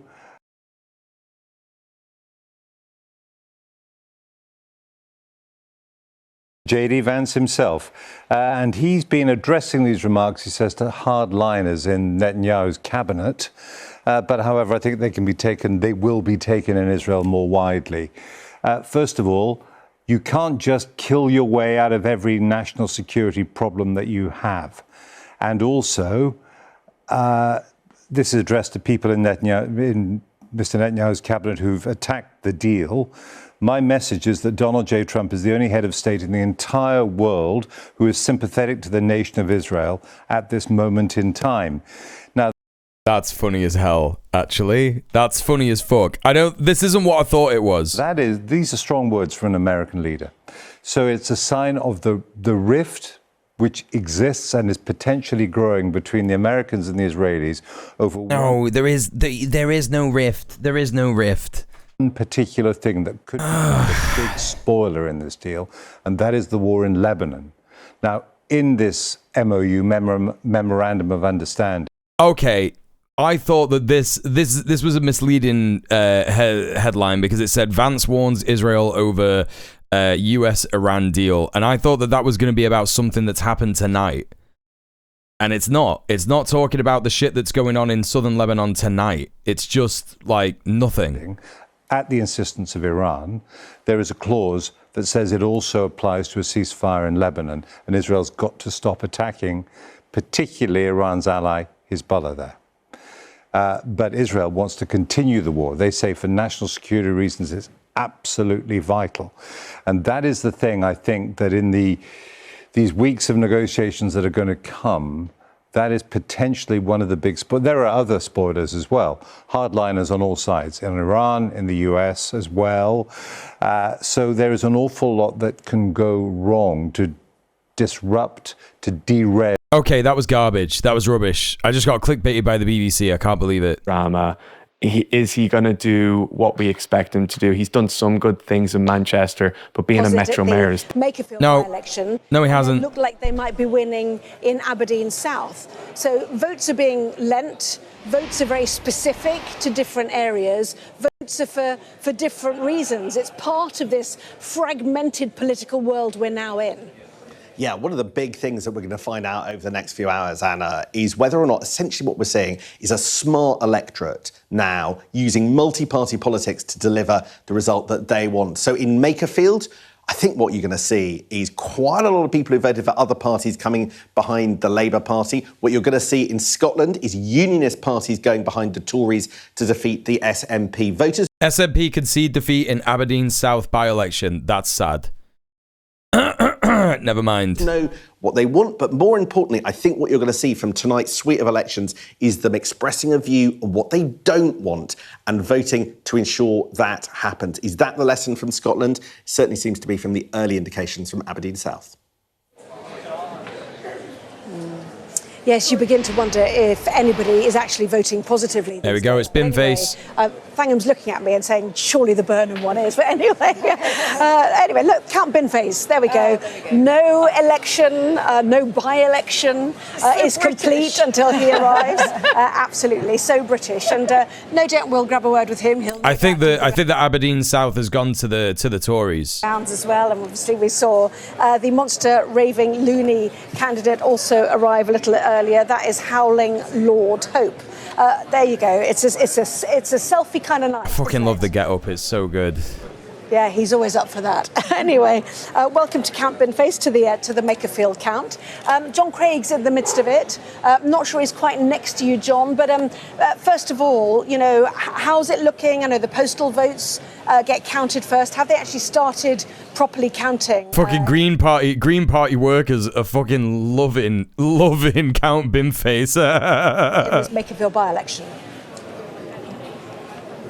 Yes, they have, yes, and the returning officer announced that a short time ago. The counting is... Yeah, shite about Aberdeen South. Senior Labour... 58% turnout in Makerfield is actually a little bit crazy, chat. That's twice as much turnout as there was in Gorton and Denton, no? What was the turnout in Gorton and Denton? The people are looking pretty relaxed. They think they're on course for quite a decent victory here. But at the same time, they believe... Oh no, it was 47% in Gorton and Denton. That's fair enough. So, it's significantly 10% more. As I think you've just reported, Anna, that they've had a dismal result up in Scotland. I mean, it was high in Gorton and Denton for a by-election, right? And it's also high here for a by-election. And it possibly come 5th in Aberdeen South. That's a good... the Tories here are confident... Wait, what did you say? Dismal result up in Scotland. As I think you've just reported, Anna, that they've had a dismal result up in Scotland. I think they're on course for quite a decent victory here. Labour came 5th. At the same time... Labour came 5th in Aberdeen South. That's funny as hell. As we've been discussing, has been there several times, and she has tackled the Prime Minister on energy policy in the North Sea at Prime Minister's questions several times in recent weeks, and it looks as though that has paid off. I do not know who the furry candidate is. You were just is the guy dressed like a trash can? It's Count Binface. Against people they don't. So for people outside of the UK, yeah? There's a party in the UK that is a protest party, a protest electoral politics party called the Monster Raving Loony Party. And basically the deal is if they ever get elected, they will stand down immediately to trigger another by-election. So if you wanted to protest and you know, vote for them Like it's a harmless, it's a harmless protest vote. So they just have like absurd candidates, like Count Binface. Yous have got one in the States. If you're in the States, what's the fucking like a guy with a welly on his head? He's called like High Lord Weevil or something. I can't remember. What looks as though has happened here is perhaps that some... I remember when they stood on nationalising Adele. Yeah, the wizard guy, innit? Yeah. We've seen anti-reform... What's he called? Like, we had these nuts going for a while. Count Binface isn't Monster Raving Looney. Count Binface is his own. Oh my god. Grand Vermin, that's his name. Grand Vermin. Yeah, in the States. Yeah, Vermin Supreme. I think his name is Vermin Supreme. Yeah, let me have a look. Yeah, that's right. Yeah, Vermin Supreme, yeah. Voting before, notably in the Caerphilly by-election. We have Party Rhinoceros in Canada. Hell yeah. And it looks as though Mr. Burnham is on course here.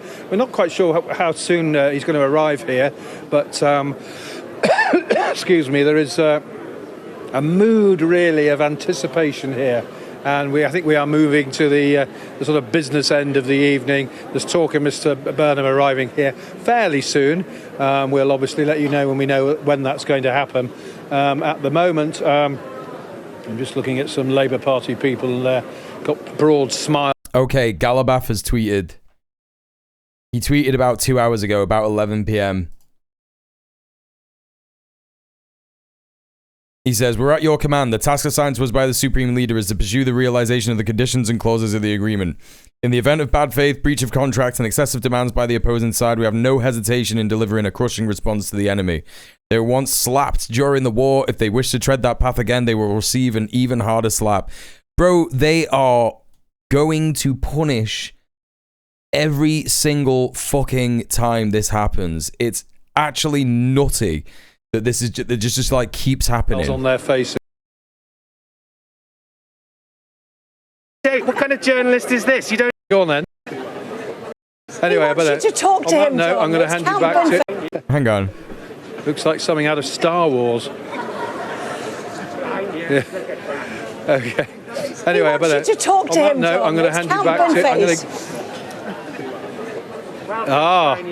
Oh, right, okay. You want to talk to me? Yeah, go on then. Go on then. Right, what? To the nation. Who are you? My name. What kind of journalist is this? You don't know? Have a look. I've got my list here. It's not Burnham. No, I realise. Count Binface, yeah? There you go. You did go to journalism school. Excellent. Yes, a long time ago. I beg your pardon? I said a long time ago. Yeah. Oh, well, I wouldn't have known. Why are you standing in this election? Just a stunt? It's A, because it's happening. B, I was at a loose end. C, because I believe elected mayors should serve out their terms before they're eligible to stand for Parliament. Oh, you've made a serious political point there. Well, no, you're supposed to be impartial, mate. So, I'm going to rephrase the traffic lights on Liverpool Road. I'll price cap Wigan kebabs at £2. I'll make cyclists who disobey the highway code have to ride unicycles instead, and I will turn HS2 into FFS1 and reroute it. Not going to swear, are you? No, I'm perfectly... Although we are past the watershed, but don't worry, I'm a... No, we don't want you swearing, please. I promise I won't. I'm a good boy.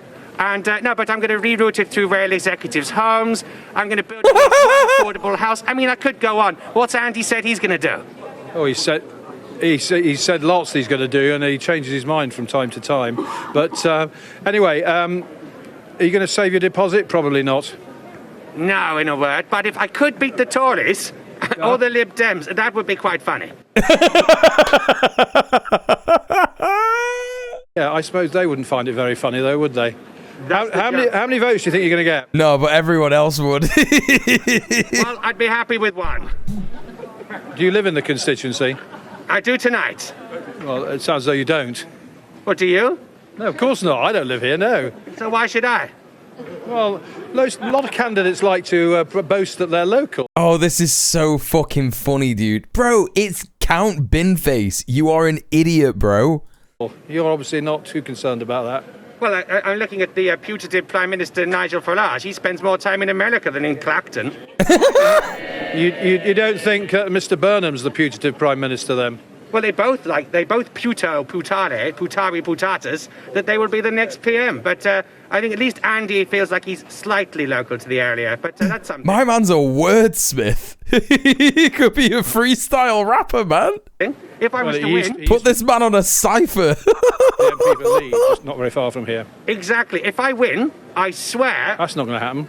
Well, exactly. So I'm going to say, I swear I'll move to Makerfield if I win. Okay, all right. I'm sure they'll all be delighted. Well, I'm sure there's other people who want to interview you. Thank you for talking to Sky News. It's my pleasure. Well interviewed. Well done.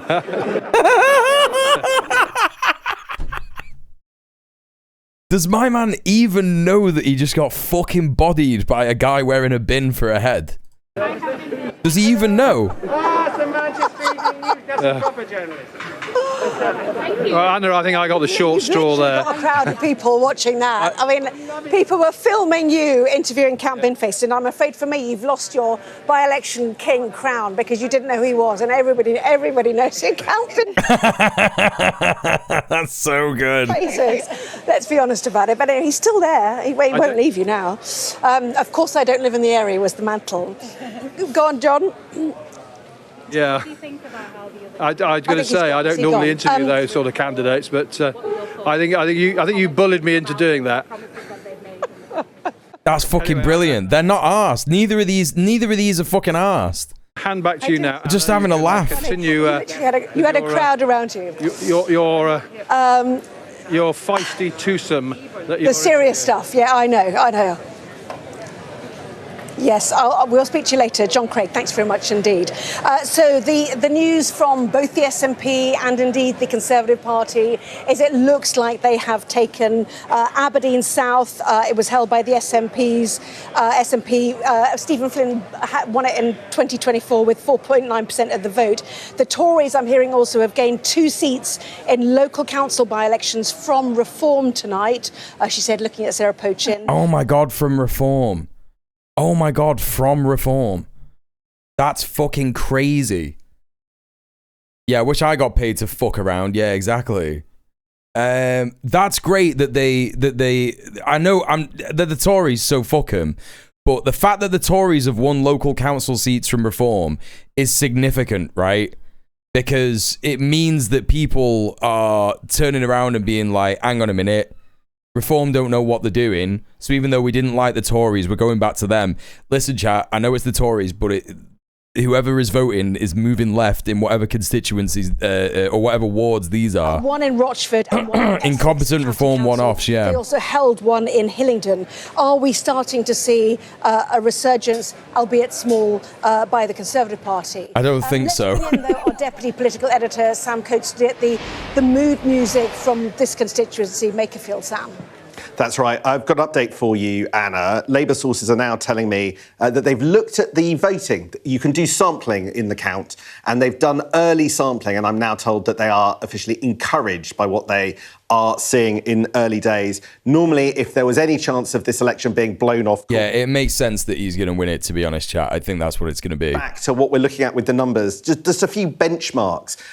This is the 2024 result. Now, if you remember, just a few weeks ago in the local elections, actually, Reform came out on top. But I think the argument that you'll get eventually from the Burnham campaign that you were hearing earlier in this race is that if Andy Burnham is able to even just replicate what we saw from Josh Simons in the 2024 election, then that would be a stunning result because it shows that he can do something that Keir Starmer cannot and win at a point where actually Reform have been rising for most of the Parliament. So if you get a result in the region of 45% or even more, I had an MP, Labour MP, message me a couple of hours ago saying that you could see Andy Burnham get above 50%, which really would be a mandate that I think Keir Starmer would struggle to say that he could replicate. A historic mandate. A key argument in the armoury. I think this percentage... What's come out of number 10 is they're going to argue that unless... Oh, bro, are you joking?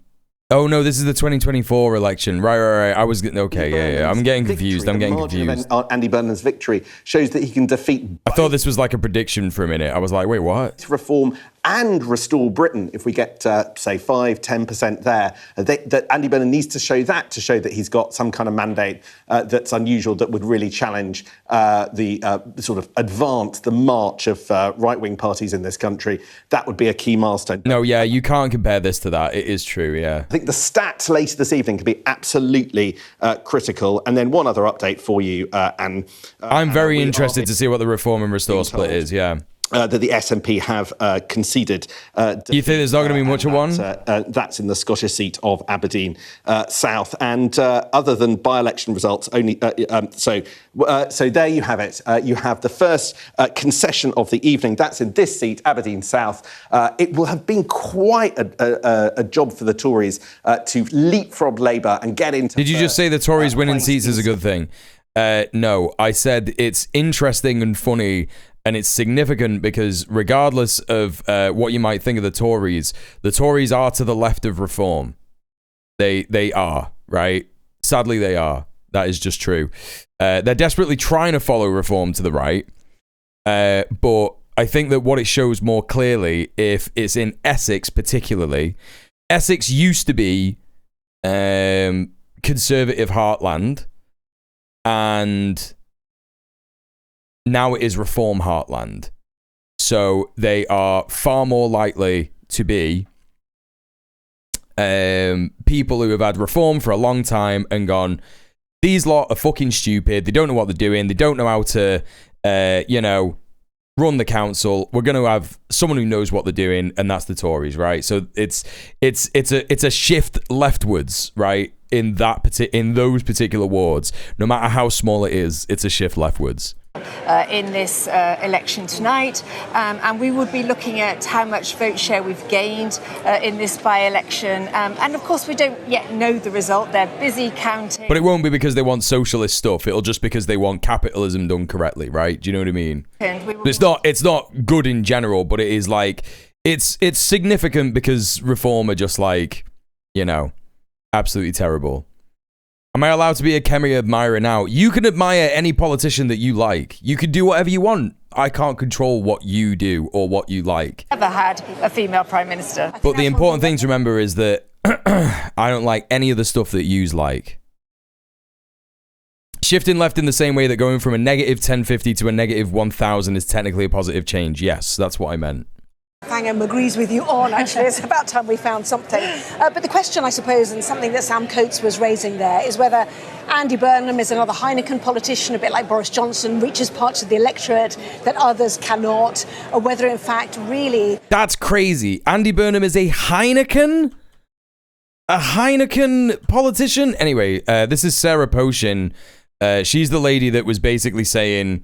earlier today, it's so good that England won because it means that less men beat their wives. So England just need to keep winning, and that's our feminism policy for Reform, right? Ground here.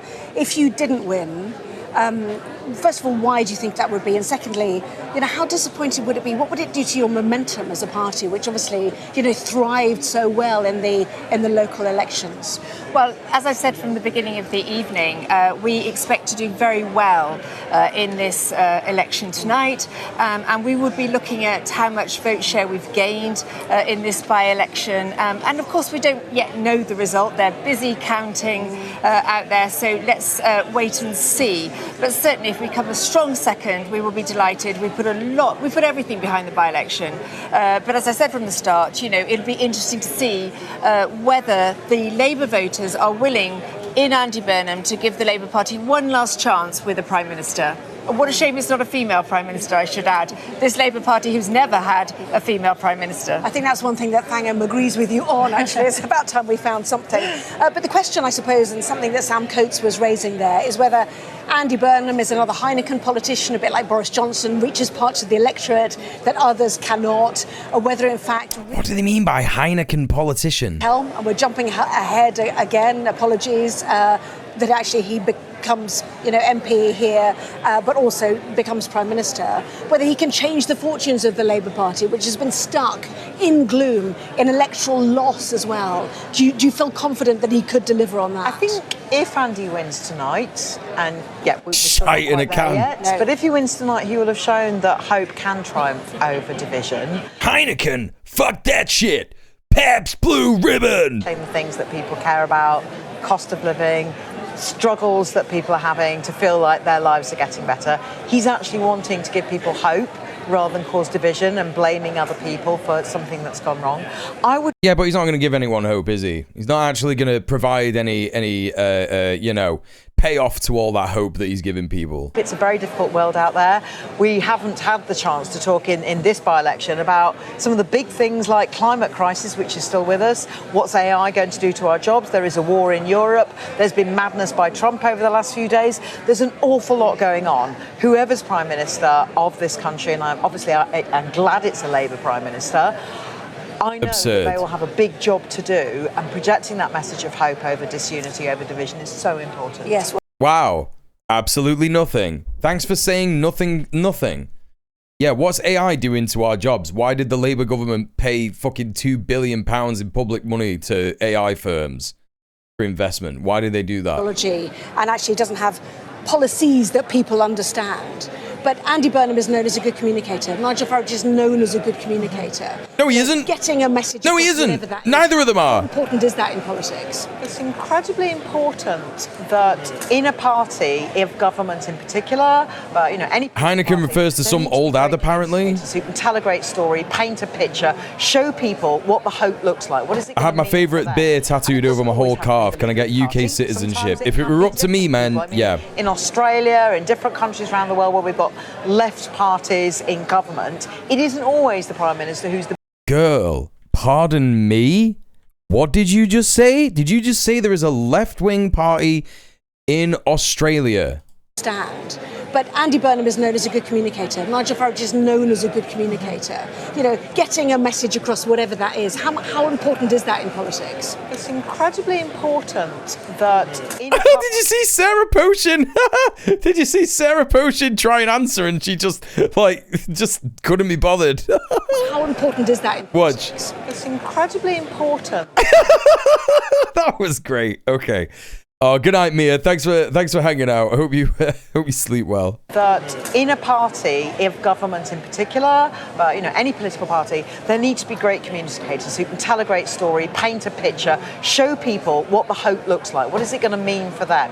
And it doesn't always have to be the leader of the party. Sometimes it can be different people. I mean, in Australia, in different countries around the world where we've got left parties in government, it isn't all... That's utterly insane. The Labour Party in Australia are absolutely fucking terrible. Oh my God. Always the Prime Minister who's the big communicator, but they can still be a great Prime Minister. Now, Andy, that's why Andy, if he wins tonight... People want more than rhetoric, yes. What happens, because he is undeniably a terrific communicator and a great painter. There's a whole wiki article about the beer question, i.e. candidates you'd want to drink a beer with, although Heineken isn't mentioned.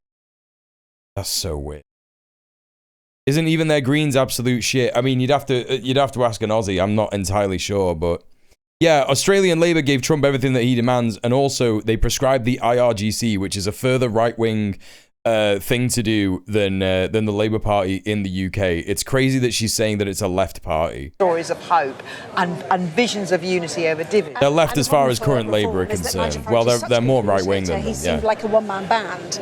So, how important is it to remind people that that is not the case while embracing his ability to communicate to people? Well, I'd pick up on the point about Nigel being such a good communicator. And the big thing about Nigel, I would say, is he's never changed his story. Nigel has always stuck to his guns on what he believes in, unlike Andy Burnham, who, if he wins this seat tonight, if he becomes the Prime Minister of this country, will U-turn once again on some of the things he said. He will take us back into Europe. I mean, this is so annoying because Reform have just got this really easy win with Andy Burnham because it's like, yeah, he will do all this stuff. You're right, Sarah Potion. He will do all this stuff. He will do nothing about the borders. He will continue to allow... No, but that's where she's wrong because he will do stuff about the borders. He will be deporting as many people as possible. Vetted immigration into this country, and he will raise taxation. He will do nothing about the welfare bill. So I'm afraid I think that your dream of restoring this country is absolutely for the birds. Yeah, I mean, Thangham's almost rolling her eyes as you list the things he will do. You do not know that. That is the problem, I guess, if there is not a contest. He's been very clear. You don't stress test people about what their policies are. And Oz Greens are not like UK Greens. They have no mass appeal to the working class Aussie. Yeah, fair enough. Another Prime Minister that they did not vote. Hello, Sir Patra. I mean, that's the case in every election, though, isn't it? That you people who take on the job of Prime Minister... Don't you? You get a manifesto that's signed off by the party leader. Yeah, but it would be signed off by a different party leader. It's a party manifesto that Andy actually campaigned on. I saw him on the campaign trail during the 24 general election, and I think it's one that It's so insane because all these Labour politicians like fucking Thangam Debonair and like, you know, she lost her seat in the 2024 election, right? I think someone in the chat said it earlier, like, and that's why she's in the Lords. You know what I mean? I think that like it's so completely absurd that she sat there and she's like, oh, well, our manifesto was really good and Andy Burnham campaigned on it and he helped in the campaign trail. And it's like, it doesn't change the fact that your party was completely gutted by Zionist right-wingers who were like, I have served Israel my entire life, so that's why we have to destroy this left-wing party in the UK. I always learn that I misread chatters' usernames and just commit to it for over a year. I always called Sapatra Sparta. You might be right. you might be right. I might be wrong. Were there any AI candidates in this election? No, but Robert Kenyon had the AI stuff on his website where he talks about, well, it's his website for his plumbing company. What did your party have to do with it? Wait, what? Have to do with what? Did she mention your party? believes in, but actually showing how we can do that even better is a big part of why Andy has put himself forward, and he's run a campaign based on hope over disunity, over division. They just keep saying the same fucking lines again and again and again. It's a campaign about hope and not disunity and blah, blah, blah, blah. It's just fucking nonsense, man. That's what he can bring. Only Albania is advanced enough for AI politicians. No, we've had him here as well. If he comes back to Parliament, in whatever role it is that he takes up. I mean, Nigel Farage, one of the things he has changed his mind about, I mean, maybe he's always been taking £5 million off crypto billionaires really? and then not declare it. No, it actually matters where you get your money from. It matters to declare it properly, because when you're in politics, you have to be honest and transparent about who's Sarah Potion. Absolutely nuts. It's crazy. She knows that there's no defense to this. Look at her face. She's got no... I'm absolutely convinced that Reform have not been given a party line about this. I just don't think that there's that much organisation going on in Reform. I genuinely don't. I think that they're just winging it. It's so crazy. The way that you should say your party when referring to Labour sounded like your party. Oh, right. I'm with you. She's always so offended by everything people say. She is actually a mega snowflake. That is true. Politics is division. Yes, that's right. It's nonsense what she's saying. Nonsense. Albania has an AI minister. You can't beat that. Someone else has. I've seen that before. Didn't that happen in Sweden? No. In Sweden, they had the prime minister... have like an AI prime minister, right? That like people could ask questions or some shit. Something like that, yeah? Hello Red Midwest with 60 plus kids. I don't know what you're referring to.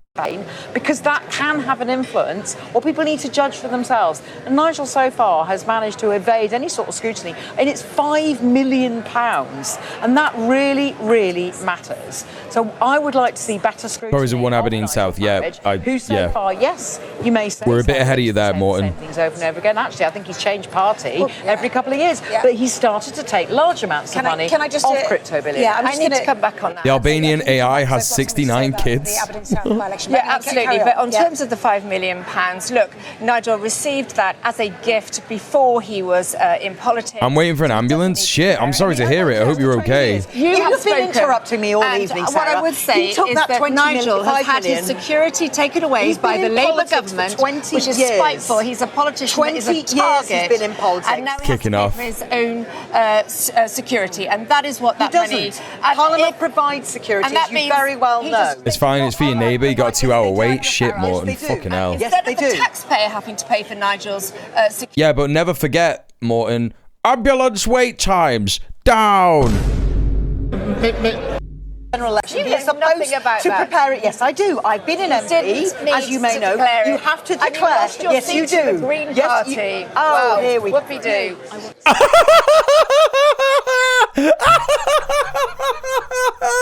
Pull it back. Pull it back. You have to declare. Yes, you do.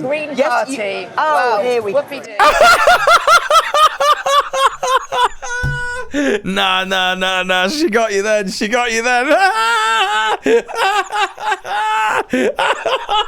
That's so good. And you don't like being on television with brown people, do you, Sarah? You've said that already. Are you saying you don't like seeing brown people on TV? Do you want me to find it for you? Or was that not you? Was that some other Sarah poaching? Hang on, that's outrageous. Was that some other Sarah? You see, She's laughing because she's triggered a lib. Outrageous for you to say that. About Nigel's £5 million. Nigels £5 million. But to be fair, you know, I think Thangham is going to be like actually pissed off because a white lady is racist. I think that that's actually going to be the, you know, the reason she's being like this, right? Krill, thank you so much for the gifted sub to Ninja Can. 324 gift subs in the channel. Yo! Thank you so much, Krill. Enjoy your ad-free viewing and your emotes. He took it in the run-up to the general election. He is supposed to declare gifts in the run-up. It really fucked her off, the Green Party comment. That's so funny, bro. That's so fucking funny. I do think that she's pissed off because Sarah Potion is a racist, but I do think the thing that tipped her over the edge is the Green Party comment. Like, they were arguing, but then she started going sicko mode after that. I've got to pull it back. Yes, you do. Green Party. Oh, here we go. Whoopie-doo.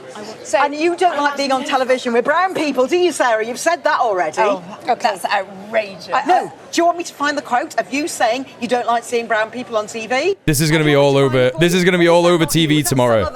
Chat, this is going to be all over TV tomorrow.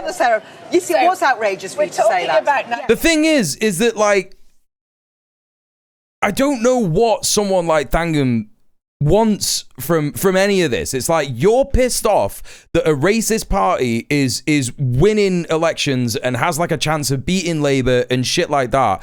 I'm sorry, but you had an opportunity to do something about that when the party was getting destroyed by Keir Starmer, and you said nothing about it.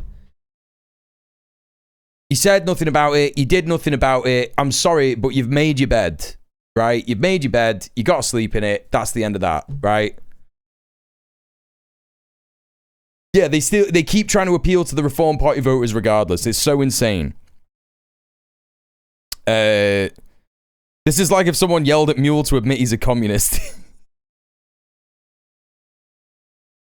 She lost the seat for it, yeah. It's just like, it's just mad. It's just absolutely mad. Greens have held the Lewisham seat locals. Let's go. Oh, mad stuff. Was she in Labour when Corbyn was leader? Yeah, because she had a seat at the election. He had her seat in whatchamacallit, where Carla Denyer was running. Is it Brighton? Was she in Brighton? And so she must have won that in the 2019 election, right? It was. Nigel's £5 million. He took it in the run-up to the general election. He is supposed to declare gifts in the run-up.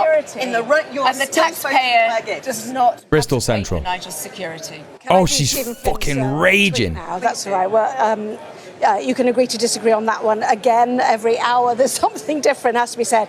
Anyway, Stephen Flynn, you'll remember he was the Westminster SNP leader who decided to go to Holyrood, thereby triggering a by-election in Aberdeen South This is him conceding a tough night in Aberdeen that some will need to reflect on quite heavily. Commiserations to my good friend Thompson Richard, a great man and colleague, and congratulations to the Tory who stood there. I know he loves this city as much as I do and look forward to working with him. We lost Aberdeen South to the Tories in 2017 and we won it back to... Scott, what are your takes on this? Why do you think this happened? You think this happened because the SNP have been learning and being a bit better than they were previously? Because I remember, like, it wasn't too long ago that people were calling them the yellow Tories, innit? And people have been saying that they've been getting better. Do you think this is what this is? Years later. And the Conservative they're talking about, he is known to ask a lot of questions, it has to be said. He is also an MSP. He's asked more questions, I think, than any... Baldwin says, what did she say about the Green Party? That she likes the Green Party? No. Sarah Potion said, you lost your seat to the Green Party. Which is true. And Thangam Debonair went fucking mental. Together at great cost. So there's been some questions genuinely about his questions. The Peter Morrell scandal probably didn't help. To the Hollywood Parliament. But we'll unpick all of that a bit later on. Taking a break now, back with more from here very shortly. Oh, corruption and embezzlement and stuff. Let's get back to this rot. Slightly to the south of where we are, to be fair. I'm just going to go to the toilet chat. Counting is in full swing. We've seen a number of the candidates turning up, including the leader of Restore Britain as well, Rupert Lowe, who's hit out at Nigel Farage in what seems like a real vendetta between the two, suggesting that Nigel Farage had tried to politically assassinate him. How all of that battle plays into the election here will be truly fascinating to see. So let's welcome back the Reform MP, Sarah Pochen, who won her own by-election just a year or so ago, and the Labour peer, Baroness Thangam Debonair. Welcome back to both of you. What is it with Rupert Lowe and Nigel Farage? What went wrong between them? Well, look, all of that was way before my time. So when I came into the party, Rupert wasn't in the party. But let's wait and see tonight what the Restore vote share is. It'll be interesting to see. I didn't come across a lot of it on the doorstep at all. We've seen some pretty grim tactics, I have to say, by supporters of Rupert, particularly at our office, being really rude, really aggressive. In fact, almost a little bit, you'd think they were going to be physical. So really not very nice people that we've witnessed here on the streets of Makerfield during this campaign. Well, Rupert Lowe, speaking to our chief political correspondent John Craig, suggested that Nigel Farage didn't like his plans for mass deportations, which is something I'm presuming that you do not support either. I most definitely do not. No, exactly. And I think that language... No, but you do, because you're in the Labour Party. You do, because you're in the Labour Party. You do support mass deportations, because they're doing mass deportations. Your Home Secretary is doing mass deportations. The gaslighting is just unbelievable, man. ...is extremely dangerous. When you talk about mass deportation, what does that mean exactly? Because people, if they don't know what that means, and I really don't know what it means, but it encourages the language of whoever doesn't look like you has to be deported. And that's where it's going at the moment. Racism is a real thing. And it's not gone away, and it gets worse when people use language like that. It really matters when you use your platform to sow division. Last week in North Belfast... Keir Starmer gave the Island of Strangers speech. Come on, man. ...and caring community had people committing what looked effectively like a pogrom, going around and setting fire to the houses of people because they were from an ethnic minority, because they had arrived from a foreign country to seek sanctuary, which is something that people of Belfast North were giving them willingly and welcomingly. Now, I find that really troubling that people can have gone there, and that's the language Rupert Lowe is using when he talks of mass deportation. The problem is for the British people, they see ineffectiveness from both the Conservatives before and now from Labour about tackling illegal immigration, for example, on the small boats, which has become such a focus. And there is a sort of a despair that nothing can be done about it, which brings in parties like... Now, chat, imagine Count Bimface was in this conversation. Yeah? Imagine Count Bimface was in this conversation, saying things like, you're supposed to be impartial. Like, this is the thing. Politicians just haven't, for a long time, spoken back to journalists. Like, she's just sat there and gone, yeah, but people are really concerned about immigration and stuff like that, and and it's like, no, you don't have to do that. You don't have to sit there and dictate what is happening. Actually, you're the press. You should be asking questions, not telling politicians, what the realities of stuff is. Anyway, I mean, you should be telling politicians what the reality of stuff in terms of like pushing back, and getting correct stuff. And this is just not true. It's Sky News rot. You know what I'm saying? Sorry, I'm not wording what I'm trying to say correctly, but you know what I'm saying, don't you, chat? And restore Britain. I mean, so, But it's interesting that the migration statistics which came out last week show dramatic drops in immigration to this country. Right, yeah, because you did mass deportations. Has to start getting through. And I think when people like Rupert Lowe start talking about mass deportation, he is not only making divisive and hateful language, but he's also ignoring the fact that under this Labour government, immigration has gone down and down and down. So do you think people have watched what's happened in America under Donald Trump, who's taken an extremely tough line? We've seen the pictures from the jail in El Salvador, and British people watch that and go, see, it can be done. Do you think that's what do you think they want to follow America in this? What I would say is no British person, whatever their sex or colour, but no British citizen is happy to see an illegal immigrant from Sudan on the streets of North Belfast attempting to behead a local man. That is not acceptable. Now, in Sudan... That is a matter of investigation, clearly, Sudan, obviously, and someone deserves a defence, just as you know, yeah. Whoa, that's crazy. She's doing contempt of court or perjury or some shit. Bro, what the fuck? You can't be saying this. Oh my God, this is absolutely nuts, man. I saw video footage, which was horrific, of a man attempting to be beheaded. Now, in Sudan, that's legal. They are lawless in Sudan. But we cannot accept that if... That's not true. That's just wrong. That's completely wrong. What are you talking about? It's not legal to do that in Sudan. So here we go. It's, this is how it happens, chat, right? It is, in fact, not the case. It's not the case that these people think, that, oh yeah, well, it's just that we're letting people in that are unvetted. It's like, no, they are like convinced that the countries that they're coming from are like backwards and shit. And it's like, that is just insane. It is like ancient colonialist, white supremacist thinking. And it's just insane. No pushback whatsoever. This Sky News reporter has said, no, she's not said, no, it isn't. They come over here, that lawlessness they're displaced, exists, and they've been murdered, and there is conflict. It is the problem. So where does your... But that does not mean that it's okay to behead somebody. Please don't make that allegation again. You will get us into trouble. That is part of a police investigation now. Okay, but we saw the footage that has got to come to court. Attempted. Okay, that has got to come to court. That's fucking crazy that she just keeps doing contempt of court. It's just insane. We did see horrific footage, and we surely, no matter who you are, that man is a do you want fortress? Criminal. Do you want Fortress Britain? Is that what you want? What we want is safe Britain. We do not want British citizens in fear of their lives because people may come to these shores from a society, from a culture, whereas it is acceptable to do things like rape women, behead people in the streets. Not acceptable. I'm sorry, Sarah, are you really saying that there is no rape in this country? That white people men aren't ever guilty of rape? In North Belfast. And when you say you want we are safety... talking about, you are the party that lets out rapists early from prison. Look at this, she's not even trying! This is so insane, dude. She's not even... This is why this is such a great example of why Labour are doing so shit. Because they are not even trying to argue against this stuff. They're not even trying to argue against this stuff. That instead of building new prison places, lets out rapists and sex offenders on our streets early and puts women at risk. I mean, the difficulty is that Sudan is a place of conflict. The numbers of dead range up to the hundreds of thousands. That does not justify what happened. It doesn't justify labelling an entire country of people. That case. It's got to come to court. So, but the point is that people seek safe sanctuary. Are you saying that any asylum seeker is not... She's questioning her entire fucking political career at this moment.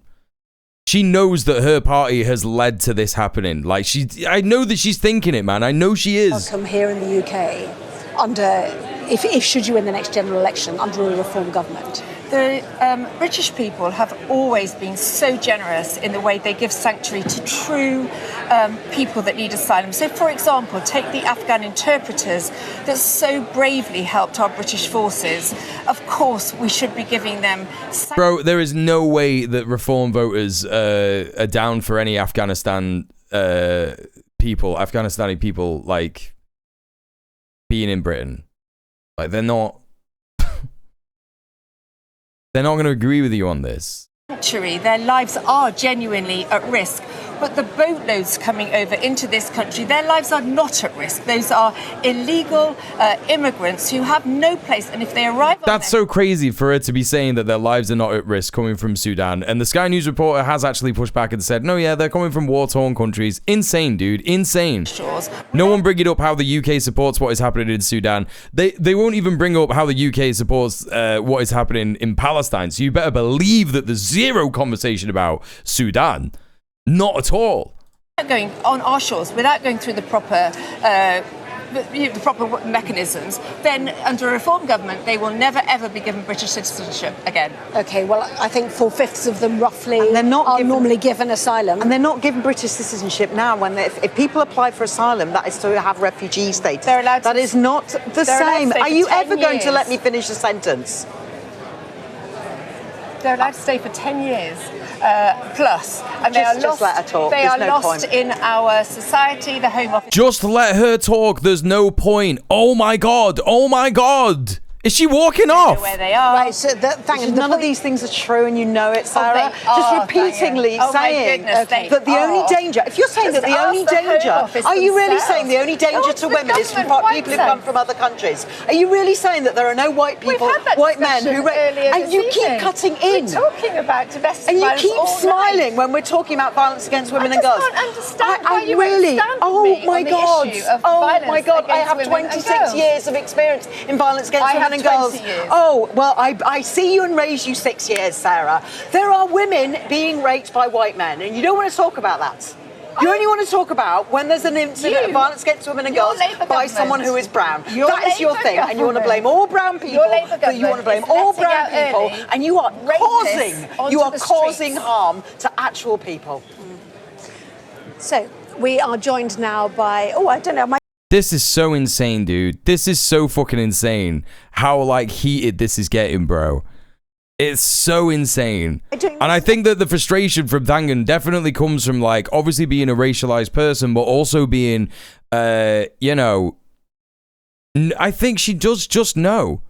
I think she does just know that, like, this is her party's fault. I think she does know that. Maybe she does believe that Andy Burnham is gonna really fucking do it. British Uma Thurman. Yes, she is a Reform MP, yeah. No, she's seriously depraved. Yeah, she's a horrible piece of shit. I think that Thangan is definitely understanding that this is all her fault and the Labour Party's fault. I think that is what's going on. Guest or am I going to do Beth Rigby? I'm not sure. Okay, right, let's bring in Labour MP Conor Naismith. Welcome to you. No doubt you joined us. Her party has Corbyn started another one. Wait, what do you mean? Has Corbyn started another one? What are you talking about, Barack? Debate about immigration. It's certainly a key issue, is it not? For that's not Zara Sultana. You don't think that that's Zara Sultana, do you? In this country. Certainly a very important issue. Absolutely. You know, we hear this come up on the doorstep all the time. I didn't hear the full. I think it's a joke. I don't understand the joke. I don't understand. What's the joke? I want to know what it is. That immigration is an important issue that people want to talk about. Oh, because of your party. Yes. Okay. Yeah. Okay. Yeah. Good one. That's a good one. Alongside all of the other issues, including the cost of living, the state of public services, and the many other things that are affecting people after 14 years of Conservative government.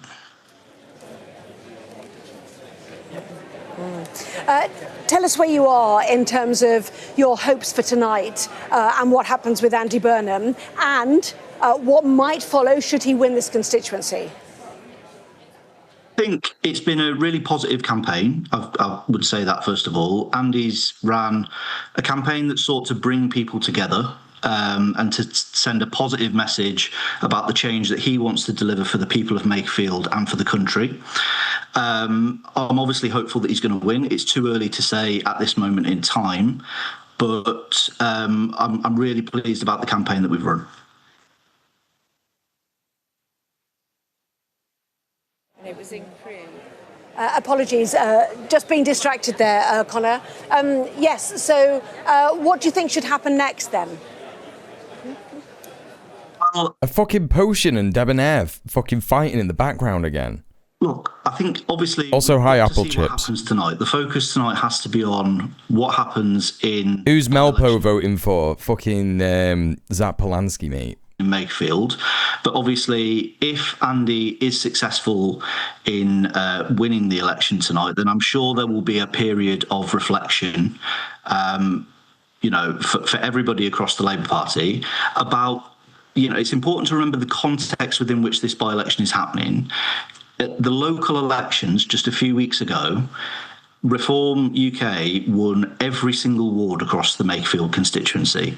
So if Andy has been successful tonight, that means that it's impossible to deny the impact that Andy Burnham's candidacy has had in a seat like Makerfield, and that should cause us all to reflect across the Labour Party, I think.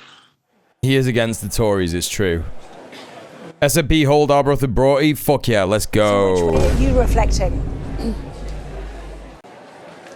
Well, I think it would be impossible to deny that under any other candidate, Labour would not have been in the race in this by-election. And that means that we have to listen to what Andy is saying about the way that Westminster politics up to now has failed people across the country, that we need to see a changed politics, that we need a Labour Party that can re-energise people and excite people again about politics. That's exactly what Andy's done in this by-election, and that's exactly what I want to see the Labour Party do going forward. Yeah, well, I'm sure you do. So does that mean you think there should be a dignified timetable set by Keir Starmer under his own steam? Because at the moment it looks like he wants to fight on. Do you want him not to? I've been very clear since the Friday after the local elections that I think the Prime Minister should set out a timetable. I think if Andy is successful in this by-election, that will only add to the case for that to happen. I think that if Andy wins this by-election, there will need to be a period of reflection over the weekend for the Prime Minister. He should think about what this result means and should consider his position.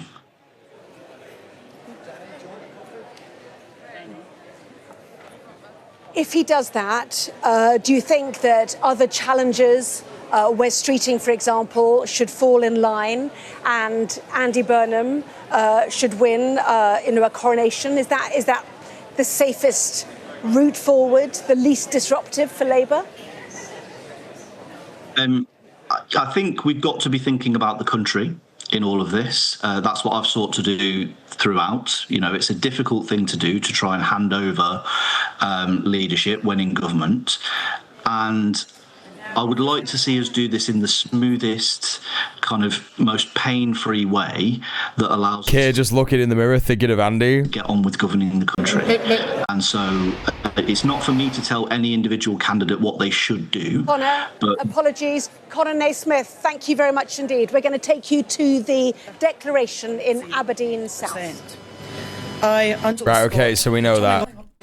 Now, we said at the start of this campaign that yeah, so the Tories have won in Aberdeen South. Yeah, we knew that was going to happen. A referendum on the oil and gas industry, and the people of Aberdeen have gave. And Kemi Badenoch putting a lot into it.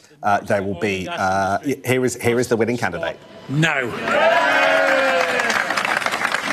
What's he saying? Maybe what now? To everyone in Aberdeen that put their trust in me, thank you. I share your anger, I share your frustration, and I share your fears for the future. Krill with a gifted sub to UE696969696969. Thank you so much for 325 gifted subs in the channel. Oh my god. Enjoy your ad-free viewing and your emotes. How do the Tories still exist? Krill with a gifted sub to Barack. Oh my god, thank you so much for the gifted subs to Barack. Enjoy your ad-free viewing and your emotes. 326 gift subs in the channel. Oh my god. And I promise that I will be a strong voice. And the gifted sub to Hippie Marshmallow. Your family. Yo, let's fucking go. Thank you, enjoy your ad-free viewing and your emotes. 327 gift subs in the channel. Let's go. Thank you, Krill. You legend. What is happening? Cited policies. Now, we said at the start of this campaign that My man's trying to trigger a hype train. It's not even happening. the oil and gas industry and the people of Aberdeen have gave our Twitch is just like, nah, bro, we're not doing it. industry. Thank you for gifting up the chat. Appreciate you. And I'm lucky enough to have not just one leader, but two fantastic leaders in Russell Finlay and Kemi Badenoch. I have received a huge amount of support for Russell. He's backed me 100%. And in Kemi, I thought by-elections were special elections in the USA, but these look like more like midterms. I don't know what special elections in the USA are. They're not midterms because it's not a midterm. But basically, by-elections happen when like an MP dies or retires or stands down or gets suspended from the party or expelled from the party or switches party or stuff like that, basically. Andy Burnham is not a decent candidate. He's just another Keir Starmer, but from the north. big part of this. Basically, none of us here in the chat are like worried or concerned or whatever about whether this goes to Andy Burnham or, you know, fucking the Reform guy. We're not bothered because it won't make much of a difference either way. The Labour Party's still going to be shit. Yeah. So a special election is exactly the same. Yeah, it's a special election. Yeah. What makes you think it looks more like a midterm? Is it just because it's like boring? Krill with the gifted sub to Icked Trunks. Let's go. Thank you so much for the gifted sub to Icked Trunks. Thank you for gifting 328 gift subs in the channel, you legend. It's because there are so many. No, there's only 3. There's only 3. Krill with a gifted sub to Old Busty Oars. Thank you so much for the 329 gifted subs in the channel. Let's go. Enjoy your ad-free viewing and your emotes. Victory belongs. Krill going crazy mode. You know, one of her Literally just crazy mode. When she became Conservative leader was to Aberdeen. And when she was on that flight, a fellow Twitch is still not having that hype train. And pleaded for her to save Aberdeen and the oil and gas industry. And now she understands that we need North Sea for our prosperity and the energy security. And our commitment to my campaign and the people of Aberdeen has been nothing short of exceptional. And what has been made clear here tonight is that the Labour and the SNP governments must act to end the willful destruction. There you go. Will never again be a pain in my ass. That did it. That's the one that did it. That's the one that did it. Thank you for the 100 bits, Mushy. A little bit of this. Mercury on your nut! Marcus with the 5 gifted subs. Let's go! Enjoy your ad-free viewing and your emotes. It's the by-election night hype train. Let's go, chat. Minister has been conjuring up the spirits of previous Oh my god, that alert is so loud. policy advice. Thank you for the 30 bits, DJ.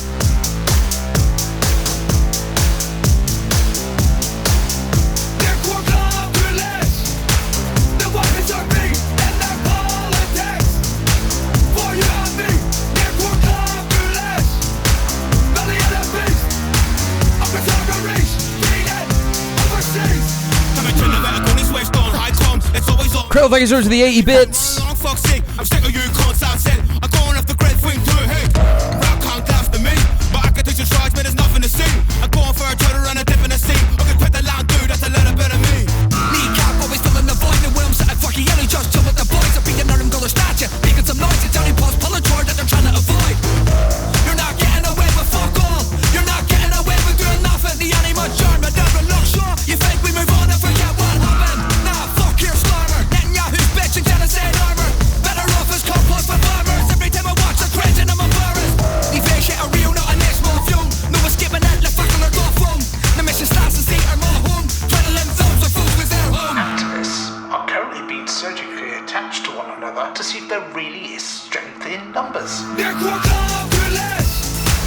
That emote is actually Melpo, yes.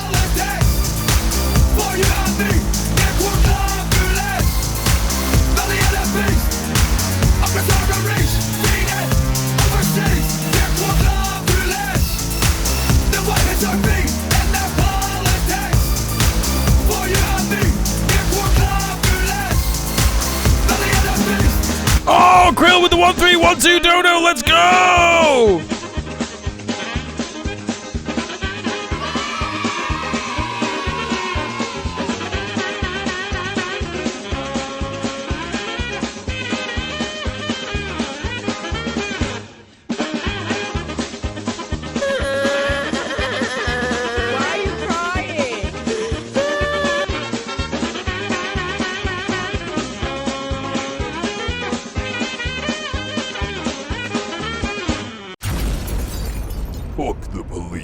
Krill, thank you so much for the 1312 dono. Thank you for subbing off Twitch and supporting the stream. That's it. Now we got 2 minutes left on the hype train as well.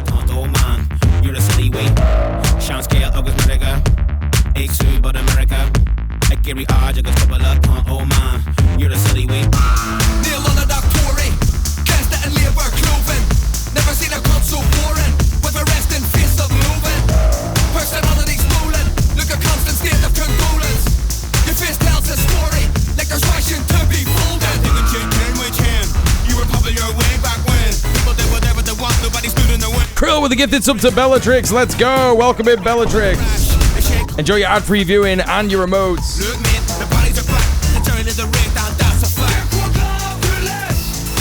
We got level 3 on the hype train. Oh, level 4, level 3, level 4. Level 3 achieved. We're on level 4. Let's go. 4 minutes 30 on the hype train chat.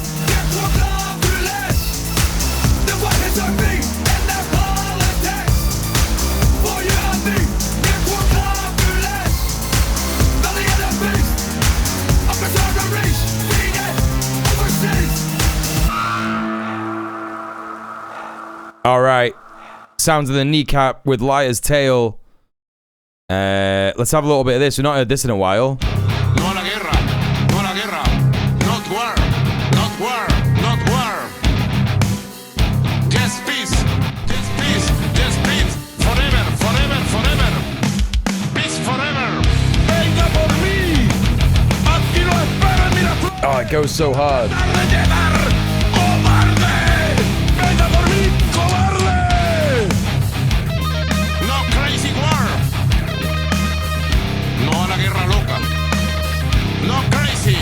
No crazy war, no crazy war.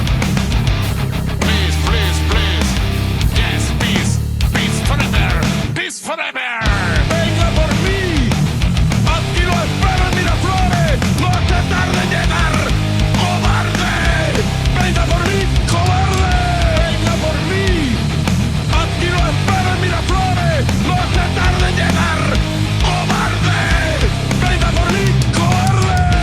No más guerras eternas, no más guerras injustas. No más Libia, no más Afganistán. Yes, peace, yes, peace. No más guerras eternas, no más guerras injustas. No más Libia, no más Afganistán. Yes, peace, yes, peace.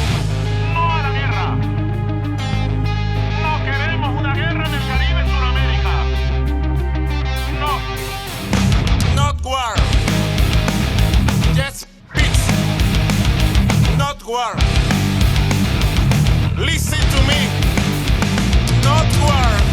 Yes, peace. The people United States. Señor cobarde, no se meta con el hombre a pie. No war. Yes, peace. And the people United States. Please. Please, please, please.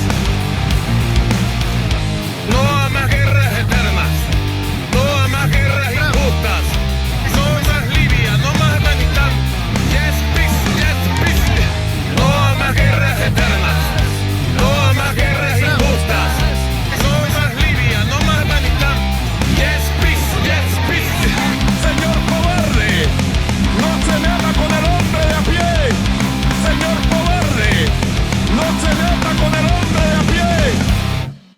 huge bangers inside. We got 1 minute and 40 seconds left on the hype train. What we're going to have, yeah, a little bit of this. A little bit of this. 1 minute and 25 seconds to go, chat. You want to keep it going? Drop some subs. Drop some bits. Is there anyone who still needs a sub in the chat? The government knows when you feel alone and it's getting late and you're sitting at home. Make yourself known. If you don't have a sub, this might be a good opportunity for you to get one. With your balls in your hand and stick it to the f***ing man. Stare at the screen when you unpack. The government is staring back. This is how they know you best, with a dick in your right and a mouse in your left. No more interest in the Middle East. DJ. Look at you while you touch your meat. DJ needs sniping. They put the equipment to the use. Why you think you pay the tax for drones and spies computer hacks? Tax has gone. Is he gonna get one? Is it gonna happen? Get that ad-free viewing unlocked.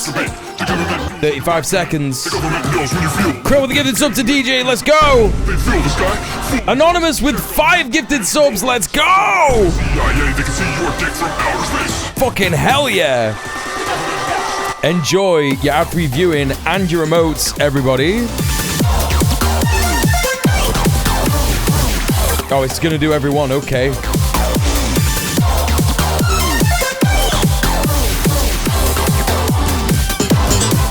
Thank you very much, Streamlabs. Anonymous, thank you so much for the 5 gifted. We are on level 5. Show Sheepy with the Prime sub. Thank you so much. Thank you for the 5 months with Prime. The government knows when you feel alone and it's getting late and you're sitting at home. That's the only time you've ever seen Trump with glasses? Yeah, it's mint. Sam, look him in the eyes with your balls in your hand and stick it to the man. In the zone, weird look on your face. This is how you're stored in their database. They're all around, they're all no win. The only dick they haven't seen is Edward Snowden's. The government knows.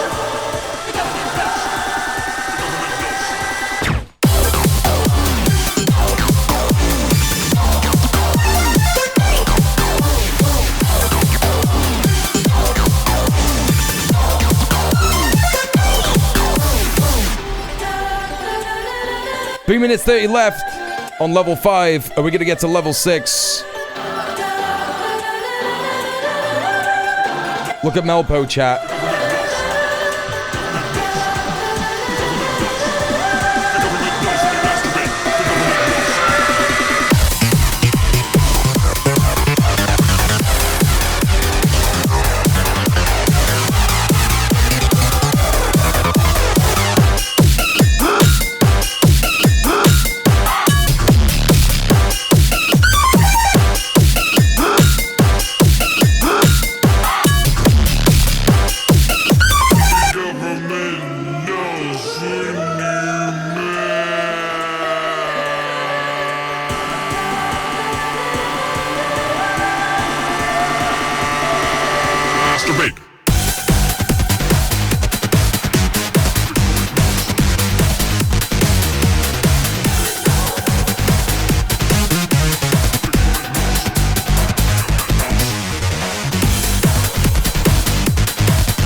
All right, chat, we're taking it back to the old school for the last one.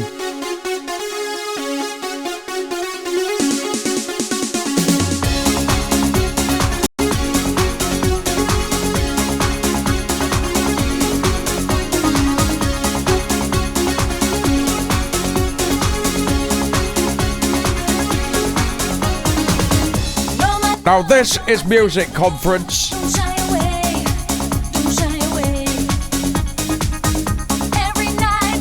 1 minute 50 left to go on the hype train. We're gonna get to level 6. Level 6 unlocked.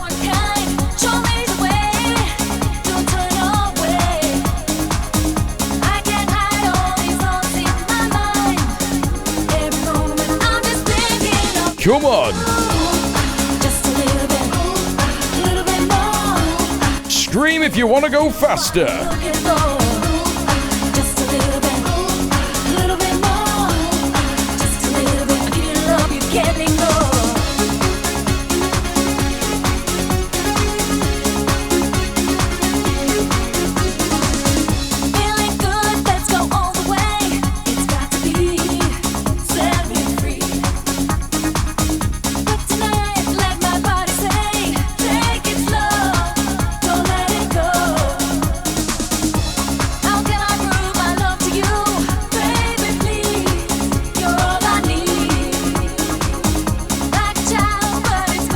40 seconds left.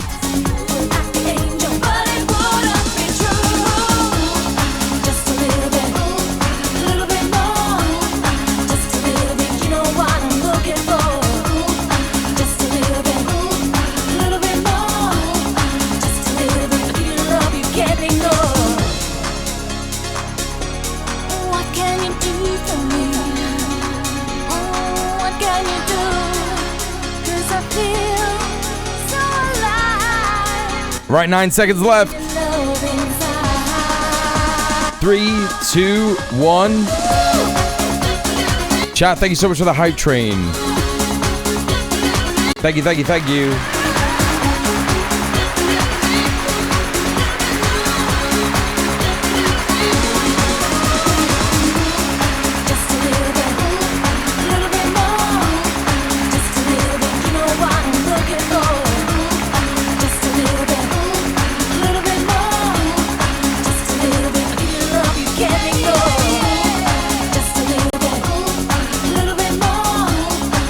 Thank you so much.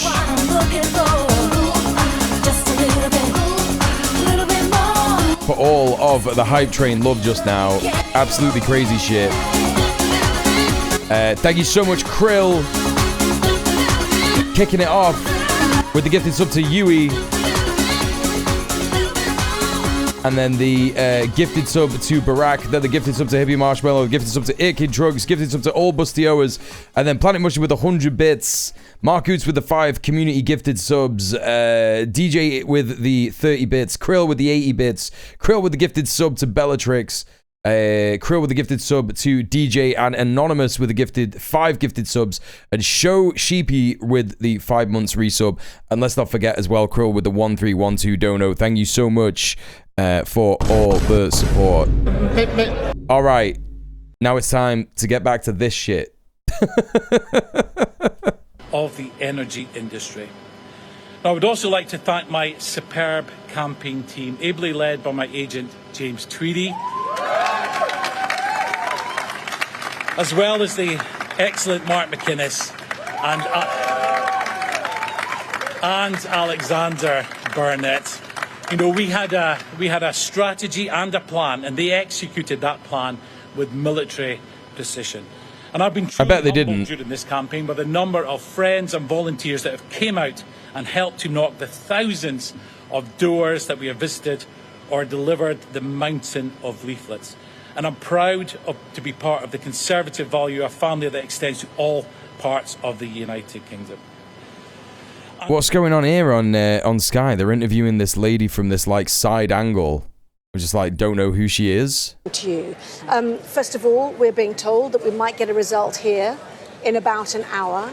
How are you feeling? Well, we've been watching the votes be verified this evening, and I think we're quietly confident that the people of Makerfield have responded well to Andy's really positive and optimistic campaign that he's put forward to them. This hasn't been a normal by-election. Who is this? Who is this? But he's not run a normal by-election campaign either. There hasn't been the traditional point scoring or negative campaign against reform. It has been a positive, optimistic pitch for himself and for... Yous have never done that against reform. You've only ever done it against the Greens. Well, we've already said there's 3 results here. One is that reform wins. One is that Andy Burnham wins big. Another one that he wins narrowly. In your view, has he won big? By which we mean you add reform and restore together and he's still beaten them.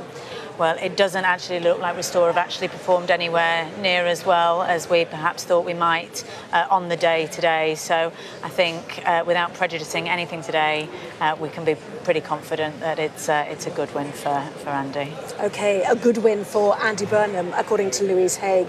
It's going to be so funny. Oh, Louise Haigh. It's going to be so funny if Restore actually haven't got any percentage of the vote at all. Goes to Parliament, on Monday? When does he talk to the Prime Minister? Well, look, just firstly on that point, it was a really risky strategy. He could barely have challenged a more difficult seat. This was the 6th highest vote share for reform. It is funny once you realise that it's astroturfed, right? I mean, we'll wait and see what the vote share is, right? We'll wait and see what Restore's vote percentage is. But it is funny once you realise that the media is invested in astroturfing these far-right parties to make it seem like they got loads of support and stuff. When you actually see it happen in real time, it's a bit fascinating, isn't it? Do you know what I mean? Westminster on Monday with him. Well, this is very much then about step 2. If you think you've won here, as you are suggesting, and won big, step 2 is how you get rid of Keir Starmer. How do you want to get rid of him? Well, look, I really hope that the Prime Minister considers what we hope will be the result tonight and takes away that result, compares it to the one that was just 6 weeks ago, and considers what's in the best interests of the country and of the party. And I really hope that he... The Transport Secretary they fired for a suspiciously sudden reason resurfaced. They spent phone theft conviction after saying P&O Ferries were a rogue operator before the government went to a conference to get a contract with them. It is. Because you could trigger a series of cabinet resignations. I don't quite understand, Brodie. What are you saying there? Junior ministerial resignations that slowly put the pressure up on him. Is there a plan? Is there a strategy to deliver that? Nobody wants to see the government collapse in that way. We want to... I do.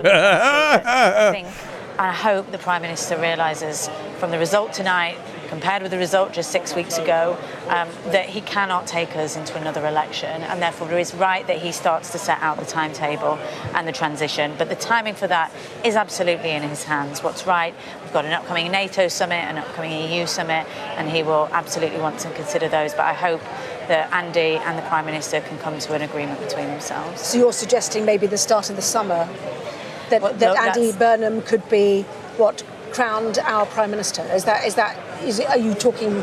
You're giving Keir Starmer 6 weeks? Yeah, again, that is really, we really don't want to prejudice any kind of discussion. I really hope that the Prime Minister and Andy can have that discussion and come to an agreement between themselves. And of course, we still have Wes Streeting, who's seeking nominations, so we could be into just a full contest by next week. And Andy has been clear that should a contest be called, then he will of course join it. Has a deal been done with Wes Streeting? No. Who's in line to be Chancellor?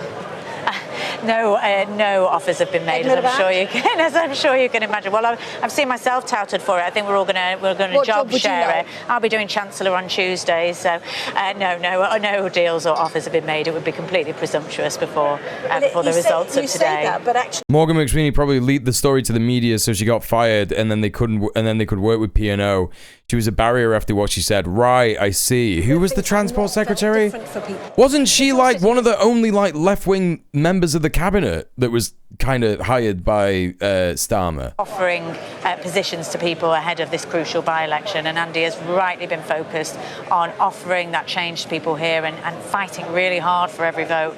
And if the result is as we think it is tonight, then he has passed a major test, one that frankly Keir Starmer and his Labour Party failed just 6 weeks ago. It's not his first rodeo in terms of standing for leadership. He did it in 2010. Oh, it's her. It's Louise Hay. He did it in 2015. Oh, it's literally her that's on screen. He wasn't the right person for the job then. Why is he now? Look, he's been away from Westminster for the last 9 years. He's shown what he can do in Greater Manchester.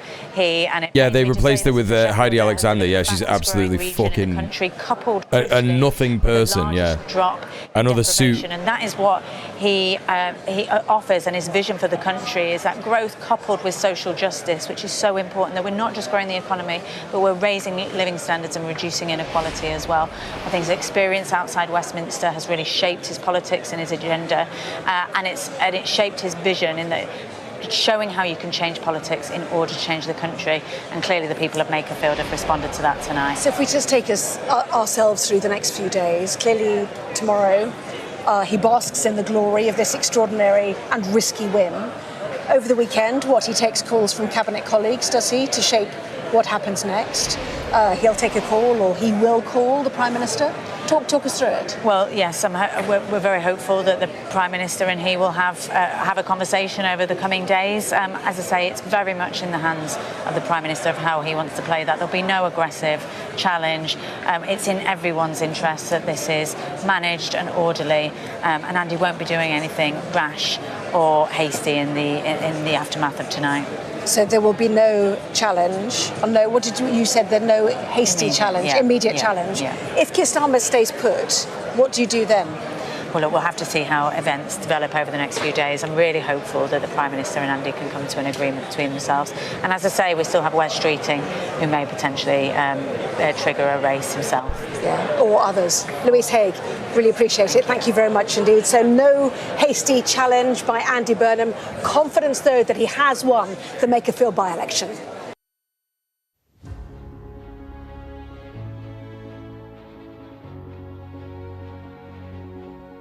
Old result, not the one that we Oh, they're still going on this. Fuck off. Here we're being told is within the hour or in around an hour's time. So stay tuned for that. But Louise Haigh certainly telling me. Hang on, is something happening here?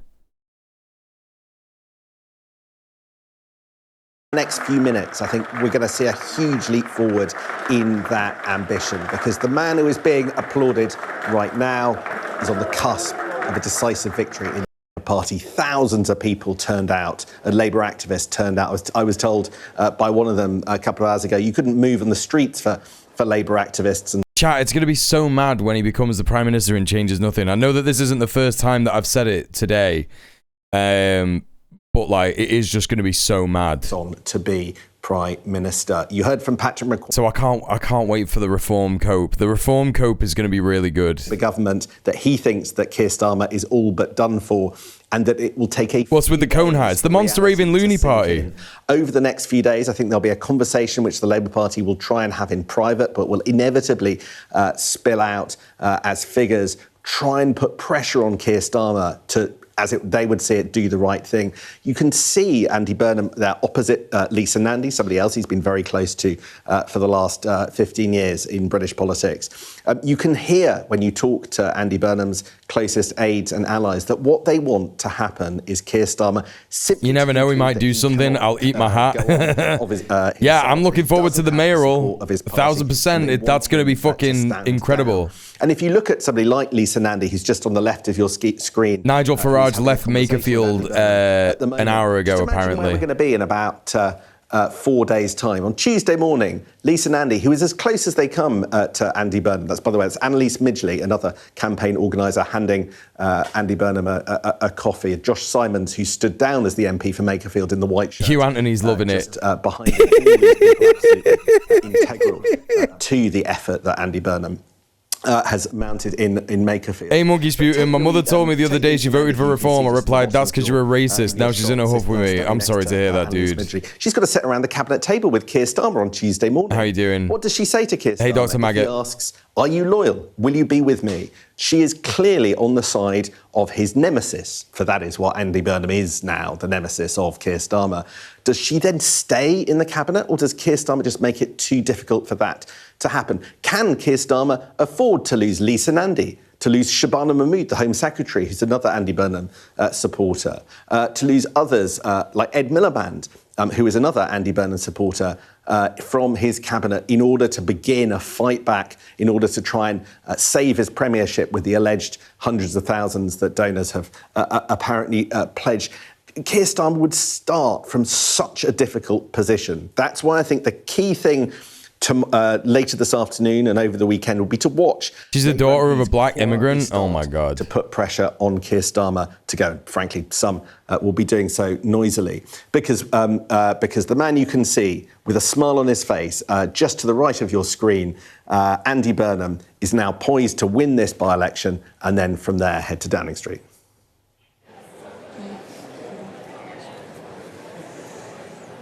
We'll keep those pictures going, Sam, but let me now bring in Preet Kaur Gill, MP, Health Minister. I have you down as a Starmer loyalist. This must be, bittersweet for you, this what looks like a Burnham win. Well, this is absolutely fantastic. We haven't seen the final result being announced as yet, but I'm delighted. I was in Makerfield today. The Prime Minister expected all of the cabinet backbenchers and ministers to go up. I'm not gonna explain the monster raving loony party to any other non-Brits tonight. It's not gonna happen. You can all say anything that you want about the hats. I'm not mentioning it again. Absolutely. Huge cheer. You weren't here before. That's your fault. Yeah, should have been here earlier. Should have been a real chatter. The destination for should have been a good chatter. Ambition is Downing Street. I mean, now, given what looks like a good win here, do you think Keir Starmer should go? Keir Starmer is the Prime Minister, and we have a Labour government. He's got a mandate. A historic mandate.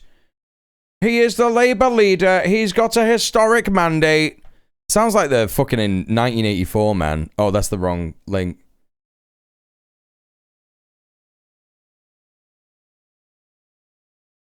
Chat, check this out.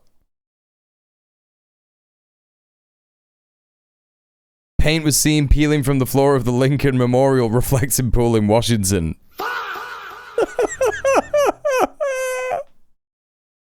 I knew when I saw him doing it that it wasn't right. I knew that there was something wrong going on.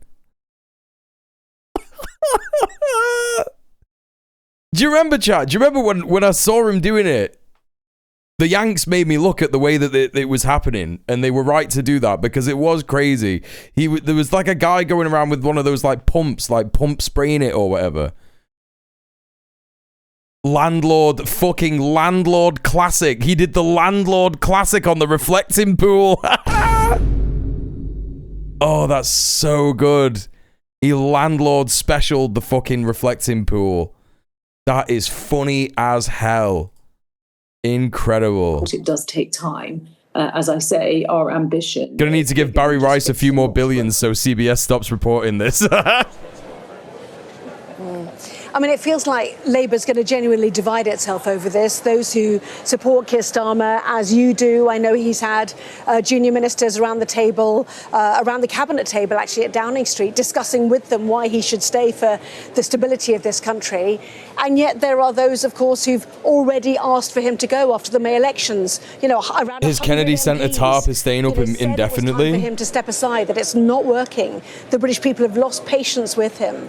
You know, how divisive will this be, do you think, in the... Sorry, Dad. My boss was breathing down my neck today at work. I'll find a job with a cooler boss who understands the importance of attending mule streams so I can maximize knowledge. That's the right answer, yes. Acceptable. I've been an MP for 8 years, and I've seen what the Conservatives went through with change of leader. It just creates instability. You know, that's not what businesses Correct chat want. response. Nobody wants that level of short-termism. We've got to make sure that we have a government that is stable, that can help grow the economy, that is serious, that is delivering, especially in terms of cost of living, as I say, security. You know, the crisis in the Middle East, the impact that has had on our economy has been absolutely huge. Shut up. Shut the fuck up, dude. Contests and leadership challenges. The economy is not growing. Time to think about how do we come together to strong and stable. Oh wait, that's not me. The Greater Manchester mayoral election. Yeah, he wants me to play Baldwin. How many are you of there? How many of you are there who will continue to back Keir Starmer?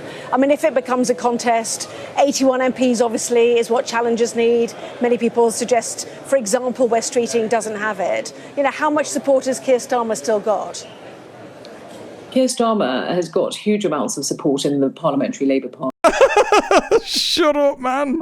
As I say, we finally have a Labour government who are 2 years into a 5-year term. It's so fucking difficult to hear them say this stuff. We haven't got it all right. He's finally networking with Count Binface, yeah. We've taken, as I said, I've already stipulated, our ambition has always been that, you know, it's not just about fixing the country. We want a country, you know, where hard work is rewarded. Of course, families feel that they're secure, that, you know, especially for their children having the opportunities. These are the kind of things that we've got to deliver. We've got 3 more years to do that. And there is huge amounts of support in terms of wanting Keir Starmer to deliver. Certainly the British public want us to deliver. And that's got to be our primary focus. So what happens over the weekend if we get any ministerial resignations, for example?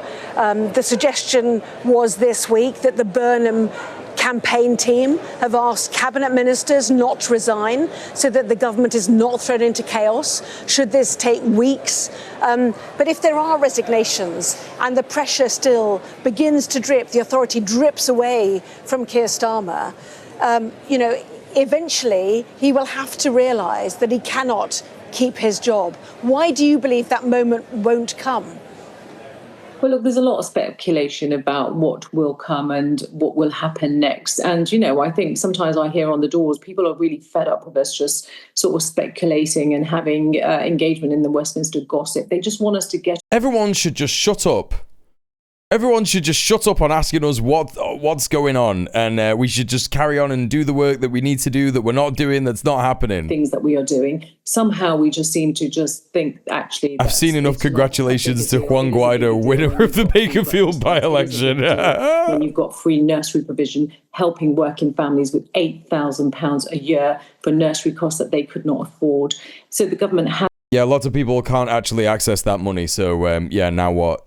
Now what? Maybe people just do not feel at the moment because of, you know, we're only in the second year, as I say. And I think all this kind of speculation about what comes next doesn't actually help. I mean, look, we are, you know, 6 percentage points reform are behind reform.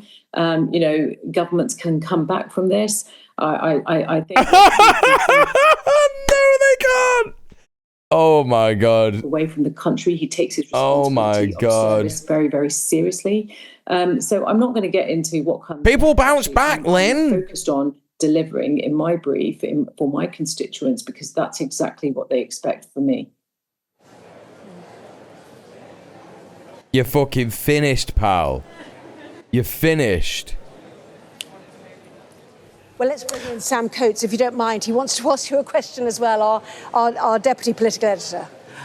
Hi there. In the middle of the screen, you can see Lisa Nandy. She is quite clearly on Team Burnham. She is quite clearly not on the side of Keir Starmer. If you want Keir Starmer to stay, if you want Keir Starmer to assert his authority, should Keir Starmer sack the person that we're looking at in the middle of the screen for absolute Keir Starmer expected all of his cabinet and his ministers and his backbenchers to get out there and support what is a brilliant candidate. Why are we still on this shot? This is what they do when the results are close to coming in. We of course want to win. They just they keep the shot on the floor of the you know, wherever the fuck they are, sports centre, council, whatever. There, and to take that as being her taking a firm position. She's doing exactly what anyone would expect her to do as the neighbouring MP, is to be there and be supportive. As I say, Andy is a fantastic candidate, and we'll wait for the results. When I was secretary, this is huge for the Labour Party, because this is showing that... Okay, I'm receiving word that we need to have a look at this clip. Constant theme by Netanyahu and his then government, the then defense minister, Ehud Barak, the former prime minister. It was relentless. It was a constant push. You know, I remember...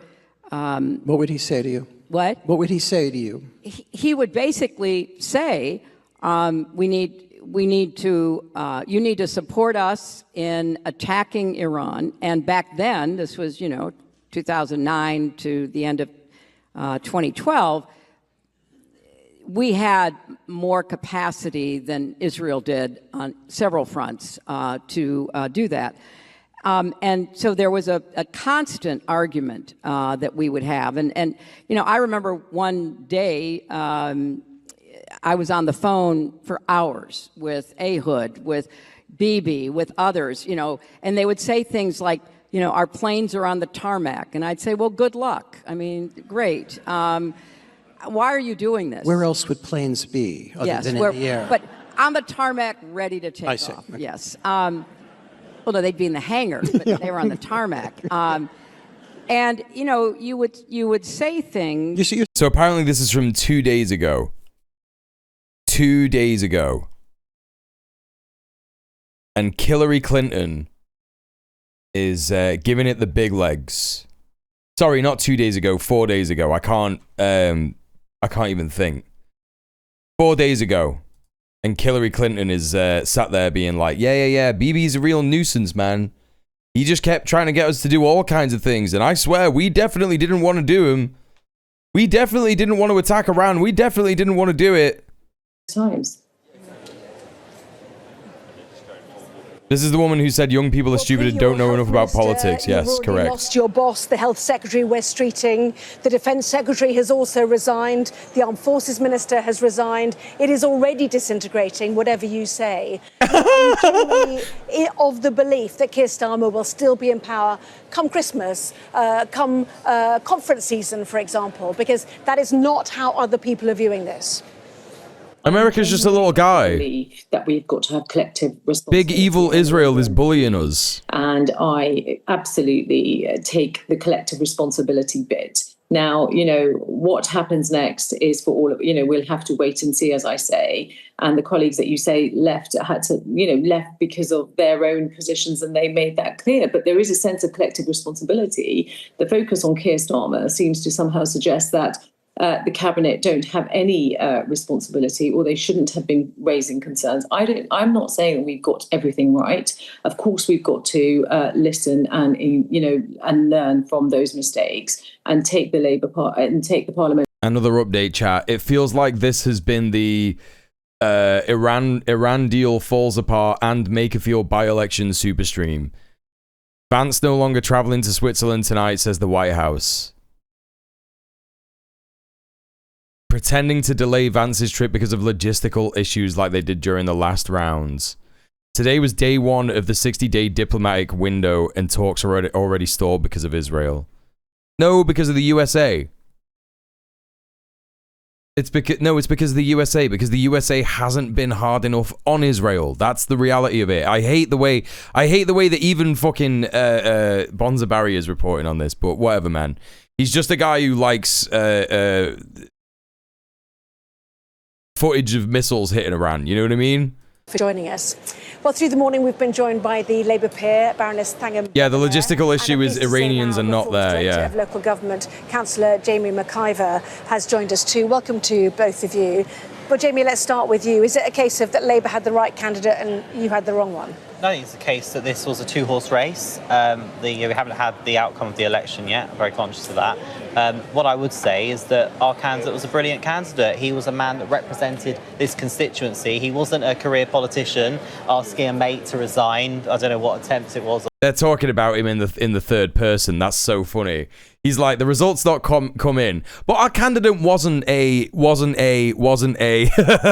unnecessary because they had elected a member of Parliament to serve. But the problem is the Parliamentary Labour Party can't stand the leader of the party.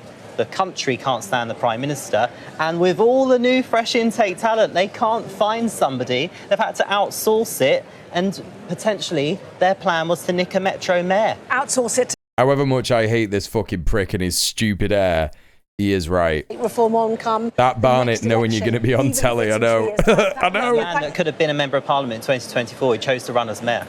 OK, well, he chose to continue to support the people of the Greater Manchester area, having been MP since 2001 in neighbouring Lee, of course, until becoming mayor. Yeah, I've had lots of very interesting conversations with people in Lee, actually. Have you? OK. Yeah. Right, well, we'll save that for another time. Thangham, you've got a smile on your face, so has Andy Burnham. What do you make of what looks like the result here? All Labour wins are good, as far as I'm concerned. I have fucking useless. I am proud to have served Keir Starmer into the general election. Cringe. I am really pleased that we've won this seat. What happens next? Happens next. I mean, we haven't had the result declared. We're close. We're close. People I'm clearly told. feel that there's a lot of smiling. I'm always pleased at a Labour win. Andy has got that rare combination of both having skills in politics, a track record in politics, and being deeply rooted, deeply local, and absolutely passionate about the area that he lives in. So after the May election, when around 100 Labour MPs asked Keir Starmer and said to him, it's time to give a timetable, time to make your way out, you suggested that you still supported He's him. northern. You wanted him to change. I did. He's northern. He has not changed. Do you now think it's time for him to go? I'm not going to call a timetable because I think that somebody who took the Labour Party from where we were in 2019, turned it around and made us electable, and has done stunningly great things on the world stage, has brought the Labour Party into government, has changed so much. I want him. Clearly, we suffered an absolute battering in many elections in May. We also actually made some gains and held some caps. What? Back here. I obviously want there to be... Apparently Zia Yusuf forgot the name of the candidate. I'm and thinks about how best the Labour government can next proceed, because we need a Labour government to carry on governing. That's my primary concern. I also That can't be real. That can't be real, bro. That can't be real. Has had momentum, there's no doubt about it.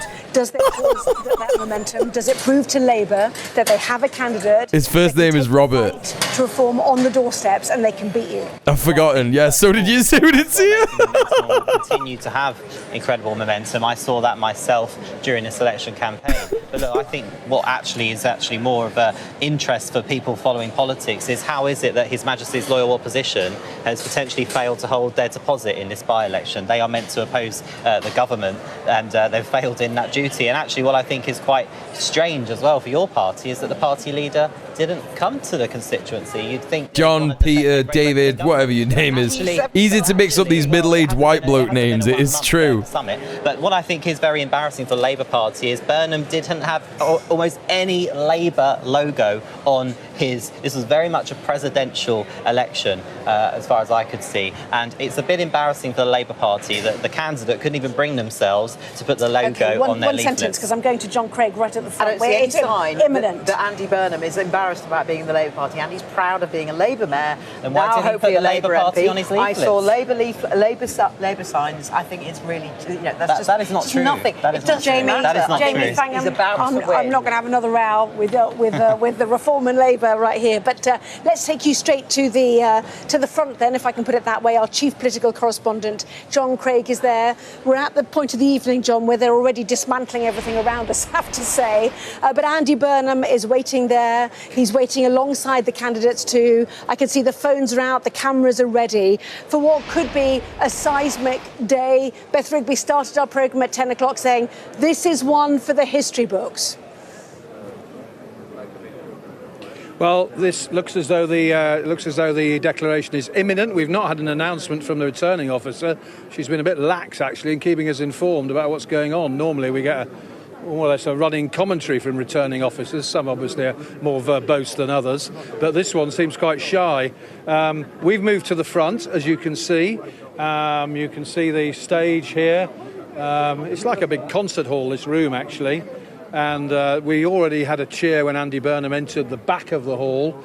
And he spent quite a long time chatting to his supporters. We saw him talking with Lisa Nandy. She's the MP for Wigan and, of course, a great ally and friend of Andy Burnham, who used to be the MP for Lee. All the signs are that he's won a pretty good majority here. All the signs are that the Reform candidate has probably fallen quite short. We don't know yet how many votes Reform Britain, Rupert Lowe's party have picked up, but it's looking like a very good night for Andy Burnham. And you may or may not have heard me shout at him when he came. Welcome back in, Soccer. Stop Downing Street, Mr. Burnham. He didn't respond to that, sadly, but that's what it looks like. You heard my Reform Britain. With Patrick Maguire of the Times a short time ago, who was quite brutal in his analysis on when I asked him about Keir Starmer's chances of survival. Nil, I think, is a summary of what Patrick Maguire was saying. We are about to get a declaration. We don't think Mr. Burnham is going to give interviews, but he obviously will make a victory speech here. Be interesting to see. He made his last speech during the campaign yesterday evening, I think it was talking about change. Got the fucking B Network badge on his fucking lapel, you stupid prat. The cost of living. But of course, he is, as I was discussing with Patrick. He's such a fucking pillock. All sorts of problems. The tensions over some of the recent crimes that have taken place and disorder, defence spending and so on. And, of course, relations with President Trump. Change was the one word of Starmer too, yeah. The support for Ukraine. You think Keir will refuse a leadership contest even if Andy wins? Well, they need 82 members of parliament to back it, right? Tony Blair. And I think they've already got that, with Wes Streeting at least, so he can put his hat in the ring, I think. I think Wes Streeting has to trigger it, with all the support. Hasn't been a Look at cabinet Melpo. minister since 2010. He was on the front bench as Shadow Home Secretary was his last post in Parliament, and one of his junior team actually then was Sir Keir Starmer, who got elected in 2015. Mr Burnham's been Mayor of Greater Manchester since 2017, I think it was. And so we understand, though, he has built quite a team around him. There's been a suggestion that he's hired the former boss of the OBR, who quit. That's the Office of Budget Responsibility, who had to quit over a security lapse. He's hired Bank of England officials like Andy Haldane, I think. He was absolutely lounging it a second ago. He loves to lounge it, yeah. And so he will. It really is embarrassing how long Keith's going to cling onto power for. Yeah, he'll be remembered as the most embarrassing PM in history, I think. And indeed, even more embarrassing than Liz Truss, right? Because even though Liz Truss fucked everything up, she got off pretty fucking quick. She, of course, was in the cabinet, quit over a mobile phone. Yeah, she resigned. She was like, I've obviously fucked up, I'm out. She has been on the back benches since then. Lisa Nandy is still very much in the cabinet, Secretary of State for Culture, Media and Sport. As Sam was saying, what will the Prime Minister say to her on Tuesday at the cabinet meeting, if she's still in the cabinet then? We saw Ed Miliband up here today, talked of as a potential Chancellor. There was a story in yesterday's Daily Mail talking about him being on resignation watch. Do you really want to hurt me, conference? Sir Keir Starmer. So we are in for some days of real drama. We are. I can't wait. The Prime Minister. It's going to be all next week. This is going to be the DJ Mule broadcast all next week. Here, in fact, here's the returning officer. Lols and Lamaus in the Labour Party. Oh, here we go. Go through the adjudication of doubtful ballot papers. Thank you.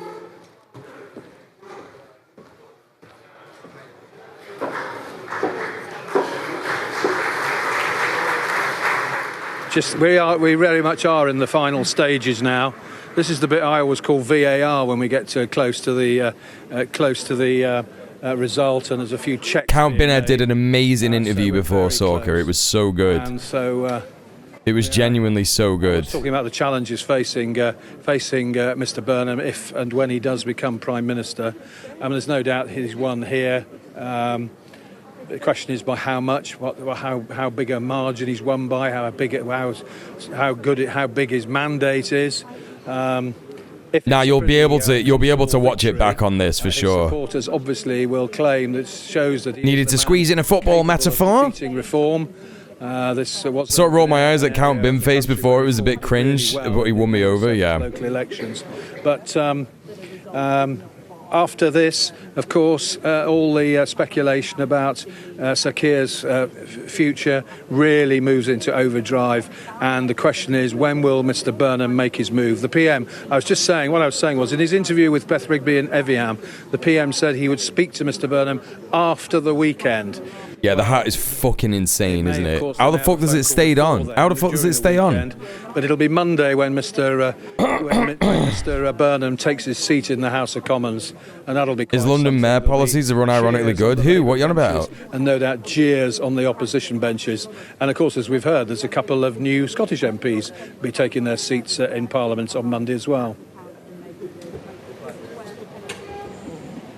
Yes, absolutely. I wonder if it's like the Stig and there have been many different binheads. Oh, right. In Aberdeen South, but this. Oh, you're on about binhead for the London mayor policies, yeah. The VAR moment, as John put it, is underway. Let's just bring in Sam. Sam, what are we looking for in terms of numbers and scale of VAR crimes? Well, all evening and in the early hours of this morning, people around Andy Burnham have been saying to me, look at the numbers. When they come, the numbers will make the case for Andy Burnham to be Prime Minister. Now, let me just tell you what to look out for. At the last general election, so that's when Josh Simon stood in this seat, he won 45% of the vote. Now, stolen valor, no credit. That Andy Burnham I'm just doing free advertising for your podcast, Rory. But it's worth pointing out. Is that a furry? No. Local election. It's just a candidate. 27%. So I think what Andy Burnham's campaign will say, look, it's not about how many votes compared to 2024. It's about how many votes he's won compared to just a few weeks ago when Greater Manchester went to the polls and Labour got just 27%.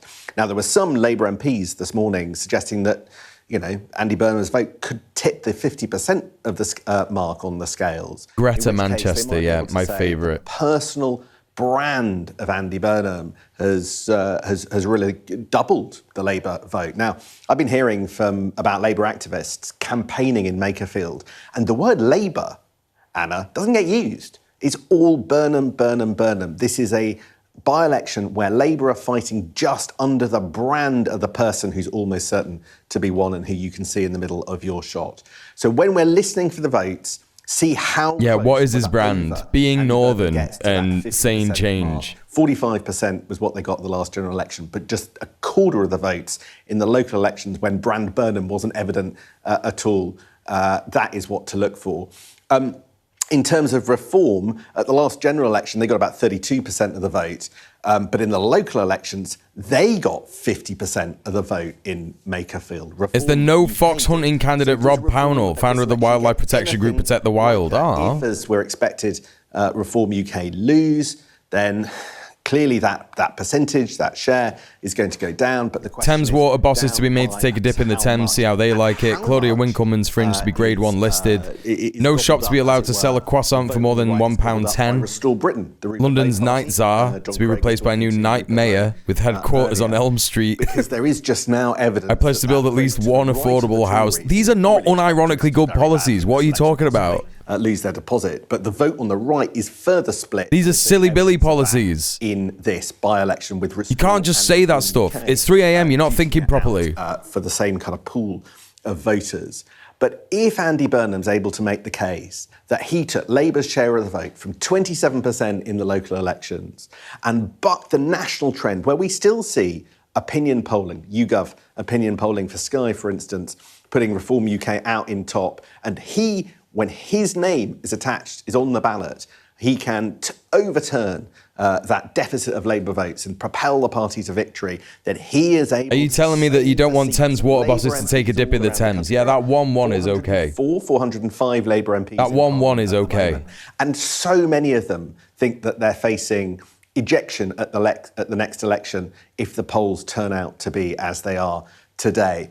Andy Burnham could prove in the next few minutes that he has something, a sort of magical political elixir that allows him to really take on reform in a way that Keir Starmer has struggled initially by trying to challenge Reform UK on the kind of areas where they were campaigning, like migration. Then after the summer of last year, sort of running in the other direction and opposing Reform UK much more strongly. What about give back the Parthenon marbles, you thieving bastards? I'm not engaging in this anymore. Himself as somebody who can prove I'm right, you're wrong, that's how it goes. I'm the streamer, you're the chat. Yeah, that's the end of that. On reform. Now, through this campaign, it's been fascinating listening to Andy Burnham. At one point, he basically said, he used the words that he thought reform were right. And he agreed with Nigel Farage on some elements of what's been happening with immigration and the housing of asylum seekers in some council areas against the will of local people. Andy Burnham not afraid to suggest that Reform UK have got some things in politics right. In Labour circles, that's quite controversial. But I think just a sense that there is somebody at the top with the confidence of how to deal with... I'm going to be honest, I still don't understand UK politics, but Mule is a swoon, so I'm here for it. Thank you, Rowie. I appreciate that. With this question... Not as much as you, but I'm trying. ...to deal with Nigel Farage, and I felt that Downing Street, more importantly, has been all at sea. And the man in the middle of... I've learned my place as the pleb that I am. That's correct. From returning to Parliament, having left Parliament... That's how it works here. 2017, having sat out the second half of the Corbyn years and the election of Keir Starmer, first as Labour leader and then as Prime Minister. He's been away from... All you need to know about this is that it's bad, either way. On a precipice, right? And an incredible... But there'll be funny stuff that happens either way. If Andy Burnham gets in, that'll be funny. Rowie, this is my mayor, by the way. If you want to know. The guy that is probably going to win is the mayor of Greater Manchester. And he's going for this because he wants to be the Prime Minister. They've got money, supporters, and most importantly, the spirit. And he's fucking ruined this city. He's completely gentrified it, and it's terrible. And he's a twat. Vibe of politics, the whole nature of the conversation will change because of those numbers. They will point to the statistical advantage that Brand Burnham brings in the fight against reform. They will point to the fact that this man was standing in a seat where every single ward was won by reform just a few weeks ago, 6 weeks ago, when we had those local elections across the whole of this wider region. And because of that, he has shown that he can do something that other politicians in the Labour Party cannot, and as a result, that he should be installed in number 10. And installed, by the way, they don't want to have a fight. At this point, Andy Burnham wants to enter number 10 without there being a formal contest, without being a big scrap with Keir Starmer. Yeah, he's a lib, yeah. Their sincere hope is that in the next few days... Chat, did you see Melpo going mental? It's the message from colleagues that his time is up. And they want to frame it as a choice for Keir Starmer. Does he go with dignity, elegantly, or is he dragged from office, clinging on with his fingertips? Now, supporters of Keir Starmer wouldn't put it like that, and you can see why Team Burnham would want to present it like that, but there'll be no immediate challenge. Yeah, he was like that. In the middle of your screen, there will be no formal declaration of entering a contest. He wants Keir Starmer to come to the conclusion. I think the big moment for me is Tuesday, when Keir Starmer has to have round his cabinet table. Too late to stream, it's confusing Melpo. That is true. And want Andy That Burnham is to be true. Prime Minister. Are they all still there by Tuesday, sitting around backing the collective agreement that Keir Starmer should be the United Kingdom's Prime Minister? You know, Tuesday, and the decision point that I think that cabinet ministers have feels a long way away tonight, but I think that's another reason why I think. Will Burnham stop being mayor if he wins? Yes, quickly. But I think there's going to be a Greater Manchester mayoralty election, and yeah, the Greens are probably going to win. It's going to be good. That he's been. Yo, no worries, Atomic. Thanks for hanging out. Sleep tight. 2010 to be the Labour leader.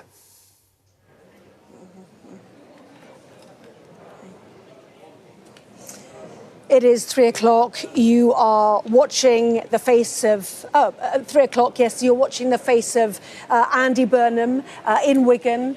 He is waiting for the Makerfield by-election. Chat, I've just found out that they do chode bananas. Checking the ballots right now. The occasional big smile from him. A gesticulation towards, I presume, a staff member about whether they could take a photo, maybe of his big moment coming up. It has been an extraordinary evening. 3 by-elections across the country, one again for the Conservatives in Scotland, in Aberdeen South. Fucking chode banana, mate. Holding another at Arbroath and Broughty Ferry. This is the final one we are waiting for. Makerfield. The focus on this, because this might change the leadership of this country. The size of Andy Burnham's win might put more pressure on Keir Starmer, already under pressure because of the May elections. When more than Surely we've got a bit of time to go on the video. In council. Oh, here we go. Yes, it does. We're expecting any minute now. Alison, she's the I'm a member also by a deposit. Rob Kenya. Right, we're live now. Oh, he's the Monster Raven Looney Party candidate. On the faces of Mr. Burnham and particularly Lisa. Can we gamble? What's the point? It's going to be Andy Burnham. It's so obviously Andy Burnham. What are we gambling on if it's going to be Andy Burnham? Might as well just give people free. Not just a win. Oh, we're not. I'm not going through percentage points and shit like that. That's way too complicated. No, I'm not. No, we're not doing that. As ever, just when you think the result's coming, it wouldn't be that hard. Okay, we can do it. Challenging, I don't know, challenging something or other, like a fear of a lost deposit or something like that. But and of course, there's 14 candidates. Sorry, I'm getting grumpy, chat. I'm tired and I'm getting grumpy. And of course, we've had a pretty high turnout here. I think it's around about 58%, as I recall. I don't even know what I'm doing. I can't remember how to do it. How do you do it? Poll. I think we heard poll. No. Predictions. When she won her by-election in Runcorn and Helsby last year, it was, I think her turnout was 40-something%. I mean, anything over 40 for a by-election is quite respectable. I mean, many by-elections, the turnout's only around about 30%, and in some cases lower than 30%. I think, correct me if I'm wrong, but I think the turnout in Arbroath and Broughty Ferry was quite low. But here it's been high. I mean, it's been such a... I mean, this has been the most high-profile by-election I think any of us can recall. And okay, I'll stick it on for 2 minutes, 5 minutes. A sitting prime 5 minister minutes. looks like being turfed out or at least challenged, which is what's going to happen here with Mr. Burnham. Of course, he's been planning for this. There you go, prediction chat. He been working towards this since 2010. In 2010, he stood for the first time. That was when Gordon Brown stood down, and that was when Ed Miliband, and here I think here's the returning. Quick, get your predictions in, quick!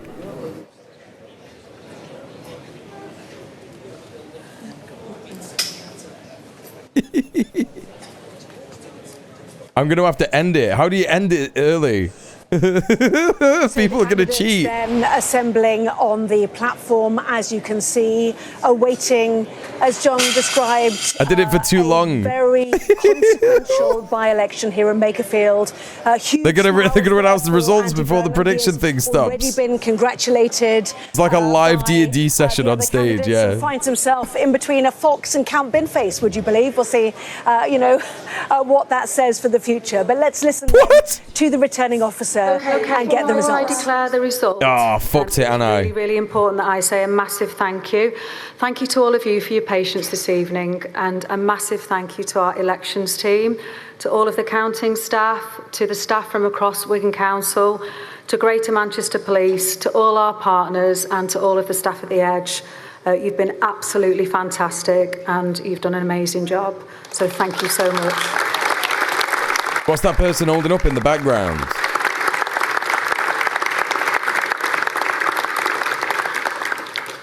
Declaration of a result of the poll. Election of a Member of Parliament for Makerfield constituency on Thursday, the 18th of June. I, Alison Mackenzie Folan, being the acting returning officer at the above election, do hereby give notice that the number of votes recorded for each candidate at the said election. Probably get a prediction in. Oh. Austin Jake, Liberal Democrats, 163. Devastating. 163 is so bad. Harvey Jonathan David, commonly known as Count Binface, the Count Binface Party, 95.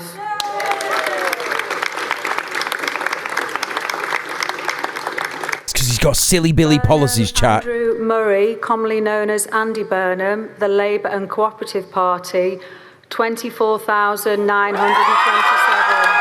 24,937, chat.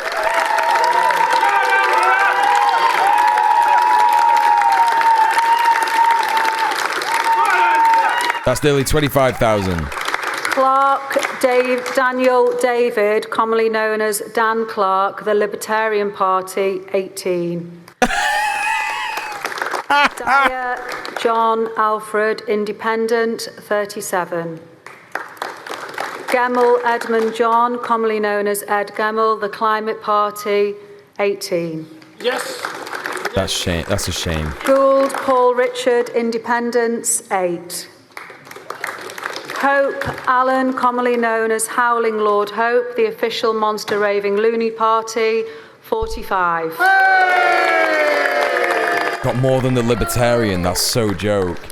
Kenyon Robert, commonly known as Rob Kenyon, Here we go. UK, 15,696. 15,696, he's done it. Andy Burnham's won. Pownell Robert Neal, Independent, 18. Shepherd Rebecca Lee, Restore Britain, 3,111. Wakefield Sarah Elizabeth, the Green Party, 308. Oh, that's a shame. Ward, Peter Mark, Rejoin EU, Bring in PR, 35. Winstanley Michael William, the Conservative Party candidate. These little less than 100 votes are so good. Yeah, it's quality, innit? I wasn't expecting that low. They didn't campaign at all, Hippie Marshmallow. They didn't. Want of official There's like just been not been any days really. More candidates than the voter was entitled to, 9. Writing or mark by which voter could be identified, 0. 4th at least. Unmarked or wholly void for uncertainty, 39. Taking the total number of ballot papers rejected at 48. The electorate was 77,462. The ballot papers issued were 45,510, and the turnout was 58.75%. I think Andy Burnham might have got... declare that Andy Burnham is duly elected. Thank you. We got 10,000 more votes than Reform, which is significant, right? 58%. Oh, 58% turnout. Sorry, 58% turnout. Yeah, no, it was a big turnout. Well, amid applause from the crowds, Andy. Good on you, Andy. Hands of those who right, well, there you go, chat. He's going to be our Prime Minister. And now the winner is about to make a speech. Oh, I can't wait for him to say nothing. For 27 years, you've been legally threatening me. This is not a nonsense. Go to the site and watch the 3-hour video. Shell killed an ITV1 documentary about them dumping this thing. What?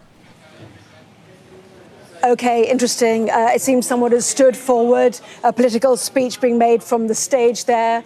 It has triggered others to do the same by the look of it.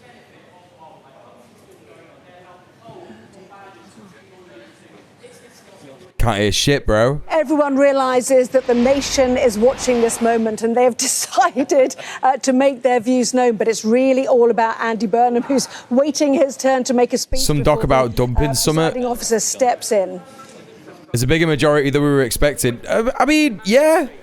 Oh, he's got off. Well, it looks like Andy Burnham is gone. I mean, very interestingly, he's decided. Bro, he's got off. We did agree with all candidates. Bro, he's just left. Bro, what the fuck is happening, man? Successful candidate. That is what we are trying to do, and that is what we will do. Thank you. No, he's back. No, he's back. Okay. He just had a little. He just had a little walk. Back on stage, there will be. Why did he do a little walk? Can I thank everybody who has worked so hard? What the fuck was that? This election run so smoothly and so safely. Thank you very much. Did he want to do a lap? And can I say to my fellow candidates, yes, all of you, can I say to you all, thank you for at least a civil debate. His voice is shaking. Us. If not, everything going on around the election, we managed that, and that's really important. What is a loony party leader? The monster raving loony party. It's a protest party. Working. Everyone can feel that the country isn't where it should be. Tonight just could, be the turning point. From here on, I will give everything I have got to make it so, to ensure the name Makerfield is forever synonymous with bringing about the change this country needs. Bringing back something we've lost, hope. Hope for the future. I am proud that this place has shone in the world's spotlight these last 5 weeks. Northern Starmer. And the warmth, humour and hospitality of its people has been on show for all to see. Yes. It will never be a stepping stone to me, but instead will be my touchstone. And Makerfield at the heart of British politics will ensure the places Westminster has neglected. That's like the same. What do you mean? I spoke in the campaign about the need to change politics. I promised to lead by example. He said he's not even going to step on it. He's just going to touch it a bit and then fuck off. From the front, as your Member of Parliament. I know people who traditionally vote for the Conservatives, the Liberal Democrats, the Greens, and perhaps more recently in May for Reform UK, have given me their support in this election. I will always have respect to them for that, and out of respect for them. Oh, a touchstone is a thing you consistently ground yourself with? Oh, I don't know what that means, sorry. Party-first approach, and I will focus on problem-solving rather than point-scoring. And I will work hard after this by-election to heal the divisions of this campaign. And let it be really understood that I will be your MP, however you voted. When this borough went to the polls in May, it made a loud cry for change. You know what's dead funny is that we're never going to hear from Robert Kenyon again, are we? We're literally never going to hear from him. Do you think he'll stand in the general chat, or do you think he'll defect to Restore? Final chance to change. This is what people said directly to me on the hundreds of doorsteps that I stood on. We must hear it. We must act upon it, and we must get it right. There will be no second chance. But it is a chance now, from this result tonight, to build a oh, he's a councillor, isn't he? Yeah. And hope, turning away from the path that takes us to a divided, dark politics of the kind we see in the United States. We must now take this path and put this country back on the right path and bring people back together and get things working properly again. It is with some sadness... Which Green are we choosing as next mayor? Lawrence. You got to vote for Lawrence. He's the founder of Greater Manchester Tenants Union. I know him personally as a top lad. As mayor vote for Lawrence. Of Greater Manchester. This city region has given so much to me. And it is a wrench to leave the job I love. But I am not leaving the service of Greater Manchester. I've always been clear that it can't achieve his entire campaign has been non-specific. We can't close the north-south divide, and we can't make all the great English cities be what they should be without big change at the national level. I always knew... My man is talking a lot of fucking big bollocks game here, saying we're going to close the north-south divide by letting cities do what I've done in Manchester, which is fucking gentrify the fuck out of it. Just English as well, yeah. Not talking about Scotland or Wales or Ireland, yeah. Very interesting, innit? Places that make up this constituency, the proud places that always have deserved so... He said he couldn't close the north-south divide without doing things like what he's done in Manchester. That's what he said. That they have given me the chance to go back and make this country work for Makerfield. And there are many places like it across the country who have been neglected, who feel that the country works for other people in other places, but not for them. And that changes tonight. This result changes that. This result will bring about a country that works fairly for everywhere and for everybody. People here have voted for change. They have voted for more power for the North and everywhere forgotten by Westminster. They have voted... Reform lost votes, what, from last time? I believe it. Give that back to them. Thank you very much indeed, everybody. Awfully bold of him to assume we Northerners aren't happy with our vape shops and pawnbrokers. Yeah, exactly. I love my local vape shop. I'm always in there.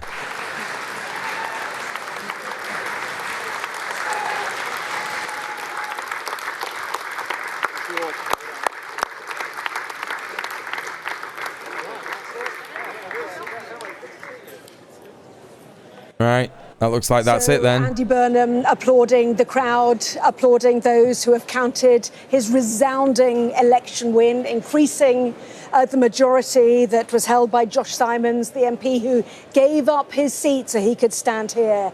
And a speech from Andy Burnham in which he said, everyone knows that politics isn't working. Everyone can feel that the country isn't where it should be. Tonight could be the turning point. Hey, Dr. Cachet. He also talked about going back to Westminster. I always knew I would want to return to Westminster, calling it unfinished business there, and reminding us about the May elections. It was a loud cry for change. He said, everyone knows that change is needed.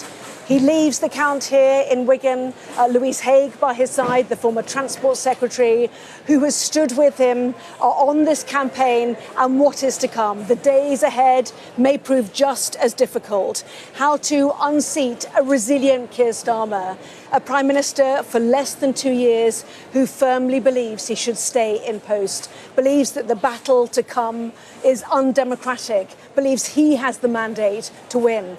And there, Lisa Nandy, the MP for Wigan, currently in the cabinet of Keir Starmer, a cabinet that will meet on Tuesday. Well, chat, I've got another 2 hours to go.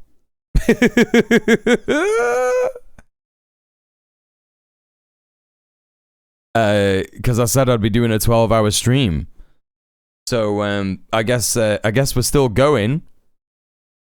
Keir pacing, sweating, pissing and shitting. Yeah, he's not sleeping tonight. Quickie trash bingus. I don't even do that anymore. No. Yeah, madness. I'm gonna go to the toilet. Back in a sec. It's because of his mother, Jo, who was told she would not walk again, and she walked. She was told she would never have children, and she had 4.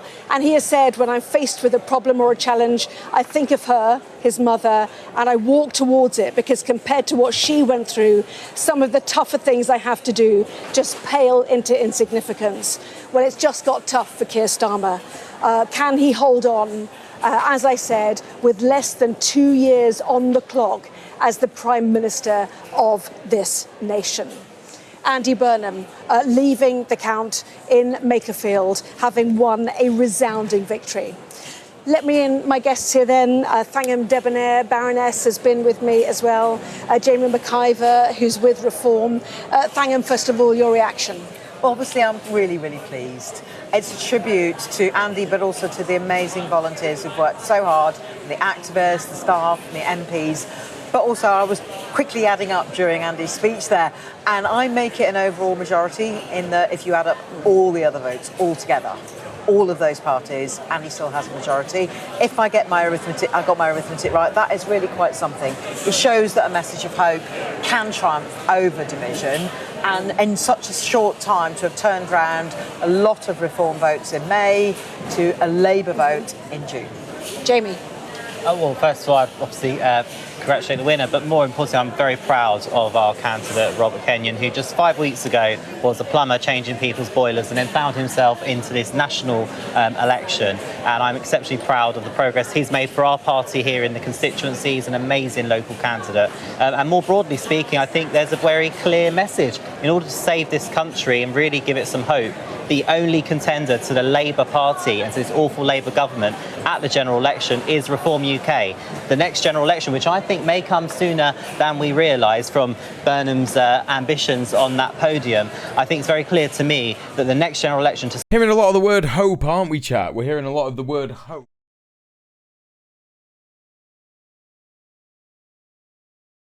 I mean, luckily, we're not going to be hearing any more of that.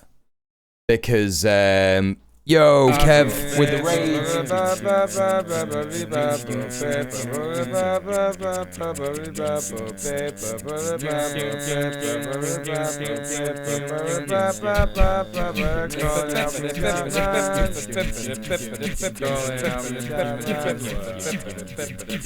Kev, thank you so much for the raid.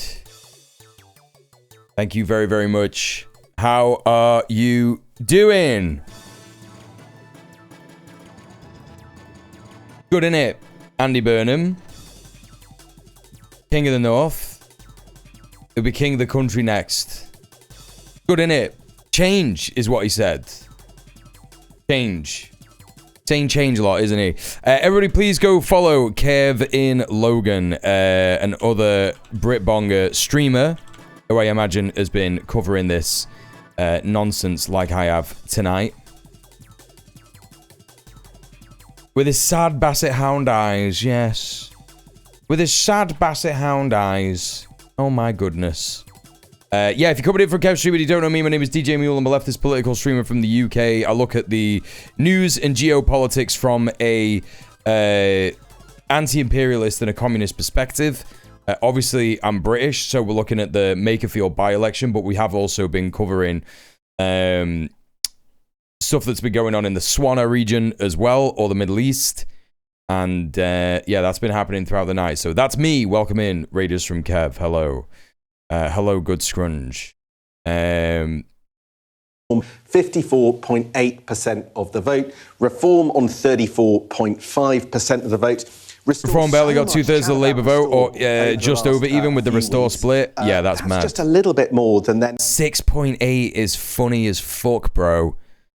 6.8 is actually funny as fuck. National polling average. There doesn't appear to have been some great Restore Britain surge of the sort that maybe you found yourself reading about on social media. Not true. 6.8% is all they got, and then the other parties really not featuring. People basically picking between the two biggest parties here. Let's look at how the votes changed from the 2024 general election. The Labour vote went up. I mean, we just don't see that midterm in by-elections very often, where the governing party puts on votes, but it went up almost 10%. Reform went up 2%. Restore UK, well, it didn't really have any, it didn't exist at the time of the last general election, so all 6.8% there. You can see the Tory vote went down quite considerably.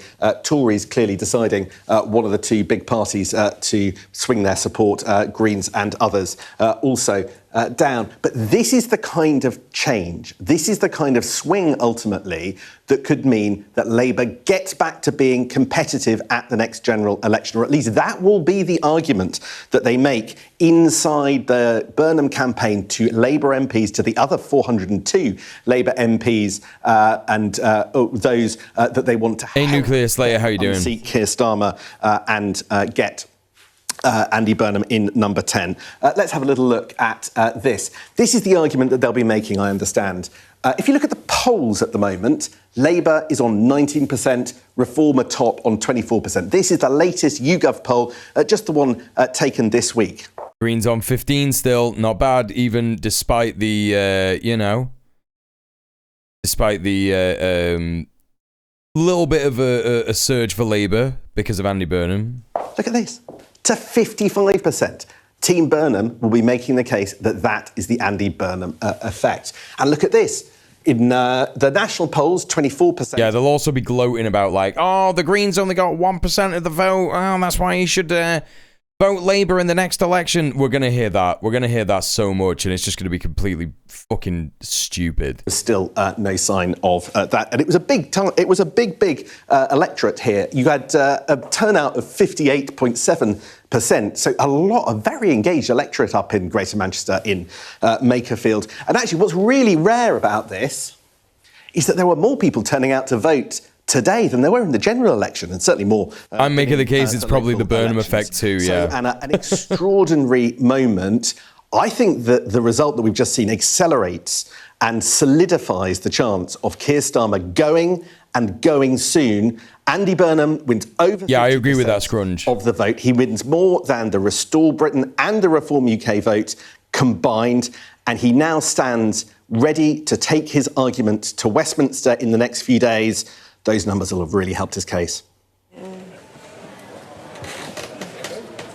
Sam Coates, absolutely, they will. Thank you very much indeed. Well, let us return with Thangam Debonair. You've watched this with us throughout the evening. It's a massive victory. Good morning, Zipper. Burnham. What's up? The pressure, the squeeze certainly is on the Prime Minister. I think what we need to do now is just take stock. I think... Noticed a trend of Greater Manchester by-elections, Reform significantly underperforming, making what was expected to be a close call onto a wide margin. Yeah, and just think about it, chat. If Labour had a bad candidate like they did in Gorton and Denton, and the Greens weren't fucking around and, put money into it and shit like that, the Greens could have won it. The Greens could have won it. I think that Andy Burnham is the only reason that the Labour Party did so well, right? I think that the Greens would have won it if it wasn't him.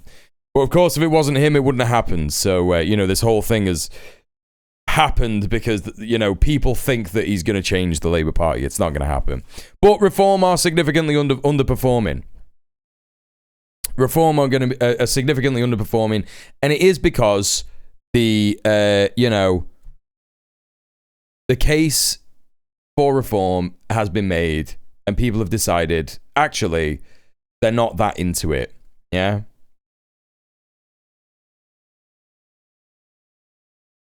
They're not that into it. The majority of people in this country do not want reforms politics. You know, they picked up a bunch of protest votes. They picked up a bunch of, people who are racist and do want the Tory party to be more racist.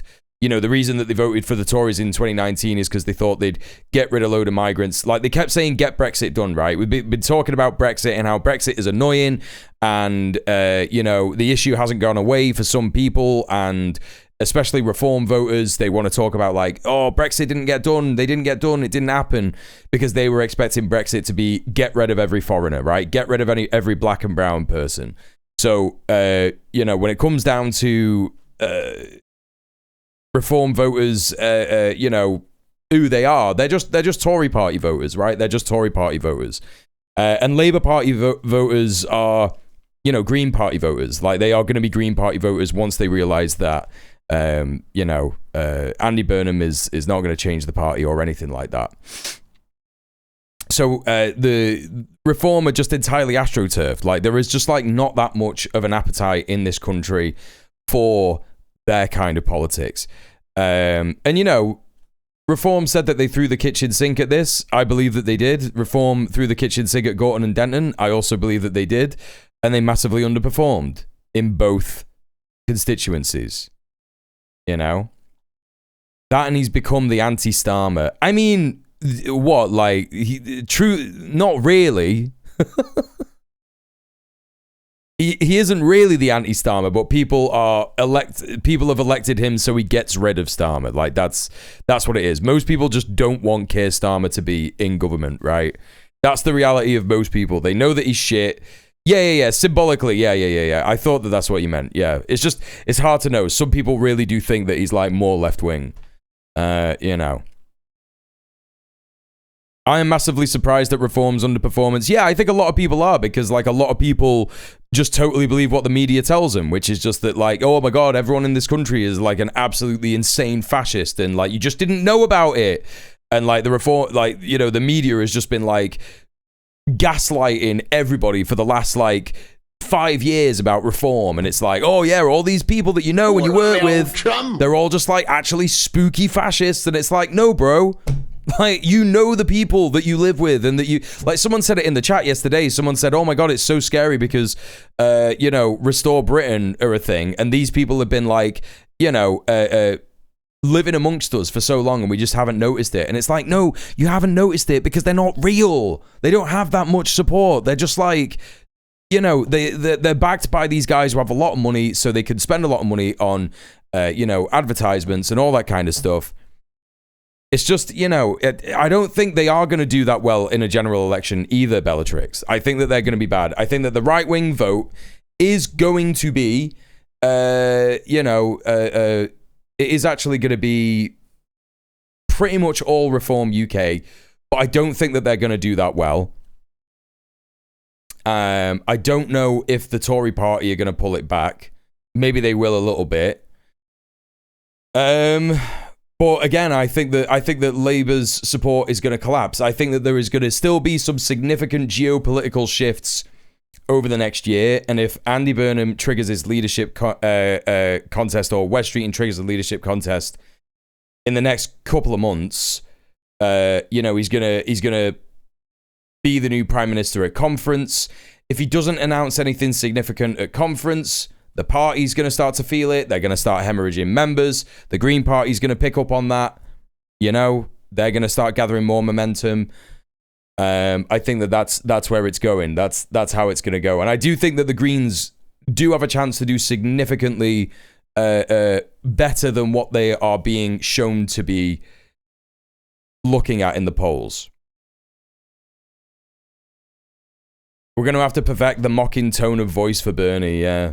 Yeah. I'm gonna have to listen to him speak a lot more than I ever have, and he's been my mayor for the last 10 years.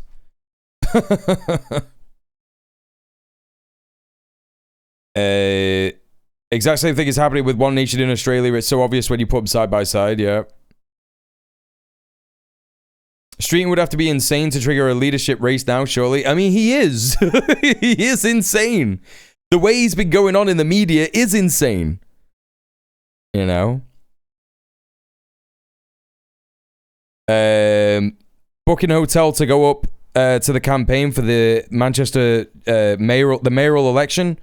Looking forward to who you pick. You gotta pick Lawrence. He founded Great Manchester Tenants Union. He's a legend. Very, very, very, very, very clever individual. And he's based as fuck. And we must get it right. There will be no second chance. But it is a chance now, from this result tonight, to build a new politics based on unity and hope, turning away from the path that takes us to a divided, dark politics of the kind we see in the United States. We must now take this path and put this country back on the right path and bring people back together and get things working properly again. It is with some sadness that this result brings an end to my wonderful 9 years. Why are we listening to this again? I don't want to listen to this again. Fucking stupid little prat. Right, let's see if we can find some reform cope.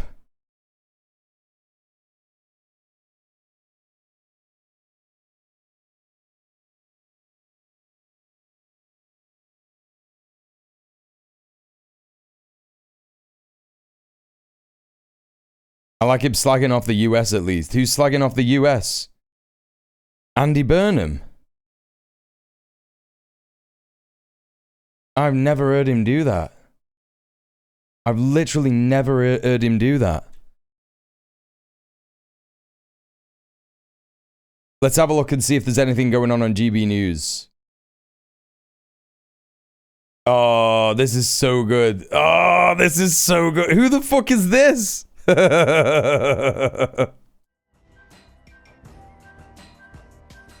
Richard J. Shaw? Who is this? Is this like a prominent guy? Restore Britain branch manager. Oh, fuck yeah, bro. This is Restore Britain. Regardless of the result in Makerfield, it's utterly racked off. Over 41% of eligible voters didn't turn up. Bro, it is... It's one of the highest turnouts for a by-election ever. We can't say it's because we didn't canvass hard enough. We did. We can't say it's for lack of options. We're a solid anti-establishment offering. No, you're not. You are establishment. We can't say it's because of the weather. No, this is voter apathy. People are voter apathy. You know. People are apathetic in terms of voting because they want more left-wing options. That's what it is. I have zero respect for anyone who is apathetic towards the current state of the country. Oh, yeah, do it. Blame the electorate. This is funny. This'll work. This is a good strategy. Please blame the electorate. That always goes really hard. That always really works.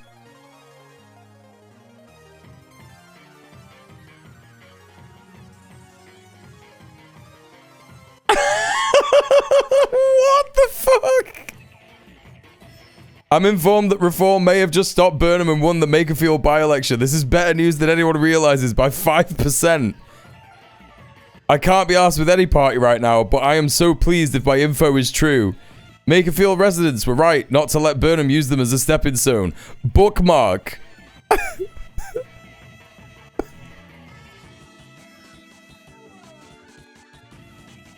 Oh, that's so good. That's so good, dude. Absolutely quality.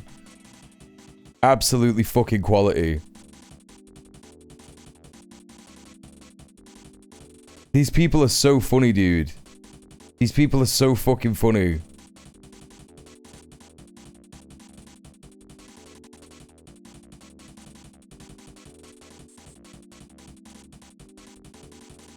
Reformer just arguing with Rupert Lowe.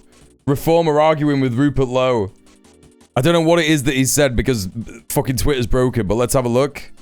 Wait, what? Typical bad faith politics. This is nothing to do with reform. Wait, what?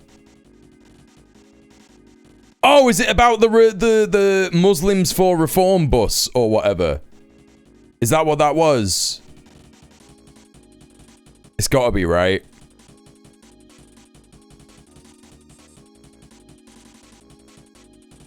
Burn him in.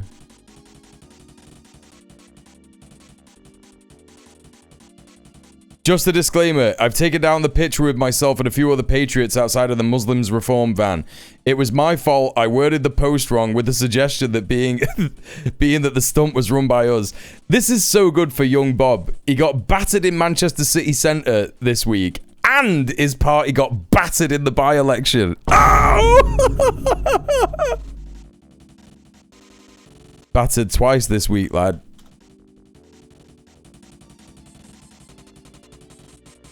Are you all enjoying this content of me just posting? All right.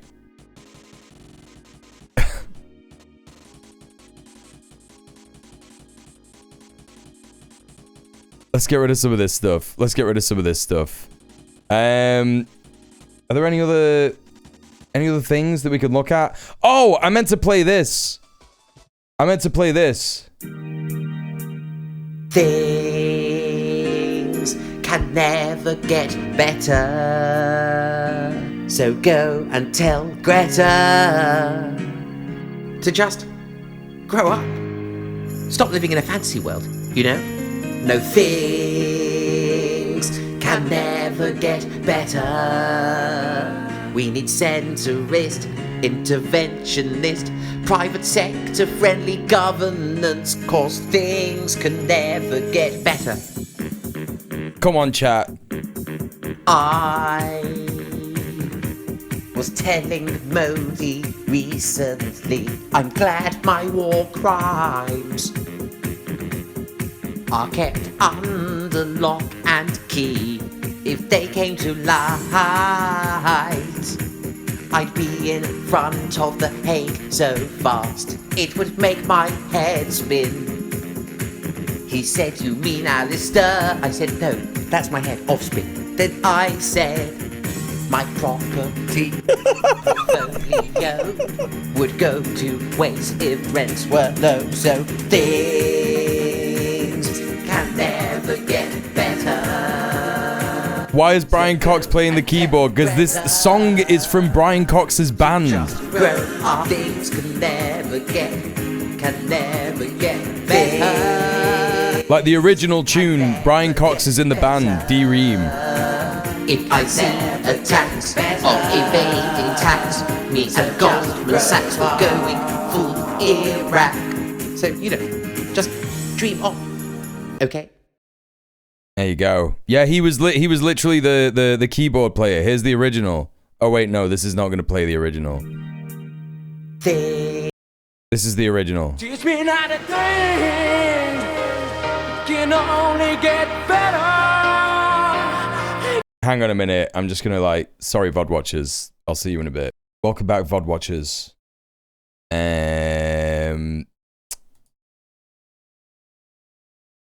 can we have a look at?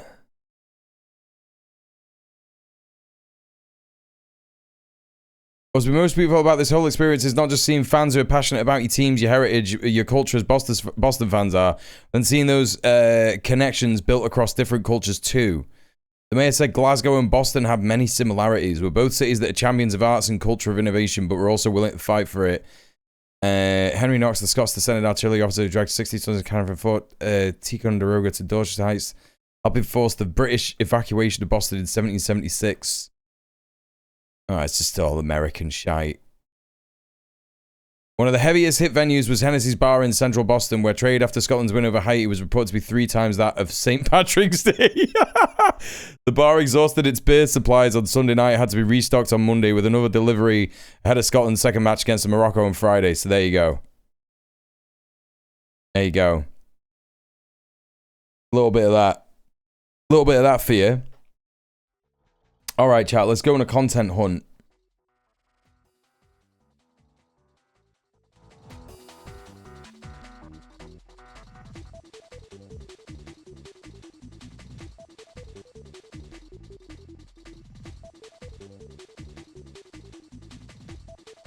GB News doing anything? Even the pigs are having fun with the Scots.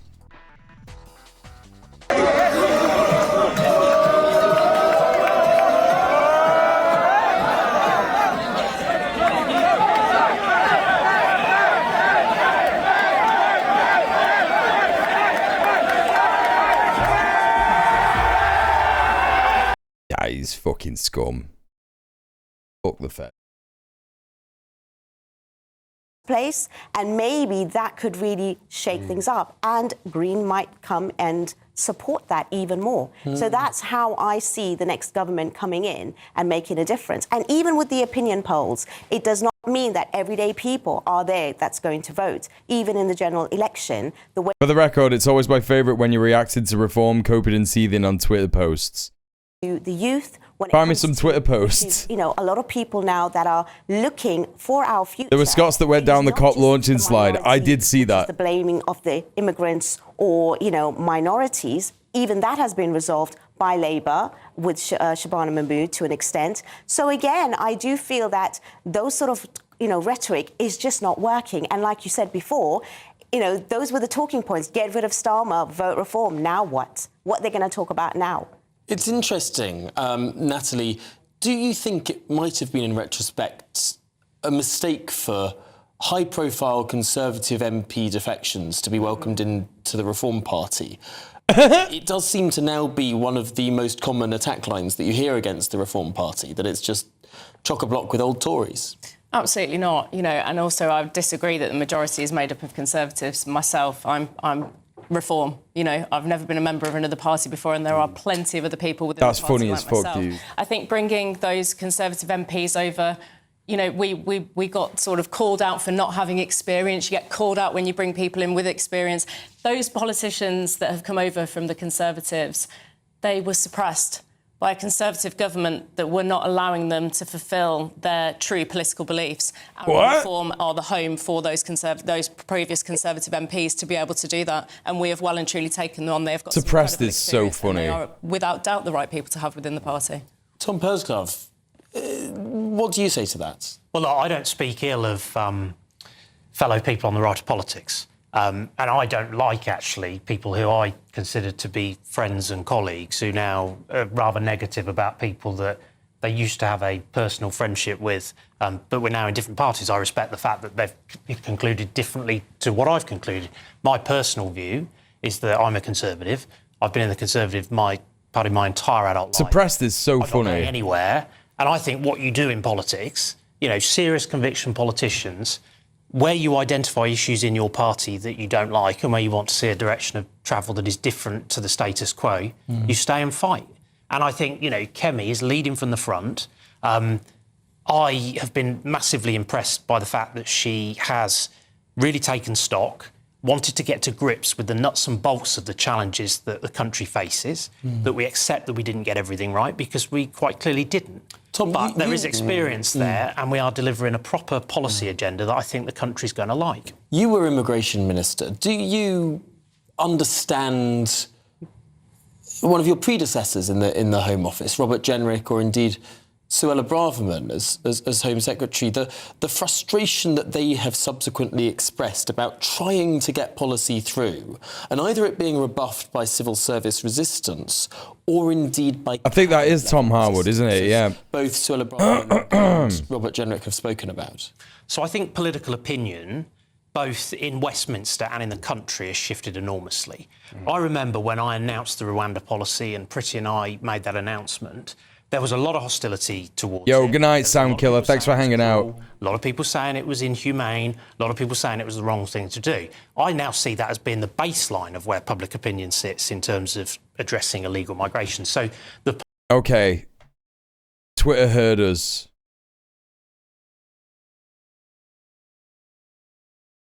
Please don't be over familiar with new chatters when you're a new chatter, good scrunge. It's just a bit fucking freakish, man.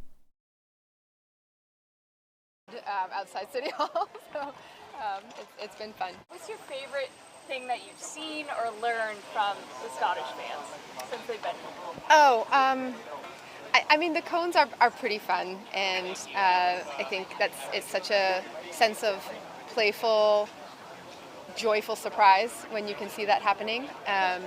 We do need cones that need to be in the right place to stay in the right place. So we're going to need to find additional cones for that. Is there any favorite songs?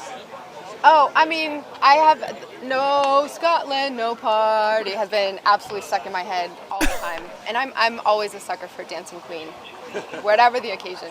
Did you like No Woo, No Party?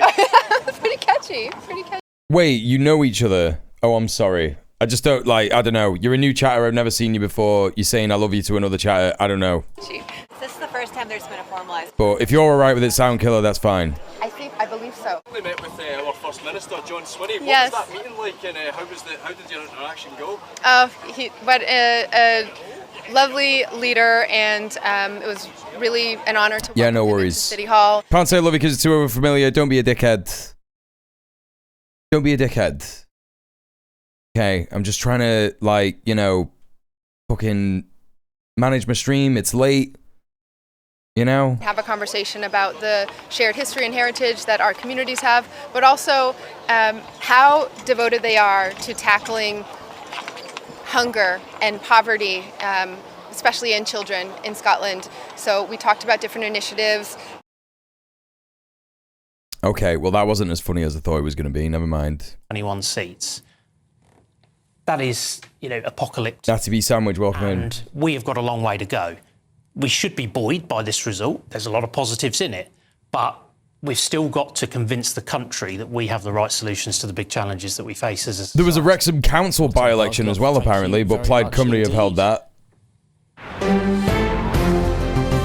Buzzing. It's now 4 a.m. live across the United Kingdom. This is GB News, Britain's news channel. Not bad at all. King in the north heads south. Yes, Andy Burnham has comfortably seen off the reform threat in Thanks for understanding, Good Scrunch. securing over 25,000 votes in the most consequential by-election in modern British history. GB News chief political correspondent Catherine Forster has been quite literally in and amongst the action all night.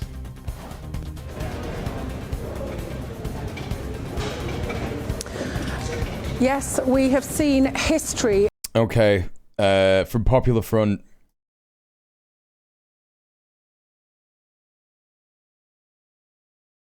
IDF launched multiple airstrikes against Al Jabbar and Qasim in southern Lebanon a short while ago.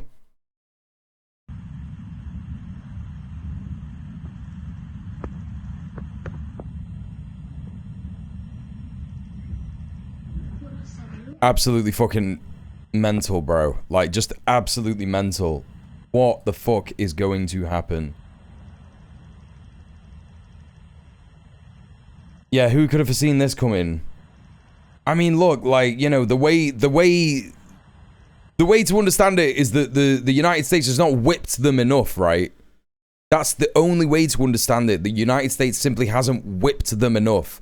The question is whether Iran can get them to whip them enough. Or, like, I'm getting really excited at the prospect that they're going to piss off Donald Trump so much that he just says, you're on your own. I'm getting really excited at that prospect.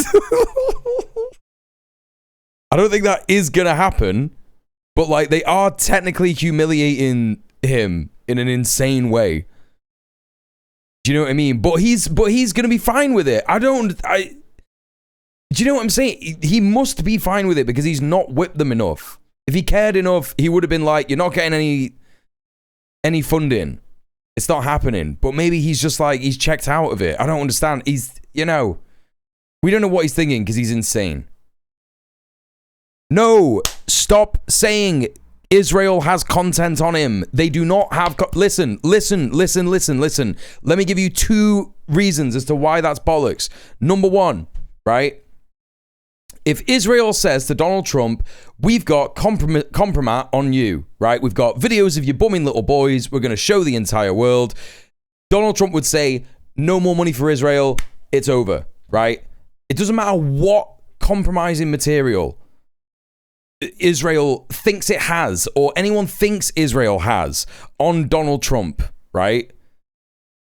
Because he has the ultimate leverage, which is no more money for Israel. If they don't give Israel money, it will be over tomorrow. Within minutes, it's done. It can't survive without money from the USA. Israel probably does have content on him, but it's all in the Epstein files. He doesn't care. That's the second thing. That's the second reason as to why that's bollocks. Where does Israel's influence come from? What's at the heart of it? The USA! Israel is the USA! That's what it is! There is no Israel influence. Israel thinks it has influence. Where do you think the money comes from that they spend in AIPAC? It comes from the United States. Literally comes from the United States. You know? Like, you just, like, really have to, like, reject this idea that the right wing are trying to sell us that Jews are controlling the world, right? You just have to reject it, because that's where all this comes from. It's where it all comes from, and you have to reject it. It's not real. It's not true. Israel does everything that the USA tells it to. I'm not saying that that's what you're saying, but you saying that plays into that narrative, and also it plays into what Israel wants us to think about Israel, right? If you hate Israel, you will reject that narrative. They do not have influence over the United States, you know? No, Israel does not even have monetary influence over the United States. It does in terms of it uses the money that it gets from the United States to influence elections, right? Yes, of course it does. It has AIPAC and all that kind of business. But the US benefits from that. It's so it can turn around and be like, oh, what's that? We're causing all this mischief in the Middle East. Oh, it's just Israel.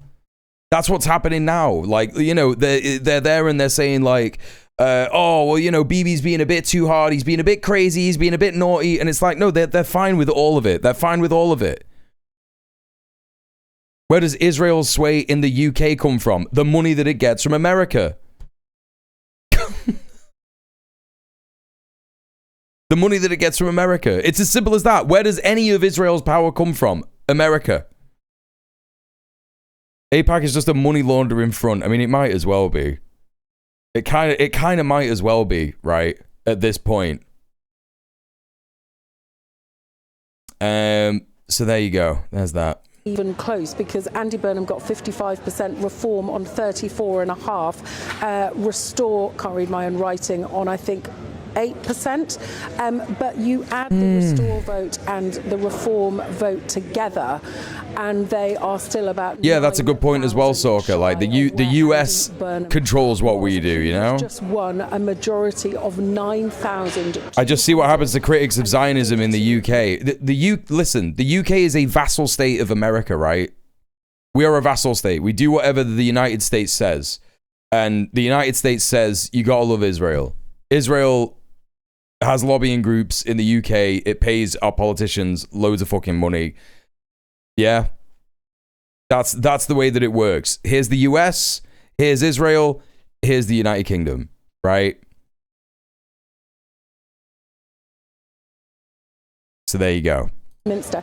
His majority in 2024 was 5,399. So Andy Burnham has smashed that as well, despite the fact that, you know, Labour were elected with that huge land. The politicians even admitted in the run-up to the last election, saying shit like, to become Prime Minister, you have to align foreign policy with America. Correct, yes. That he has a little bit of magic.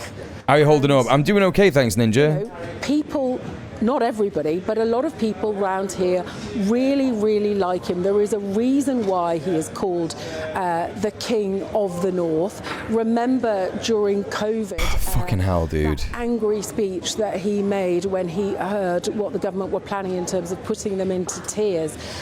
People feel that he does speak for them. He says that he understands that the Labour Party has left the working classes, and In his speech, he said that this could be a turning point, and he wants to bring, yes, change. We did hear that before, of course, 2 years ago. That was the word on the front of the Labour manifesto, but also hope for the future, hope that is something which feels like it's missing at the moment. He said... Yorkshire must be gagging every time they hear King of the North. I mean, Mancunians gag every time we hear it. He's not done a bit of good for this city. He's fucking made it completely unaffordable. Has neglected. You know, we're talking about a city that has devolved powers, right? Devolved fucking powers. And it's why we need a fucking Green mayor in the next mayoral election. Like, this is good for Manchester in the short term, which is great, right? Potentially. And I really, really hope that we get a Green mayor, because it's just a fucking nightmare. You know? It's a fucking nightmare. Labour politician can do. This was a heavily Leave voting seat, and yet he has seen off the threat from reform. I know you shouldn't make predictions, but I just cannot see a world in which he doesn't become Prime Minister. It's only a question now of whether it is days, weeks, or perhaps a couple of months, and whether Sir Keir Starmer goes quietly or if there is a very messy fight. I think there is going to be a messy fight, you know? I think there is going to be a messy fight. Well, and it's insane. Thinking back to that week a month ago when you and I spent just about every waking hour we had on Downing Street amongst the rain, the wind and the cold. I hope at least if we have to spend another week or two camping out on Downing... Does it seem like voters are mostly choosing between two different fascist parties now? Well, I mean, the Labour Party is essentially, for all purposes, it is in fact a fascist party, the Labour Party. You know, the government is doing insanely fascist things. It's horrible, etc., etc. So, you know, technically they're voting for Labour, but there wasn't really like a massive restore surge. You know what I mean? They did a lot of canvassing, but they only managed to get 3,000 votes. You know? In May. Oh, Catherine, thanks indeed for joining us there live from the count. We'll be back with you in a little bit. Let's turn to my panel now. He is going to hold on with his fingernails, yeah. MP and Immigration Minister Tom Pursglove, the Reform UK councillor. Has he made...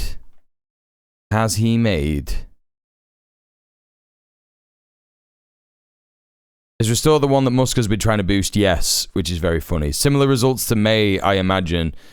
What, the local council elections? You can't, no. You can't really compare it because that's local council elections, and this is just like an MP by-election. There are a number of other by-elections as well across the country. Some in Scotland, one SNP seat got lost to the Tories, another SNP seat got held by the SNP. And there was a couple of council seats that went to the Tories, and there was a couple of council seats that got contested but were held by the Greens and Plaid Cymru. Yeah, what was I going to do? What was I going to do just now?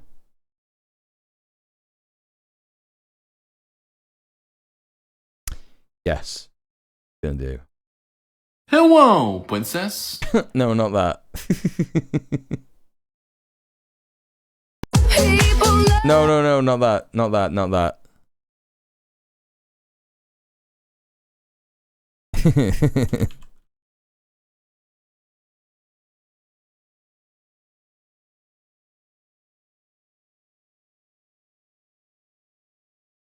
Oh my god, it's a new one.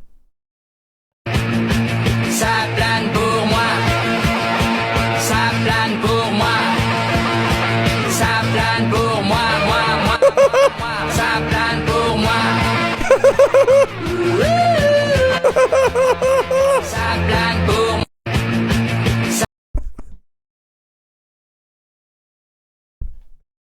Oh, it's too funny, bro. It's too funny. He's going to be gone in a couple of months, and they're still doing these. They're still doing them. Oh, Jesus Christ. Starmer's team has perfected liberal rock. Yeah. Neolibs are like Labradors. It's all vibes, no content. So they love the King of the North shit because they think of Northerners like some different fucking species. That's true. That is true. Although I would say that Labradors are far more fun to be around, and less evil, you know.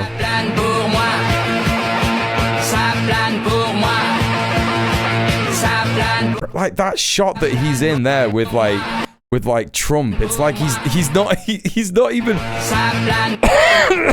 Oh, I keep missing it. You can't even really see him in the shot. He's like covered by Trump. Like Trump is like center frame with Macron and fucking this guy. It's like.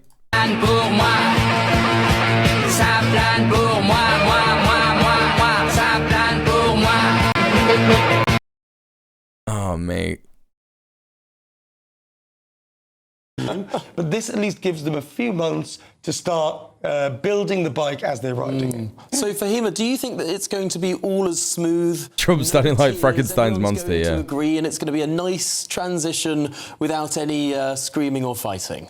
I think there's always going to be some sort of like infighting, but I do feel that if Labour, anyone that, whether they supported Starmer or not, and loyal to him, if they now see such a huge support for Burnham in this sort of, election, they'll be foolish to not take djmuel, you're doing monster hours tonight. It's a 12-hour stream. I've got an hour and a half to go. Right now is having someone who has proven that people like him. There's a chance where everyone was against Labour for so many months.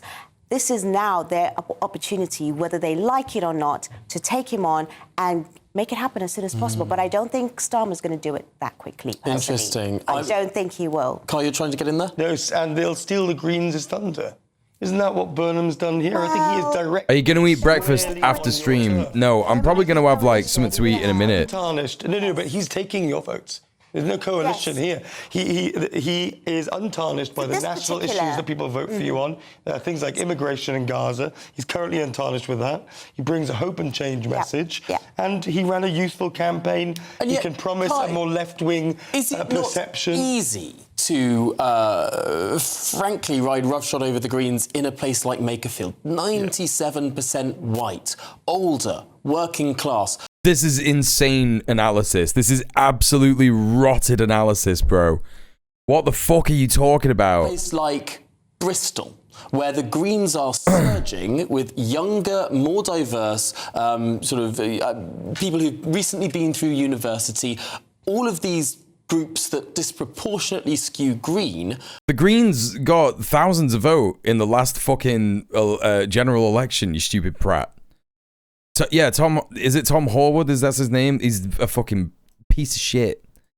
Utter shite. Right. However, we know that the Greens may have be able to get lots of votes. But in terms of seats, they don't have that much room. Well, they have a lot of room to grow. I know, it's confusing, isn't it? I'm up very late. There's going to be a hung parliament. Just get used to it. We're going to be there, and that's it. Do you think that's partly why you guys stood down? Because basically Burnham has said, in the last few weeks, going to your conference and so on, come on.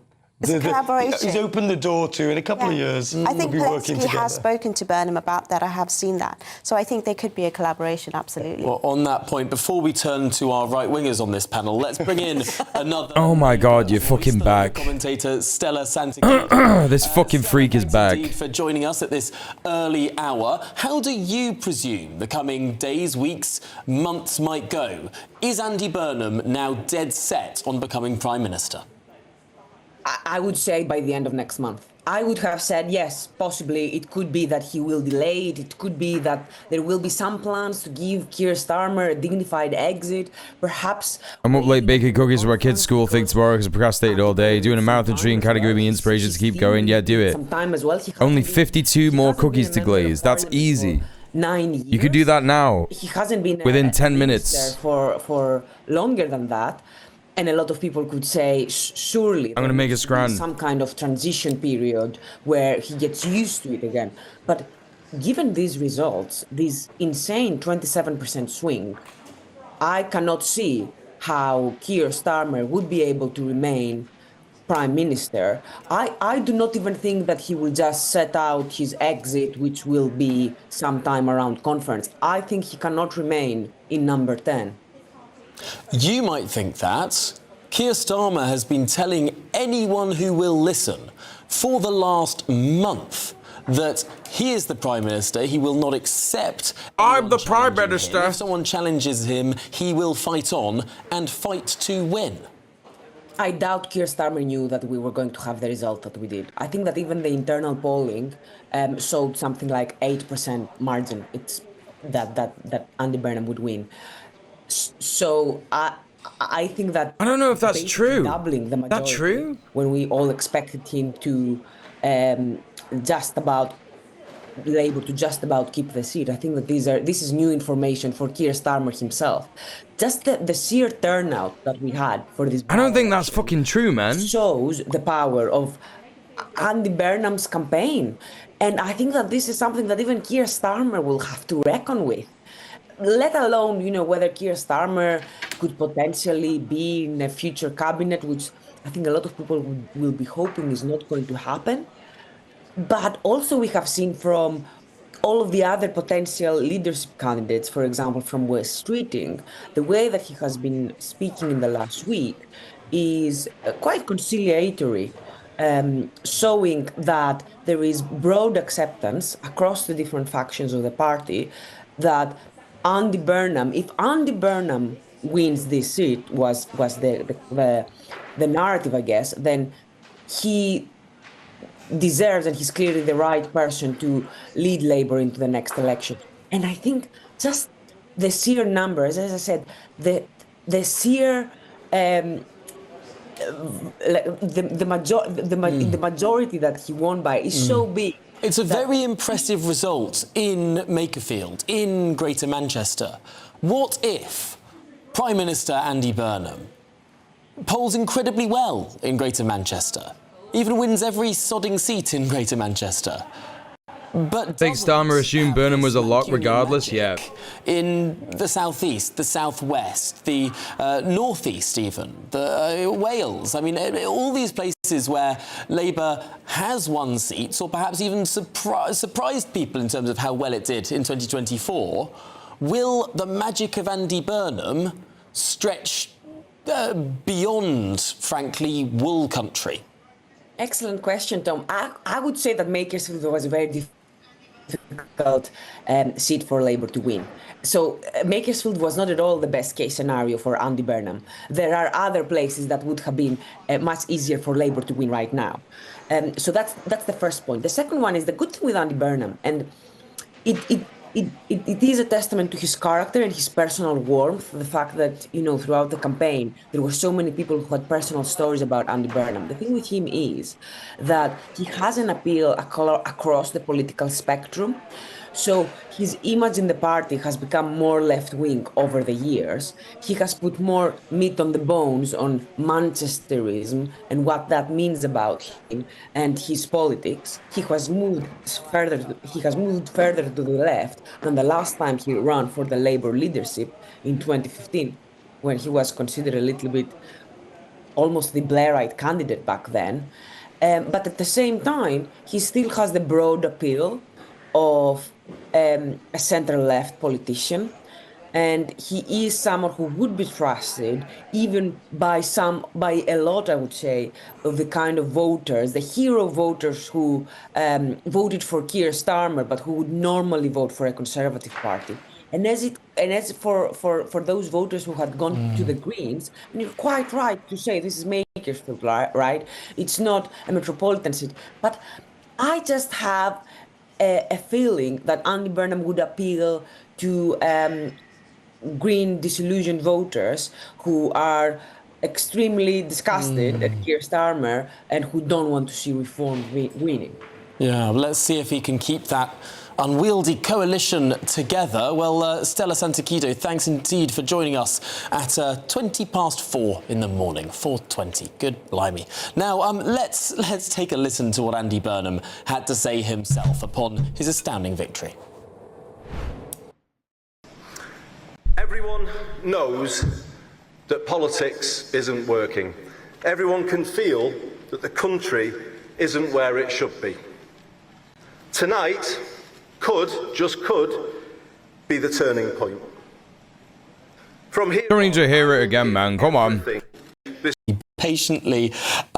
Natalie Oliver, are you scared of an Andy Burnham premiership? Not in terms of what he might do, but in terms of the potential electoral success that he'll breathe back into the Labour Party? No, I'm not scared at all. I think, you know, this is a special case. It's a very unique by-election in itself. There was an overwhelming feeling to get rid of Keir Starmer, and the people realised that this was their route to do that.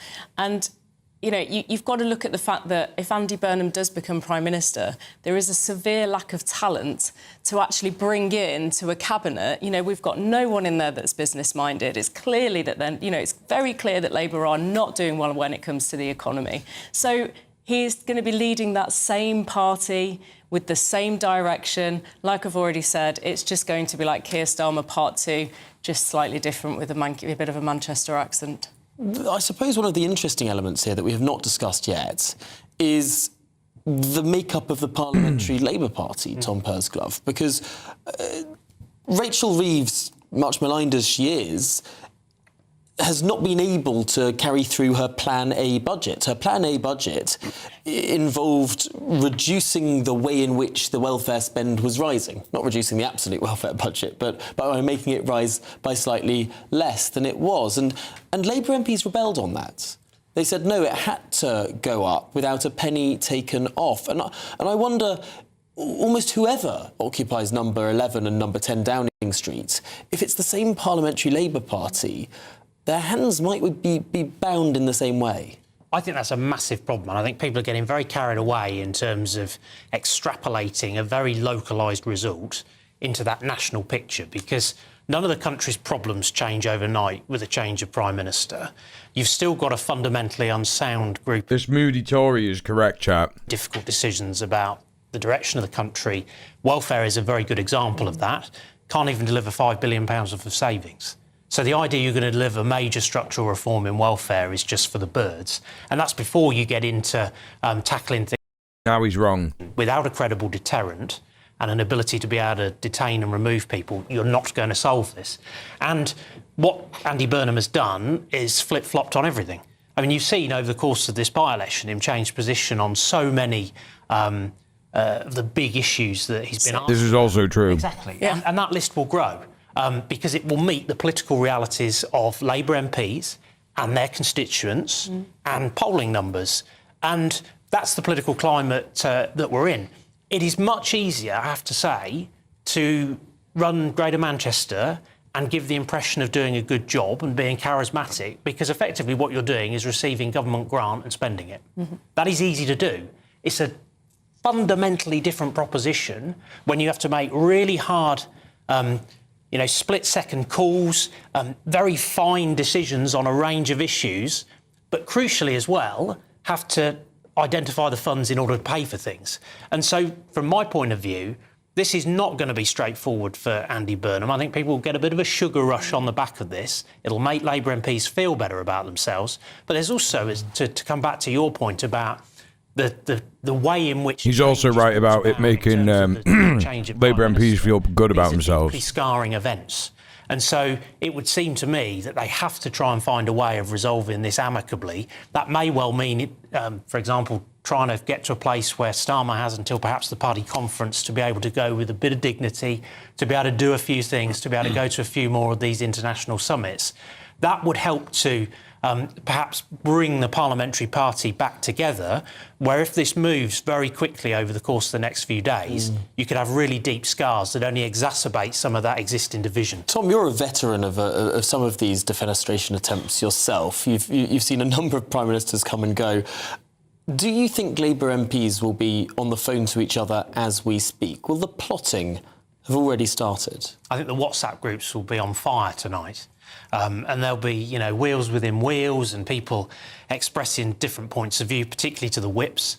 And you've got ministers who've been out very publicly saying over the course of the last couple of weeks that they will support Keir Starmer if there's a leadership election. So that is a messy place to be. That is not where you want to end up.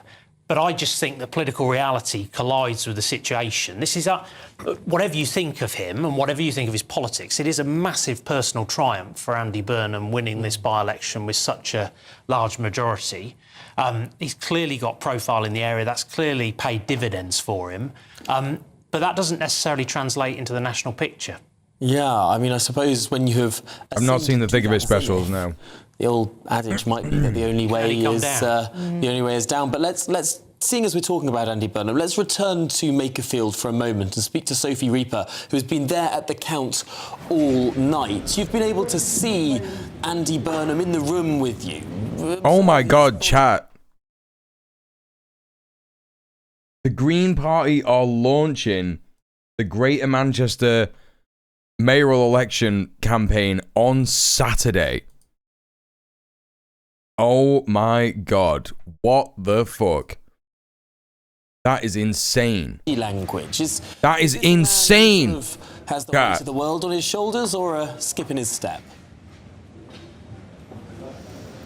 I think it's certainly the latter, Tom. You could see there was a smile from ear to ear on Andy Burnham's face this evening, and no wonder. What a resounding victory it has been for him. But we may be wrapping up here in Makerfield, but this is not the end of it. Of course, we now know that Andy Burnham is going to go on to try and take the PM's place. But what about here in Greater Manchester? Because, of course, whilst he was standing, he was a candidate to become the MP, he was able to hold on to his mayoralship here in Greater Manchester. But now that he has become officially the MP, now that he's won the seats here in Makerfield, the job as Greater Manchester Mayor is now up for grabs, because you can't be a sitting MP here in the United Kingdom whilst also being a Metro Mayor.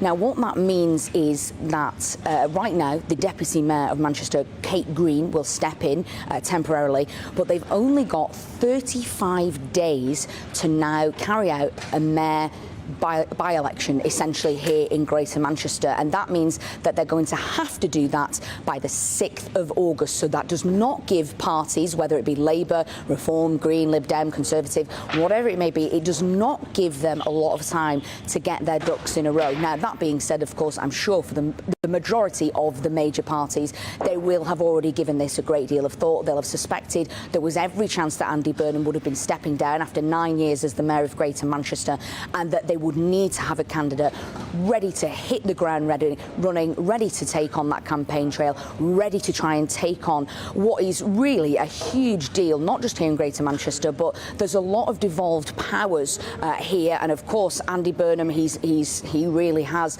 made the most of them during his 9 years here in Greater Manchester. And whoever takes on that job, I think we'll have big shoes to fill in terms of wielding that power, but they'll also have to really take on a lot of what the pressure of being, it's such a... Chat, do you remember the guy that we saw get chinned this week at the fucking,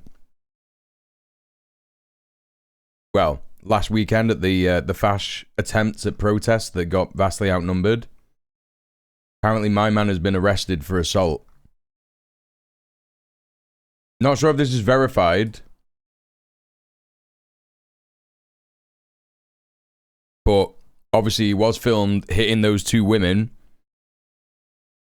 So there you go. I didn't catch that. Yeah, that's because you weren't at the fucking djmuel broadcast, the best stream on Twitch for any left-wing British or geopolitics news. Many such cases. Looking for a big hitter, perhaps a celebrity candidate to stand for them to fill the boots of Andy Burnham. But let's zoom out now and take a look at sort of some of the policy changes that may well take place, if indeed Andy Burnham succeeds the Prime Minister as the next Prime Minister. One area in which the Labour Party has certainly not fallen in love with, or indeed made slightly more acrimonious relations in its 2 years in power, has been with the countryside. A war on the countryside is how some people have put it with regard to policies facing whether it's stewardship of the land or indeed inheritance for family farms. Let's speak now to the Director of External Affairs at the Countryside Alliance, Mo Metcalfe-Fisher. Mo, I know that the Countryside Alliance has had its disagreements with the Keir Starmer premiership. Do you think that if Andy Burnham were to take over, it's the start of a new leaf?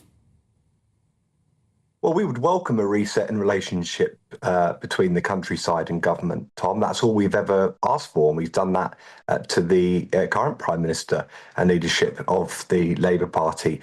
We want to see Labour, or the government now, fulfil what it promised to the people of the countryside before the general election, which is to restore the bond of respect between politicians and rural people.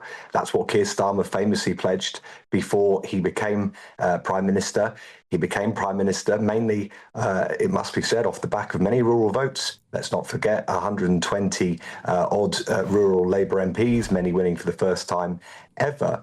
And then what happened, Tom? What did we see? We saw the family farm tax straight away, went after farmers. He thought that was a really good idea. And then when we took to the streets, when we protested, despite all the public outcry, he doubled down. He continued all the way up until Christmas just gone. But it's not just the family farm tax. There's also taxes on rural businesses. Our pubs, our high streets are really struggling.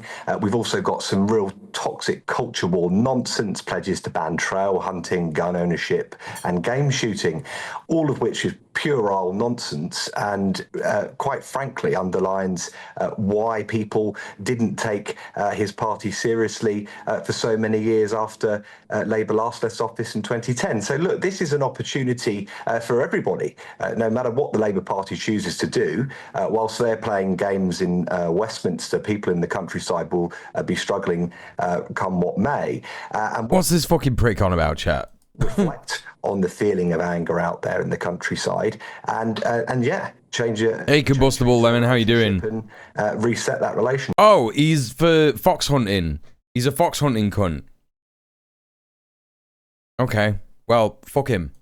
As I say, things are not good in the countryside, Tom, and Mr. Burnham, understandably, is chipper tonight, but he will be inheriting, if he does become Prime Minister, a real mess in the relationship between the government and rural people. What's your impression of Andy Burnham as a politician? I suppose as mayor, he's most associated with urban transport networks and gleaming skyscrapers in the centre of Manchester City. I mean, it doesn't sound like he's potentially all that interested in the countryside. I just think it probably hasn't come across his desk too much. That being said, though, Tom, he has commented on rural issues in recent weeks. Actually, Mr. Burnham joined. What rural issues? Talk about him. One budding for the leadership in raising concerns about the family farm tax, about the policy, because there were changes made to it after a very long time on our part trying to overturn it. He said that he understood those concerns and would look again at the policy. That's what he said he'd do, and that certainly has not gone unnoticed in the countryside. This issue is not dead. It will continue until the next general election, and you know, opposition parties, a lot of them have already pledged to overturn it anyway, so it will be a live issue, certainly for the rural electorate. But there's also talk of a land tax as well, and that's obviously sending the jitters through farming circles in particular. Not a lot of information about that. So, you know, Mr. Burnham may be giving with one hand and taking with the other. So we'll have to wait and see. There's not a huge amount by way of a rural track record, but let's give him his dues. He has been the mayor of Greater Manchester, so we'll have to see. But as I say, Tom, when he becomes, or if he were to become Prime Minister, I should say, he will be the Prime Minister for everybody, not just the cities. And that's been the government's problem. Things aren't good in the countryside, he says, in a room that looks bigger than my fucking flat. Yeah, exactly. Load of shite. Chat, let's do something a bit different.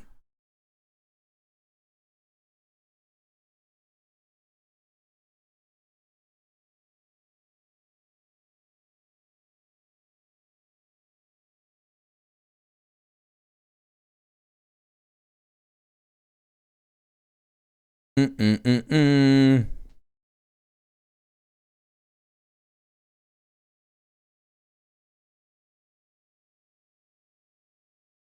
majority of it's owned by lords or corporations. Yeah, exactly.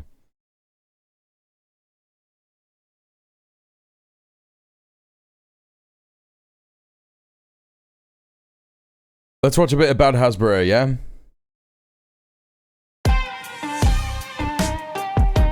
The big story out of today has been the unilateral U.S. and Iran ceasefire framework deal that does not include Israel. And people are freaking out about it. It is, this is not the first time this has happened. I feel like, I don't know, every year feels like, what do you call it? It's the same day over. It's like Groundhog Day. You know what I'm saying? Like, we've already done this story. We've already talked about a unilateral ceasefire between these two parties while all of the Israelis scream and cry and then eventually break the ceasefire. And we've already talked one. about the U.S. president calling Netanyahu and saying, "What the fuck are you doing?" Apparently, Yes. and it's deja vu. He'll write a strongly worded check to Bibi. That's right. In the memo, he'll be like, "What the fuck, man? Come on, Bibi, promise me." I hate this. Yeah, but this time, let's see. It's an inshallah deal. We'll find out. It's June 19th, Geneva. That's right. It could be different, right? It could be different this time. Yeah, we're finding out that it's not you got different. Saudi Arabia, you got Pakistan, you got Turkey, you got Qatar, all coming out. Also Oman. And then Donald Trump came out, and it was the same day. It was Sunday, where in the morning, he's like, "Come on, Bibi. Come on now." He got allegedly upset at Bibi and yelled at him. And then a few hours later, he talked about this fantastic deal. That's right. And this deal, let's be honest about it, it's pure capitulation. It's an absolute loss. It's just like amazing. Iran just literally just teabagging Donald Trump in the face. Yes. And MAGA's like, "Isn't Trump amazing?" And I'm like, "What are you talking about? You literally spent 4 months." So this is what happened. If I could do a recap real quick. Please do. We need a recap of what had happened with Iran war. Well, let's do it in 2 minutes. So 4 months ago, Donald Trump, the dumbest president, got dog-walked into this illegal, unconstitutional war by Benjamin Netanyahu. No other president, that's Republican a or trope. Democrat. That's a trope. Waj. I'm going to throw up the trope card. I'm loving this. This is great. Let's fuck off the election coverage. We're done with this now. We're completely done with all of this now. Hell yeah. This is also great. This is also great content. Security incident. Sensitive security incident. Highly sensitive security incident. Extremely sensitive security incident. Very painful and serious security incident under full censorship with extremely difficult details. They're talking about the way that Hebrew media is reporting on how they're getting fucking absolutely caned in Lebanon. Israeli media, a very painful and serious security incident under full censorship, extremely difficult. Please offer prayers to the soldiers. That's right. You know what? Anti-Semitism. I will counter your trope with a Maggie Haberman New York Times article in which she actually reported just that Netanyahu was the one who massaged Trump's fickle ego. And well, I'm not saying it didn't happen. I'm saying it's a trope, therefore we shouldn't talk about it. That's right. It's against the law to say facts if the facts sound vaguely anti-Semitic. Do I get a yellow card? Okay, I'll accept the yellow card. Yes, yellow card. But then I'll also counter it with facts. Yeah, true. So then, Donald Trump did something that no other president did. So he gets influenced by Benjamin Netanyahu to join Israel in this war. It was the United States-Israel joint war. They publicly declared it. They engaged in a premeditated strike based on absolute lies because Iran didn't have nuclear weapons or ballistic missiles capable of reaching America. They decapitate Iran's leadership. And what they did after 4 months is they replaced the older, dying Khamenei with a younger, more militarized and militant Khamenei. Sure did. Iran realized, you know what? We don't have nuclear power, so we can't. It was go a against... Khamenei of errors. Yeah, that was well played. Very good. I'll take it. He does it. About 3 seconds too late, but I'll take it. I'll take it. And so what happened instead was Iran said, all right, we war game this. We're going to engage in asymmetrical warfare through economic warfare. We're going to close the Strait of Hormuz. The Strait of Hormuz was open. Now it's closed. As a result, gas prices have now shot up. And even the Trump administration says, as a result of the closing of the Strait of Hormuz, gas prices are going to stay there until 2027. Asia Pacific region rocked. Fuel shortages, food shortages, petroleum shortages, energy shortages, not to mention 4,000 Iranians killed, 4,000 Lebanese killed, 1 million Lebanese ethnically displaced. Our Gulf allies were like, hey, United States, we have these American bases and American companies here because we thought you'd protect us. Oh, shit, we're targets. So our allies now are looking to China for more alliances. United States, the world's most powerful military on the earth, could not force Iran to open up the Strait of Hormuz. So then Donald Trump goes to China, tries to beg Xi Jinping. Xi Jinping says, nah, I'm not going to do that, but let's have some corrupt deals for billionaires instead. Donald Trump then threatens European allies. They say no. So what we got now is this deal holds, folks. This is remarkable. Donald Trump is going to give Iran... What's the Xi Jinping thing he's talking about? I don't know what he's talking about, chat. On $300 billion for reconstruction, sanctions relief, is going to release $1 billion worth of assets, remove the naval... Most expensive military doesn't necessarily mean most powerful, correct. Iran has a younger, more, if you will, powerful regime, which is flexing, which is trumping... Hey, Detaway, no, I know that Trump visited China a few weeks ago. I mean, what does he mean about corrupt? Is this guy just doing anti-China, China bad stuff? Corrupt, he said corrupt deals for billionaires. Using hip hop and Lego. And then if this is where I think there's some hope, because this is going to be a test for Trump. We know what Israel's going to do. As of today's reporting, I don't know if you saw it, Israel openly said, because it's so peaceful, we're going to occupy Gaza, we're going to occupy Lebanon, we're going to occupy Syria. And you saw the moderate wing of Israel, which is hilarious, Benny Gantz and Naftali Bennett openly say, we're going to continue what Netanyahu started. We're going to do it even better. So my take on this, folks, and is... Yair Lapid said, Oh, I've got his whole tweet. We're going to read that. Yeah, it's chef's kiss. And to finish off my little rant, I hope it was useful for people who haven't... China bad syndrome, I didn't know 60% of this. And then I took some time out to visit an American ML channel. You mean Marxist-Leninist? Do you not hear what I said at the start of the stream? That can actually help him, help America, and actually be in line with 60% of young Republicans who want to be done with Israel. He could just say this: cool, Israel, you go ahead and fight with Iran. You do what you got to do. We're not going to help you. Iran then is going to retaliate because it has missiles that have reached Israel. And my bet... Oh, we know. We saw some of them overhead when we were in Amman. That's right. Yeah. My bet, Madden... I said at the start of the stream, I analyzed the news from an anti-imperialist and a communist perspective. I am not specifically a Marxist-Leninist. I am an anarchist communist ideally, ideologically, but pragmatically, I'm a Marxist-Leninist who engages in liberal bourgeois electoralism. That's called the Inshallah prediction. So let's see what Poly Market has on Inshallah. 62%. Well, look, if this was Trump's plan all along, this is the most based war in history. Yeah. I mean, great job. I love when he plays 4D chess. 4D chess is when you are just making it up as you go along, and people just keep saying he meant to do that. It's a real wag the dog situation. I am, of course, always skeptical about where this is going to go, especially when it comes to Trump. He is seems to be most influenced by the last person who, told him his penis looked good or whatever. So this could hold, this could not hold. But what is known, or what is fun for us for the purposes of this podcast, is the way in which Trump's betrayal of Israel is being talked about by some of our favorite Hasbara. So first, I want to read you, this was his latest Truth Social post. The deal with the Islamic Republic of Iran is now complete. Congratulations to all. I hereby fully authorize the toll-free opening of the Strait of Hormuz. What is it, the Holland Tunnel? Like what?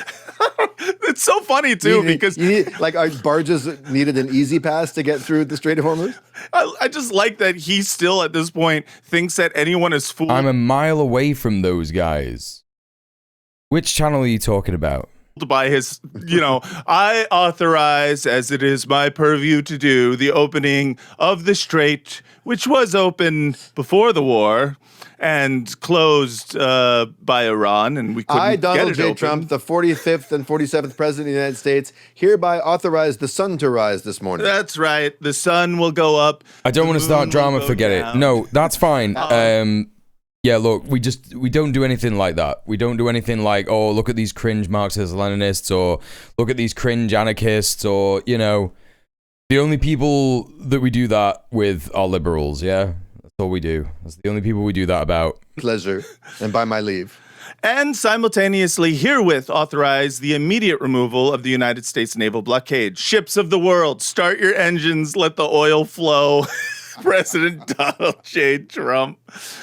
Let the spice flow. That's exactly what I thought, Matt. In my brain, it was just let the spices flow. It is. Is that very Dune? It's very That's Dune. Yeah. Brianna Wu was not happy about this. She wrote, What a bummer. I mean, she was in the middle of celebrating Pride in Tel Aviv. I know. Where's your pride now? He betrayed the Iranian people, undermined our national security, wasted billions, all to get us back to where we were before. I wanted him to succeed, and he objectively, massively failed. What's wonderful about this is that you can, if you squint at it, you can think she, was anti-war the whole time. But this is... Brianna and her ilk, these American Zionist influencers, all were full-throated in support of a regime change war with Iran. Yep. And we, from the beginning, both this podcast, every person on this podcast, and the left in general, said from the beginning, this is a terrible idea. If you don't remember, the United States is not good at doing this, never actually wins these wars, and just makes everything worse.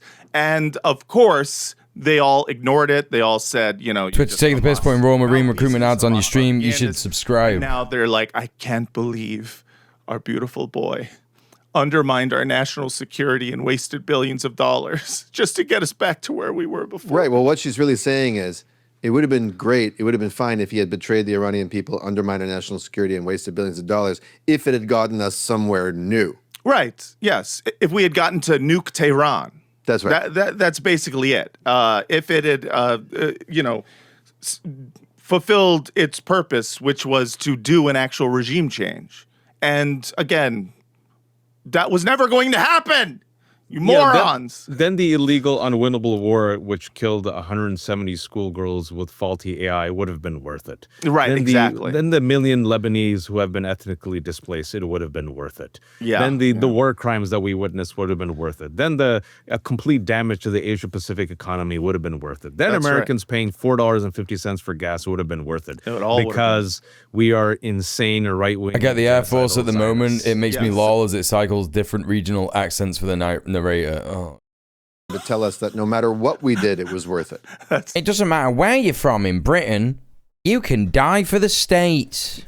Some of my in a meaningless war for imperialism. Yeah.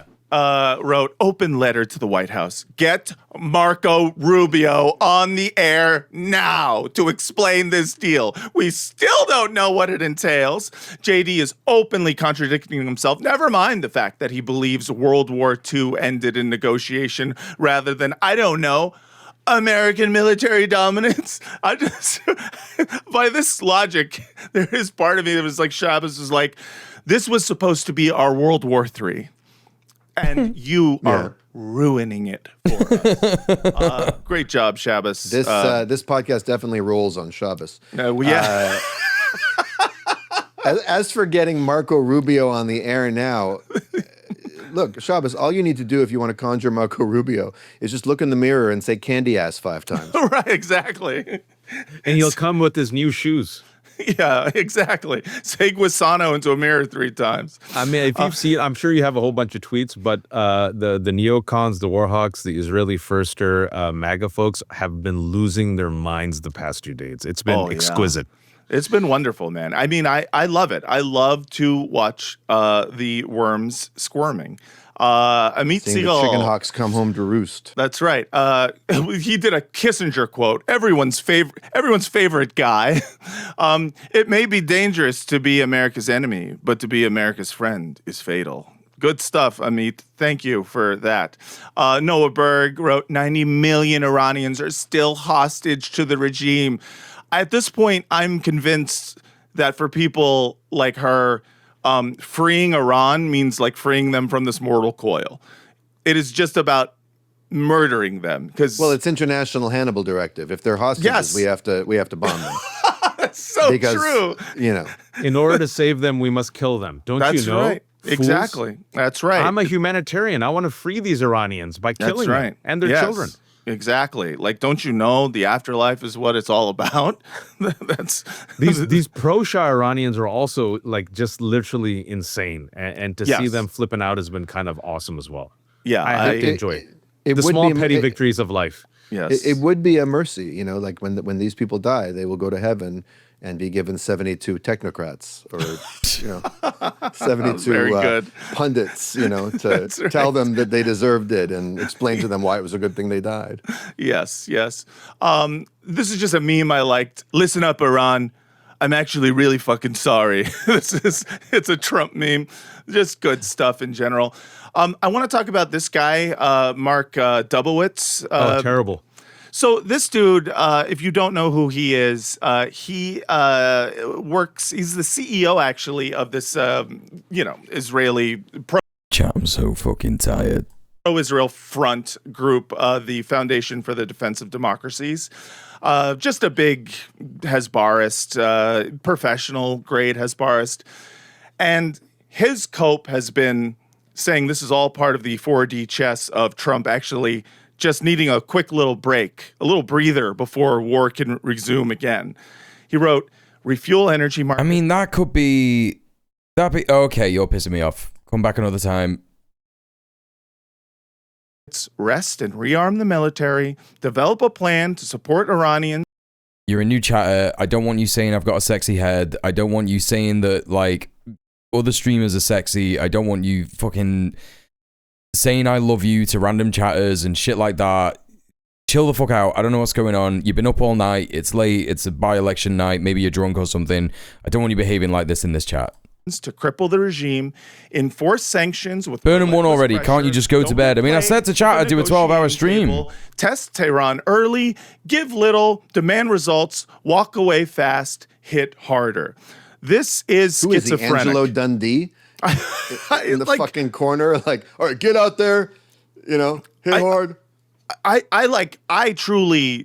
trying to follow this, and it's hard.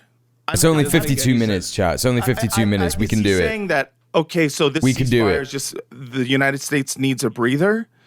Because if that's the case, Believe me, I would have started streaming at 3 p.m. if I knew that the results were going to come in at like 3 a.m. 42 minutes. Sorry, yeah, see, I don't even... It's a self-care break. Yes, you're right. It is 42 minutes. yeah, we Refuel need a energy markets. We need a Resource yourself. Do Why did I think it was 50 minutes? Oh, I That's can't. right. I don't even know what I'm doing. Get some Reiki. That's right. Did you ever see that movie, The Killer? Starring, Thank you, HPB. Michael Fassbender, directed by David Fincher, where the first 20 minutes he just talks about his routine to be like a killer. He goes, listen to music, sleep 3 hours. He just talks such like this, you know, do push-ups. But then what happens is when he goes for the kill, he messes up the kill, which sets up the rest of the movie. So this is like Mark Dubowitz telling like the world, this is my routine. Listen to me. I'm an expert. I'm awesome. This is what you got to do. And then they execute it. And it's a complete cluster F.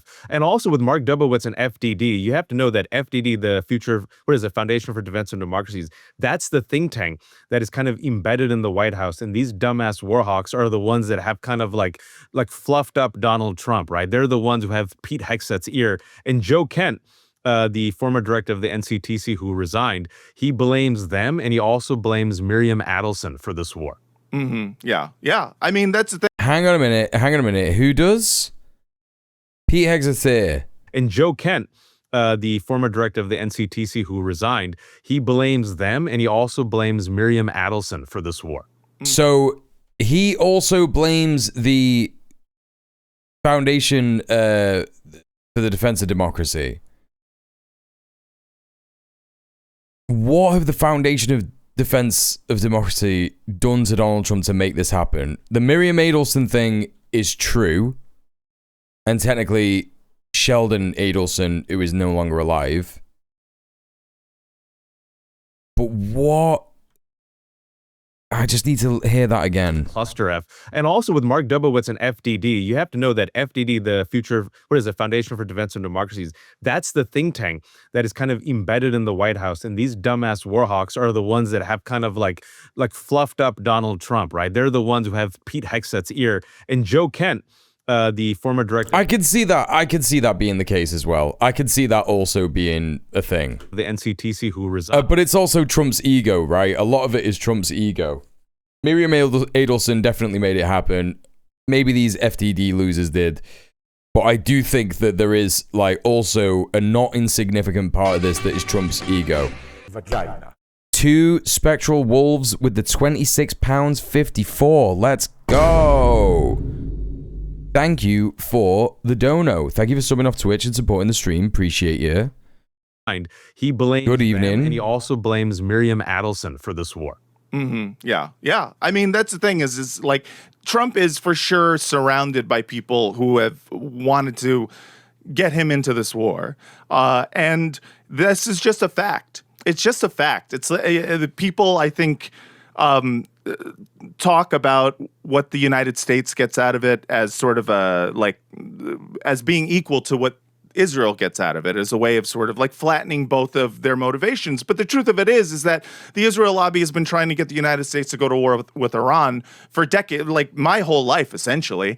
And the presidents before. Hey, Ms. Kip, how you doing? We see where this would go. How am I doing? And Very it's exactly tired. where we're at right now. So they have refused it. And in this case, they were able to convince Trump that he was untouchable, that he was invincible, that he could do this. And it's just so funny to watch those people like Mark here be proven wrong about the fact that Trump would somehow stay the course and would actually be able to do the regime change that they wanted.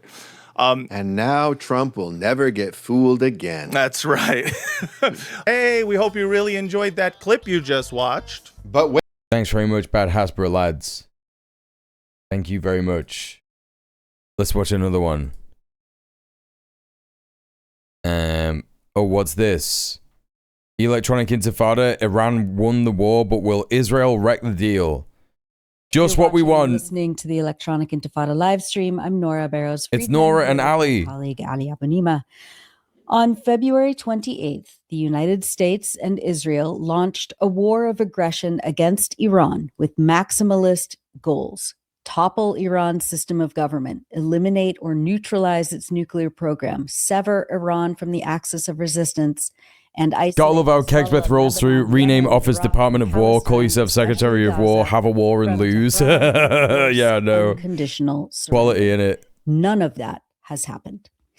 After days of speculation about the content of the agreement, a U.S. official on Wednesday read out the text of the U.S.-Iran Memorandum of Understanding that is due to be signed in Switzerland on June 19th. But Trump and Iranian leaders have actually signed it separately already.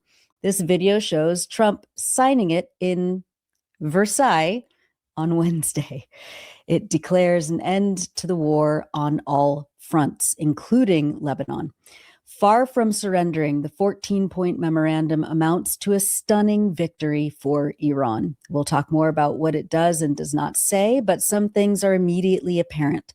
Iran gave up on none of its red lines. Its missile deterrent is intact and is not a subject of discussion and negotiations.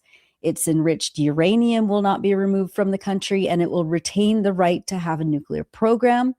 Its alliances with Hezbollah and the Axis of Resistance have not been severed and are also not up for discussion or negotiation. By contrast, the United States commits itself to massive concessions, lifting its naval blockade, withdrawing forces from Iran's proximity after a final deal, issuing immediate oil and financial waivers, making frozen funds immediately available, creating a $300 billion reconstruction and development mechanism, and committing to the termination of all sanctions, including UN, International Atomic Energy Agency, and unilateral U.S. sanctions. Iran will maintain long-term management over the Strait of Hormuz, potentially in partnership with Oman and other regional states, but the situation will not go back to how it was before the war. The agreement reflects on the real balance of power produced by the failed U.S.-Israeli aggression. Trump can threaten to resume bombing, as he has, but the text confirms that Washington desperately needed a deal to reopen the Strait of Hormuz and resume the global energy flow, and it was prepared to pay a very high price to get it. Iran, meanwhile, retains its leverage, whether the deal succeeds or fails. Let's take a closer look at some of the issues now. Ali, earlier this week, we were dealing with leaks, disputed drafts, and competing interpretations of the MOU. Now a senior U.S. official has read out a 14-point text that gives us a much clearer picture of what's going on. Ali, what does this document actually show? Hi, Nora. Yes, well, the headline is simple. Iran won the war. Trump was too historically illiterate to understand the symbolism of him signing this surrender at Versailles. Of course, that's where Germany and the powers defeated in World War I were forced to sign a humiliating treaty that after they lost the war. And that's exactly what Donald Trump did. But that does not mean that this memorandum of understanding doesn't carry risks or that implementation will be Andy Burnham won this, Kip. Far from it. This MOU is Restore did not split the vote enough important US to be meaningful. It sets up a 60-day period for. So even if Restore would have stood down, Reform would have still lost. Extended, and nobody thinks reaching by like thousands will be easy. Maybe 9,000 or maybe a bit less than that. 8,000 they would have won. Well, that the United States does not. No, Restore only got 3,000 votes, so they're not relying totally astroturfed party by the media once again on trust or goodwill. And the elephant in the room is Israel, which is very unhappy with the inclusion of Lebanon, and we can expect that Israel and its lobby and their allies within the administration will do all they can to sabotage the deal. And just to give you a taste of the reaction in Israel, look at this headline from the Times of Israel. This is an article by its editor, David Horowitz. Oh, that's so funny. I've not seen this. Trump's deal is catastrophic capitulation to Iran's aggressors. Leaves Israel vulnerable and constrained. Wait, hang on. To Iran's aggressors. That's worded so weirdly. Trump's deal is a catastrophic capitulation to Iran's aggressors. That's Israel. Iran's aggressors are Israel and the United States. Leaves Israel vulnerable and constrained. He wrote this so mad. They wrote this so mad. Deal is a catastrophic capitulation to Iran's aggressors, leaves Israel vulnerable and constrained. And Horowitz writes, the deal manifestly empowers and finances a mass murdering regime. It elevates the Islamic Republic to a regional powerhouse. It abandons the Iranian people to whom Trump promised that help is on the way. And it that narrative is so dead, bro. Give it up. Give it up. With terminology that binds Israel to a ceasefire it had no part in negotiating. Very angry and frustrated words there from someone who is not even on the furthest right in Israeli terms. And here's the headline from the New York Times today. Israel, stunned by Trump's Iran deal, sees it as a catastrophic capitulation. And this article starts with these sentences. Israel awoke to a frightening new reality on Thursday as it Iran put a good performance against New Zealand the other day. They didn't win though, did they? In terms of President Trump's preliminary agreement. Not that it matters. The war with Iran. In the grand picture of all this, but you know, they didn't win, did they? Aims, analysts and officials said, and arguably leaves the country in worse shape on each of them. So, Israel. They drew. Hey, that's not bad. That's not bad. Wanting to voice its criticism too loudly. But yesterday, Benjamin Netanyahu posted this photo on Twitter X of him in a meeting with the caption, "In a working meeting with the head of the Mossad." And I think that can be read as a not so subtle mafia-like message that Israel is not going to take this lying down. Oh, that's funny as fuck, bro. Incredible. Let's go through what the MOU actually says. You've read it. You've read all the various interpretations of it. What does it actually say? Yeah, I'll go through all the key points. First, the parties declare an immediate and permanent end to war and military operations on all fronts, including Lebanon. The text says they will refrain from the threat or use of force against one another and will uphold the sovereignty and territorial integrity of the parties and their allies, and also will not interfere in each other's internal affairs. So if the US sticks to that, that means no regime change.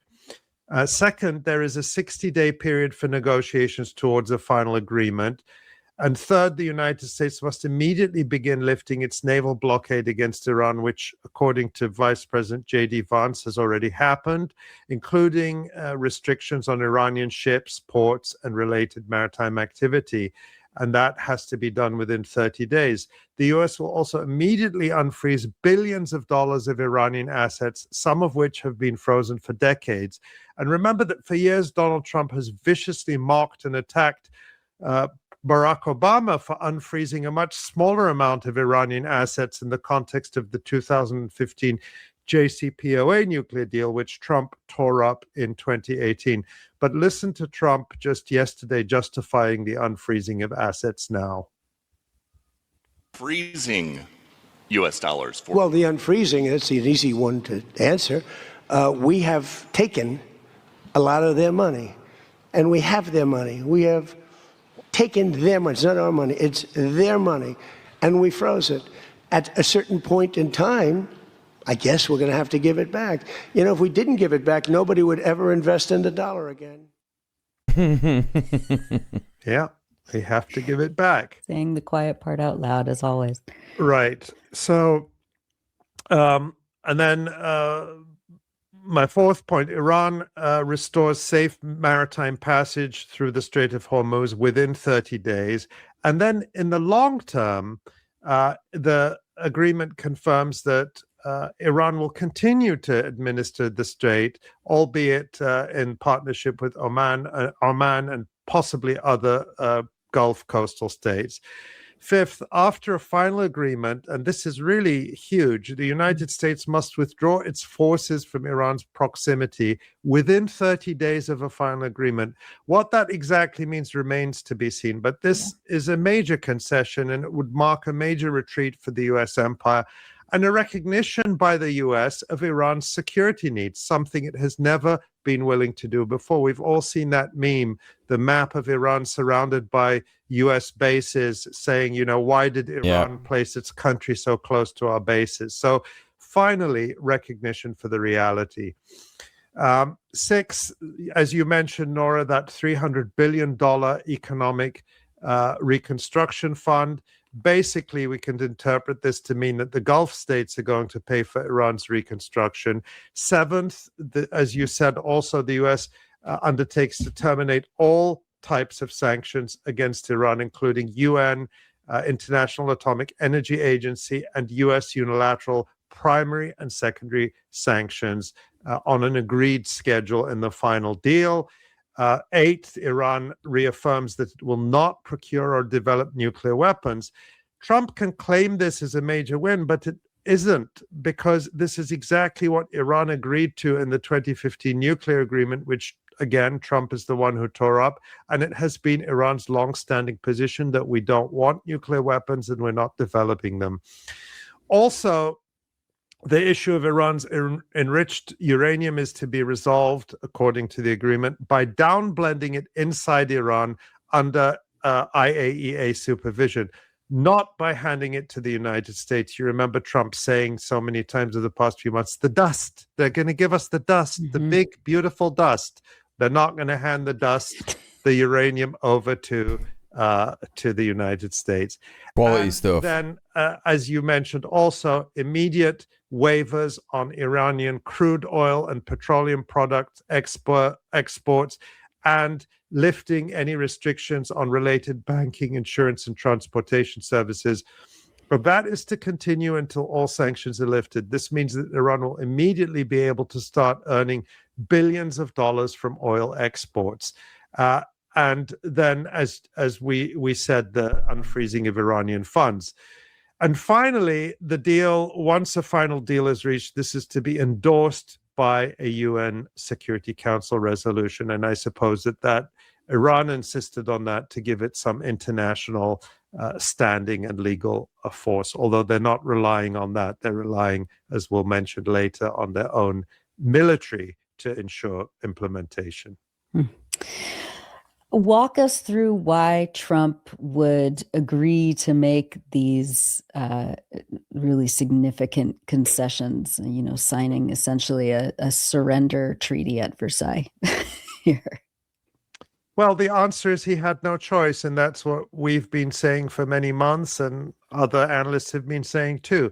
The Strait of Hormuz is the artery of the global energy economy, and as we've said before, time was running out, and time was not on the US side. Here is Trump explaining it in his own words at a press conference, and this is the same press conference we showed a clip of earlier, and it was at the G7 meeting in France on Wednesday. Bad press, I know that. Now, if I did the opposite, if I went out and continued to bomb them for another 4, just bomb the hell out of them, I'd get bad press on that. No, there's nothing I can do. But what this does is it allows the ships to go. If we keep bombing, those ships won't be going. And you're talking about $500, $600, $700 million a day.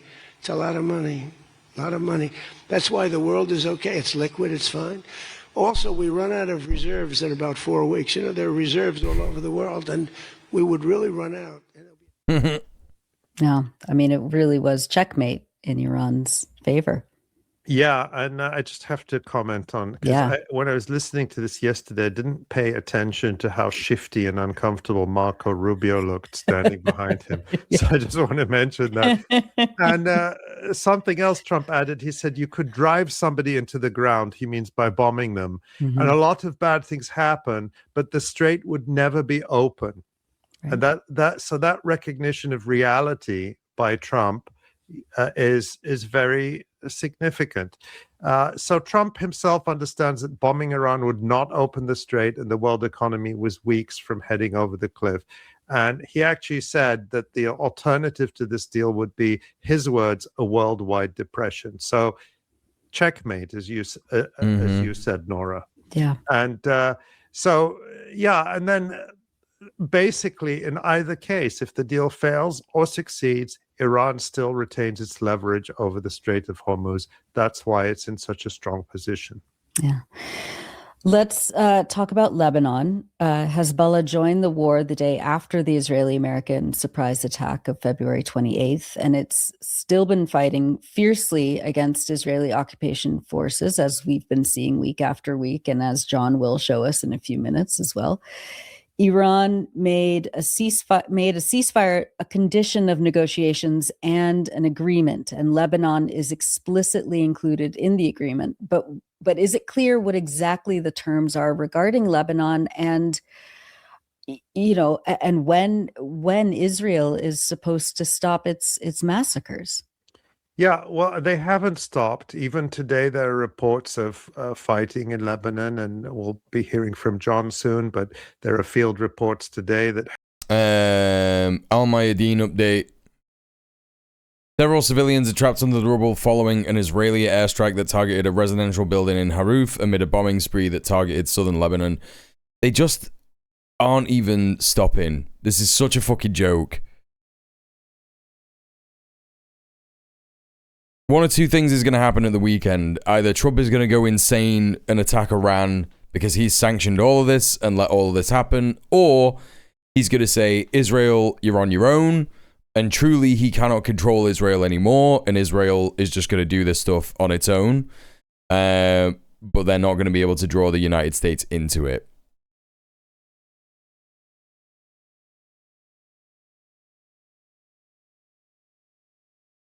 Either option would be funny because it would both probably result in the end of Israel and a massively weakened United States. And I want to see the United States weaken because I don't want to see Cuba get bombed. Yeah.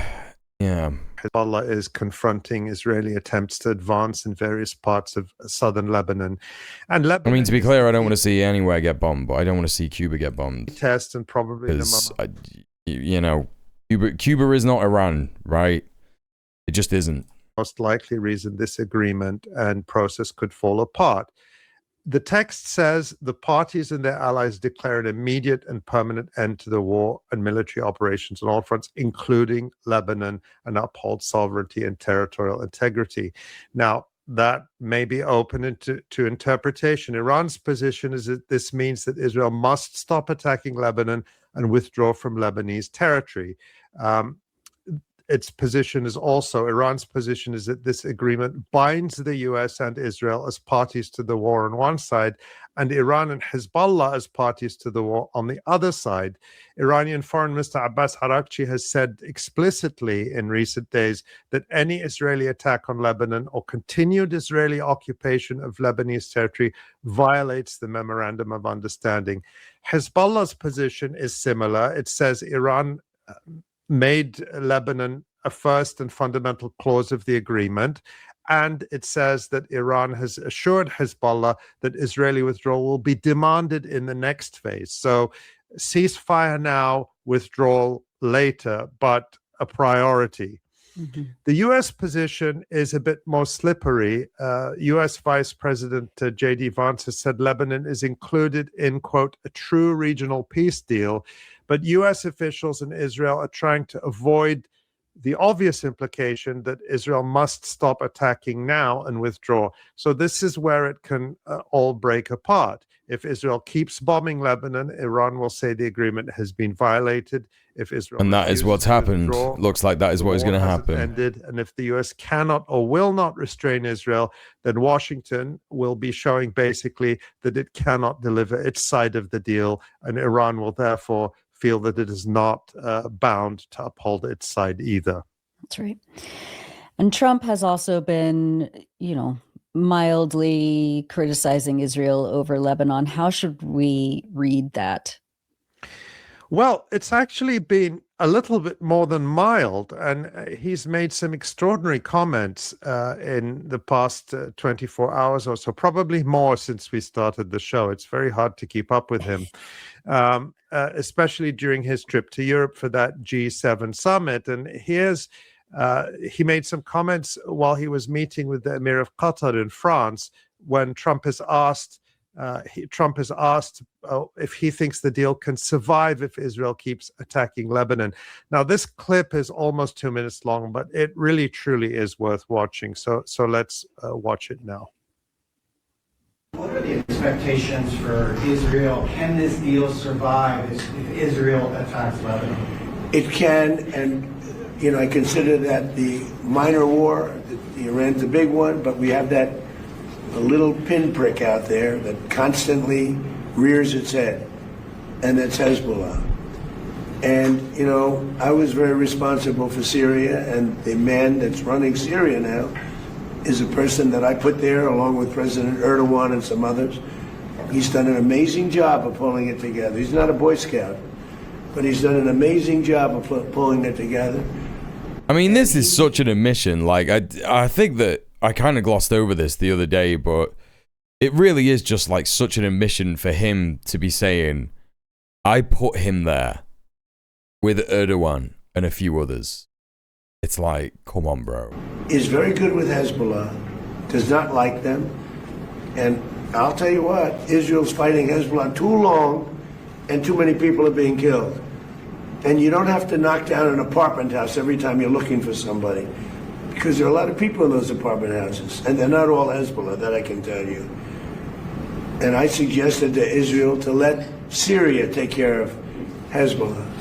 Because to be honest with you, I think they do a better job of doing it. And I didn't like Syria. I didn't like where 2 hours before we're signing the agreement that there was an attack in Lebanon, in Beirut. It was right in, it wasn't like in the southern side, and it was in Beirut. I did not like that. I let them know that.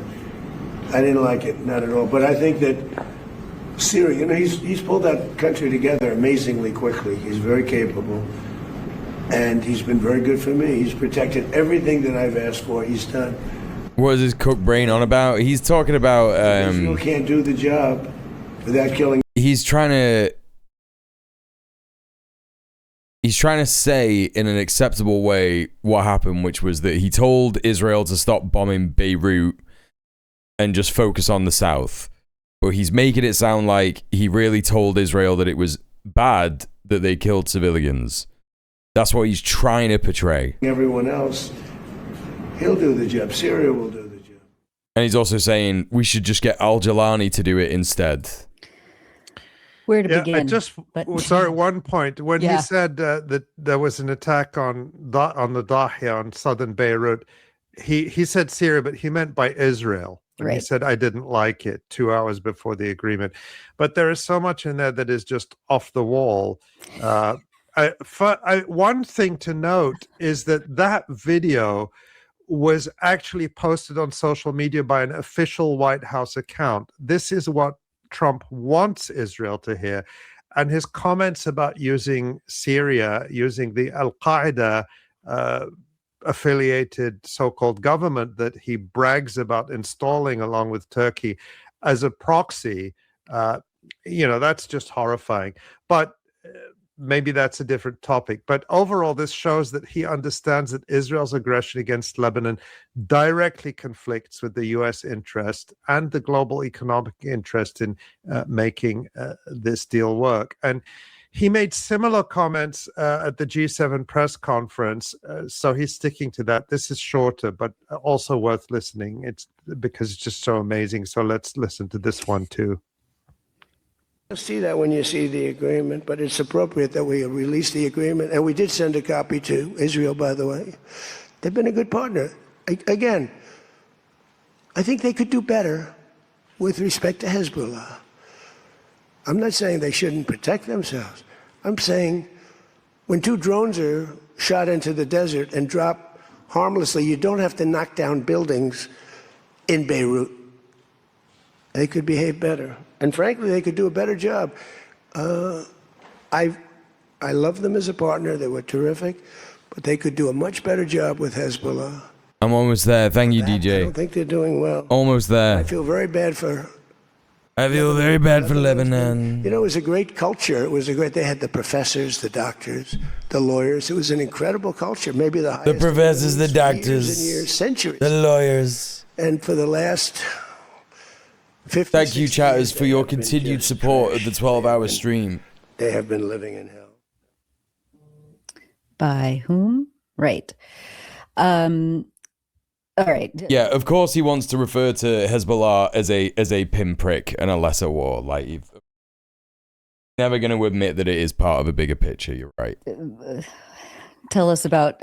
Yeah, if the genocide continues, Hezbollah will be back. He's releasing. I lurked while I was sleeping. Legend. Publicly, he wants only legends in the chat. Somewhat disappointed in how it's, but he reiterates his love for Israel. Israel is a great partner. They're just kind of, they're a little heavy-handed sometimes, kind of thing. How do you see that? They're very naughty. They gotta not be so naughty. It will have to be backed up by... My Discord does have a food channel, yes. That Israel, if it's not paying a price, it's not going to react. But another clear sign of the U.S. anger towards Israel, I think this is a real, a real conflict of interest between the U.S. and Israel, were the comments from Vice President J.D. Vance today, where he actually excoriated Israeli critics of the agreement, and he warned, he said, quote, I might not be attacking the only powerful ally that I have anywhere left in the entire world. So J.D. Vance pointing to how isolated Israel is a very different message from what we would have heard from a Joe Biden telling us how loved Israel is all over the world. And then speaking at the White House today, Vance said that Trump was, quote, the only head of state in the entire world who is sympathetic to the nation of Israel. Pretty sure not having a food channel on Discord is a breach of terms of service and will get the service shut down. That should be the case, yeah. According to this report from Al Jazeera English, he chastised Israeli cabinet members that the majority of the Jewish state's defensive weapons were provided through U.S. funding. So there is an implicit threat.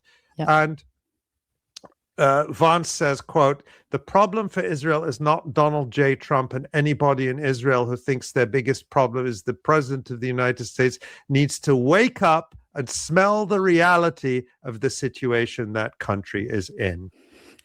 You wouldn't have heard that from Kamala Harris. I was just going to say. No. That's crazy. So they're recognizing. It's crazy. You know, one thing to be said, chat, is that blue MAGA libs have been saying for so long, I can't believe you put the Cheeto in the White House. I can't believe you did it. If you wanted to support Palestine, you should have voted for Kamala Harris. And it is just true that Kamala Harris would have just let Israel just continue doing its genocide. It is just true that that is what would have happened. And I know that Trump did as well. But he also went insane mode and like went along with Israel's insane plans. And I don't think any of this would have happened if it wasn't for Donald J. Trump. And now Iran has done the most damage to Israel that any country has ever done, ever in the history of the Zionist entity. And it looks like they're going to continue to do more damage to it. And who knows what's going to happen, chat? I don't want to say it too much. I've been saying it, quite a lot over the last few months, and I don't want to say it anymore because I don't want to jinx it. But, who knows what's going to happen? Fun fact, the J in Donald Trump stands for shitey ass. Yeah, it's true. True. More and more people are saying this. The hole that Israel has put, not just its allies and partners, but the entire region and the entire world. Yeah, because look at this. Oh, that's great. Look at all these. When you said that you were glazing them, I thought you were just like doing it messy style, but you did it crazy neat style. Apart from that one's a bit messy, but that's great. There's so many. It's an International Food Day thing for the last day of school. So I went with Italian-themed sprinkles. Yeah, because it's the colours. The figure 8 ones are normal, and the others are non-dairy. Oh, nice.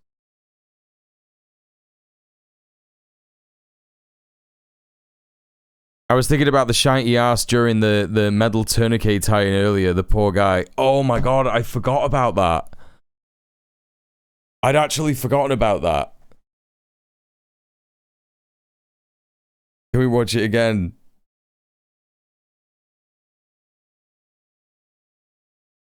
Wait a minute. I gotta just go back in DJ Empirical's messages. Hang on. Those look really nice, Ninja. They look really nice.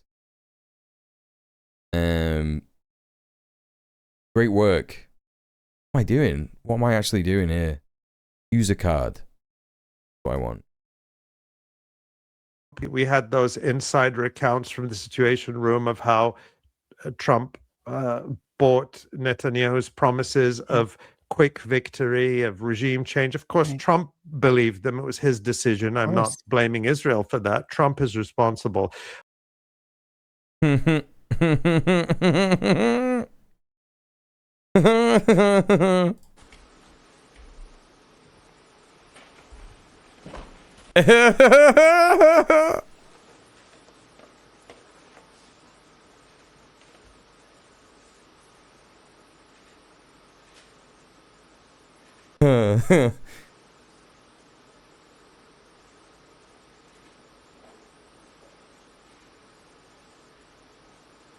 so good, bro. I can't believe he just ties it.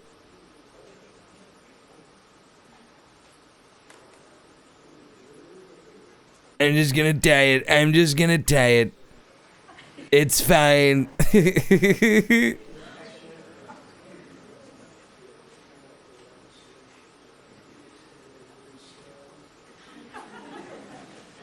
That's so good. And then he goes to kiss him, look.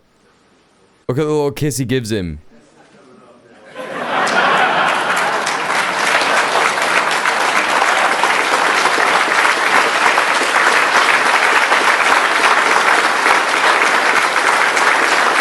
Unbelievable. Better than him trying to say acetaminophen. It's better than him trying to say anything, really.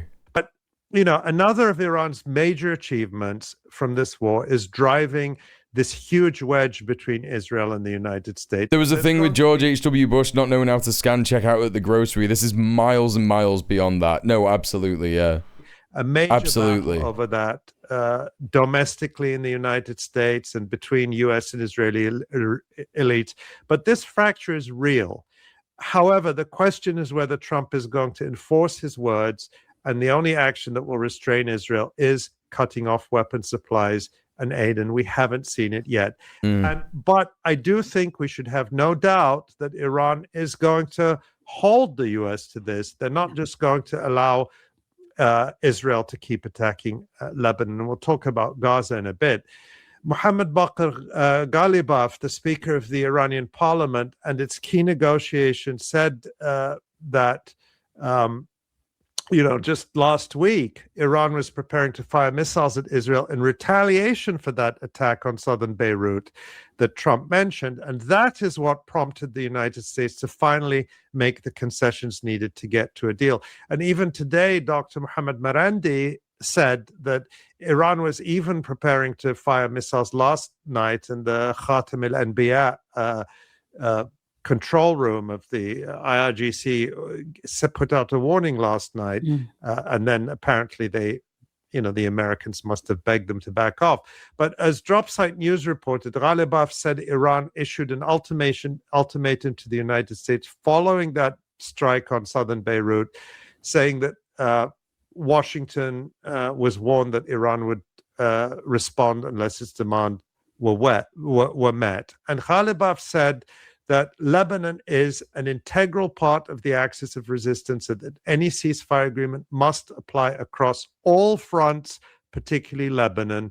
And he was effusive in his thanks towards Hezbollah and the Lebanese Shiite community for supporting Iran during the war. So it's inconceivable that Iran is going to back away from that commitment. Yeah, no kidding. All right, let's talk about Gaza. The agreement says that the war ends on all fronts, including Lebanon, but it does not explicitly mention Gaza specifically. What does this mean for Gaza? Well, this is something a lot of people are asking and wondering about, and I even see in the comments as we're speaking, people are raising this issue. And frankly, people worry about it, and some fear that it might mean that Iran's commitment to Palestine is somehow less or weaker. Now, Rania Khalek of Breakthrough News put this question to University of Tehran Professor Mohammad Marandi yesterday. Of course, Dr. Marandi is a previous guest of ours as well, and I think it's worth listening to his answer, and then I'll say more about it. Let's listen to Dr. Marandi.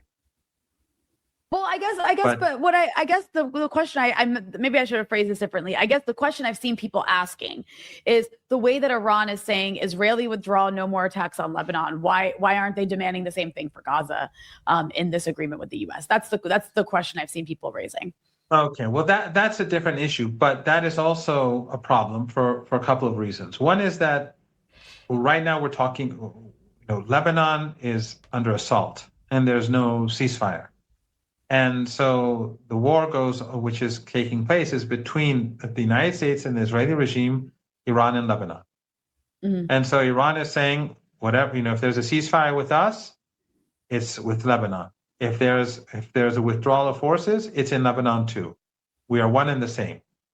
So that's with regards to the current war. But Iran has also said that the Israeli regime has to end the slaughter in Gaza, and that will be discussed at the negotiations. Now, the problem, Gaza and Palestine will be a part of the negotiations, but the problem, Rania, is that regional countries went to Egypt and oh no. Oh, chat, I really like what Mohammed Morandi has to say, but I'm way too tired to give a fuck.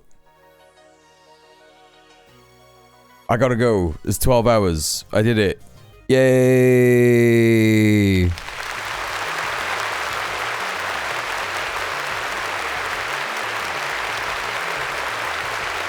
Yay! I thought it was gonna go on for longer. I thought the whole election thing was gonna be so long, and it just wasn't. Yeah, I gotta sleep. I gotta sleep. Thank you so much, everyone, for all the support tonight. I've had a load of support, which has been really nice. Wasn't expecting to get a bunch more donos than I did. And also a bunch more subs. Thank you so much for everybody who has supported tonight. We've smashed the daily sub goal by 21 extra subs. And we smashed the daily dono goal by like another 30 or 40 pound. I'm not quite sure. But thank you so much. I think it's 40. I think it was like another 40 pounds. So thank you so much, everyone, for all the support. I thank you for the raids. That's gonna be loud as fuck. God, what? I didn't know that they were gonna add an alert for that. I need to sort that out. Thank you for the 30 bits, finally, DJ. I was Ninja. I do not take requests, but I was going to raid Laney anyway. So luckily for you, we are raiding Laney. But just know that I'm not doing it because you asked me to. I'm doing it because I was already gonna. Okay. Right. I always freak out when I raid Laney because it's like, am I spelling her fucking name right? And I think I am. I did in fact spell her name right. Yes, chat, thank you so much for all the support tonight. Honestly, thank you for all the raids, thank you for all the bits, thank you for all the subs, thank you for all the donos, thank you for the follows, thank you for just being here, thank you for lurking in the stream as well. We got a new setup, it looks nice. Yeah, I made the background look nice. I'm gonna sort that out, that part of it, tomorrow. Or at some point over the weekend, and it's gonna look good. And it means a tiny little bit less stress for the stream, because it means I don't have to have two big lights on, you know. It's a bit nicer. It looks a bit more normal. I'm going to be able to like mess with the camera settings and shit. It's going to look better. That's very exciting. Don't forget to check out all of my all of my socials. Don't forget to check out the YouTube. And don't forget to check out the VOD channel. And if you've been watching the stream on the VOD channel, please like, comment, and subscribe. Especially if you've been watching for this long. The raid message is in the chat right now. Copy and paste the first one from the /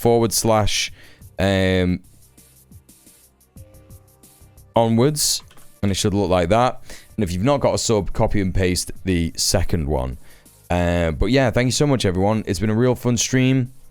Andy Burnham is going to be the Prime Minister. That's going to be funny. There's going to be a lot of content. A lot of fucking content this week that's going to be hilarious. So let's all enjoy that together, shall we? I will see you on Monday. I'm not on Red Planet this week because it's Father's Day. I'll see you on Monday, but you should watch Red Planet anyway, even though I'm not there. Go and do it. Don't be a loser and miss Red Planet just because I'm not there. Stay excellent to each other. Peace and good night. Peace, peace, peace.